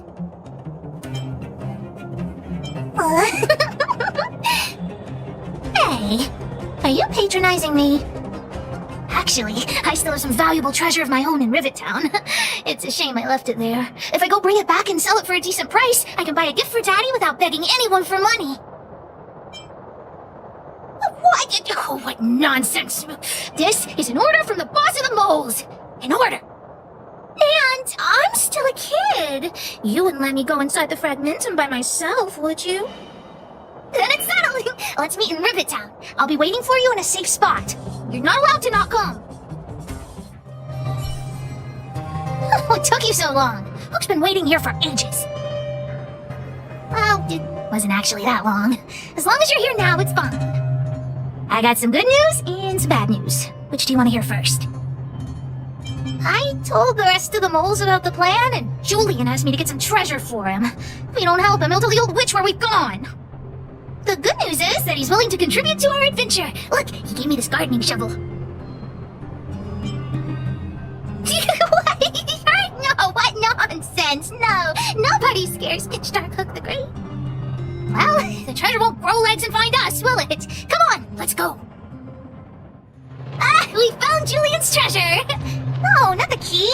These glass marbles. Oh, look at all the different colors. But it wasn't easy collecting all these. What? You don't know? Have you never played marbles before? Oh, by the way, what does this key open? Oh, maybe Julian knows. What's that look on your face? Oh, I get it. You don't think this jar of glass marbles is worth anything, right? Let me tell you something. This jar of marbles means a lot to the moles. Julian used it to help the moles overcome a super huge crisis for which he was promoted to second in command. You're being a rude adult again. Believe me, I'm not exaggerating when I say that crisis was super huge. In the past, the kids in town were arch rivals to us at the orphanage. Those kids used to bully us, relying on the pocket money that their parents gave them. One time, they sent us a formal declaration of war, challenging the moles to a marbles competition. We were all well aware that we didn't stand a chance. We at the orphanage only had some old glass marbles we scavenged from the side of the road, which are no match for those rich kids' marbles. Nonetheless, Julian bravely accepted the challenge, and triumphantly returned with a pile of colorful glass marbles he won. It was incredible. Yep. So, now you know why he wanted us to find this treasure. Alright, enough chit-chat. Next, we need to find my treasure. This place is nothing like it was before I left. Boxes and minecarts are all over the street. What a mess. Oh, did someone move my treasure too?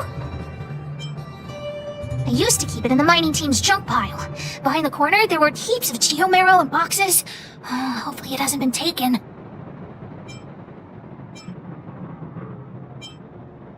Well, that's all I can recall. But don't worry, I'll look with you.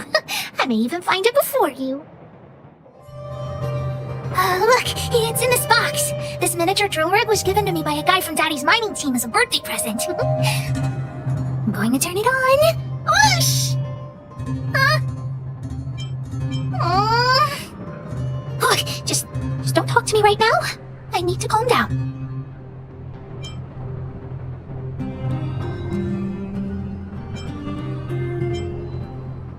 Honorary member, I wonder, how much do you think Julian's glass marbles would sell for? That's it? Ugh, I guess I'll have to abandon my evil plan. That might work. But it'll be pretty expensive to fix, right? Not possible. Daddy said that guy went missing one day and he never saw him again. Maybe he went someplace far away. I have no idea when he'll come back, so that definitely won't work. Oh, wait a second! I hid another treasure at the orphanage!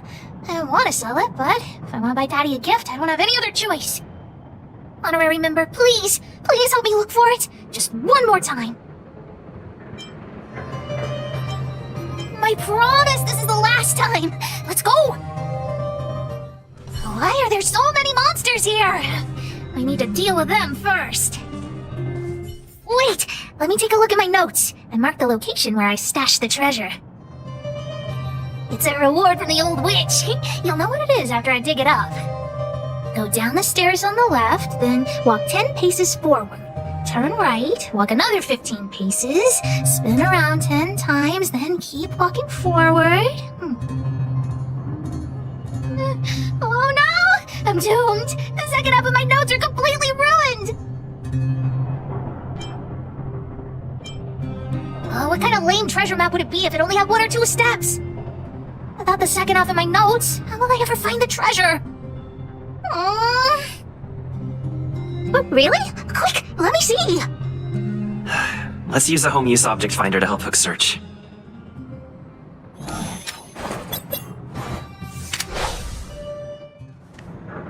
What's this? Oh, looks like something is written on it. For Julian 50 years in the future. Whatever, since we've already dug it up, let's open it. Really?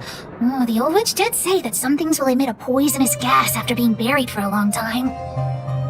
Okay, forget it. Let's not open it. Oh, here it is! My teddy bear! The old witch gave it to me as a gift.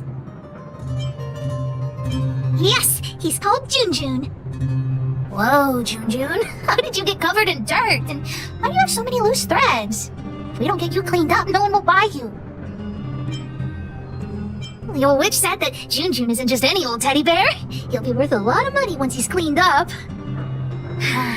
There's no other way. I haven't learned to sew yet. I'll have to ask the old witch for help. If she finds out I went somewhere I shouldn't have gone, Hook will get lectured all over again. But so what if the old witch yells at me? Hook still has to prepare the gift for Daddy.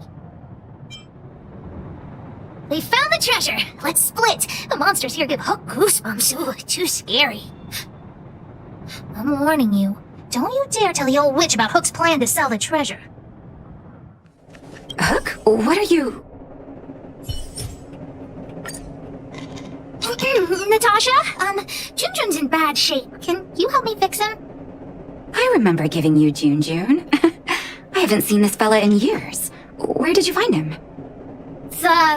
The wind brought him back to me. Be honest with me, Hook. Big brother helped me find him in the Rivettown orphanage. You had him take you to the Fragmentum just for this teddy bear? Hook, how many times have I told you? Natasha, please.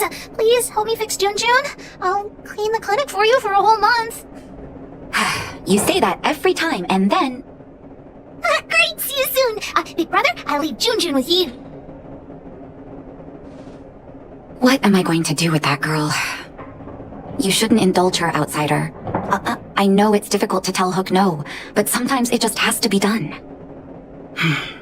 Junjun. So she gave her bear a name, huh? I've lost count of all the dolls I've made. To be honest, I wasn't expecting her to like this one so much. It was an award I used to give the kids in Rivettown for good behavior. Can you imagine what an orphanage is like with so many difficult children? I had to come up with a solution to get them to behave. Hook pretended to be well-behaved for a month in order to get Junjun. She ate on time, slept on time, even stopped fighting with the other kids. I'm afraid you have no idea how much she suffered that month. Hook has an uncanny ability to rally people to her cause, both adults and children. It's a skill, all right, and forcing her to be well-behaved puts a lid on it. Well, this teddy bear has sure been through the wars. Don't worry, I'll help Hook repair Junjun, but I'll need to find some stuffing. Wait, look at the eyes. They must be... Erebus? Huh. Strange, I didn't notice when I sewed them on. I'm no appraiser, but these two gems look to be high quality. Well, our war-torn bear here just became a priceless doll. Not bad, Junjun. Did the old witch yell at you? What? Why'd she only yell at Hook? Never mind that. You didn't tell her what I was really up to, did you? Well, I'm aware of that. I just didn't want to upset her. Anyway, why are you still standing here, silly? Do you have something to report to the boss of the moles? Gems? Does that mean he's worth a lot of money? Well, what are you talking about? Of course I do. If the gems are expensive, Hook can buy a better birthday gift for Daddy. I don't want to keep Junjun's eyes. If some kid gets a Junjun with no eyes, they'll be sad, right? Anyhow, this is super useful intel. If you'd been with the moles a bit longer, I'd be promoting you to third in command right now. I'll need your help again after Natasha fixes Junjun. Always be prepared to answer the call of Pitch Dark Hook the Great. Love at first sight, sold at first strike. The Wildfire used item auction is opening soon. If you are interested, head down to the Vagrant camp and get involved. Outsider! I remember you. Perhaps you're hoping to find some treasures at the auction too. We're not sticklers at this auction. You'll find everything from exotic Bellabog rarities to tattered roadside socks. Well, after Wildfire got involved in the maintenance of the Vagrant camp, they saw there was a big resource distribution problem. People would rather keep a stockpile of useless objects than exchange them for useful resources. So we intend to hold a public auction. We'll allow folks to make the best use of the stuff they have by exchanging it for the stuff they need. It's mostly vagrants from the camp, but Boulder Town residents are welcome to join as well, of course. The more attendees we have, the more items there will be for trade, and the better we can meet the auction's goal. Buyers and sellers must all register their personal information. To ensure the quality of items, the sellers must also register details for each item. Then there's the standard auction procedure. The auctioneer presents the items, and the bidders place their bids on the spot. Pretty straightforward, don't you think? Oh, plenty! Gloves used by Chief Ole, the domestic robot that Miss Fedora built. There are lots of prospectors hunting for ancient relics in the Vagrant camp, so there should be a lot of unique items at this auction. For example, I heard that one of the goods up for auction is a barely used geomarrow probe. Ah, never heard of a treasure like that before, huh? More excited about the auction now? Oh, here, take this pamphlet. It has more information on all the rarities up for auction. Remember to stop by the Vagrant camp. Be there, or be square. How do I remember? I was just about to go see you. What's so urgent? Spit it out. How did you know what I was thinking? Huck was about to ask you about the probe. How do I remember? You found some clues? The auction. So that's where the probe is? Do you think Hook's stupid or something? At the auction, I can sell Junjun and buy a birthday gift for Daddy. Yeah! Junjun is still with the old witch. Let's go get him and then register for the auction.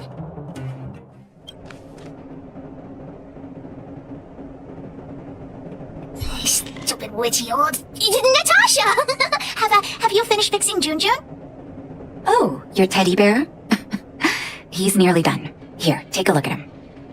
Wow, he looks brand new! Natasha, you're incredible. Glad to be of service. Now then, did you really bring him over here with you just to pick up Junjun? Come on now, what are you guys up to this time? We're going to the auction. No, that's not what we're going to do. Hey, you big mouth. The auction? The one at the Vagrant camp? So you made me go through all this effort to repair Junjun just so you could sell him? How do I remember? Think of something? You two make an adorable duo. I was only joking, Hook. Junjun is yours, and it's entirely up to you what you do with him. But you must make one promise to me. Wait, what is it?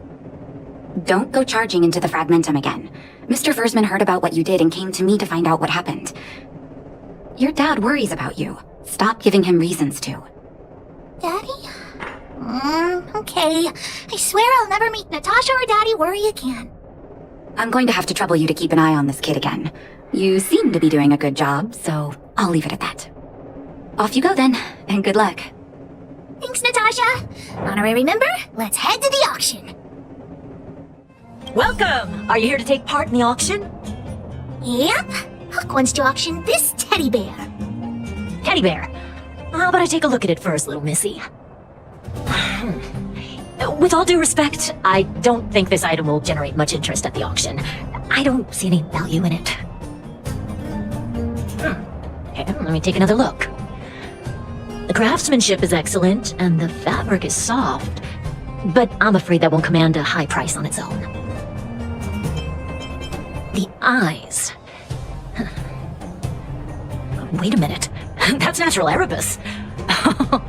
What are precious gems doing on such an ugly teddy? Hey, who are you calling ugly? Take that back.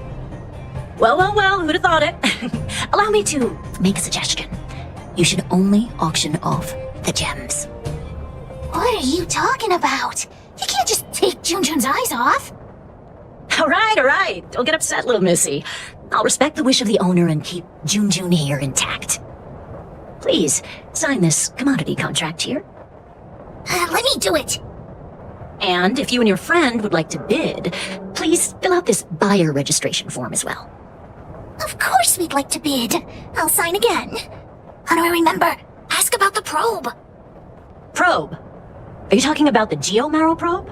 As far as I know, there are a lot of people interested in acquiring that device. The estimated sale price is no less than 600 shield. Because it's a rare and useful treasure, the geomarrow probe will be up for bidding in the final round of the auction. But don't worry, the gems on your teddy bear are also very valuable. You'll have the chance to bid on the probe if someone's willing to pay a high price for him. Oh, then we'll be counting on you. I'll tell you a secret. The more bidders there are, the more you can get for your bear here. The place is teeming with potential buyers. It only takes a gentle nudge to get them to join in. Hook doesn't get it. What are we supposed to do? I won't be much help then. Hook never deceives anyone. Let's ask around. Junjun's super cute. I'm sure there'll be loads of people interested in buying him.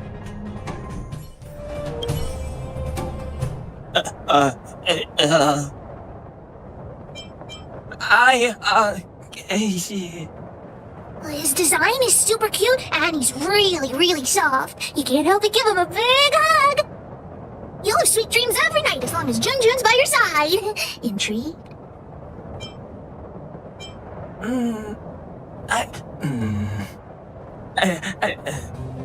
Well, according to the old witch, some people aren't good at talking in front of other people. Why not ask him to write his thoughts down?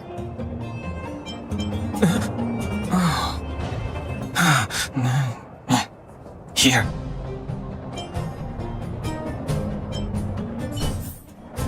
Don't try making conversation with me! I don't trust anyone here! I'm warning you, there's only one winner at an auction. Everyone here is one of my competitors. You think you can fool me?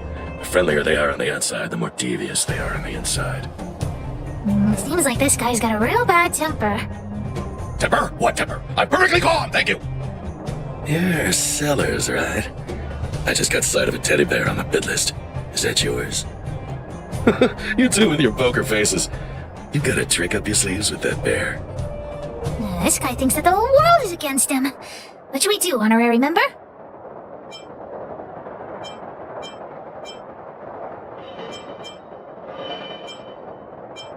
But I don't want to sell Junjun to such a weirdo. Don't want me to profit from your item, huh? Well, in that case, I'll just have to place a bid and solve the mystery of your teddy bear. Ah! What a weirdo. Anyway, at least we tricked him into bidding for it. Well, look at that! That's no ordinary teddy bear.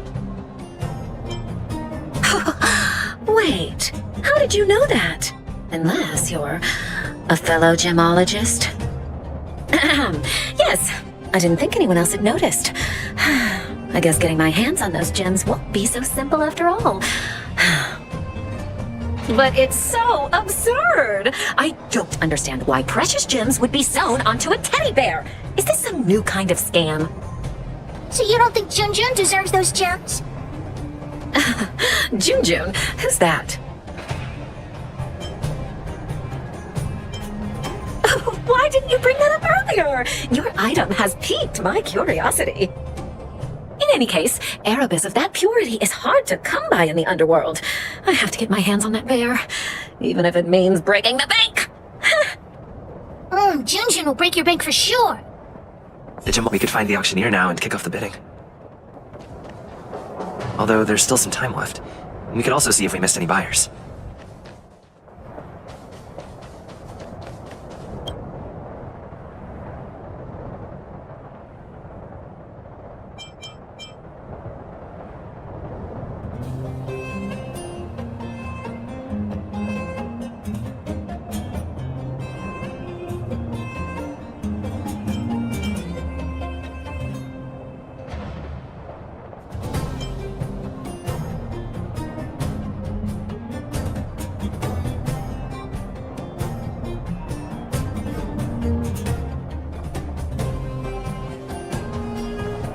Why did the auction house set such a low opening bid? I'm bound to make a loss. Perhaps I should publicize it myself. Oh, I don't like talking to strangers, though. Has anyone seen my grandson? Oh, finally! Don't run off again. You're such a disobedient... Oh, how many times have I told you to stay close to me? You'll get lost. Oh,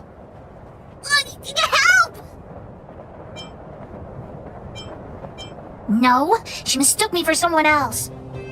Nonsense! How could I mistake my own flesh and blood? Come on, let Grandma see that cute little face. Oh, for the love of You're not my grandson after all. Well, then where has my darling grandson gone to? Oh, dear me! This is dreadful. Dreadful. So, why are you hanging around here by yourself, Tiny? Yeah, Tiny. Where are your parents? You didn't go out on your own, did you? But you brought me over here. My grandma's just over there. Hey, did we give you permission to speak? Alright, enough Mr. Nice Guy. Give us the money, now! Huh? Who the heck are you? Boss, these two must have more money than this brat. Let's rob them instead. Agreed. Get him. You're safe. Go find your family. That was really brave of you. I hope I can be half as strong as you someday.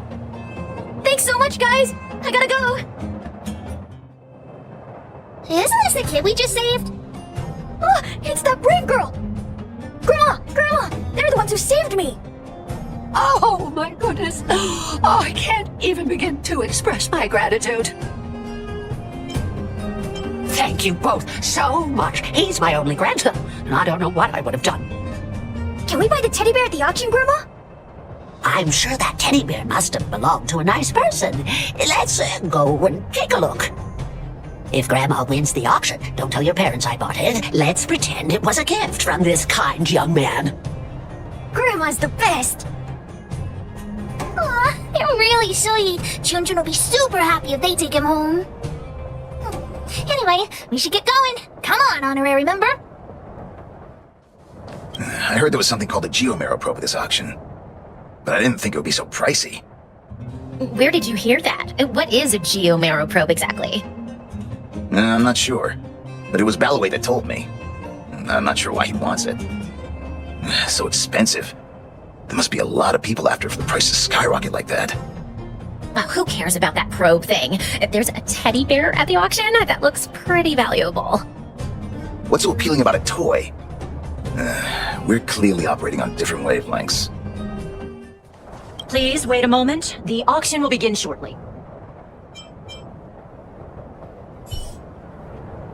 The next item has been provided by Hook, a gemstone collector from Boulder Town. It's a handmade teddy bear adorned with Erebus. An innovative design, it combines incredibly valuable Erebus gemstones with a good old-fashioned cuddly teddy bear. The opening bid is 300 shield. 325! Oh, you're adding 25. Isn't that... Hey, what's the problem with 325? That's my offer! 350! I'll add another 50! I'm putting my reputation as a gemologist on the line. I have to get my hands on that Erebus. Add another 100 shield! 500 going once. Any buyers going higher? 500 shield for the Erebus teddy bear going twice. Any other offers? 500 shield going 3 times and sold. Phew, the gems belong to me. Oh, I hope this money is enough to buy the probe. That's true, but I want to help Daddy get his treasure back. The bidding for the geomarrow probe has been postponed due to unanticipated complications at the venue. Please be patient and don't leave the auction if you want to bid on it. Don't worry, everyone. Just a minor technical issue. We'll take a quick break now, and the auction will resume soon. A break? Do you think there's something wrong with the geomarrow probe? Let's go ask that staff member. What happened to the geomarrow probe? You tell me right now, straight away, immediately. There's nothing to worry about. It's just a technical issue. You don't sound very convincing. Did someone steal it? Well, we can't say for sure that it was stolen. We've contacted the center and sent some people in search. We should soon be able to... Yeah. Why is Wildfire so incompetent? You should have put the moles in charge. I gotta catch the thief and get the probe back. Any ideas, honorary member? Are you suggesting that someone altered the registration form? That's simply not possible. We've been keeping a close eye on everything. Fool! What the honorary member means is that the thief only came here to create trouble. They weren't interested in buying or selling, right? I don't have a salary to give. I'm a volunteer. Wait a minute. Let me see. Aside from you, there was someone else who registered as a buyer but never put in a bid. And I think there was a miner who registered with him. Come on, let's go and interrogate them. Hi, excuse me. May I ask where the miner who registered with you is gone? Him? I think he went back into town. So, he already ran away. He came here saying he wanted to buy the Geo-Marrow probe, but then he changed his mind for some reason and ran back to Boulder Town alone. I don't know him all that well. Why don't you just head into town and look for him? Do you really think he'll turn out to be a thief? I'm not so sure now. Anyway, outsiders, you should go and look for him in Boulder Town. I need to make sure the other buyers haven't left. If you don't find anything, the thief might still be among us. Hey, you! Did you take the Geo-Marrow probe? Hand it over right now! What? Who are you? Where are the people I'm supposed to meet up with? Honorary member, we shouldn't waste any time talking to him. Let's just knock him out. Look at a couple of brats do to me. Do you even know how much the probe is worth? You two better think twice. The boss put in a lot of effort to find this item. If you even... Enough talk! How about a Diggertron knuckle sandwich? Okay, enough! I give up, okay? Stay calm! I'll give you the probe, just listen to me.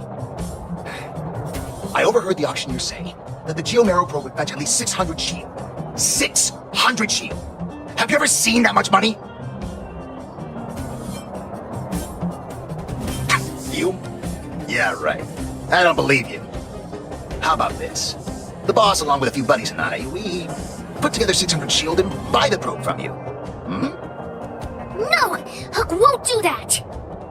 Come on, Missy, don't be so stubborn. We can talk it over. I see. You just want to keep the probe to yourselves, right? And here I was thinking I'd met some nice people. You're worse than I am.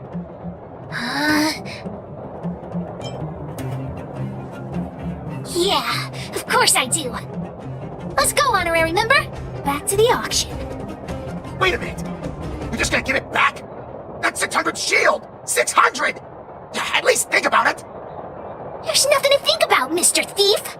I want this detector, but I don't want to be a louse like you. We're gonna win it at the auction fair and square. Let's go. You got the probe back? Amazing! Fantastic! The owner asked me to pass on 150 shield as a reward for retrieving it. And thanks to you, the auction house has regained its credibility. Please, accept an extra 50 shield. That's 200 shield! Really? You've earned it. Besides, if you win the bid for the Geo-Marrow probe, you'll have paid back the seller anyway, right? You should check your reflections. Your eyes light up whenever money's involved. Hook generously accepts the reward. We've got 700 shield for the auction! Ladies and gentlemen, the technical issue has been resolved. The second half of the auction is about to commence. Please gather in an orderly manner. The next item up for auction has been provided by a veteran prospector from the Vagrant Camp. It's an ancient relic, a Geo-Marrow probe. The item itself was once a key component of another old world relic, and its one-of-a-kind craftsmanship has long since ceased to exist. This meticulously preserved probe is a rare work of art. The opening bid is 400 shield. 450! 480! 520? 550! 560! Order? You're just throwing bids out at random. 650! 700! 720! Everyone's looking at us. What should we do? We only have 700 shield! 720! 720 going twice! 750. Oh, new challenger enters. 750 shield. 750 shield going twice. 750 shield going 3 times. And sold! Congratulations to the winner. The next item up for auction is... Oh. But the auction's over now. Daddy's Geo Barrow probe.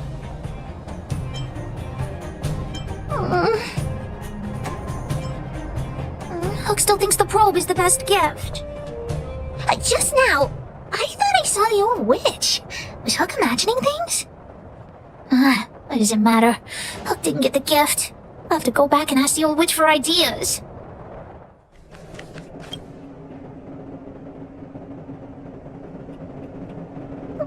Natasha! Hook, what's wrong? Has someone been bullying you? Mine and Daddy's birthday party is starting soon, but I haven't bought Daddy his gift yet. So, the auction didn't go too well, huh? Ugh, it's true. It's ridiculous that a single probe can fetch 750 shield. Huh? You are at the auction too, Natasha? Hook, you're upset that you don't have a gift for your daddy, right? Well, what about this? Huh? Oh, it's the Geomero probe from the auction! How'd you get it? I wasn't planning on saying anything, but I saw a couple of very sad-looking faces in the crowd. What do you think, Hook? Are you willing to buy the Geomero probe from me? Well, this is all the money we got for June. Here, it's all yours. Let's have a count. Doesn't seem to be enough. Hook could also help Natasha clean the clinic for half a month. 3 months. 3 months? Witchy old. Natasha, let's negotiate. No bargaining. By the way, Hook, how are your birthday party plans coming along? Have you invited this young man? Oh, not yet. Big brother, do you want to come to my birthday party? Great. I'll contact the other members of the moles too. Come find me when you're ready. We'll go together. Boss, the big hero you mentioned is here. Julian, knock it off. You heard that? Don't get too cocky, honorary member. We were talking about the birthday party. You want to hear about it too? Well, Aunt Gertie always makes a big black bean cake for Hook's birthday. Oh, and Daddy always makes a huge roasted rock crab for me. He makes my mouth water just thinking about it. And don't forget about Diggertron. Daddy brings a year's worth of machine oil and Diggertron drinks it all up. I'm the boss of the moles. If I don't get enough to eat, how will I have the energy to punish villains? We were talking about the birthday party. You want to hear about it too? Well, I had to invite Daddy first. Speaking of birthdays, Daddy never used to celebrate them. He only started doing it when he adopted Hook. I also invited other members of the moles and... Oh, yeah, Seela too! She couldn't come today, but she said she'd still send me a gift. I also invited the old witch, Sweta, and... you, of course, the honorary member. We were talking about the birthday party. You want to hear about it too? I do hope you will forgive the ramblings of an old man, but I would like to say a few words. I had no idea when my birthday was before I adopted Hook, and I most certainly did not celebrate it. I didn't realize how important birthday celebrations were until I met my daughter. That is why I chose to have my birthday on the same day as Hook, so that we could celebrate this special day together. That continued year after year, until I too began to look forward to the party. Today is an extra special day. In addition to the moles, Hook has invited a dear and brave new friend. I hope you have a wonderful time at the party today. Natasha told me that you helped Hook retrieve a teddy bear. It used to be that Hook could only fall asleep when she held that bear in her arms. Daddy, don't bring that up. Hook's grown up now. I can sleep without hugging June. Life has gotten increasingly difficult since we left the mining town. All those days away at work have meant that your dad hasn't always been around to look after you. But fortunately, June was always with you, to keep you company when I wasn't around. Oh, Daddy, I have to tell you something. I sold Jun. Huh? You sold him? Oh, don't worry, Daddy. I don't need a doll to keep me company anymore. Natasha, the moles, and the honorary member will keep me company from now on, so I won't be lonely. You sold him. I truly am an incompetent father. I had no idea. Not true. I know you care about me the most, Daddy.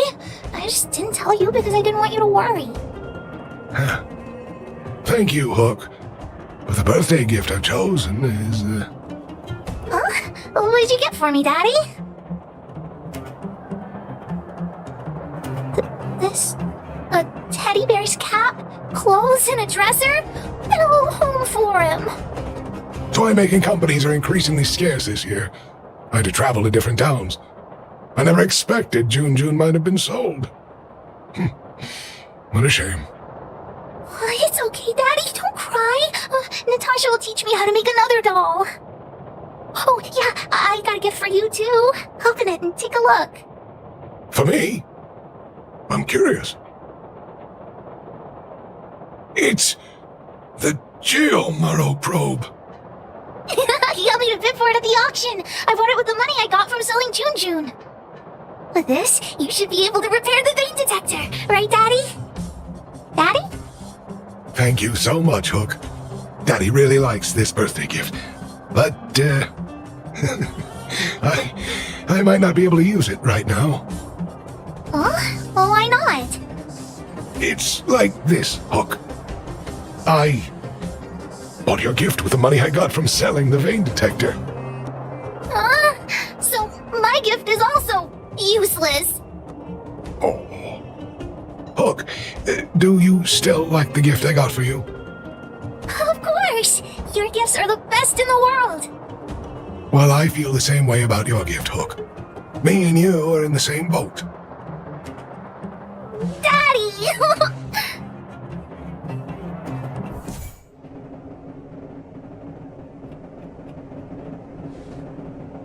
Can I talk to you for a moment?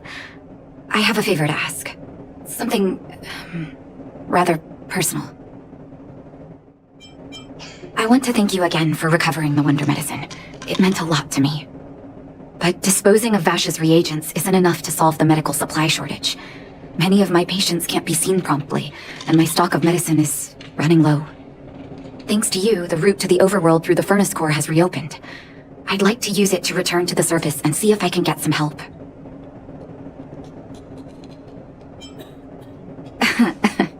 Funny as always.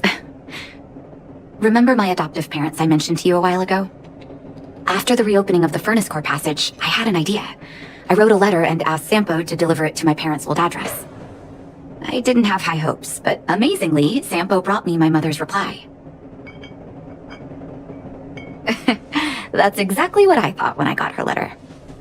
Mom said they still live at the old house, but they're not working on the front lines anymore. They should still have some connections in the medical school and the hospital, though. If I'm lucky, maybe I can convince them to send extra medical supplies to the underworld. Of course, that's not the only reason for me to go back to the surface. I can't wait to visit my parents again, and I can tell from my mom's letter that they feel the same. If possible, I would like you to go with me. Wonderful.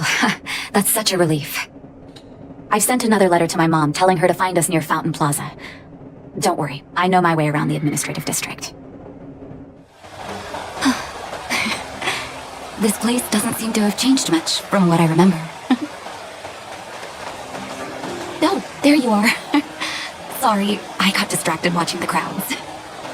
Look at the busy flow of people. Life in the overworld carries on as usual, as if nothing has happened. We're a little early. I've got an idea. I want to buy my mom a gift. You're more of an overworld local than I am now. Any suggestions? Workshop? I'm not too sure about that. Let's see if we have other options. Oh, yes. I remember there was a florist in the overworld. How about we head over that way? I've been underground for so long, I almost forgot what flowers smell like. Ever summer? Was that always the name? Seems I was too young to get the irony back then. Sorry, I don't mean to sound cynical. Maybe it simply represents the people's hopes up here. Now that I think about it, sending flowers is quite the tradition in my family. Mom, Dad, Vash, and I, whenever something good happened, we sent each other flowers to celebrate.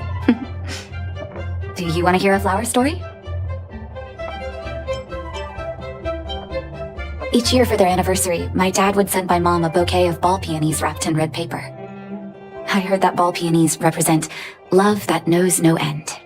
It does fit their marriage. My father is a famous surgeon in Belobog. Because of his fame, people in medical circles paid great attention to his surgeries. He always had a lot of stress to deal with. Each time he finished a tricky operation, my mom and I would buy a single stem of sunshine and then pin it on the chest pocket of his apron. Sunshines represent warmth and love of light. For patients on the verge of death, my dad might have been the only light to penetrate the darkness around them. Vash. Out of everyone in my family, I think he probably appreciated flowers the least. Still, I remember the day he received his offer from the medical academy. My parents took me to the florist and we bought him the most expensive marquee stem in the shop. When we gave him the flower, he failed to hide his smile. You can't imagine how hard it was to get him to smile. As an orphan, I never knew my birthday. My adoptive parents took me to the overworld and made the day I joined the family my birthday. And each year on that day, my parents would give me a bouquet of first snow. And the number of stems represented how many years had passed since I joined the family. I only found out later that first snow represents beautiful memories. My parents gave me a beautiful childhood, and I still haven't had the chance to thank them for that.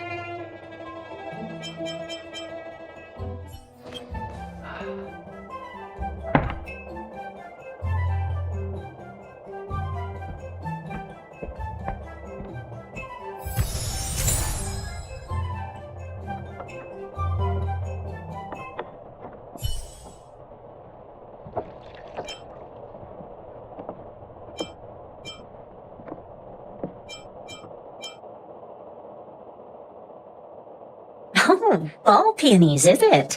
1 second. I'll get it ready for you.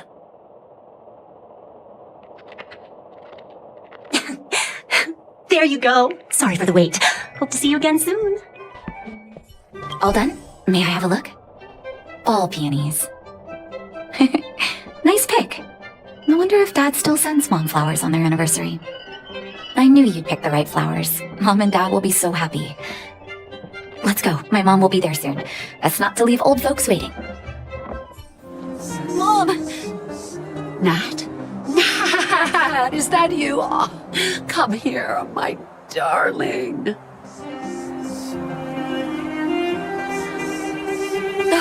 It's been too long, Mom. Too long. Sorry, I don't usually get this emotional. How have you been, Mr. Oswell? Thank you so much for taking care of my parents these last 10 years. I'm doing fine, Miss Natasha, just fine. Look at you. You've blossomed into a fine young woman. Such a pity that your father... Dad, I was wondering where he is. Is he... It was 3 years ago, Nat. No need to be sad. He passed away very peacefully.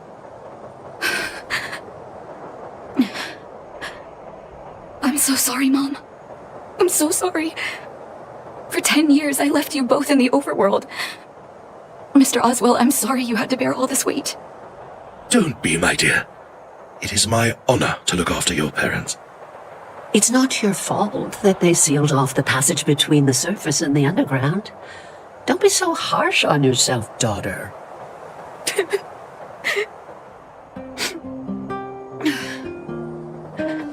Oh, Mom. I have so much to say to you. But, there's an urgent matter that needs your help. I apologize. I wish this were a happier reunion. But there are too many suffering with sickness in the underworld. And you're the only person I can go to for help. Oh, there's no need to apologize, my child.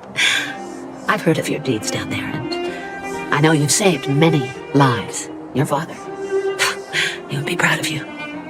We have many connections in the medical academy. No matter what you need, be it medicine or data, I should be able to get it for you. Be the doctor you always were, Nat. We have all the time in the world to catch up later.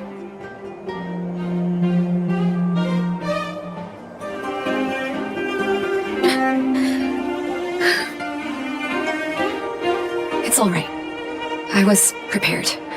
Although it still hurts to hear it from Mom.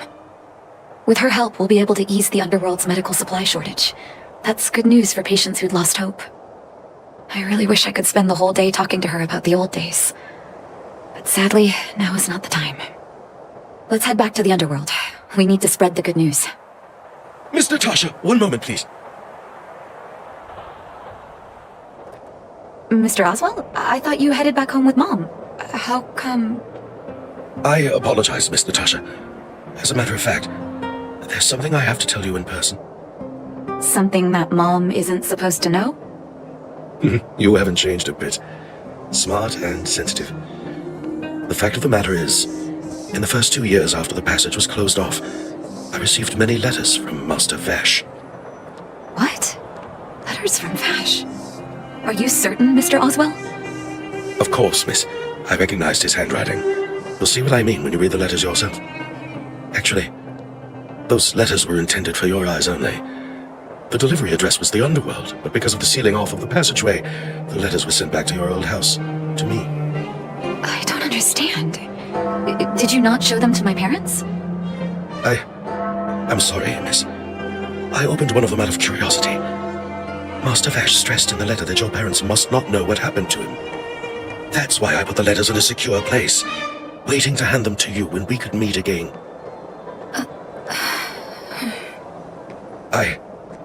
I'm not sure if I did the right thing, Miss Natasha. I just didn't want your parents to feel that their son was so close and yet so far away. Do you have the letters on you, Mr. Oswell? Let me take a look.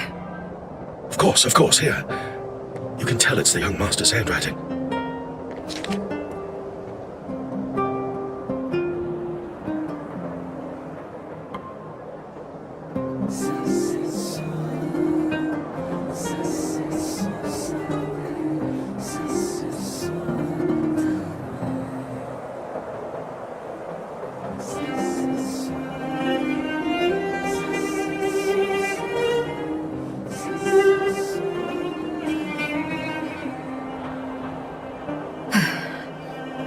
The cold has revealed to me my arrogance. How can a child who grew up in warmth ever begin to comprehend a cure to bitter cold? Vash didn't give up on his research into blizzard immunity, even after he left the city.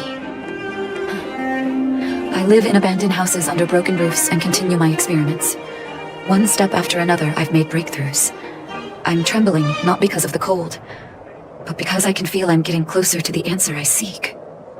If what's in here is true, then Vash must have built a lab somewhere in the snow plains, and even made progress in his research. But how can that be? There'd be no point in him lying to me in the letters. Still, it's possible he may have gone completely insane before he started writing them. I need to leave the city to recover my brother's research data. Are you willing to come with me? Leave the city? You are taking too much risk, Miss Natasha. I know, Mr. Oswell, but I have a hero with me. He saved the Underworld. I'm sure he'll protect me, right? Vash, it's been so many years. Are you still alone in the blizzard? Oh, ignore me. I'm just talking to myself. Let's go. It's time to face my past head-on. Here, this looks like lab equipment. Maybe Vash left it behind. Still, it's all just used test tubes, beakers, and other vessels. There's no sign of any sample reagents or lab notes for that matter. Oh, I know my brother. He's meticulous when it comes to medical experiments. There's no way he wouldn't document his results. I want to go deeper into the snow plains. Can you press on any further? Gosh, the temperature keeps getting lower, but we can't give up halfway.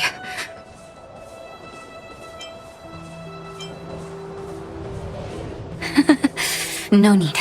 Don't you underestimate the leader of Wildfire. Oh. Let's press on then. This may not sound like me, but I hope that deity the architects worship can grant us some luck. Citizens? Outside the walls? Hey, you two! Stop right there! That's a Silvermane guard. Is he yelling at us? Oh, I'd almost forgotten.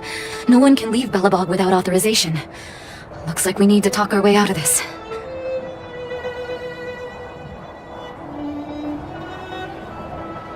I can't say you sound suspicious, but I can't just take your word for it either. Captain, look at her necklace. Maybe she's telling the truth. It's the same as Dr. Vash's. My brother does wear an identical necklace. Do you know him? Are you really his sister? Dr. Vash saved a lot of my soldiers. Saved your soldiers? Yes. Take a look at the guards patrolling outside the city. All of them are risking their lives. Aside from the monster-related casualties, we lose men to frostbite every year. But thanks to the medicine the doctor leaves us, my soldiers are able to withstand the cold. They can make camps in the snow plains as footholds for our patrols. If it weren't for the doctor, we would have long since frozen to death. Medicine. Blizzard immunity. We don't know. Dr. Vash is elusive. My squad only met him once, and he didn't seem like the talkative type. He leaves the medicine at specific locations, and our patrols go there to collect it. The medicine is extremely potent. A small vial could keep someone warm for a week. Speaking of the doctor, it's been a long time since we last saw him. At least 2 or 3 years. I hope he's alive and well. So he really did have a breakthrough in the snow plains. Oh, did the medicine have any side effects for you? Side effects? Not that I know of. If there were a problem, it'd be that we couldn't go back to the city until the effect had worn off. Because the city would be too hot for us. We'd break a sweat just sitting idle. Thanks for the information. We're planning to head deeper into the snow plains to find my brother. Seems like you made up your mind. I'd really like to send some of my men with you, but we can't leave our posts. Here, take this medicine. If what you two told me is true, I'm sure you're more than capable of handling yourselves out there. Thank you, Captain. We'll take it with us. Hold on. That's a big guy over there. Did you see that? There's something on the monster's back. Oh, the blizzard immunity. Shall we drink it? It's your call.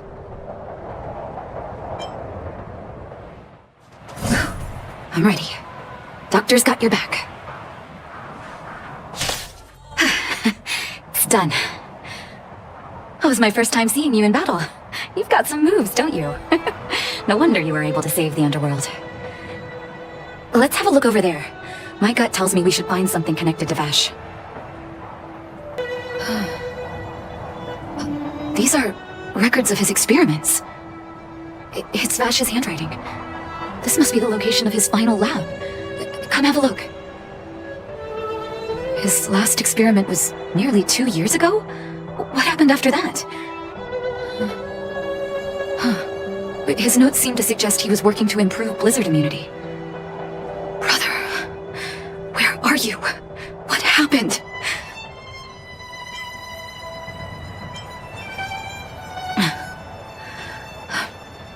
Sorry.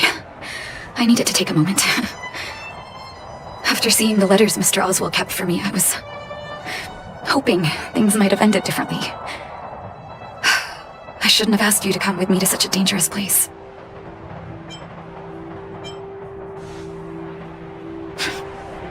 I do. I can't forgive him for what he's done. Nor can I say I don't miss him. Maybe I should feel glad. The medicine might not have been what he wanted it to be, but it came to something.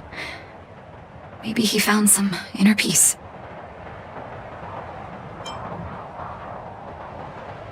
They'll remember him as a murderer, as someone whose evil experiments brought great harm to the innocent. Vash doesn't deserve to be remembered as a doctor. I know that very well. But maybe this blizzard immunity can now bring benefit to others, even if it was made by a monster.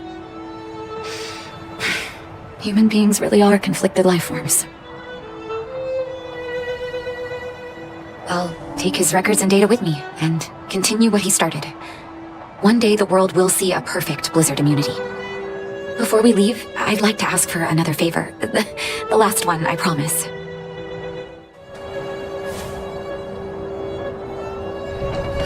That should do. Hope it can withstand the snow. You're right. Let me think.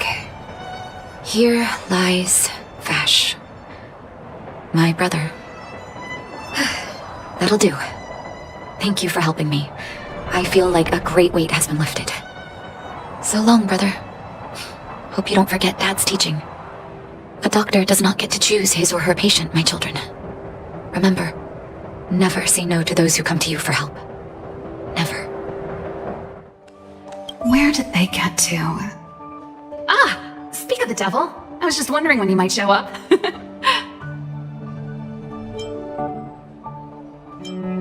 Don't worry, there's enough to go around.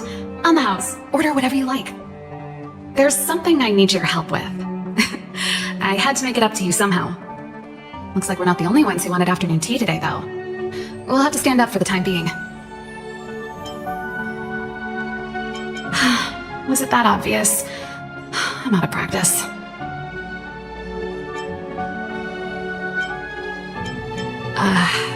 You still remember that?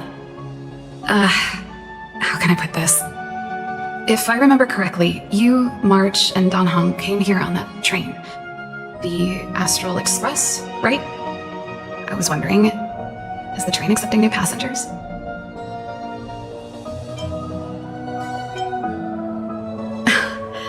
I guessed as much. You see, there's not much left for me here except to carry on repairing equipment in the workshop. I like practicing the guitar, and performances are fun, but the crowds are pretty small. Besides, I'm a researcher. How could I not get excited about the chance to explore new worlds up close? Everyone gets tired of living in small places like Belobog after a few years, right? Really? You're gonna say yes, just like that?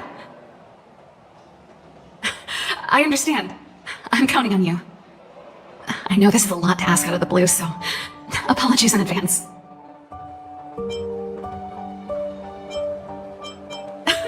I knew I could count on you. There goes Serval. I better send Himiko a text and ask about the request. Or I guess I could ask Mr. Yang? Or Pom Pom? Who's the best one to ask? Let's send a message to Himiko.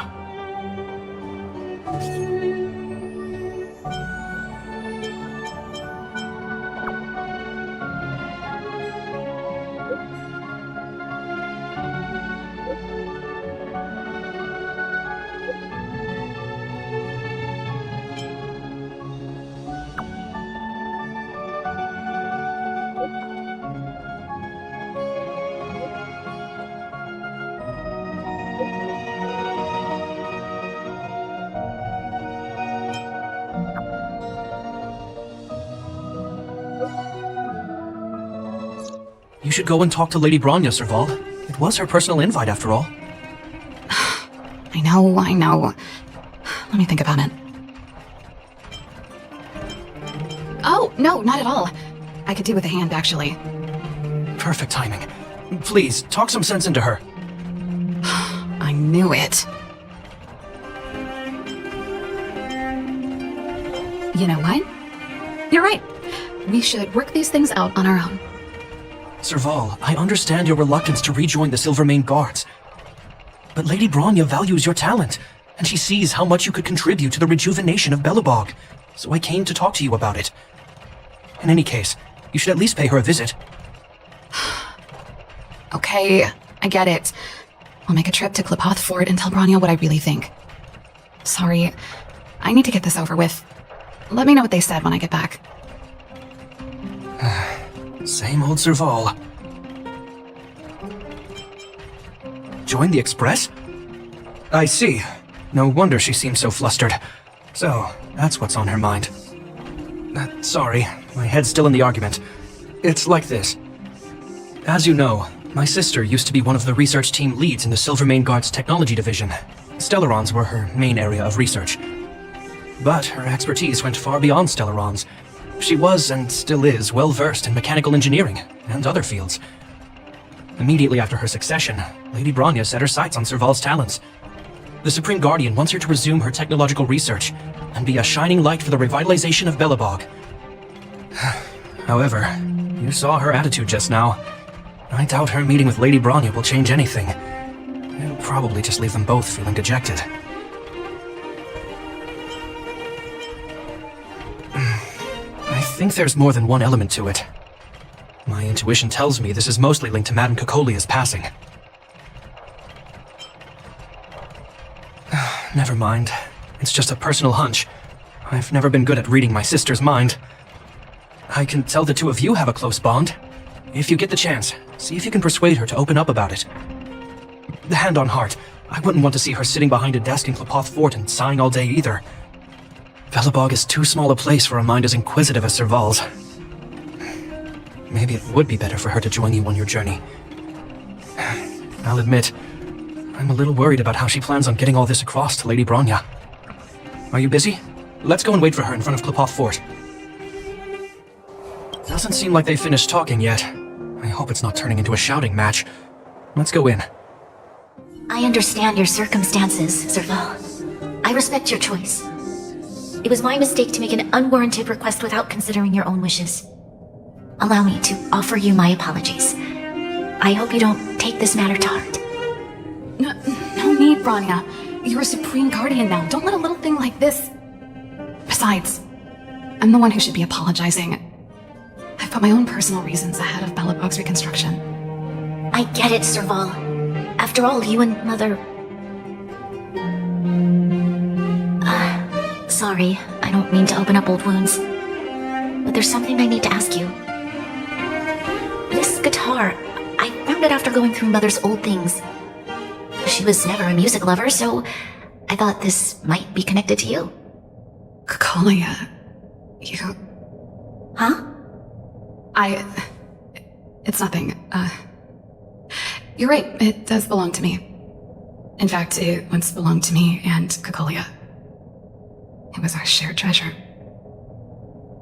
If you don't mind, Bronya, could I take it back to the workshop? Of course.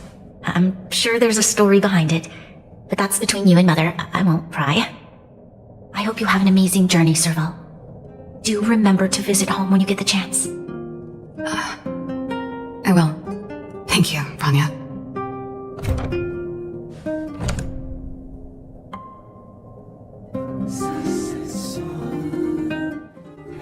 I assume you heard our conversation just now. I didn't expect her to be so open-minded. And she didn't even try to persuade me to stay. She didn't summon me just to return the guitar, did she? I wouldn't rule it out. She's good at reading people's minds. She would have known that you'd never set foot in Klapoth Fort voluntarily. After all these years, I never thought I'd set eyes on this guitar again. Guess we're stuck with each other. If she did, I never knew about it. The story behind this guitar. It'll take a while to tell. When we were in cadet school, Caelia and I were notoriously disruptive. We were always coming up with the next crazy invention. We called it exploring the infinite possibilities of new technologies. This guitar was one of those inventions. Caelia came up with a name. The Super Electromagnetic Flux Player, or electric guitar for short. Not really, no. She was a military history major, very different from what I was doing. Still, we hung out every day. It's only natural that my love for inventing would rub off on her. I told you it'd take a while to tell the story. Let's get back to the workshop first. By the way, want to help me pack my bags?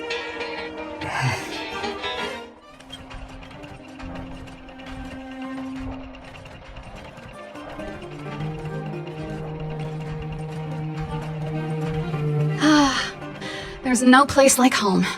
I never feel completely free out there. Chapard, can you lend your dear sister a hand? Help me pack my bags. Am I allowed to refuse? This place, just looking around gives me a headache. Okay, I promise this is the last time. I'm about to go traveling with him. Who knows how long it'll be before I can visit home again. You should help me pack while you still have the chance. Fine. I'll give you a hand. You just need to make yourself at home. You've done plenty of work already. Since you're so curious, I'll give you the whole story. This guitar was actually given to me as a birthday present by Caelus a long time ago. I came up with the design, but I was never able to build it. Some of the raw materials were either too expensive or too hard to get a hold of. She helped me turn the concept into reality. Quick as lightning, always keeping her word. That was her way of doing things. Back then, I thought we'd be friends for life. If it was a gift, why was it in Madame Caelia's office? I don't think anyone realized, but back then we were so close we didn't even differentiate between each other's possessions. We shared pretty much everything. We lived in the same dormitory, went to the same school together every day, ate together, whiled away the time together, and occasionally talked about music together, though it wasn't something she was overly familiar with. That's how things were until the day we fell out. A lot of our shared possessions never left her office again. I was always looking forward to the day she'd return this guitar. I thought that would be the day we could bury the hatchet. Now that I think about it, perhaps I was too naive. She'd probably forgotten it even existed. And that's the only Caelia you guys ever got to know, huh? Always ahead of everyone else, never looking back, even for a second. She put it all out of her mind. Me and every memory to do with me. I know, but that's what makes it harder. Let bygones be bygones, sister. How did the conversation get so heavy again? No good. Let's talk about something interesting. You know something, Japard? That guitar case in your hand and my guitar? They're both from the same prototype, the Super Electromagnetic Flux Player. I never knew your guitar had a connection to me, too. Quite the story. Well, let's see. Ah, yes. Silvermane Guard's standard issue portable heater. It's broken, though. It's a family heirloom. Belonged to Rhonda once. You should take care of it. I wanted to keep it with me. But that's the problem with old things. The less you use them, the easier they break. Besides, no one's paying me to fix it, right? Hey, wait a minute. Didn't I teach you a few machine overhaul skills? Want to practice on this old antique? Here we go again. Like I said, let bygones be bygones. The principle behind this machine and the one you fixed when you first came to the workshop is the same. You'll understand when you see it. So, I'll leave this one to you. In return, how about I tell you the backstory behind it? I knew you were a reliable apprentice. Think about it. You helped me fix my machine the first time you came here, and now you're helping me the last time, too. That's called having a beginning and an end, right? Well done for putting up with her for this long. Wow, great job. Like I said, a reliable apprentice. As promised, let me tell you the story behind this little heater. Its original owner was an ancestor of the Landau family, Rhonda Landau. She was one of our great heroes who participated in the defense of Belobog 700 years ago. The records tell that during the decisive battle, she led 2 Silvermane Guard brigades. She engaged the enemy for 4 full days and nights in the fight for the city. I still have the newspaper clippings from that time. I'll show you when I get the chance. 700-year-old newspaper clippings? That seems a little unlikely. I'd take that with a grain of salt. Even if they do exist, odds are she lost them. The clippings aren't the point. What I'm trying to say to you is that we have a lot of talent in the Landau family. Take responsibility for your choices and the people of Belobog. Every Landau is driven by that ethos. And I thought I was messy. Looks like Japard's got his work cut out for him. Oh, that's a letter I was going to send to my mom. I haven't even finished reading it. There's nothing personal in it. Have a read if you like. You're still writing to Mom and Dad? Only to Mom. You know, I still don't get along with Dad. You know, Serval, if you're really leaving Belobog for a while, you should pay them a visit first. I'll think about it.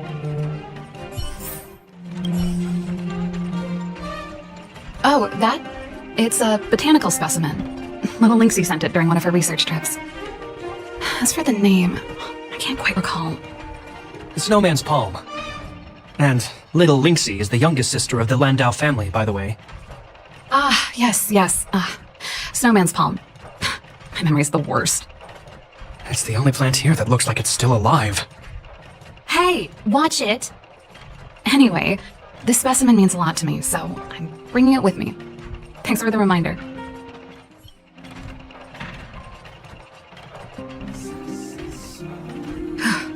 Finally. I think I must have left cadet school with about the same amount. No easy job. Serval, I want to ask you again. Do you really want to leave Belobog and go with the Trailblazers? Of course. This is a once-in-a-lifetime opportunity. I can't miss it. What's wrong, Japard? Oh, I see. Can't let go of your dear old sister, huh? Forget it. I don't want to complicate things for you. But before you leave, I have one last request to make. The garrison is heading down to the underworld soon, to survey the situation around Boulder Town. Why don't you come with me? Huh? You just said you didn't want to complicate things for me, and now you're sending me on a mission. Aha! You just want to spend as much time as possible with me before I go, right? No, it's not that. I've heard there are a lot of old energy hubs in the underworld, and you're probably the only person in Belobog who knows how to inspect them. Since you're leaving one way or the other, why don't you do the people of the city one last favor before you go? Even at a time like this, you're still thinking about the people. I don't know what to say. All right, I'll help you out. The first and last time the Landau siblings will work together. Thanks, sis. If you have the time, could you accompany the garrison? You're Belobog's hero. I'm sure you must be popular in the underworld.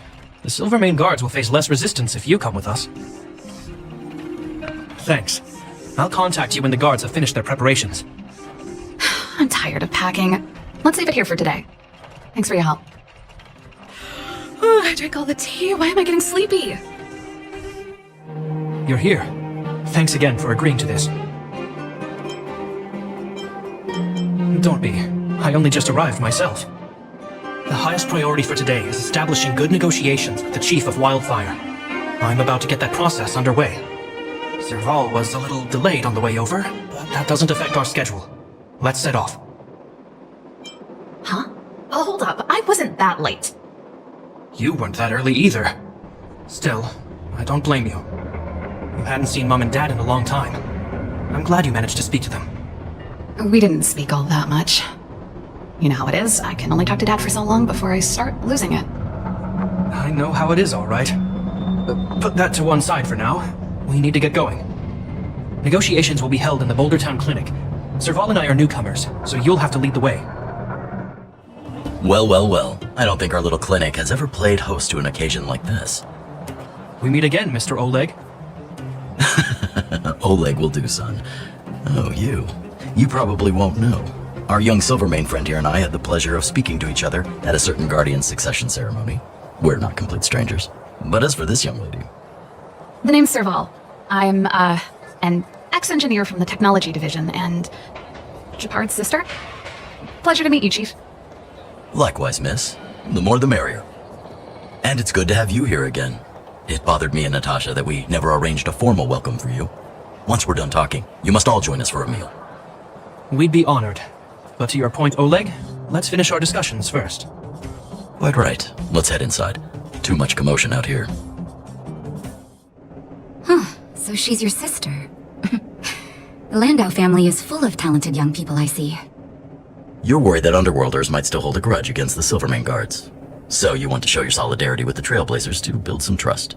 Seems like a sound strategy to me. Rebuilding trust between the two worlds has always been a priority for Lady Bronya.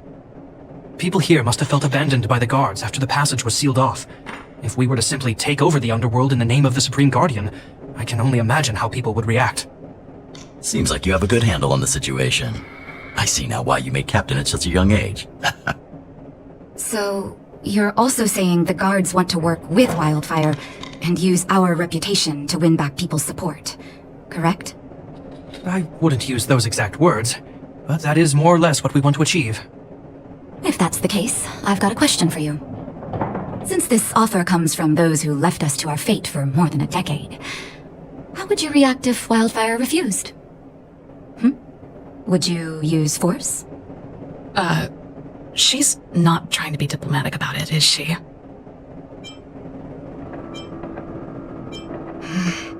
Choose your words wisely, Jeppy. The barrier between the surface and the underground was the product of the former Supreme Guardian's misjudgment, and the policies that resulted from it. The people of Belobog should have stood together, but instead, we were made to blame and hate one another. Lady Bronya wants Belobog to heal, so the Silvermane Guards need to regain the people's trust. But we won't achieve that by kicking doors open and policing everyone around. As a grassroots organization, Wildfire did an extraordinary job maintaining order for over a decade in the absence of the Guards. I can only imagine how much work you put in to protect the underworld. I can assure you that the Guards are not here to seize power. If it takes time for the people to trust us, so be it. We're willing to take small measures and serve as an auxiliary force to Wildfire to help maintain peace. I hope you can see that everything we do to rebuild trust and make Belobog work for all. I've never really seen this side of him before. The more you learn. That's an answer I can accept. Oleg, what do you think? I think there's no need for the guessing game to continue. It's obvious we share the same goal. With the help of Bronya, Serval, and Japard, we're one step closer to rebuilding a united Belobog. I agree. Tell Bronya that Wildfire will work with the Silvermane Guards on security matters. However, things aren't simple down here. Please also tell her to draw up plans in case the situation demands... Monsters! Monsters from the Fragmentum! They're swarming toward the town! Not good. Stay here, Natasha. The patients need you. The soldiers and I will handle this. Understood. We'll be counting on you. Please, help my friends! I'm sorry, I didn't mean to scare you all. What happened? Take a breather. The monsters invaded the mine! Please, you have to save my friends! Otherwise those things would tear them apart! Don't worry. The Silvermane Guards are trained for these situations. Where do we find them? The Great Mine! The one with the big ore vein! Understood. I'll send my men to set up a perimeter and start the rescue operation right away. Mr. Oleg, please entrust the Silvermane Guards with the rescue. The defense of Boulder Town will need Wildfire's expertise. Watch out for ambushes and be ready to receive wounded soldiers. You're a natural-born commander. Understood. Leave it to me, son. Your troops will be unfamiliar with the layout of the mine.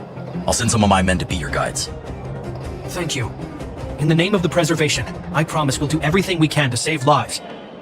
I'll go on ahead and lead the troops to the mine. Catch up to us when you can. I couldn't get a word in while they were talking. A duty-bound soldier and a resistance leader. It's hard to be rock and roll in front of people like that. You know, maybe I need to put my inner struggles in a broader context. You're right. I've probably been idle for too long. It's easy to get stuck in your own head. It's just... I see people fighting for their lives, and here I am thinking about how to escape. I feel guilty about that.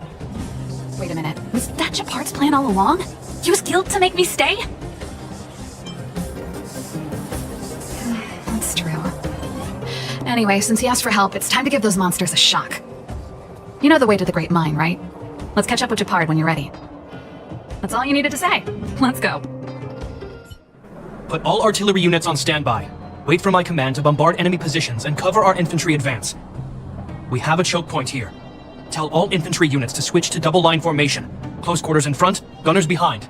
Remember, get the wounded out as soon as possible, and always secure your flanks before advancing. Yes, sir! Ah, you're here. Get ready. We need to help the infantry lines drive deep into the mine. The battle is reaching a pivotal point. I have to get to the front line. I'll leave the command post to my officers. We have clear objectives, and the terrain is relatively easy to read. My officers are well trained. The command system will be in good hands. I don't know much about warfare, but I don't see why a commander needs to lead the charge. The situation here is totally different from the restricted zone. Japard, let me and him clear the way for you. You should stay in your command post. Thanks, Serval, but please trust my judgment on this. I made a promise to Mr. Oleg to save as many people as possible. I have to see to it myself. There's no stopping you once you've made up your mind. Fine, we'll do it your way. Let's move out. We need to clear a way for Wildfire and the guards. There's a monster heading this way. What should we do, Japard? Bring it down. We need to cover the retreat. Are you the Silvermane Guard? That's right. We're evacuating the miners together with Wildfire. Are there any other civilians up ahead? The Silvermane Guards and Wildfire are working together now? Oh, civilians. I saw a girl run out from our defensive position just now. My brother went after her, but they haven't come back. Understood. I'll bring them back. The guards and Wildfire have set up defenses on the bridge. You should head over. Thank you. Please, bring them back to safety. Oh no! Monsters are coming this way! Leave the battle to us. You need to fall back. Okay, thank you for saving us. You two, it's too dangerous here. Find the Silvermane Guards and Wildfire at the bridge. They'll protect you. Okay. Thank you. Thank you. Zeno, take my hand. Let's get out of here. It's so cold here. I'm scared. The monsters have gotten stronger somehow. I don't remember them being this difficult. Thank goodness we got here in time. If we'd arrived any later. That's one brave little girl. You were like that at her age too.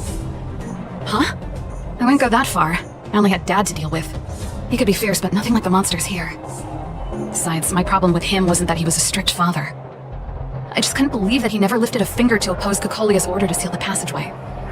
Vowing to protect the Underworlders in one breath, and then deciding they deserve to be abandoned in the next? Family code of conduct. What a joke. Father was a soldier. He wasn't supposed to question the orders from his superiors. Never mind. I know I sound like I'm defending him, and I don't want to make you angry. At least now we've got the chance to right the wrongs. I'm angry just thinking about it. Looking back, I'm glad I left home early. Running away doesn't solve the problem. It's been ages since you two had those fights, but you still can't let it go. You need to walk out of his shadow. I'm not trying to change your mind. I just want to know that your choice to leave this planet is a result of having thought things through. Not because you're trying to run away from something. My choice. Sorry, I sound like Dad. Don't worry about it. I get what you're trying to say. I do. It's just... I need some time. Let's focus on the business at hand. That miner we met said his brother came this way. We should look around. Okay. Be careful, though. I sense a drop in temperature. Something's not right. It could mean something we haven't encountered before is waiting for us. Stay on your toes. These monsters are tough. I need to find those kids. Hey, did you just scare off a Fragmentum monster? Kind of. There was one on its own. I managed to chase it away. Speaking of which, you came from that direction, right? You see two little kids, a girl and her brother? Ah, thank goodness. I chased the monster too far and lost them. They'll be okay now.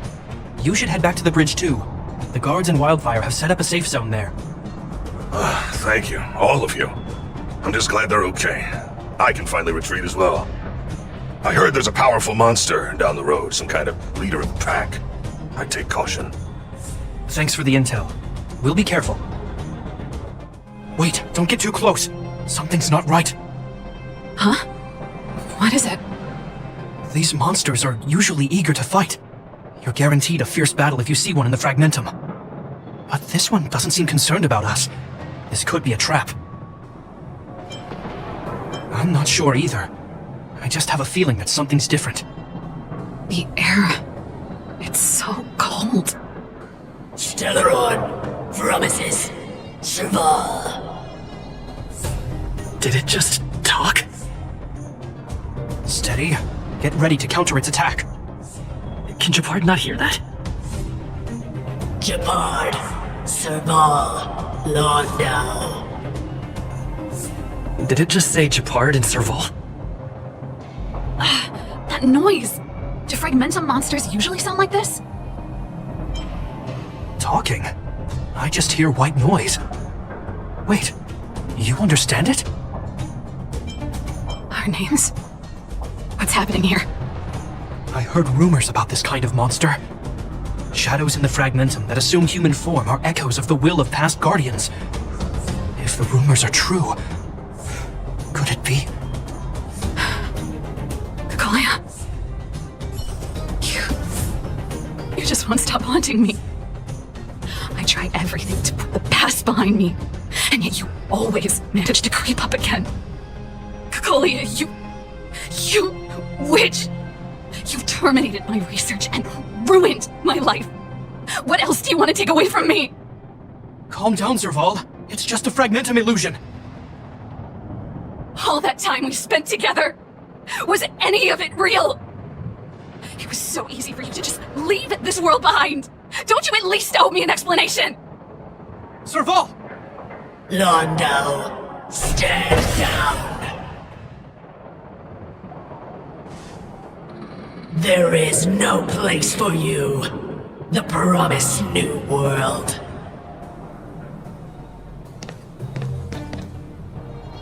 Sister, I know you want Madame Cacolia to respond. But this thing in front of us is our enemy. It was born out of the evil gathered in the fragmentum. You won't get answers from it. Fight with us, sister. Let's dispel the shadow of the past once and for all. Of course, if you're not yet able to confront the past, then he and I will fight for you until your heart is ready.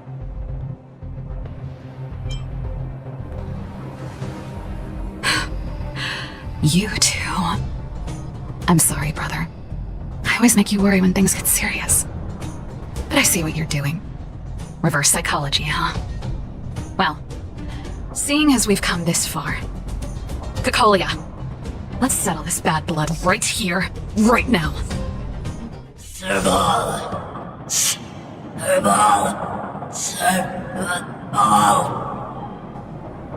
Why do you always have to stand in my way? The temperature is returning to normal. The monsters are retreating. I think it's safe to say that the shadow of Madame Cacolia was the reason for this invasion. The other anomalies we experienced were probably also a direct result. Whatever the case, we've managed to avert a crisis. Are you okay?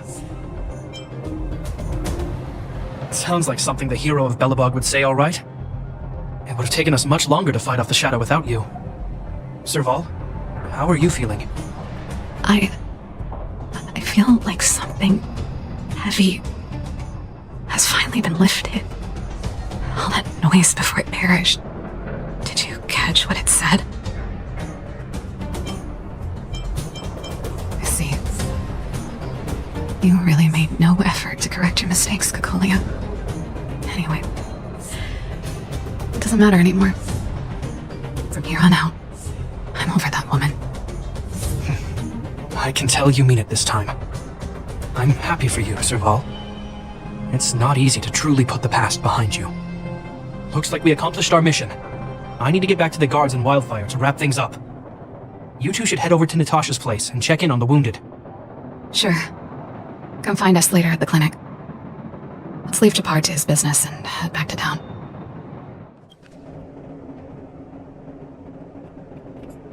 I see. Thanks for bringing me up to speed. The clinic has been busy while you were gone. We've treated many people, soldiers and civilians alike. All in all, I owe everyone a big thank you. It would have been much harder if Wildfire had operated alone. Thanks to Captain Japard, we managed to keep our losses to a minimum. I'm sure people will begin to appreciate the Silvermane Guards after this battle. How can I forget about you two? We couldn't have done it without your help. You're too kind. They deserve the real credit. I doubt I'd have come back in one piece without them. Sounds like you went through a lot of danger. Are you hurt, Miss Serval? I can have a look if you like. I'm alright, don't worry. Everything worked out eventually. Let's wait for the rest of them to get back. Miss Natasha, we've returned. Is that Japard?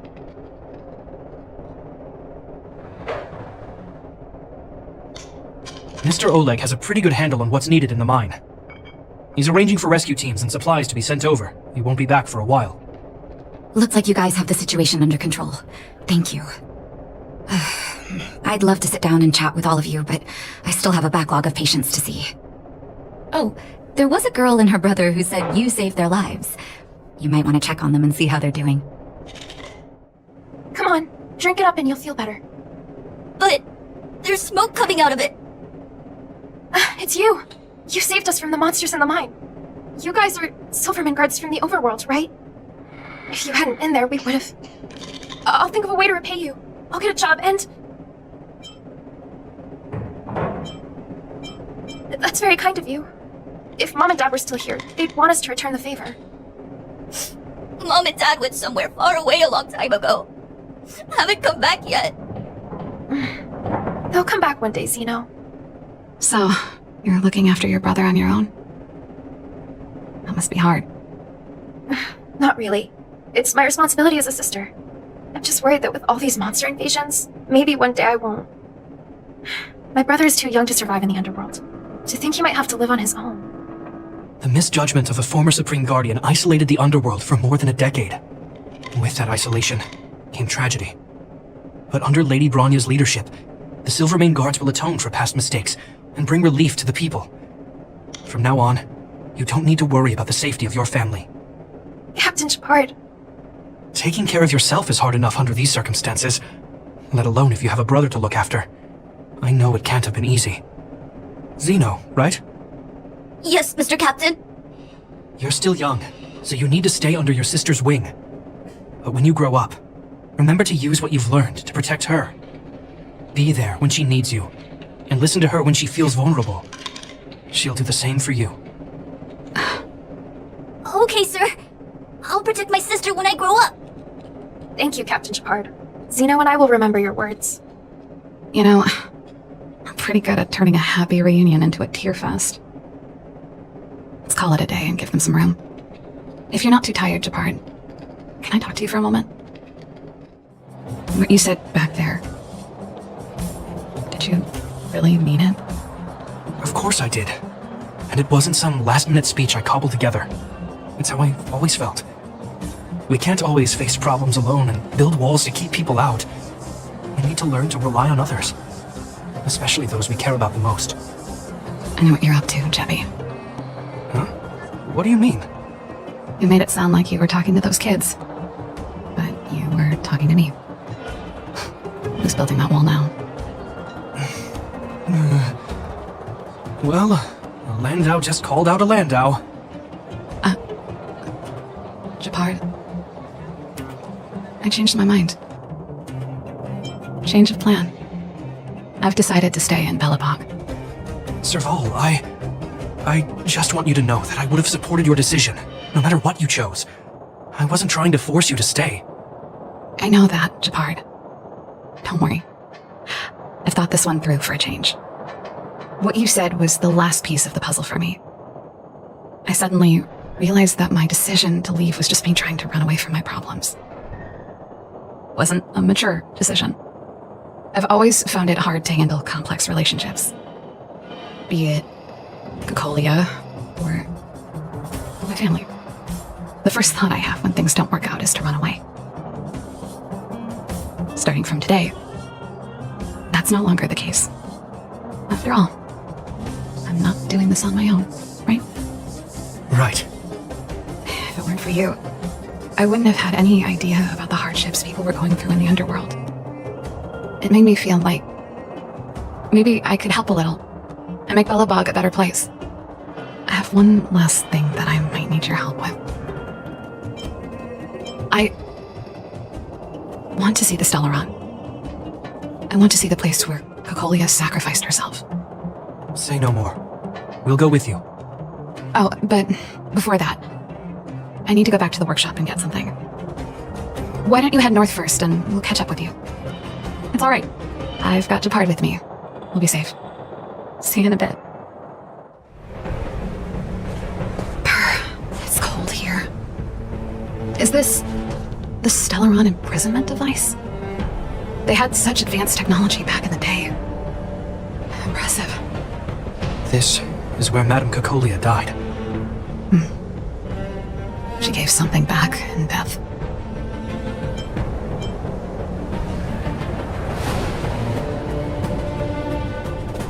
I wanted to come here to perform for Caelus. To say goodbye.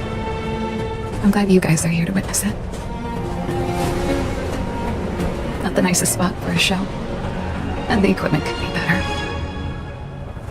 Sorry about that. The stage is yours, sister.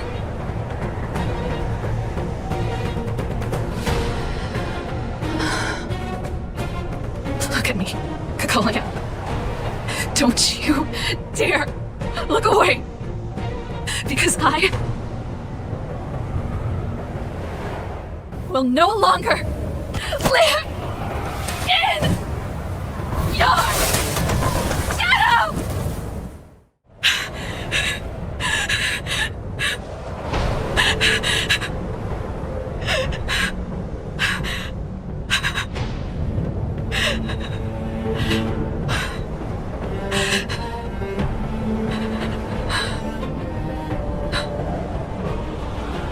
Happy? Happy. I just wish I could have seen the look on her face. Shame.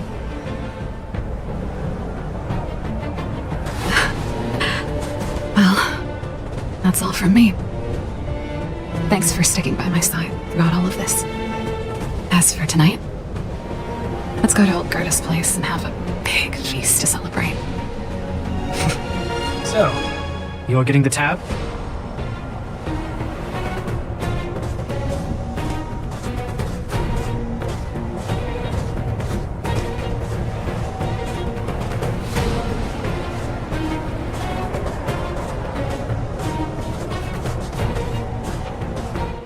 What's going on? What is that?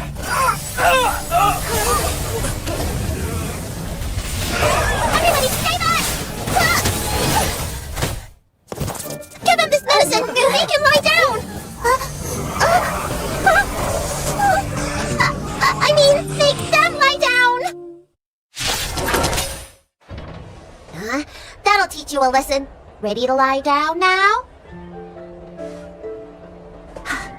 Thanks for helping to stabilize the patients. Your assertive sedation techniques are quite effective. Assertive sedation techniques? Does she mean beating people up? However, these Cloud Knights were already sick, and now they're injured too. I've got to bandage up their wounds, realign their bones. Ugh, as if I didn't have enough on my plate!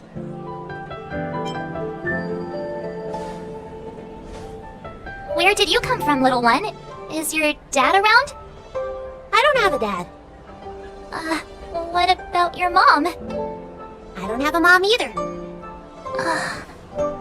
I get it. You think because I'm small, I must be a runaway child. Welcome to the Xian Show, my short-lived outsider friends. Appearances can be deceiving here. The Vidyadhara race is self-reincarnating. No mom or dad required. I've been studying the art of healing ever since I cast off my old shell.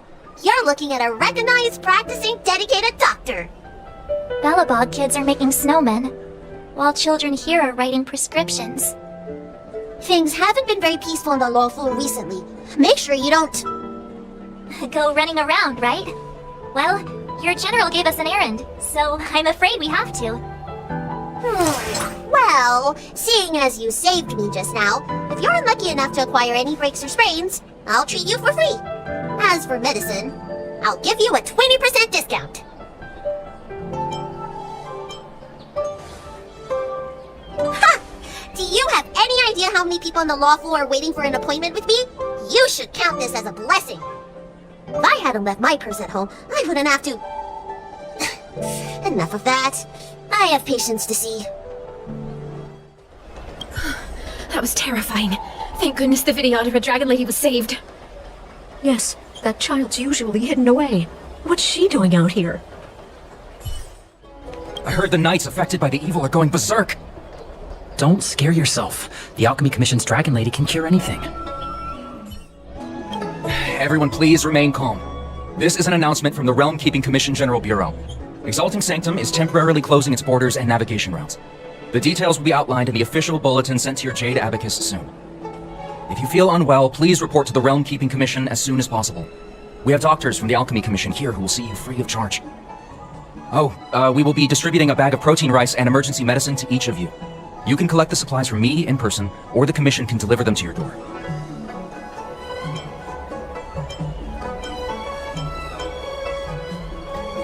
I heard there's a problem with the Meridian Pin. Some diviners and stargazers managed to escape the delve. Many of them were terrified. They were muttering about plants and roots. Something terrible must have happened there. Do you have friends trapped in the delve? If you're worried about them, find a diviner and see if they can tell you what happened. Please register with your Jade Abacus bracelet. Oh, you must be an outsider. I see. Please, sign here. I want to say it's all in a day's work, but I've been here for 12 hours already. When will this end? It rains, it pours. The Artisanship Commission has its own issues. It sounds serious, too. Go and inform the Cloud Knights. See if you can... Oh, my apologies. I'm an orderly from the Realm Keeping Commission. Judging by your dress, you must be visitors to the Lawfu. Sorry, the Xianzhou is currently caught in unusual circumstances, but the Cloud Knights will resolve the issues as soon as possible. For safety reasons, please stay in your residence and refrain from going out for the time being. If the port is still open, I would suggest you take a boat to Starskiff Haven right away. Though, I heard the route may have been temporarily suspended. Oh, that reminds me. I have a friend with a Starskiff and a travel permit. He could help you and your friends get over quickly. The price is fair and negotiable. What do you think? Well now, you must be quite special. Hey, don't spread this around, but this isn't some small-scale maintenance drill. The General has sent the Cloud Knights to check for hidden dangers. You may not need it right now, but if there's any help I can give you, come to me anytime. Excuse me, fella. Hold on a moment. It was only thanks to your help earlier that the Dragon Lady and those Exalting Sanctum residents got away unscathed. You don't remember? You dealt with those Mara-struck knights in the nick of time. I saw it all. A friend in the Skyfaring Commission told me the General commissioned guests to deal with the troubles on the Lawfu. You must be the guests. If you don't mind, I hope you can take the time to come to the Realm Keeping Commission. I'd like to talk to you about the issues Exalting Sanctum is currently facing. If the shipping passages in Cloudford changed even a little, the entire route would be drastically altered. Do you two know the way? I do not. I came this way. I know it like the back of my hand. Just follow me. Silent but deadly. Are you sure that nickname isn't annoying you? I mean, you're kinda living up to the first bit right now. We can move out anytime. Let me know when you're ready. A Cloud Knight stricken with Mara. How could the mutations get this bad? Is the Stellaron exerting an effect? There's supposed to be a passage. Why can't I see it? Somebody used the Cloud Forward control panel to block the road with containers. Who did this? I'm terrible with machines and stuff. Hold on. How do you know? I'm a traveling merchant. I've been here many times. Now, for a Cloud Knight to be unfamiliar with the local topography. I told you, I was only just transferred here from the Yaoqing. I don't come here very often. Control panel? Where is the control panel? Is that the one?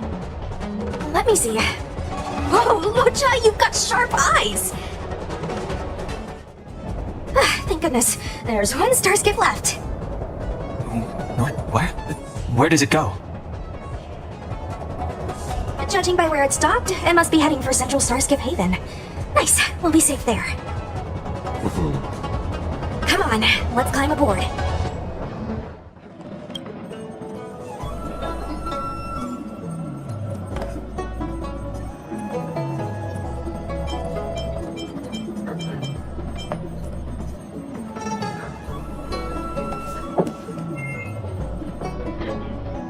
Oh, that's right. Forgive my forgetfulness. Glad you came. It's great to have one of the General's distinguished guests helping us out. My Realm Keeping Commission colleagues failed to provide adequate care for the Dragon Lady. I'd like to thank you on behalf of all of them for rescuing her back in Exalting Sanctum Plaza. As I'm sure you're aware, symptoms of Mara have been spreading ever since the Stellaron incident occurred. Thanks to the Ten Lords Commission, being stricken with Mara had long since become a terrifying but avoidable fate for Xianzhou natives. The puzzling thing is that despite the Commission's protection, we're now seeing an increase. More and more citizens, in particular those dealing with great risks and stress like the Cloud Knights, are becoming stricken with Mara. Moreover, the Marastruck have taken on a horrifying appearance. As if they're turning into some sort of monster. This certainly differs from what I thought I knew about the illness. That appears to be the case. No smoke without fire, as they say.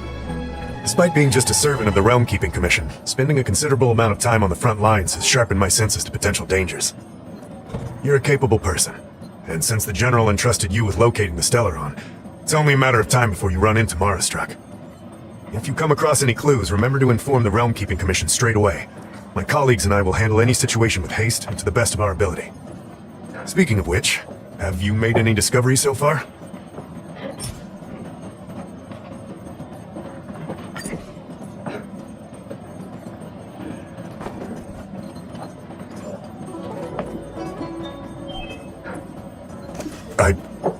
I read the letter. I'll be honest with you, I've got no idea how to handle this problem. It's beyond the Realm Keeping Commission's jurisdiction. I contacted the seat of Divine Foresight, which is overseen by the General. Allow me to introduce Madame Qingzhu, General Jing Yuan's chief counselor. I think it'll be easier if she explains the letter to you. I read the letter you obtained from the Marastruck.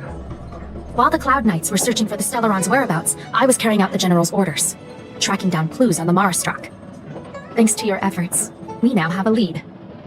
To an outsider, this letter appears to be nothing more than good news detailing a recovery from a chronic illness. However, what is actually being discussed is a violation of the 10 unpardonable sins. It's heresy. Correct.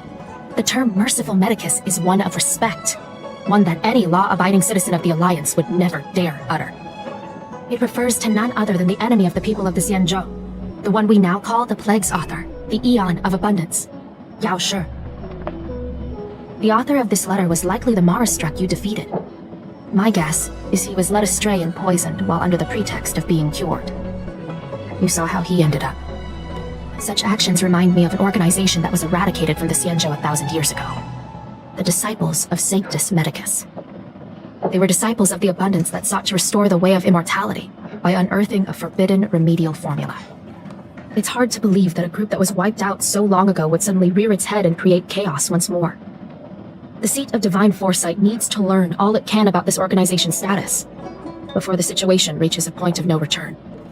If you come across any similar clues about the Disciples of Sanctus Medicus, come and find me at the seat of Divine Foresight. These kinds of first-hand accounts are exactly what we require. I understand. But all I'm asking is for you to keep an eye out when you have time. The seat of Divine Foresight always rewards those who contribute to our efforts. I recently received some intel. It seems that certain individuals are taking advantage of the current chaos to lure in outworlders around Exalting Sanctum. Maybe you could start there? We sent an undercover investigator out a few months ago. They provided us with a rough idea of the situation. Unfortunately, it seems suspicions were aroused. We lost contact with the agent. I suspect he was discovered. You are a fresh face in the Lafu, and an outworlder. I would feel more at ease if I could leave this matter with you. Excuse me, guest from another world. Please spare me a moment of your time. Do you yearn for immortality? I understand. Eternal life is indeed a kind of power, wouldn't you say? Well, not much can be done for you then, brother. What a peculiar person you are. I'll tell it to you straight. To Outworlders, I offer the chance of immortality. But perhaps someone like you would be better off joining the Antimatter Legion. Regardless of what you choose, let's keep our voices down, eh? This isn't the kind of conversation you can have out in the open. Before you can grasp absolute power, you must yearn for immortality, don't you think? The problem is that the Xianzhou Alliance doesn't care one bit about the well-being of short-lived species. They stubbornly blockade the glorious path to immortality. My name is Green Hibiscus. I came to Exalting Sanctum in hopes of a fated encounter with one such as yourself. One who is also on the road to immortality. What do you say? How about we find a more suitable spot to talk about all this? Let's make haste. There are too many people here to linger. Here we are. This is the place. Let's not get ahead of ourselves. If it were so easy, we'd be a far larger group, and there'd be no need for secrecy. Allow me to reintroduce myself. I am a member of the Disciples of Sanctus Medicus. I was unable to expose my true identity in Exalting Sanctum, but now I can reveal everything. The Disciples of Sanctus Medicus is a devout group, holding firm in their belief that Merciful Medicus is the one ultimate faith. As followers, we refer to ourselves as disciples, dedicated to our cause. If you wish to gain the means to immortality, then you must become a disciple. But to become a disciple, you must first pass several small trials. Please excuse me. Our expansion has unfortunately attracted the attention of those devilish archer followers. If we are not careful, the consequences could be unthinkable. No need to be concerned about him. Much like yourself, he is here to undergo the trials. Only those led astray by followers of the devilish archer could despise Merciful Medicus. Sadly, there are many such people. Too many. Every species yearns for the favor and curing of Merciful Medicus, regardless of whether they have heard of the abundance or not. Foxians yearn to cure themselves of their 300-year lifespan. The Vediatara yearn to cure themselves of the pain of reincarnation and lack of progeny. As for Xianzhou natives, they long to cure themselves of the torture of becoming Mara-struck. Of course, we know that this torture is rather a kind of blessed evolution. To return to your question, Sanctus Medicus can cure the aging that short-lived species face, along with disease and death. Sanctus Medicus can do for you what they did for the Xianzhou natives. What you seek, you will surely find. Merciful Medicus is magnanimous. They do not lightly refuse a prayer. As such, the initiation trials for the disciples of Sanctus Medicus are nothing arduous. All you must do is transcribe this copy of Thousand-Handed Merciful Medicus' salvation 500 times by hand. This will allow your brothers and sisters to trust your faith, and you to become a disciple. This scripture is central to the disciples. You must maintain a pious heart during the transcription. It would be best if you could memorize the text. Of course, this is but the first trial. Once you have become a disciple, you will undergo numerous others. Excessive! The old rules dictated that the text be copied 50,000 times. I myself undertook such a feat. Nowadays, the Master takes greater pity on the common people, hence the number has been reduced to a mere 500.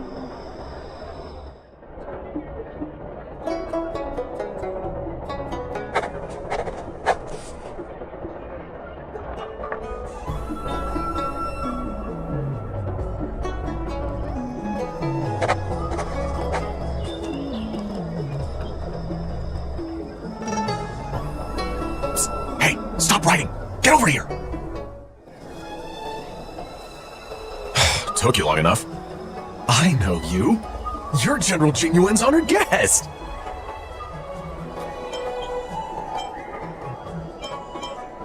Wait a second.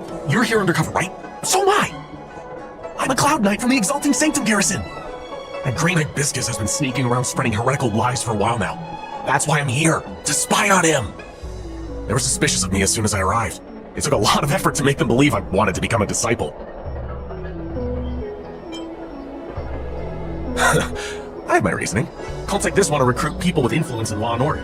I wanted them to know I was a Cloud Knight. Always know your enemy. Shh! Keep your voice down!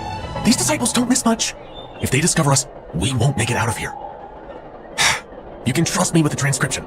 I spent over 150 years pen-pushing in the Seat of Divine Foresight before I became a Cloud Knight. I could do this in my sleep. Listen carefully. I help you copy the text, you cover for me, and I get word out to the Seat of Divine Foresight.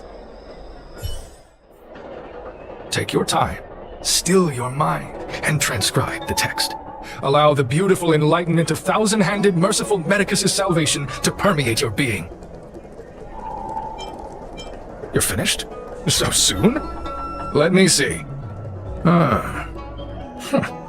Yes, it would appear you are finished. A fast and accurate transcription. It seems you are destined for immortality. Calm yourself. The initiation is divided into 2 steps. You and the Cloud Knight have completed the first. Now, only the second remains. Sure, but can it wait till tomorrow? I'm supposed to be on duty right now. They'll get suspicious if I don't head back soon. No need to worry. The second step is extraordinarily simple. It'll all be over soon enough. The disciple's initiation is governed by the following principle. Never accept who you suspect, and never suspect who you accept. So, it's time for you two to battle it out. Whoever survives will officially become a disciple. Transcribing scripture allows us to ascertain your devotion, but determining whether or not you'll be loyal to the organization requires a stronger guarantee. Sorry, there's nothing I can do about it. I didn't write the rules. Whoa, whoa, whoa. You're kidding, right? We came here to lengthen our lifespans, not shorten them. You can't just make us fight like this. We aren't forcing you to fight. By all means, refuse if you wish. But we won't possibly be able to let either of you leave. Fine. But at least let me prepare. I've never done anything like this before. Very well, but you'll need to ask your opponent, too. Good. Then prepare yourselves. Time is precious.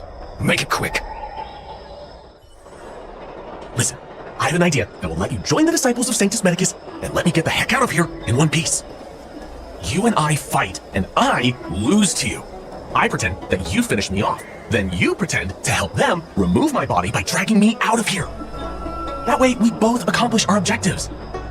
Oh, I've seen your skills. Please don't mess up and actually kill me. Good. I knew I could trust you. My life is in your hands. So, have you prepared yourselves? Are you ready to fight? And you, Cloud Knight? I'm ready. Then, let's begin. Well then, take this!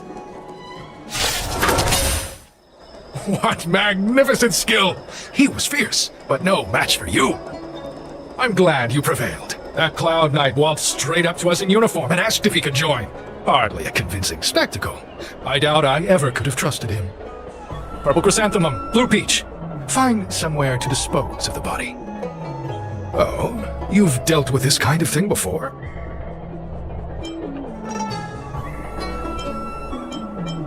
A long-time associate, eh? You're well-connected, I see. This does have its advantages. Our brothers and sisters have been proselytizing and exalting Sanctum over the last few days. We may have attracted the attention of the devils. Having you dispose of the Cloud Knight will be safer. As such, this can be your first mission as a disciple. You take an active approach to getting things done. I'll be sure to pass that on to my superiors. In any case, my hearty congratulations on your admission to the Disciples of Sanctus Medicus. From now on, you will be known by the code name, Grey Peony. Well, Grey Peony, let's depart separately to avoid attracting attention. We'll rendezvous at a different location later. Until then.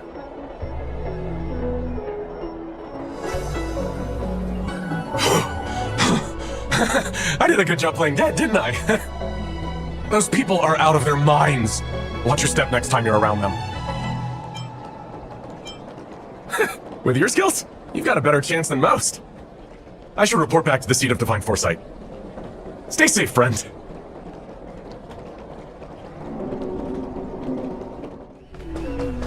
Green Hibiscus agreed to meet me here, but there's no sight of him. What gives? There's a letter here. What's this on the envelope? Grey Peony? This must be from Green Hibiscus.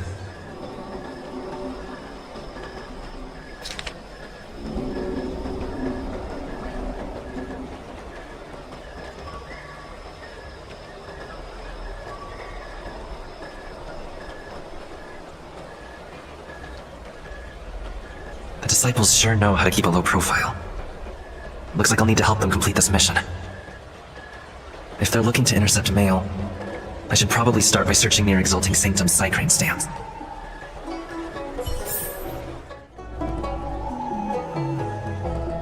Not on this stand. Let's check a different one.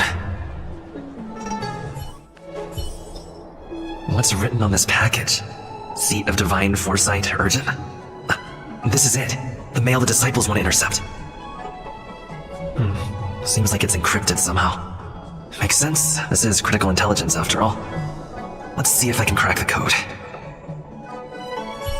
Code cracked. Huh. It's an internal order from the disciples of Sanctus Medicus. Judging from these urgent instructions, the disciples are aware of a seat of divine foresight operation to infiltrate their ranks. No wonder Green Hibiscus was so eager to intercept this. I'll use my phone to make a copy, and then hand it over to Green Hibiscus.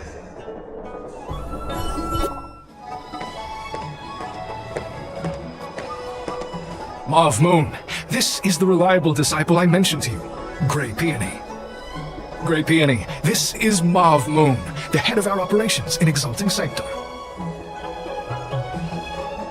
It seems you have some impressive skills in your arsenal.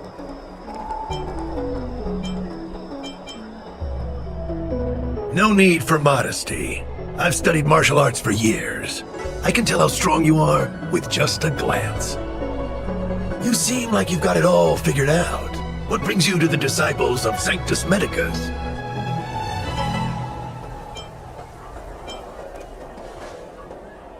Good. So do I. I used to think determination and hard work were enough to achieve that. But I've come to realize it's not that simple. During my many years as a Cloud Knight, I realized something. An individual's strength is limited. So I abandoned my mortal body and became a faithful servant of merciful Medicus. Here, take this prescription. Through this medicine, you will become like me. You will be able to break the shackles that the devilish archer author has used to chain your soul. You will gain unbridled power and freedom. The disciple responsible for creating medicinal pellets heard of your exploits.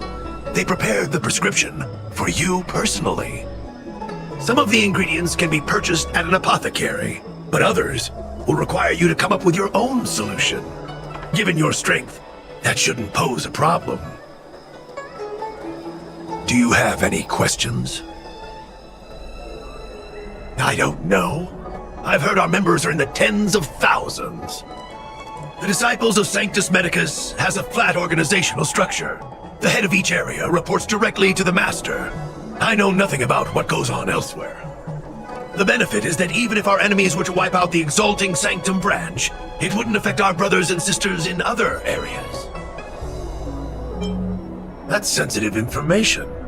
I know who they are, but for their security, I can't reveal their identities. It's not that I doubt your loyalty, Grey Peony. It's like I said, security. The boss? You mean the Master? You'll meet them, but for now there's no rush. All in good time. Keep fulfilling your duties, as you have been. With your strength, you'll have an audience with the Master in no time. I'm ashamed to admit it, but I once worked alongside those devils. I trained in spear techniques for almost a century. I nearly became a Cloud Knight instructor. But I was trapped in a weak mortal shell.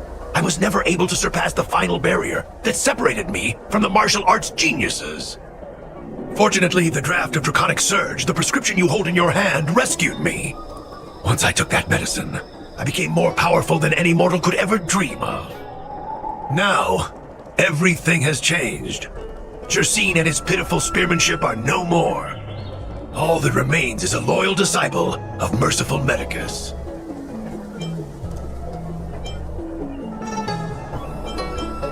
Wait, you recognize me? Where do you know me from? Your face changed when you heard my name. Mauve Moon, sir, we have a problem. I suspect this person may be the agent who's been looking for you. Idiot! What kind of trials are you running? You let an agent infiltrate our ranks? I couldn't have known, sir. I witnessed this person slay a Cloud Knight before my very eyes. Detestable. The devilish archer author allows these pitiful mortals to face death without fear. Self-sacrifice is their way of fooling us into opening our doors.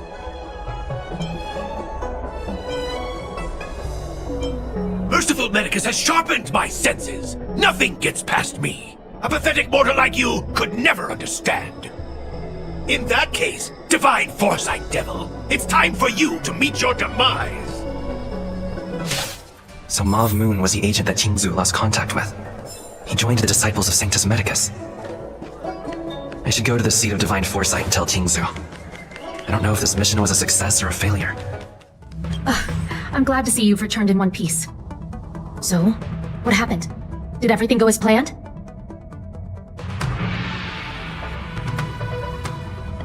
Don't worry. Your operation was a success. Although your identity was ultimately exposed, you gained a wealth of invaluable intelligence.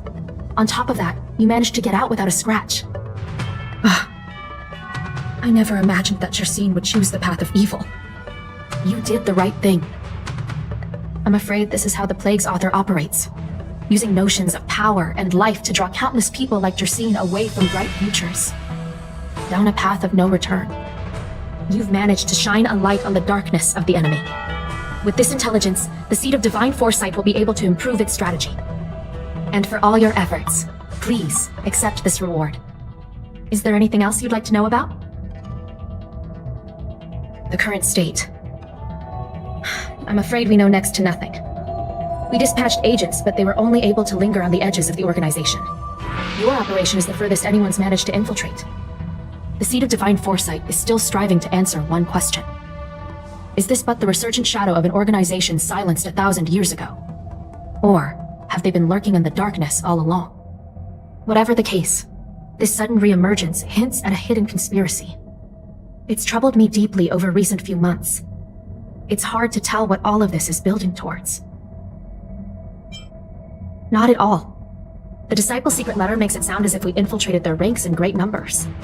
The reality is that only a handful of agents have successfully slipped into the organization. And the majority of them lacked the strength you had to make it back unscathed after their identity was exposed. They didn't have the wisdom and good fortune to gain the organization's trust quickly. An agent can't actually consume those pellets of the Disciples.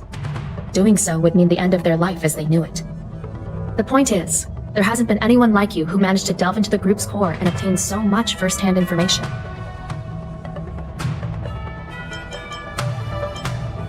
Thousand-Handed Merciful Medicus' Salvation is a manuscript transcribed from a sacred text. I don't know where the Disciples obtained it. It likely consists of fragments of banned works from the Befall era.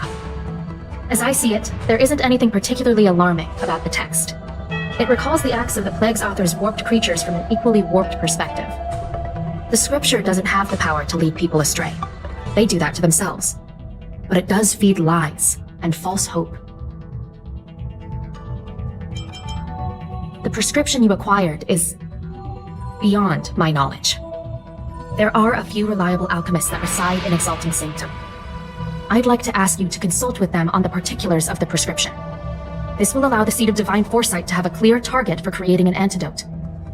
Given that the Disciples of Sanctus Medicus has become aware of our operation, it's about time the Seat of Divine Foresight reeled in its net. If you turn up any details about the prescription, feel free to come back and find me anytime. Why, hello there! Anything I can help you with? So, this is official Seat of Divine Foresight business, eh? Then I'll do everything I can to assist you. Let's take a look at this prescription you mentioned.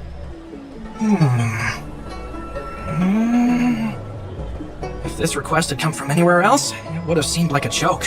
But the Seat of Divine Foresight only deals in the serious. I can't understand this prescription, and I imagine that other alchemists won't be able to make sense of it either. I recommend you go directly to the chief alchemist, Lady Dan-Shu. Lady Dan-Shu is renowned for her unique line of reasoning.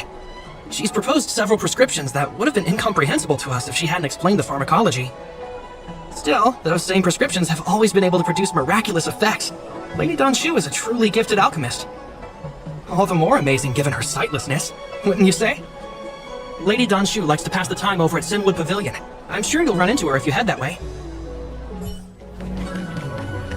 I've been looking forward to meeting you. You have a very distinct scent. Losing one sense forces the other senses to become sharper. I heard from other alchemists you have a prescription you wish me to assess. Can you read it to me? Thank you.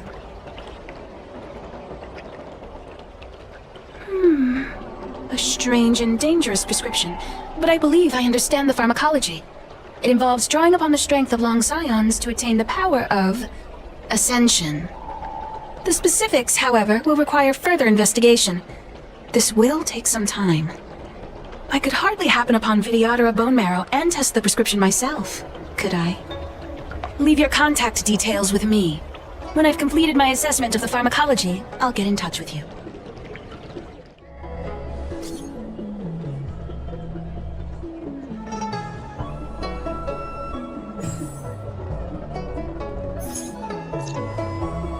What does that mean? It's just a picture. Are we supposed to meet someone there? It's like one of those messages a kidnapper sends in a horror movie. That's enough of that. Come on, let's go. Hurry up, Chingcha! We'll be fossils by the time you're finished! I heard there was a disaster in the Divination Commission's delve? I'm surprised you're in the mood to play right now, Qingque. Even if the sky was gonna collapse on the Divination Commission, the Master Diviner would be there to hold it up. What she lacks in height, she more than makes up for in stamina. Anyway, I didn't come here just to play. She ordered me to wait here for our guests. Time is precious. I'm simply multitasking. It's the place in the photo, all right. Is this a games parlor? What kind of problem can they possibly be facing? Isn't this hand a problem? I have the worst luck. Oh, hi there! I can tell just by looking at you that you're the Divination Commission's guests.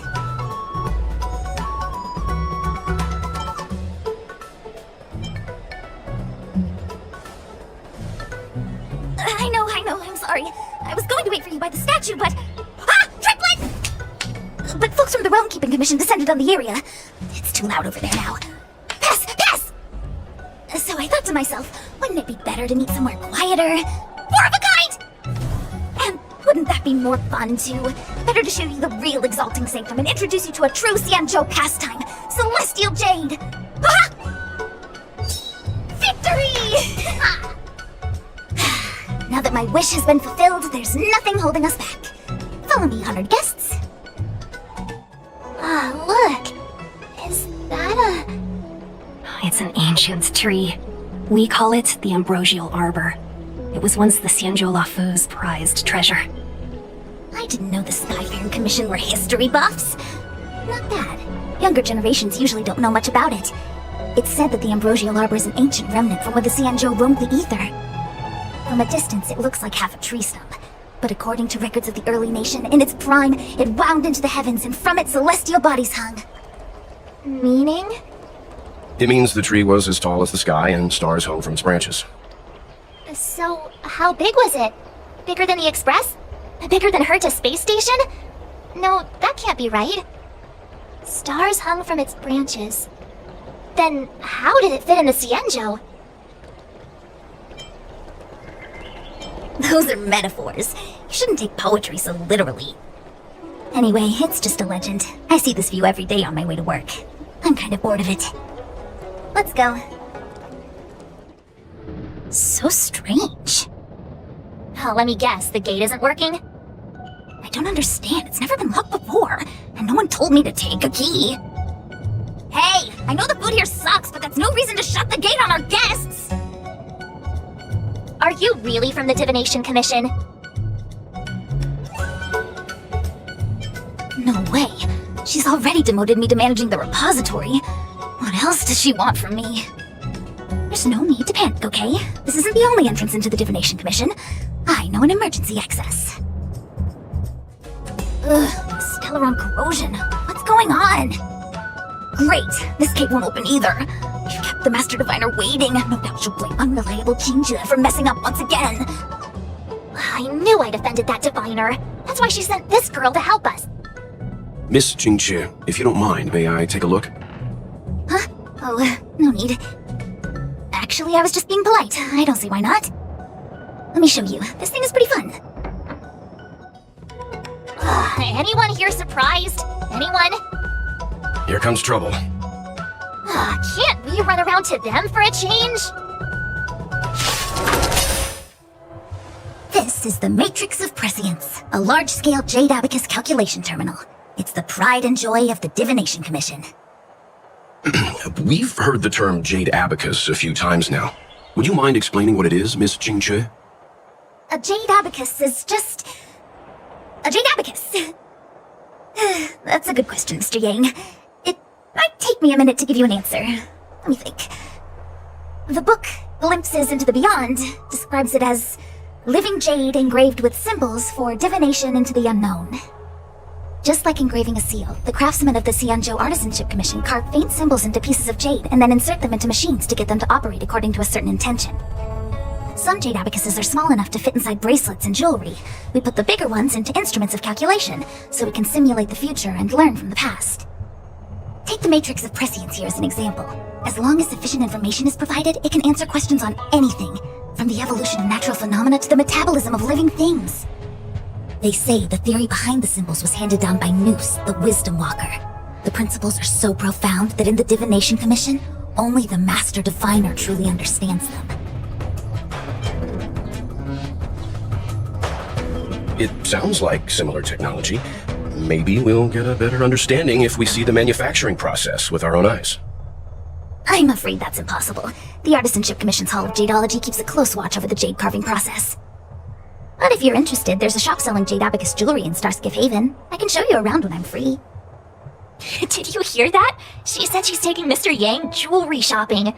That'll be interesting. Anyway, don't dwell on names. As long as the machine works, what does it matter whether it's a jade abacus or a computer? Just like today, would it have mattered if Baichue had brought you here instead of Qingchue? It makes no difference at all. We're almost at the Matrix of Prescience core. The Master Diviner should be waiting.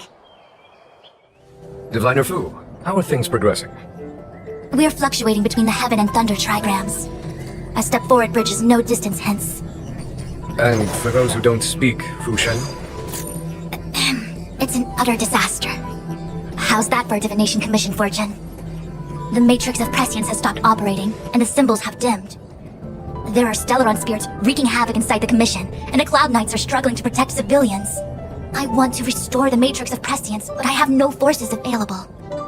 And on top of all of that, General, we still have to deal with the Stellaron Hunter you handed to us. If that's not an utter disaster, then I don't know what is. But you're Fushen, the seer. The boundless, omniscient. Bringing luck and avoiding misfortune is your strong suit, isn't it? You don't need to flatter me, General. It's natural for fortune to fluctuate. There's no escaping it. The Divination Commission simply does its best to uncover the good and the bad and then make the right decisions. We have no magical means to turn the tide. And that is precisely why we need you in charge. When it comes to handling clairvoyant Stellaron hunters, who better than Fushen the seer?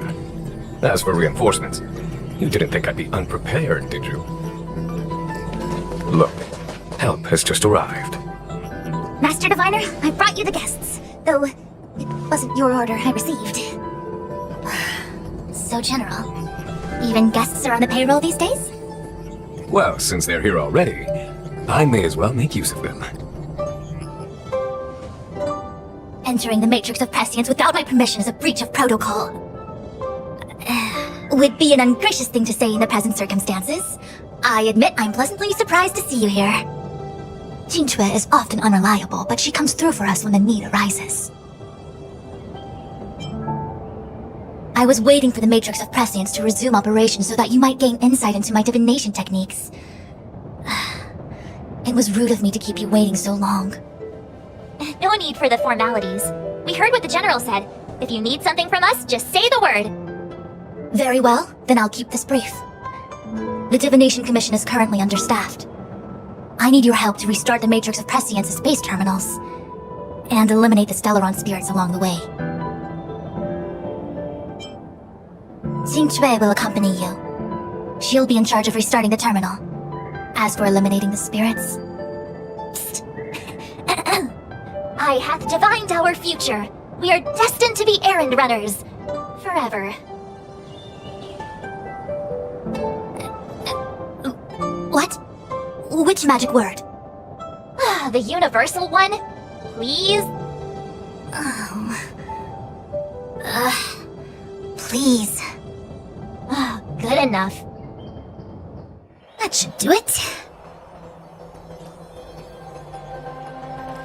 What? You just matched up those symbols. Is that it? The more complex something is, the more important it is to keep it simple. Don't you think? If it's so simple, why didn't your master diviner come and do it herself? Maybe deep down she just wants to be lazy once in a while. Like me. What the heck is this? It looks like a walking gate. Take it easy. There's nothing supernatural on the Xianzhou. It's an aromaton. It's guarding the matrix of prescience. They're stationed at various strategic places. I feel like it needs a sign saying mortals forbidden or something. Are you sure it won't fly into a rage if we walk past it? We're here by order of the Master Diviner to restart the Matrix of Prescience. Friends, not foes. Passage prohibited. March! You should join the Divination Commission. Quick, do something! Well done, all of you. I can sense the Matrix of Prescience symbols re-illuminating. Now, to interrogate Kafka. Those of you in the core may feel a few impacts. Are you ready? Is this really necessary? I said I'd cooperate with you. I have no interest in the words of wanted criminals, especially those skilled in the art of manipulation. So, say what you will. I'm here to witness the divination of the Matrix of Prescience. The Divination Commission has ways of extracting the truth, and they're far more effective than a conversation. Then please, Master Diviner, witness my destiny.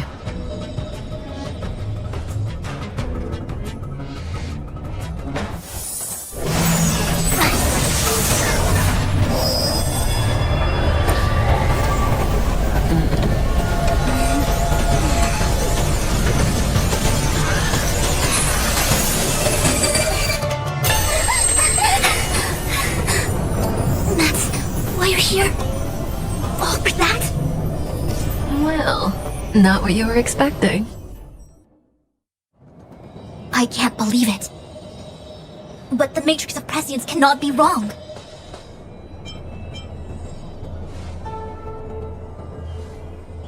Kafka has nothing to do with the Stellaron, but you. It's you. Absurd! I'd never have thought it.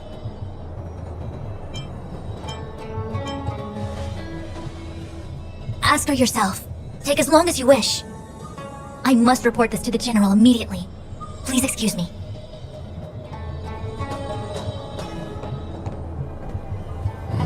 You go ask her. I know you still have many questions for Kafka yourself. Hi. You haven't changed a bit. I'm sorry you have to see me in such a sorry state.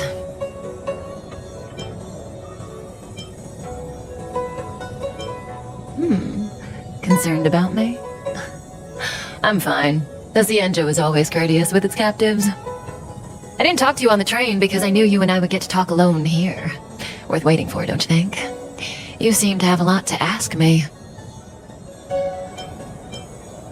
Elio said he foresaw 3 questions, but they would be the same in essence.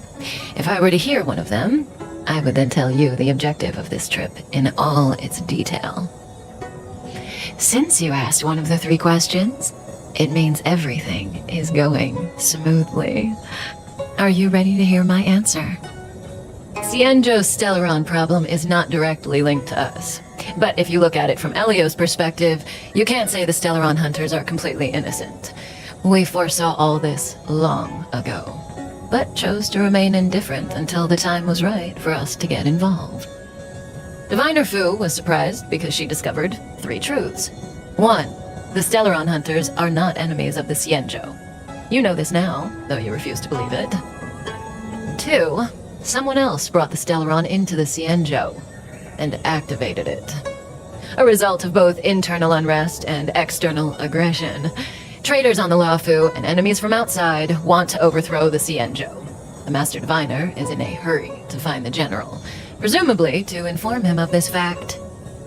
However, that's all the Master Diviner knows, because Elio withheld key pieces of information from me. He foresaw the Divination Commission using the Matrix of Prescience against me. To guard against setbacks, he ensured that I knew only what he wanted the Xianzhou Alliance to know in this moment.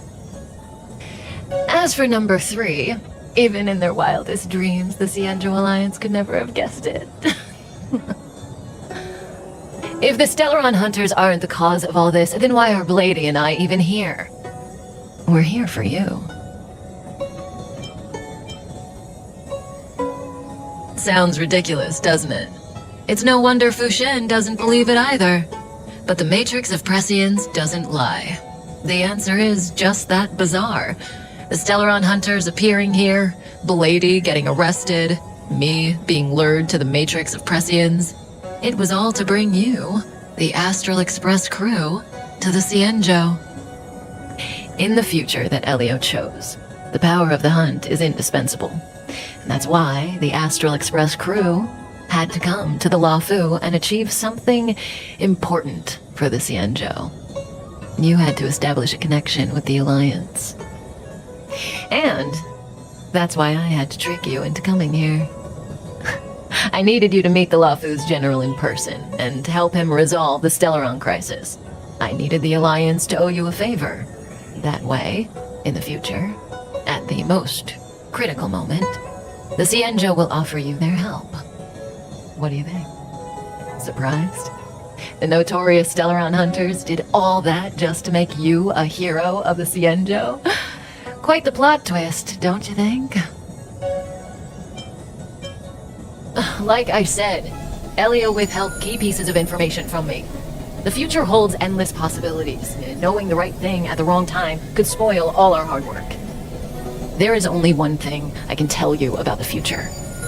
In the best and the worst cases, you will eventually have to face Nanook, the destruction. And when that time comes, you will need all the help you can get. It will be a brutal struggle of eonic proportions. Proportions that neither you, nor I, nor the Astral Express will ever be able to reach. In the vast majority of futures, that's when destiny ends. But if we follow Elio's plan, there may be a glimmer of hope on the horizon. You know, even eons can be killed.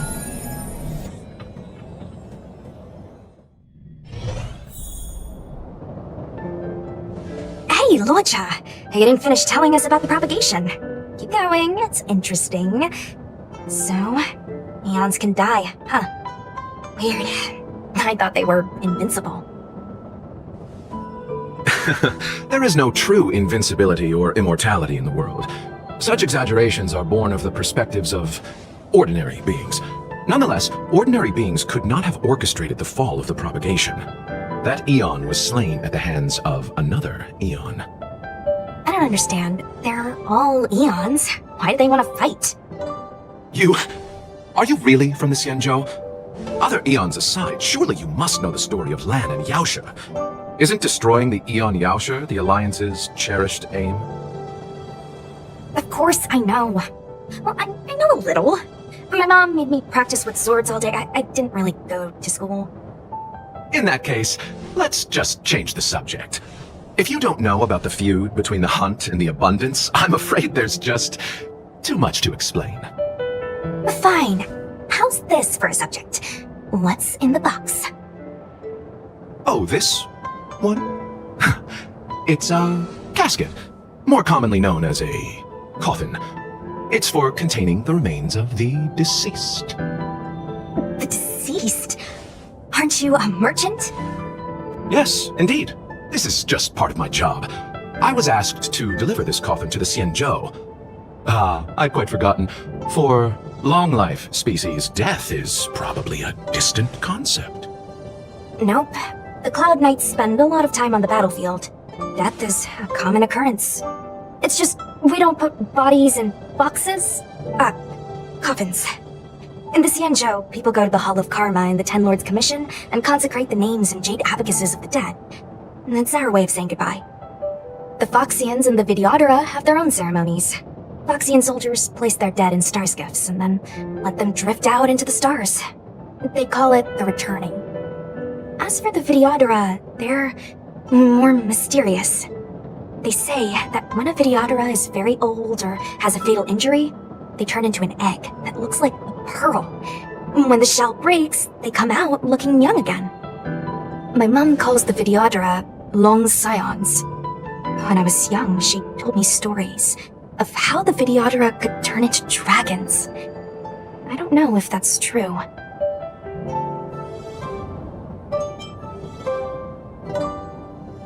What do you know? Silent but deadly speaks.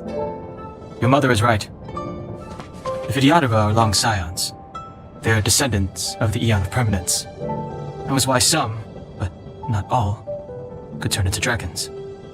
The power was a rare inheritance, passed down only to those who could successfully complete numerous rites and challenges.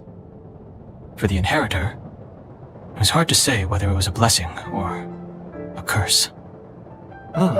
I've heard the story of Long the Permanence and their descendants. Many myths and legends praise the Eon for a rich and immortal life. But for some reason, the Eon disappeared among the stars without a trace. Almost as if they had never existed, leaving only their descendants. Every life has its limit. Even the Eons are not truly immortal and will eventually reach the end of their lives. Let me ask you one more question. Do you know the person in the coffin? Yes. Friend? No. So, a sweetheart? Oh, miss, whatever gave you that impression? The individual in the coffin is neither friend nor relative. We met only once. By chance, I made someone a promise, and so I have to run this errand. Let's leave it at that, shall we? I think we've all had enough rest. Silent but deadly. Locha, let's charge in together. If we take them out quickly, we can rescue the girl. What happened to us letting you handle it? I've only got 2 hands. Please, I'll wangle you a prize for your bravery or something when it's all over. Enough. Let's go. Miss, are you okay? What do you think? Sorry, I didn't see any blood, so I thought you were okay. You're a puppet. My motor is broken. I can't move. Are you a Cloud Knight? Good. Take me to the Realm Keeping Commission. Locha, silent but deadly. I'm afraid we have to delay things again. This lady is one of the judges of the Ten Lords Commission. As a Cloud Knight, I must prioritize her orders. I'm sorry. If I'd known, I wouldn't have got you to come with me. You'd probably be there by now if you'd gone by yourself. I happen to have some medical knowledge. Perhaps I can treat the young lady's injuries? Well, it's just, she's a puppet. I think we should just take her to the Realm Keeping Commission. Don't worry, Miss Sushang. Leave it to me. You might get an aching or numbing sensation, but it shouldn't be too painful. Do you think you can hold still? It won't work. My body is mechanical, not flesh and blood. Be it mechanical or organic, we're still dealing with composite substances. I just hope you'll tolerate my methods.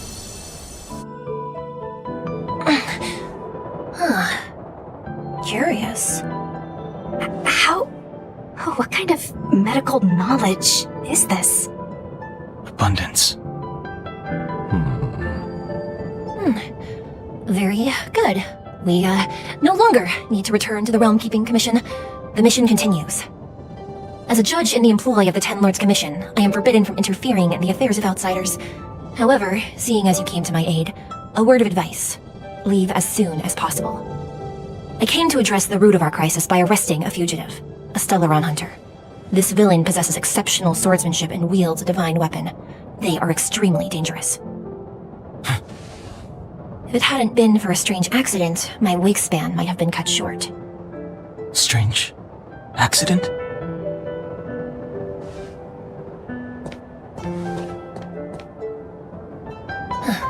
Come with me. I've never seen anything like it. You know, even Eons can be killed.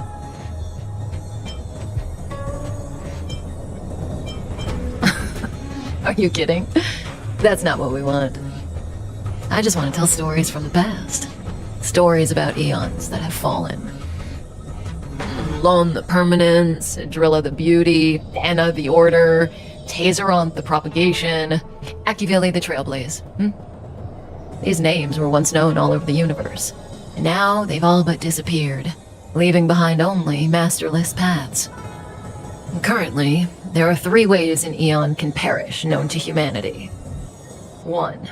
Paths with overlapping concepts will eventually collide, and the broader path will engulf the narrower one.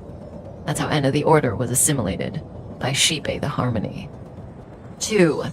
In a war between Eons, the stronger side will annihilate the weaker one. That's how Tazeron the Propagation fell. Under the guidance of the Hunt, the Cienjo Alliance travels the universe exterminating abominations cultivated by the Abundance. So, the Cienjo too are engaged in this process.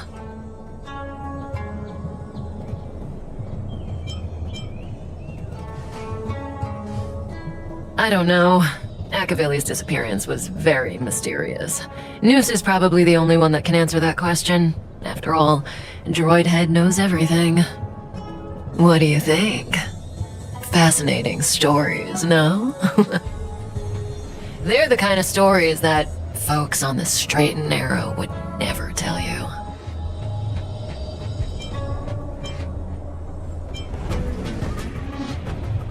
Hold on. Any minute now.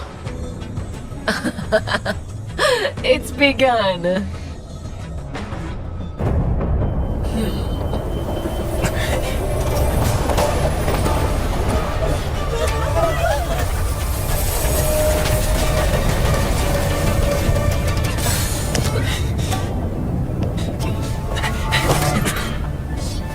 Let's go, Blady.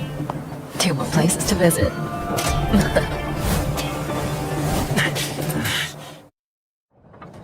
Did Kafka escape? How are we gonna explain this to the Master Diviner? If what she said is true, we won't have to explain anything. Hey, did she brainwash you? Wasn't this the dead tree Qingque showed us earlier? How did it grow all of a sudden? Amazing. Absolutely amazing. Even the long-lived might not witness something like this in their lifetime. I'm so lucky. Such extraordinary energy. It's the Stellaron. Mr. Yang, do you mean the Stellaron is making the Ambrosial Arbor grow? Yes, the Stellaron the Cloud Knights are searching for must be causing this anomaly. Unless Kafka deceived the Matrix of Prescience. Stay calm, Diviner Fu. The Matrix of Prescience does not lie. The logic you have laid out concerning Kafka makes sense. It has helped me to fill in another piece of the puzzle. I agree there is a hostile external force at work on the Lofu. The Stellaron didn't appear out of thin air. Someone managed to sneak it onto the ship. As for the culprits behind the Lofu's internal strife, I believe we are dealing with the so-called Disciples of Sanctus Medicus, that shadowy organization of the denizens of abundance. Kafka's revelations confirm my suspicions. General, when did you have these suspicions? The moment the planter of the Stellaron revealed himself. The Cienjo has the blessing of the Rainbow Arbiter, and only another Eon Emanator would be capable of sneaking onto this ship without my knowing. We are dealing with an external threat. The Stellaron corrosion continues to flood into the ship, and yet it bypassed both the seat of divine foresight and the shackling prison. There is forethought here. Our enemy must have had access to Lofu intelligence for things to unfold in this way. It is evident now. The Stellaron hunters aren't the ones behind the curtain. No. As soon as I set eyes on Blade, it was clear to me. But why is he here?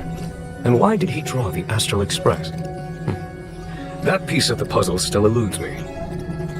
Nevertheless, Lady Fu, your intel means the puzzle is more complete than it was before. These Stellaron hunters are a captivating group. Such lengths to get the Cienjo and the Express onto the same track. Who would have believed it? General, we must retain all urgency. The Ambrosial Arbor. It's the Stellaron. No need to search high and low. The traders have planted it in the Ambrosial Arbor's delve, thereby causing the tree to grow once again. The Disciples of Sanctus Medicus couldn't hold off any longer. Every crisis is a turning point. A problem is easier to resolve when you know where it lies.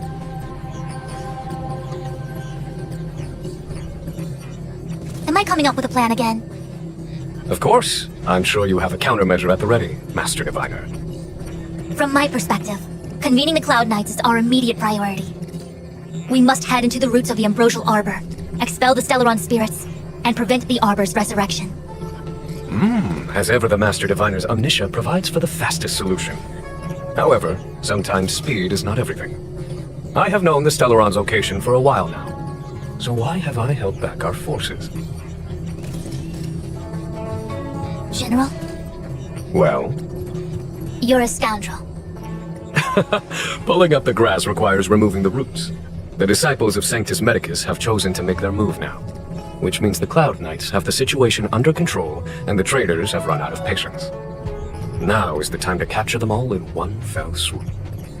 You've been sitting on that this whole time? How will you justify the losses if something goes wrong, General? Please, Lady Fu, I still have forces to deploy. We were in need of extra hands, and the Stellaron hunters were kind enough to bring us together with the Astral Express. How could I look the other way? That massive tree has suddenly sprung to life. It's my fault. I had higher expectations of the General. Please, we can't keep getting them to do everything for us. Since when did we run out of people in the Luofu? Why are you staring at me? Do I need to remind you, General, that the Ambrosial Arbor's access point is a closely guarded secret? Allowing Outworlders would be... A violation of the rules and regulations. I would like to remind you, Lady Fu, that the Xianzhou comes before its rules and regulations, all the more so in times of crisis. As such, I'm about to make a decision that runs counter to those rules and regulations. Oh, decisions plural. What a rare pleasure. Lady Fu, I hereby issue you with a military tally. The Cloud Knights will be under your control. You will act in concert with the other forces in the approach to the Ambrosial Arbor through the Alchemy Commission Delve. Under... my control? You've been eager to discover for yourself what it is to be a general, have you not? You've never given me the opportunity, and now suddenly... Understood. As you wish. As for our astral friends, I hereby formally welcome you all to join our operation to seal the Stellaron. Lady Fu will deploy the Cloud Knights, but I would like you to set off in advance. Take a shortcut through the Artisanship Commission and convene with Lady Fu further down the line.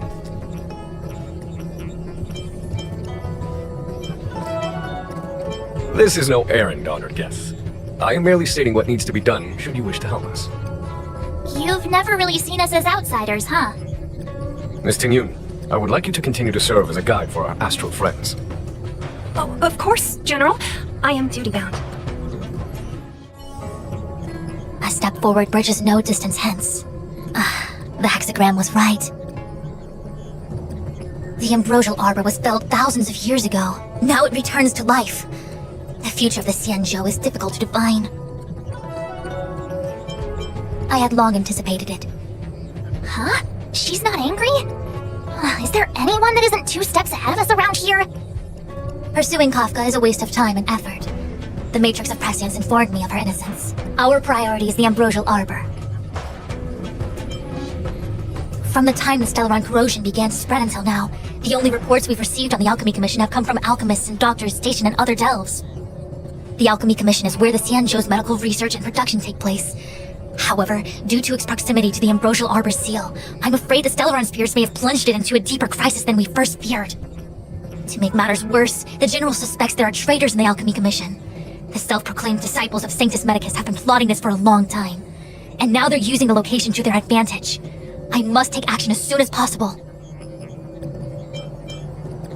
He really is a delegator at heart, isn't he? There isn't much distance between the Artisanship and Alchemy Commissions.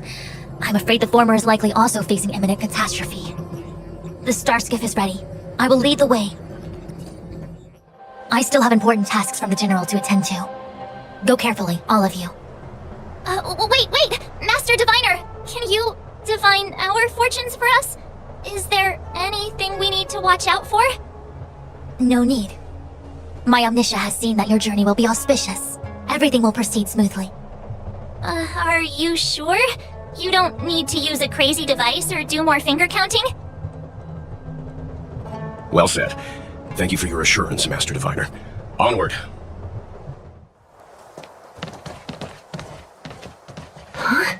Look at all the people gathered here. Not a good day for commuting on the LaFu. The Artisanship Commission Delve should have suspended operations after the Stellaron corrosion began. Why haven't these people taken star skiffs to safety? Maybe the Artisanship Commission are just more dedicated to their work? The Divination Commission's diviners aren't exactly a hard act to follow. At the end of the day, work is work. You need it to live. You know, March, adults forget what relaxation means after a certain age. Sounds like you're speaking from experience. Just speaking from the heart, that's all.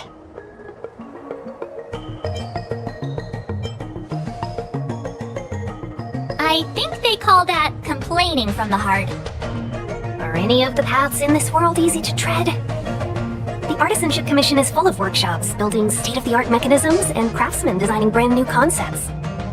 Periodically stirring up trouble is part of their tradition. Entire buildings vanishing into thin air, puppet riots, you get the picture. It seems like the craftsmen are too afraid to go in, but they have nowhere to run to either. We should take care, benefactors. Something terrible must have happened. Either way, we'll have to go in. Let's ask around first. Another locked gate. Time for the old dilemma. Break in or climb over.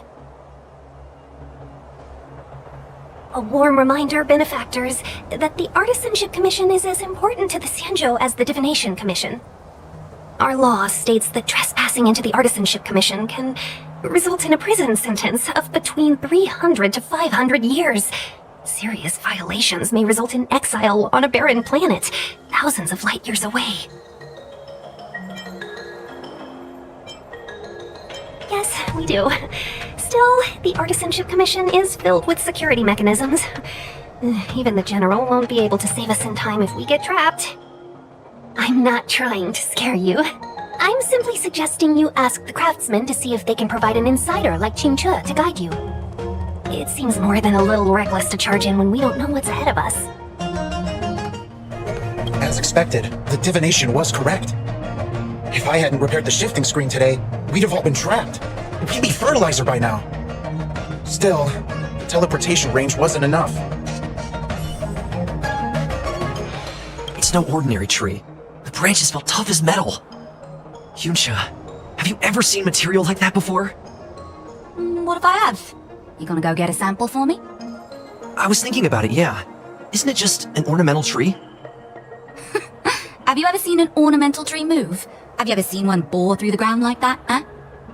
So what if it moves? I just need to run over and saw off a sample. I can't grow faster than I can run, right? Sure, go ahead. Use a crowbar and a saw. Don't say I didn't warn you when the Cloud Knights have to scrape you off the walls. Well, I've been feeling a bit under the weather lately. Yuncha, you're the most agile person on the materials team when it comes to operational efficiency. Under the weather, huh? How convenient. As for me, I'd rather stay alive, thanks. Master Gongshu. Oh, are you guys Cloud Knights? Are you here to save us? Your clothes. I knew I was getting ahead of myself. You're just tourists. Sorry this crisis came during your trip. I'm sorry it came at all.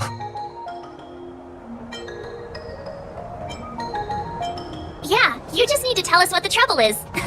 General Jing Yuan pulled out all the stops to get us here. You can trust us. You mean the General invited you? Is that a joke? The LaFu has the Cloud Knights. Why would he send outsiders? There's been a serious incident in the Artisanship Commission. Nobody's in the mood for jokes, miss. You misunderstand, young sir. We genuinely want to help. Can you tell us what happened here? Waiting around, that's what. We ran away. It was way too dangerous in there.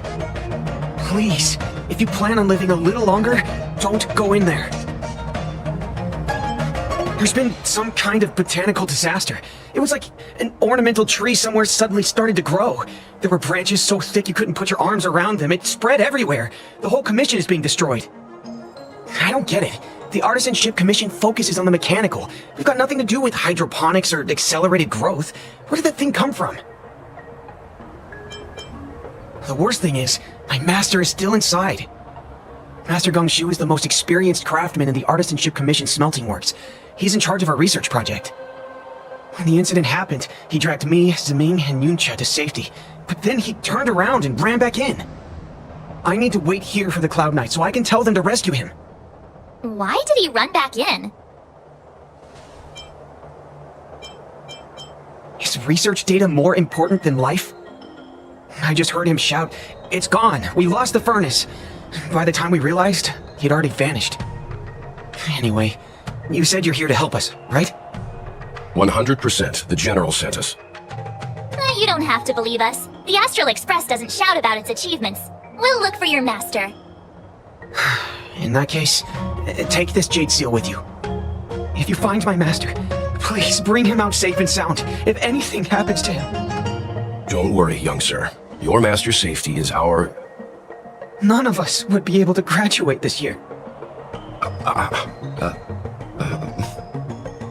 Let's go. I think this conversation's run its course. The Stellaron facilitated the resurrection of the ambrosial arbor. The severity of the corrosion becomes worse as it grows.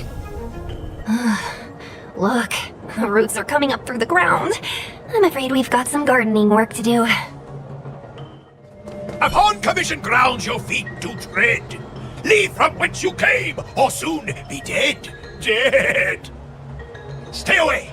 If you come any further, I'll not spare you. Golden Cloud Toad, Illumination Dragonfish. Are you alright? Wake up! I raise you like my own flesh and blood. Did you really have to destroy my little friends? I want compensation! You didn't want to listen to us. We were here to rescue you and you started a fight for no reason. Did those hopeless brats send you here? It won't work. They abandoned the Commission's precious assets and ran off to save their own little skins. Even if you rescue me, it won't change anything. All of them will fail their internships. It's not like that. You're making this too complicated. We're passing through on our way to the Alchemy Commission at the behest of General Jing Yuan and Diviner Fu. We'd like you to show us the way, Master Gong-Shu. Really? The General sent you? Then this must be a mere misunderstanding. Don't worry about those things. Easy to fix. But there's not much I can do to help.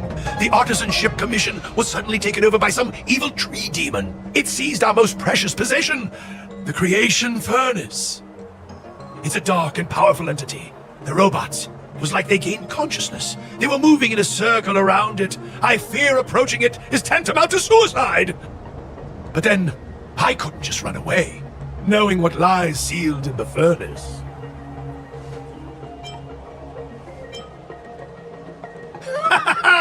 I'm sure General Jing Yuan must have believed wholeheartedly that you could save the Artisanship Commission from this crisis. Means I know of may yet serve your fight. Pray you in repayment aid my plight. Come on, through here. Look, this is one of the Artisanship Commission's prototypes, the shifting screen. Good thing I got the students to take it out and make a few adjustments. Otherwise, they'd never have managed to get out in time. You all saw the Jade Gate on your way in, I assume? The shifting screen works in the same way. It connects two spatial coordinates in ways that laymen wouldn't understand. Indeed. With limited range and energy cost aside, to every starskiff soon shall woe betide! You sure about that? Even our trailblazing space anchors sound better. Thank goodness you take the time to perfect these inventions, Master. If not, the Skyfaring Commission would have become quite redundant by now. Ordinarily, I could have used this beauty to teleport you thither, but through earth and air, the wretched branches boiled. The shifting screen entangled thence and coiled.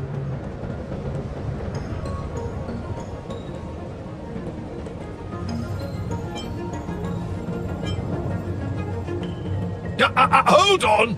My young friends, don't underestimate the Artisanship Commission. The General is too far off to help us now, but I can. The Commission is more than a match for Mother Nature. Oh, piteous tree.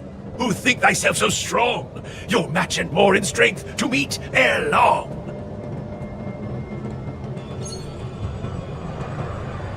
This is the first thing that came to mind when the tree demon attacked.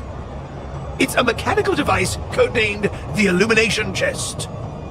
I invented this weapon for the Cloud Knights. It's incredibly powerful, but... Let me guess. Limited range? Energy costs? Every light has its shadow, but this is more than enough to deal with the tree demon. And then... ignite! Fire beats wood! There's no way we can lose! Very good! The master reveals the door, but the apprentice must walk through it! You're much better than my useless students!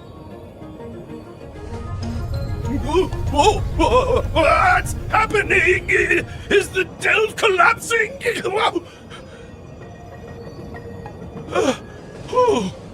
Seems like it worked. That tree demon must be writhing in pain! All right, there's no time to lose. Hurry through the shifting screen to the opposite side before the branches grow back! Look, the ambrosial arbor's roots.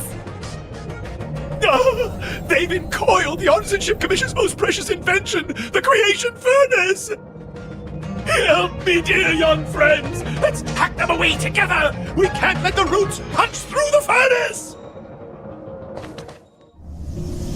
Careful, it's changing.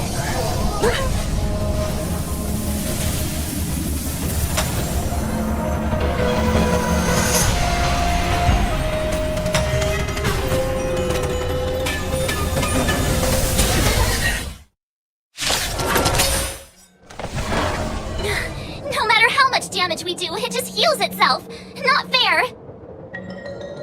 We'll have to retreat for now. Follow me.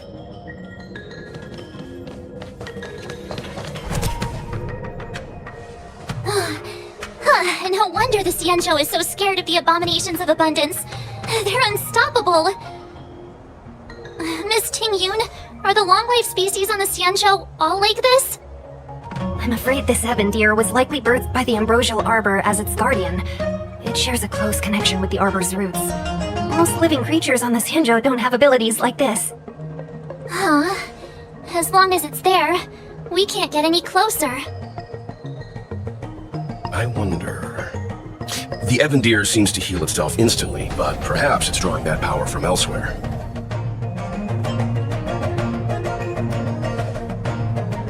Yeah! It can't heal if we take out the source, right? The monster only seems to be active in the vicinity of the arbor. Let's look around and see if we can find anything. Any thoughts, Master Gongshu? When the deer revives, the surrounding roots glow brightly. Oh, great observation, Mr. Gongshu. It's amazing what you notice when you're not fighting. I'm only an artisan, after all. My skills in clash of swords shall find no sake. Yet that which clasheth needeth hands to make. As Mr. Yang said, the deer monster is likely drawing power from somewhere in order to replenish itself. I'm certain that when the arbor glows, we are witnessing that very process. Precisely. You remember how we untangled the shifting screen with fire? Oh, you're right. Those roots never grew back. Not only that, its reaction suggested we'd hurt it. Perhaps that's our starting point. Take hold of your weapons, young comrades. Let's raise these roots to the ground! Quick! There's more roots over here! Give me a moment. I'll set up the device. I guess we're done. I suspect the ambrosial arbor's root system must have spread far underground. The only thing we can say with confidence is that we removed the majority of those within the bounds of the Artisanship Commission. Let's hurry, before they have a chance to grow back. So, the next step is... Let's go. Look! The roots coiled around the creation furnace! They've withered! Excellent! Nothing can stop you now!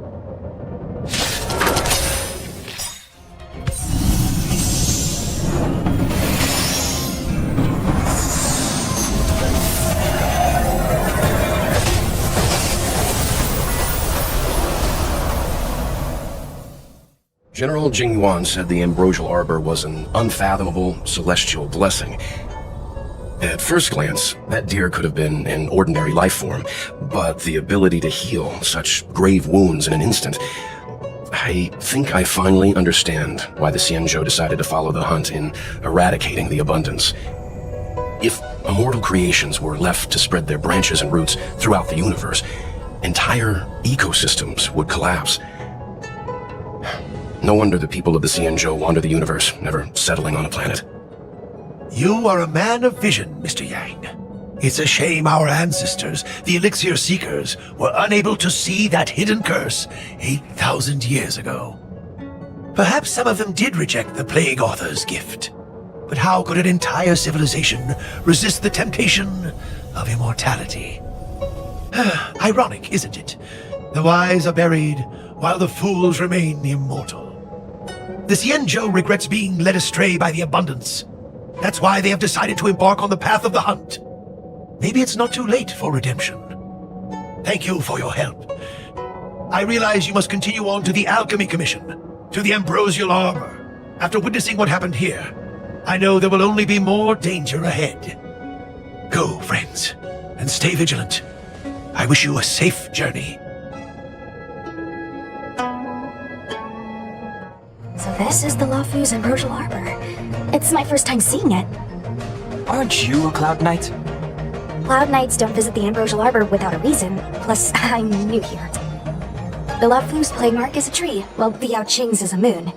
I think we got the better one. I heard that the Ambrosial Arbor shriveled and died a long time ago. How could it suddenly spring back to life and start growing again? The influence of the Stellaron. There's no time for explanations. We must return to the Ten Lords Commission. I'm wounded. I need your assistance in getting there. Once we get to Starskiff Jetty, you can go your separate ways. Well, there's nothing else for it. We're duty-bound to help the Ten Lords Commission. You look familiar. Don't be nervous. I ran your facial profile against the records in the Shackling prison just now. Indeed, there were no matches to be found. I did not expect such a short journey to be filled with so many twists and turns. How does it feel, Master Dan Heng, to be a subject of the Ten Lords Commission? A good answer, short and to the point. It would seem I've been unsuccessful in detangling myself of matters thus far. I suggest we hasten to Starskiff Jetty and send this judge of the Ten Lords Commission on her way. We must continue our own journeys as soon as possible. Sorry. All Cloud Knights answer to the Ten Lords Commission. Duty calls. Apologies for asking you to stick with me a bit longer. I'll treat you guys when I get you back to safety. I guess you could slip away and find a safe spot to hide. I'll come back and get you once I've sent her on her way. Come on, together is better. I fear not death, for the fate of the Artisanship Commission now rests entirely on my shoulders. Not a chance! Asai, escape while you still can. There's no hope of the Cloud Knights arriving now. As darkness falleth, think not what is just. To this old man entrust your hopes. You must. Don't try to be a hero. Asai, since when were you able to speak? Hey, do I sound like a dog to you? No! My apologies, miss. No wonder I was confused. I never installed a human speech module in the little guy. No. But what is the meaning of this? I'm the only one left here. The apprentices all fled. You should probably do the same. You just said there's no hope of the Cloud Knights arriving. I happen to be a Cloud Knight. Wouldn't you call this a timely arrival? Come with us for now. I'll take care of things here later. That won't do. As a senior artisan, I can't just abandon my post.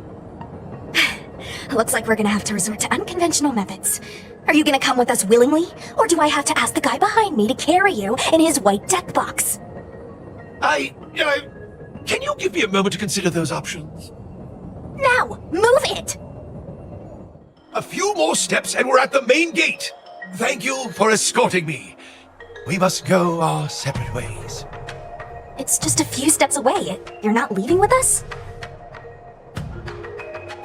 Everyone has their duties and obligations. From the day I joined the Artisanship Commission, I've been taking care of the ins and outs of its operations without a day's rest. And today is no exception.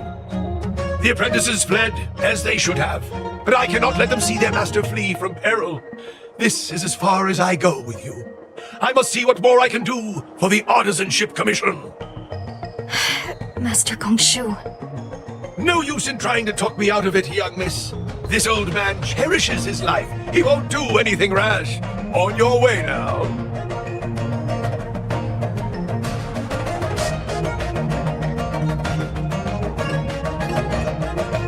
Everyone has their duties. Let's go. It doesn't look like it wants to let us through. Do you think if I yell at it, it could scare it off? I doubt that. I think Atsai is the only one here still taking orders from people.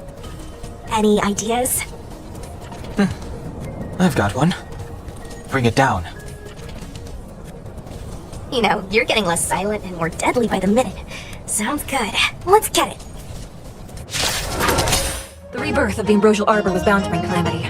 The Cloud Knights must be at the Alchemy Commission, next to the Arbor. You should head the same way. Thank you for ensuring my safety on this journey. I will report this good deed to the 10 Lords. And if the opportunity arises, I will return the favor.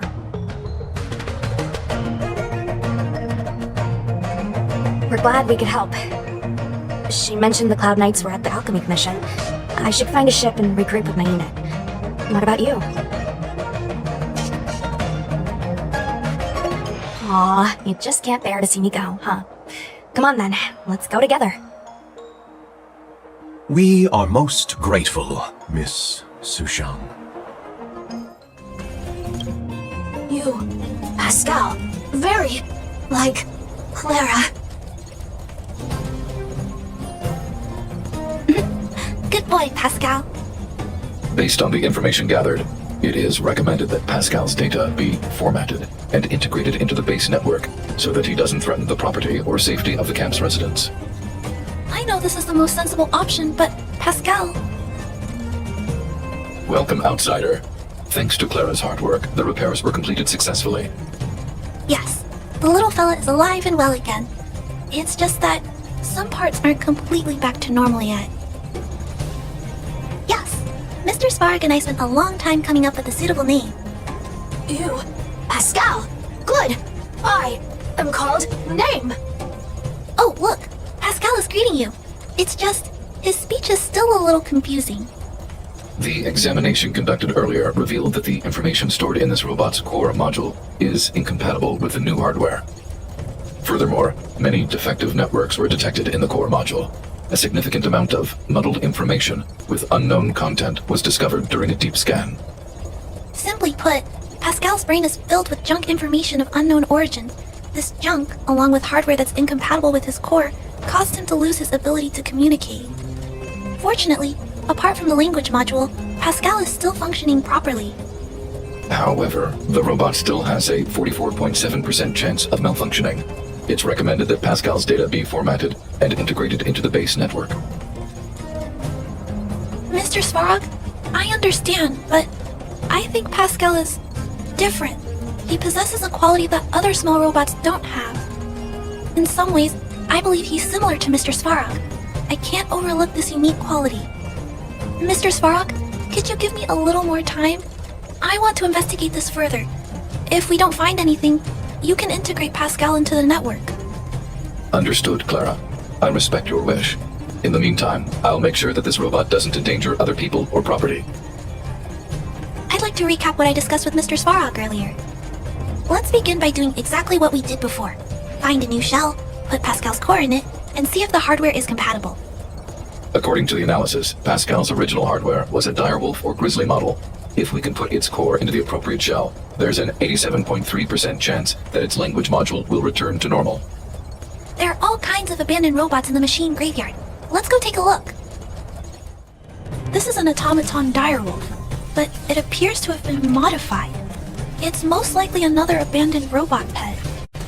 Although it doesn't seem to be functioning, you should still be cautious when approaching it.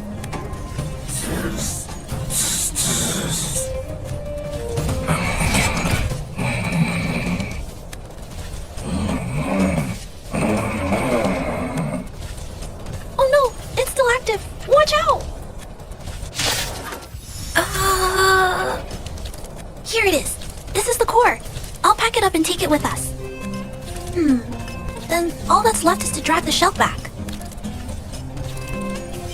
It's okay. I'm strong too. I'll tuck the core in a little tighter so it doesn't fall out. Judging from how active the robot was, its core isn't just scrap metal. It should be repairable. I can't let any robot go to waste if it can be repaired.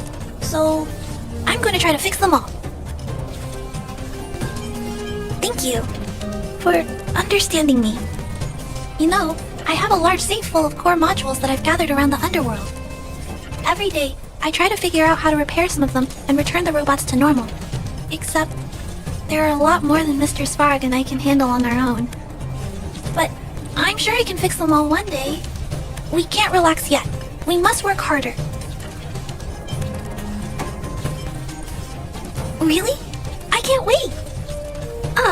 I was talking so much that I totally lost track of time. Let's head back. Otherwise, Mr. Svarog and Pascal will get worried. Mr. Svarog, we're back! Welcome back. Return. Clara. Rivet. Failure.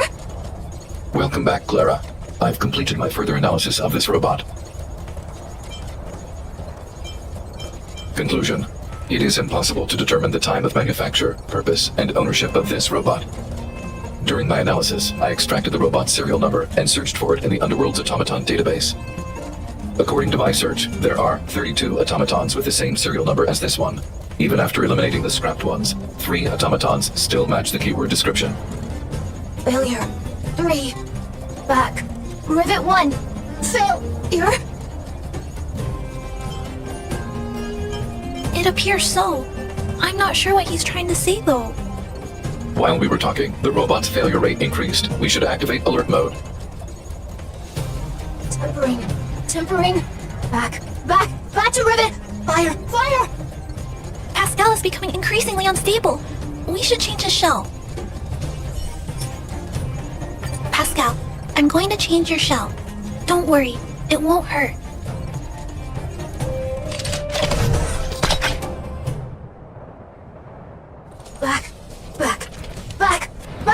Back to Rivet. Return. Waiting. Continue. Repair. Waiting. Failure. Waiting. Still not functioning properly? What's wrong, Pascal? Watch out, Clara. Failure. Pascal? No, he's running away. Clara. Pascal, did he run off towards Rivet Town? Let's follow him. No, Clara. Just leave it to me. I'll order the robots to pursue this one. No, Mr. Svarog, please don't. Please leave Pascal to me. It was my decision to keep him in the first place, so I must take full responsibility. I'm certain Pascal won't do anything to harm anyone. But if something goes wrong, please let me handle this myself. Please, Mr. Svarog.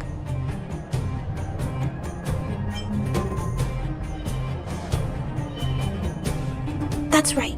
This all started with me and can only end with me. I'm certain Pascal would never do anything to harm anyone. Clara, please tell me how you came to this conclusion. Pascal possesses a quality that other small robots lack. It's kind of similar to the emotions we humans have. I've only ever seen this quality in Mr. Svarog. I feel a warmth from these emotions. I feel drawn to this quality and try to respond back in my own way. But I'm also aware that not all emotions in this world are positive. If there are too many negative emotions that go unchecked, then someone needs to step in and stop them. The only things that can stop such negative emotions are rationality and responsibility. This is a valuable lesson I've learned from Mr. Svarog. Mr. Svarog, I want to help Pascal overcome those negative emotions. I want to take on this responsibility. That way, I won't have to hide behind Mr. Svarog anymore. I understand, Clara. I support your decision. I won't intervene unless the situation risks spinning out of control. Thank you, Mr. Svarog. So, let's go! Pascal, who did this to you? Pain. Hurt. Pain. Hurt. Pain. Hurt. Pain. Clara, get away. This is a fragmentum creature. It's extremely dangerous. A fragmentum creature? What are you talking about? How is that possible? impossible! Pascal is obviously a robot, just like you! Could it have malfunctioned?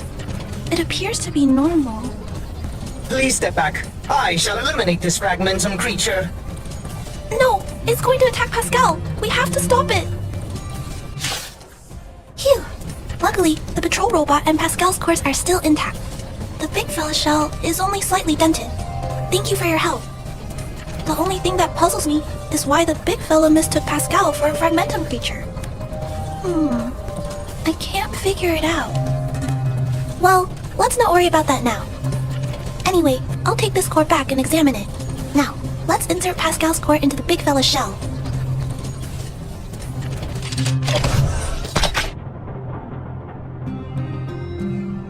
Language module. Connect. Connecting.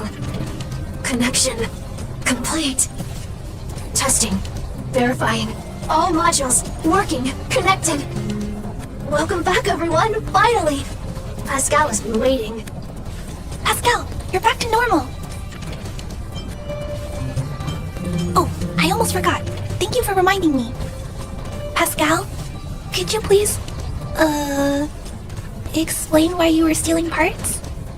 Collecting. Parts. Returning to workshop. Workshop? Oh, do you mean the temporary workshop in Rivet Town? Been waiting. Repair.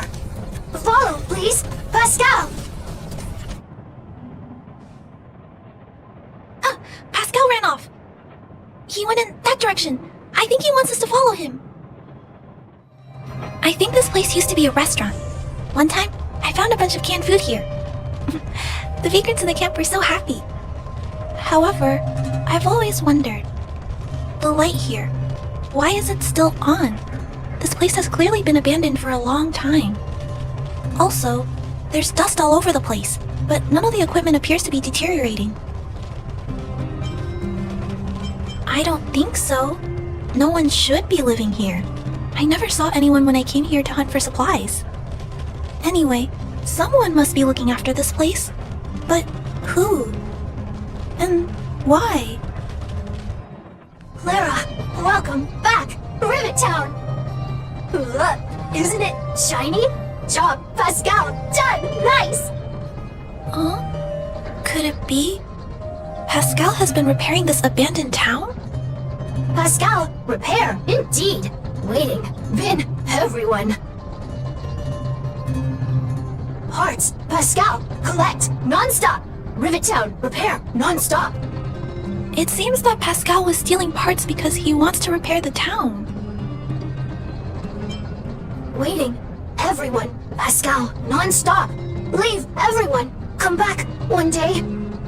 Has Pascal been waiting for Rivet Town's evacuated residents to return? Repair, been every day. Pascal, use, can, everyone return! Pascal has been looking after the town so that everyone can go back to their previous lives when they return. Workshop, temporary, here, base, Pascal, secret! Parts, store, enemies not here, place safe. Scared, no need, everybody. Ah, this appears to be the secret base where Pascal keeps the parts. Although we now know why he took them, there are still many unanswered questions.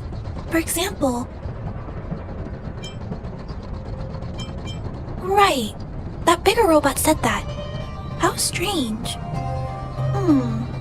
I wonder if we can find any clues here. Rivet Town, live, Clara! Tour, feel free, please!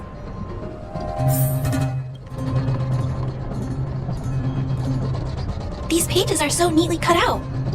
Oh, and they smell like geomarrow fuel. Is there someone here in Rivet Town doing this?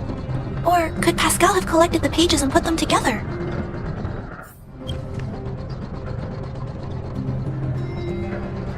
This must be the result of Pascal's meticulous repairs. But the little fella doesn't really need the monitor, does he? Hey, those look like handprints on the side of the cabinet. Human handprints. Could this monitor have been recently used by someone? Huh? What's this? A diary? Wow, such neat handwriting. No, wait a minute. I think this was printed onto the cover. Could it be Pascal's?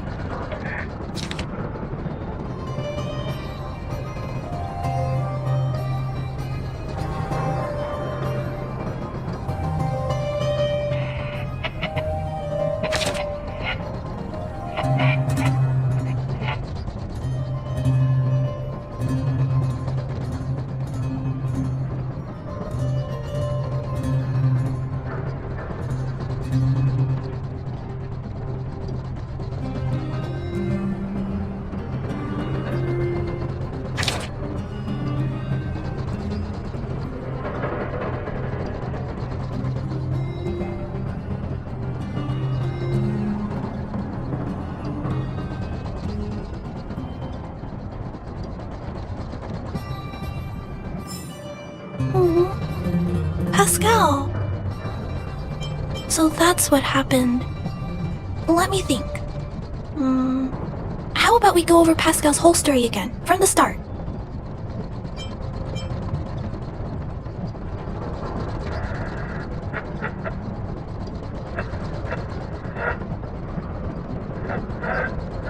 That is correct. So, Pascal used to be a robot guardian of Rivet Town. Pascal's backup power was activated for some reason shortly after the residents were evacuated. It woke up to discover that the whole place had been abandoned, so it decided to collect parts, repair the town, and wait for everyone to return. However, for some reason, Pascal keeps getting attacked by his fellow robots because the automatons think he's a fragmentum creature. I'm not sure, but I suspect Pascal's tormented sense of self stems from him being constantly attacked by his fellow robots. The module used to detect emotions was frequently damaged, eventually turning him into a small robot that did nothing but collect parts. I don't know. I can't find the answer in Pascal's diary. Pascal, why do your peers keep rejecting you? Big brother, Clara, tour, enjoyable, is it? Pascal, collect parts, ready, continue. Or, wait, instruction, next. Pascal's consciousness does not appear to have returned to the level shown in the diary. Big brother, Clara, Rivet Town, resident. Pascal, protect everybody. I see. Thank you so much, Pascal. You can stop gathering parts for the time being. Just stay here and wait for us to return and give you your next orders, alright? Pascal, affirmative. Be good. Wait. Let's go back to Mr. Svarog and talk about what to do next. So, that's what happened, Mr. Svarog. But there's one thing I don't understand. Why is Pascal being treated as a fragmentum creature? This robot has been repairing itself using fragmentum-contaminated components for an extended period of time. Therefore, automatons connected to the base network recognize it as a fragmentum creature. This is a minor issue that can be resolved by replacing components. Do not worry. I see. Has Mr. Svarog ever witnessed a similar incident anywhere in the network? No, network-connected automatons regularly clear out muddled information in their core modules. The likelihood of a robot gaining sentience beyond control is approximately 0.12%. For those that aren't connected to the network, the chance climbs to 3.23%. Please keep in mind that these probabilities are only estimates. Over the past 700 years, this has never happened in the underworld.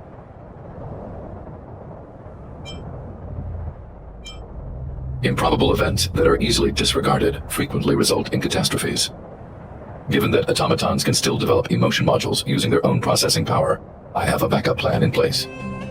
Mr. Svarog always takes all factors into account and handles problems logically. I can't do that myself yet. So, what should we do with Pascal? It is recommended that Pascal's data be formatted and integrated into the base network. I will maintain the robot's core module and repair its hardware once it has been integrated into the base network. There is a greater than 97.2% chance that this robot will return to normal after the bad sectors and muddled information are removed. However, once the formatting is complete, the robot's emotional intelligence will vanish. Is there no other option? This option minimizes both internal and external losses.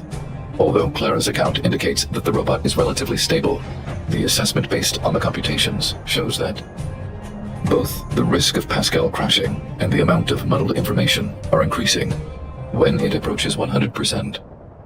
I understand. But I don't think I'm ready to give up on Pascal just yet. we've helped Pascal find compatible hardware. If we can eliminate the muddled information without damaging the sectors linked to his emotional intelligence? You know the chances of that are incredibly low, Clara. There's only one way to completely remove muddled information: overwriting. When the muddled information is removed, the base network will create a comprehensive backup and overwrite the data stored in the corresponding sector. Maybe there's another way. We can install a lock in Pascal's core. Clear the redundant data and locate the core sectors that are still intact. Then we can install a new suite of operational programs. This suite of programs can regulate Pascal's behavior and prevent him from hurting people.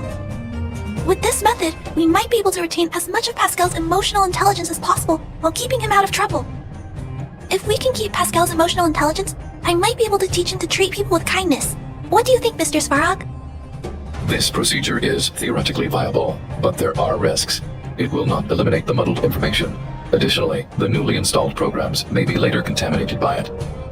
In other words, because we cannot monitor the robot outside of the network, this approach can only guarantee Pascal's stability for a brief period of time. The probability of the robot crashing again is around... And if that happens, I'll do it again. And if it happens again, I'll go through the exact same steps. I'll guide him and fix him. No matter how many times it happens, I'll be there to help Pascal. But he will forget about you, Clara.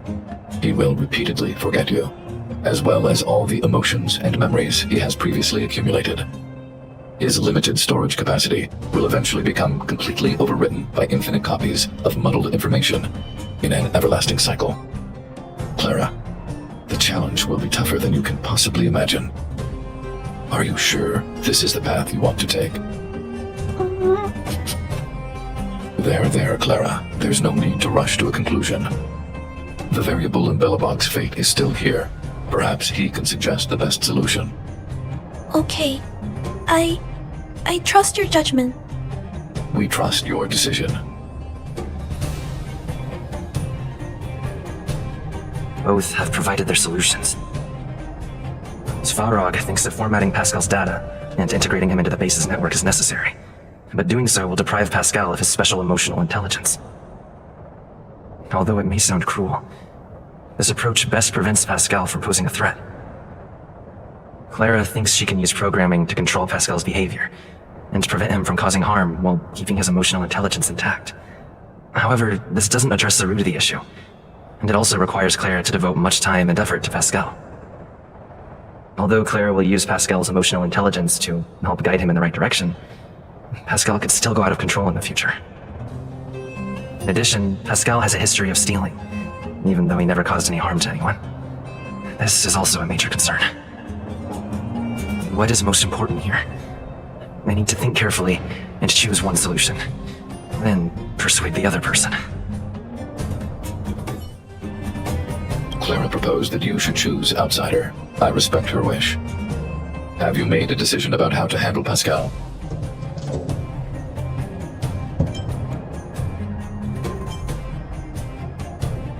I had anticipated this possibility. Tell me what you think.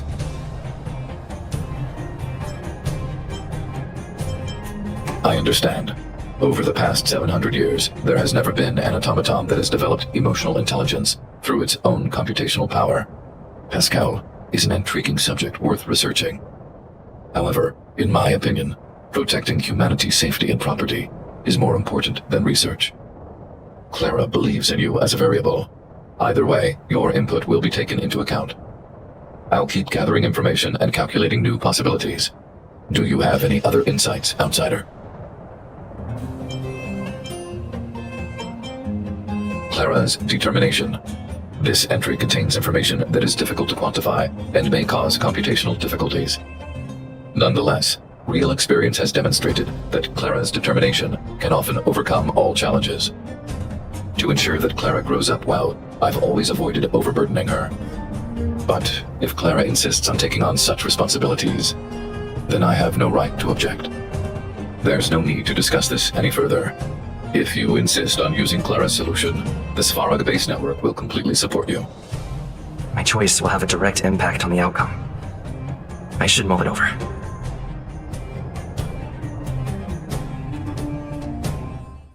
Pascal, we're back. Pascal, good. Waiting. Waiting. Further instructions. Now, please be a good boy and don't move. Pascal, we've got Mr. Svarog to help treat your illness. He'll help you recover. Illness? What is illness? But Pascal, not move, recover, health. Mr. Svarog, let's get started. Understood. The protective programs are ready for installation. I hope I made the right decision. Is it done? The programs were successfully installed. The robot will require offline maintenance and will be unable to communicate for some time. We can return to it later. I see. In that case, let's go back to the base. I think it's over. I'll check in with Clara later to see what's up. Ah, you're back. From the sound of your stride, I sense you're in good spirits.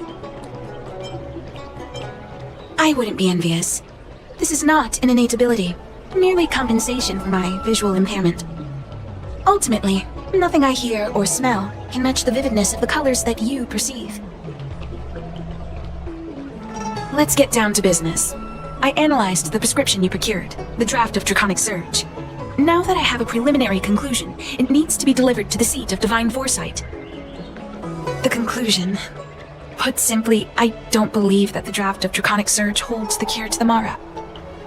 Even in the foreseeable future, there will likely not be any such cure. I've compiled the details into a written analysis.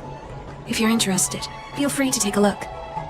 This is a copy of pharmacological studies on the draft of Draconic Surge. If the Chief Counselor wants to see it urgently, I'll have to ask you to deliver it for me. You're back. Anything you wanted to share? Wow. Even for those alchemists, that was fast. Don Shu. Wait, why would the Alchemy Commission's Chief Alchemist be away from her post? I've heard that the Chief Alchemist is visually impaired. She rarely leaves the Alchemy Commission delve. She has a vast knowledge and expertise. No wonder she was able to analyze the pharmacology so quickly. Let me see her report.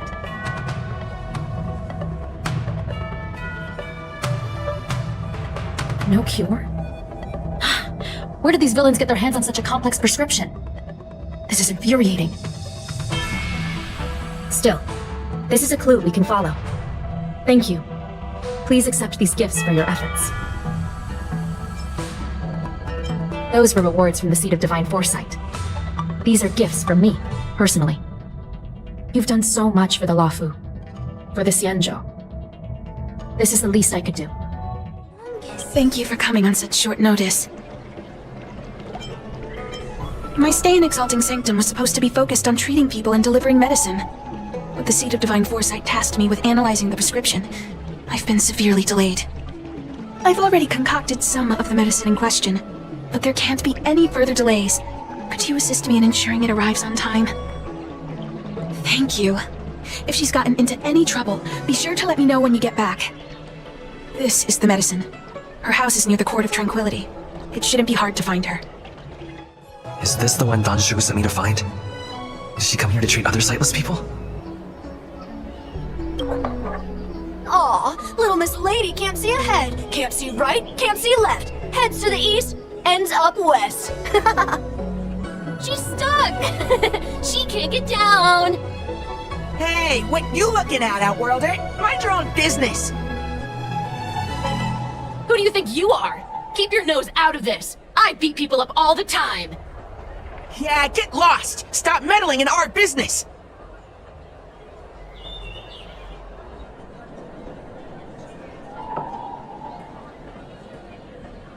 Boss! Stop yelling and help me up already! They used some kind of hidden power! I saw it! You're a cheater! That's right! If you hadn't cheated, I would have knocked your lights out! You sure about that, boss? They didn't even flinch. Ugh, shut up! Boss, let's get out of here! We shouldn't fight anyone that doesn't respect martial arts. I'll let you off the hook this time. Next time we fight fair and square! Yeah!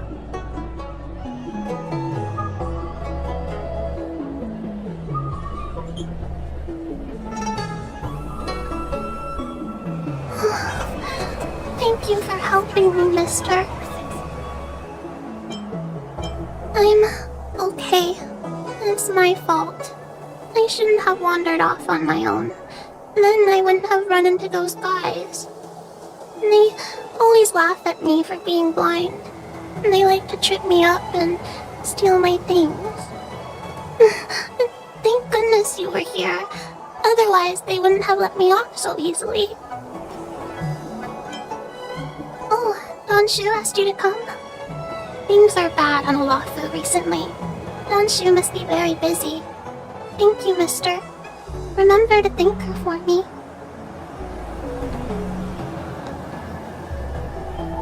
Why does she wander about alone? Well, I've delivered the medicine.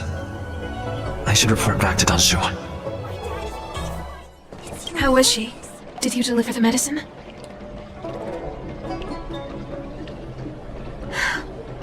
She reminds me of myself, when I was a child.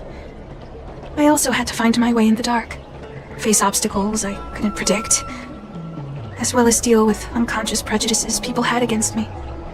If I was ever injured by bullies or after a fall, I'd run crying to the healers at the Alchemy Commission and ask them to heal me. I suppose that's why I followed in their footsteps, to pay a little kindness forward. Thank you for looking after the child. Could I ask you for another favor, friend? Yes. I worry about her wandering around on her own. And I want to know what's been on her mind lately. Her parents passed away in the denizens of Abundance Wars. The relatives who took her in aren't close to her. And whenever I treat her, she often confides in me. A healer's medicine might remedy one's physical health, but sometimes the loneliness and hurt inside one's heart needs companionship and care to heal. She told me that whenever she's feeling troubled, she finds a quiet corner in the Artisanship Commission and just sits there, letting the sounds wash over her. Her parents used to be artisans in the Commission, so I think she has some nostalgic connection to the place. In all likelihood, that's where she'll be. There's danger around every corner these days, especially for a sightless child. Let's go. Help! It's all right. Everything's okay now, Xiaoyu. Thank you, big brother. Thank you, Donshu. You don't need to be scared anymore. He is here. But when I think about all the trouble I've caused you two, I feel like such a burden. I'm sorry. Is that why you're crying? Maybe you should start getting used to this feeling. Because in the next few centuries, visually impaired people like us will continue to require help from everyone we meet. So, if a little bit of guilt like this is enough to break your heart, then how will you manage such an arduous path? I'm not trying to console her. This is the reality. Walking alone in the darkness, fearing every incoming, invisible obstacle, unable to understand other people's descriptions. Everyone, everything is like a hot coal in the dark. Invisible, yet still able to burn you. As a long-life species, she can expect life to continue like this for nearly 1,000 years. She must learn to depend upon herself rather than just foolishly waiting around for the next hero to swoop in and save her. One hopes that would be the case. But that would require someone to be by her side every waking second of every day. In the meantime, she'll have to learn to withstand the darkness. Just as I have. Hey, you're right, Donshu. From now on, I'll do my best to rely on myself. Good. I hope you remember this. Forever. This place is too dangerous. Let's head back to Exalting Sanctum. Thank you again, for all you've done. It would seem we incomplete ones are often bullied from a tender age. I endured numerous hardships to become Chief Alchemist. Yet, there are still things that leave me feeling helpless. That's the reason I said what I said. You might mistake my words for being hurtful. But the truth is, no amount of words can prepare her for what lies ahead. For long-life species, these things are permanent. Whether we are beautiful or ugly, tall or short, wise or foolish, all of it is encoded into our flesh from the moment we are born. The impairments of short-life species can be corrected with ingenia or surgery. But that's an impossibility for Xianzhou natives.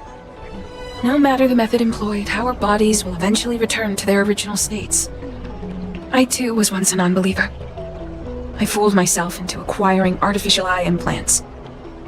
Soon thereafter, my sightless eyes began to regenerate, and I was left in pain and despair.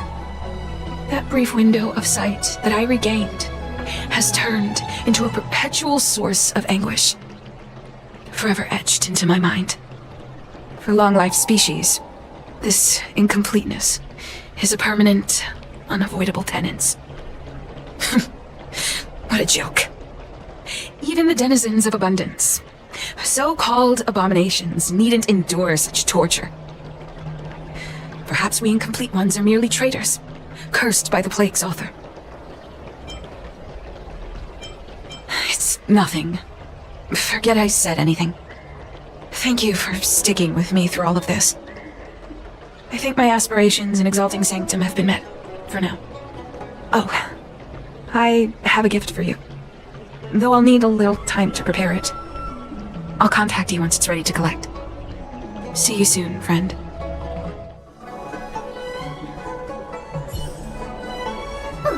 Go right ahead. Mr. C. Yan said that making bookworms feel at home is more important than getting them to buy something. All we ask is that you find a quiet spot away from the browsing areas.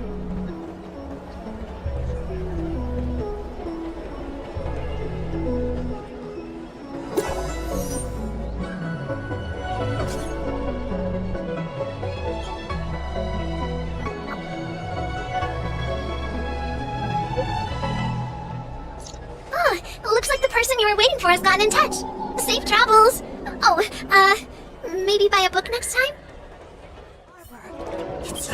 There you are, friend. You've been running so many errands lately. I'd like for you to take some useful items away with you. Examining the exhibits in the Seat of Divine Foresight inspired me to create this. I referenced some historical texts and concocted a medicine that can extend your lifespan and improve your health. I call it the Broomdew Concentrate Pellet, and I'd like you to have it. Consuming it will make your body light, agile, and promote longevity and well-being. As a nameless, it'll make your journey a much less arduous one. Well then, that's that. I've still got some other business to attend to, so shall we say goodbye for now? Perhaps the next time we meet, I'll be able to see you in the true sense of the word.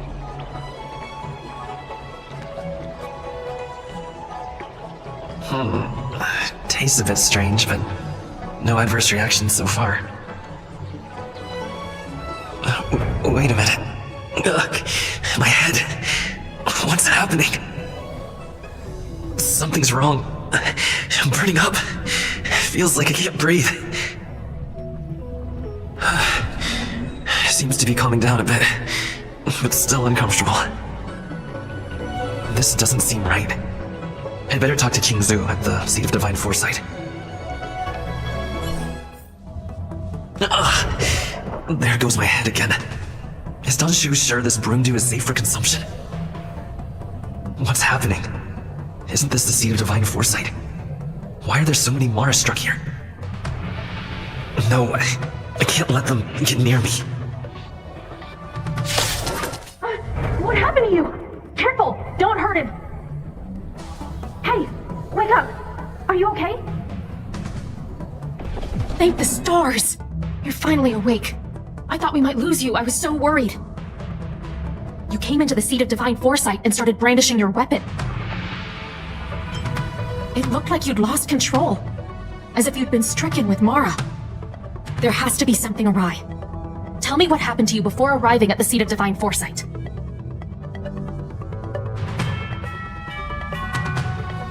From what you're saying, it seems like the gift she gave to you must be related to the disciple's prescription we examined earlier. But the healer who examined you just now said your body doesn't seem to have been affected. How strange. Could Dan-Shu be playing a trick on you? Or is her medicine somehow not working as planned? My advice is to come back later for another examination. It's a Disciples of Sanctus Medicus prescription after all. Who knows what healing effects it may have. I'll put out a wanted notice for Dan-Shu immediately. If you find any trace of her, get in touch with me. Take this D-Ting with you. It might just help you find this friend. Dan-Shu isn't here. Where could she be? I've got it. Dan-Shu's medicine box has her scent on it. I'll ask the D-Ting that Qingzu lent me to track her.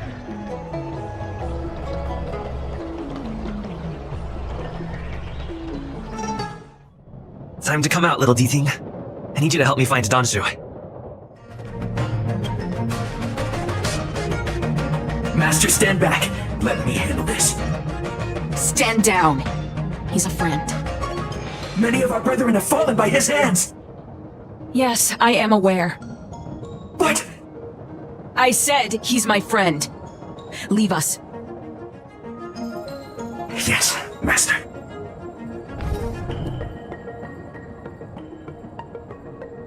I didn't expect you to come looking for me. The head. What a crude way of putting it. I am master of the Disciples of Sanctus Medicus, scion of Merciful Medicus, and I shall lead the entire Xianzhou Alliance onto the path of abundance. Did you ingest the Broomdew concentrate pellet I gave you? That which the elixir seekers that arrive on the Xianzhou dream of. The formula to immortality. To take it is to initiate the transformation from a short-lived species into a Xianzhou person or an abomination, depending on your perception. Please believe me when I say that never once have I thought about harming you. I merely wanted to offer you the chance to obtain immortality and freedom. Friend, please, I urge you to leave the Luofu. Abandon this struggle. The truth isn't what it appears to be. What did the minions at the seat of divine foresight tell you about this conflict? That the Rainbow Arbiter is the emissary of the righteous? That the Arbiter is chasing the heathen plagues author across the stars, while the Disciples of Sanctus Medicus abet their heresy? Do you really think that is the case? You don't understand Merciful Medicus, nor the devilish archer author, but you understand me. Do you see me as such? A heretic? I do not ask for you to pick a side. I just wish for you to leave the Luofu, to leave this all behind. This isn't your fight, and I do not wish to make an enemy of you.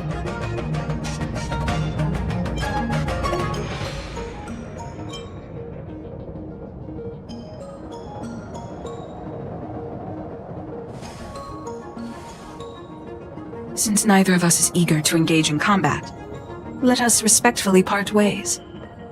I have been thinking. The devilish archer author is not a benevolent god, nor is Merciful Medicus a malevolent one. Your choice to align with Jing Yuan was simply due to meeting him first.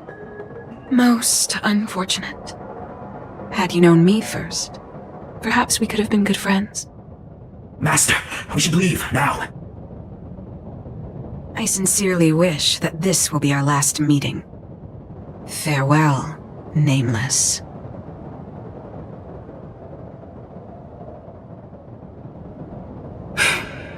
I'd better report my findings to Qingzu at the seat of divine foresight. How did it go? Did you manage to locate Dan-Shu?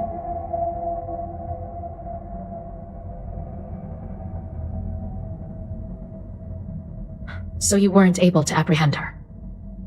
I see. These people have been in hiding for so long. They must have a more nefarious plan. I've got to apprehend them quickly. Once again, thank you for all your help.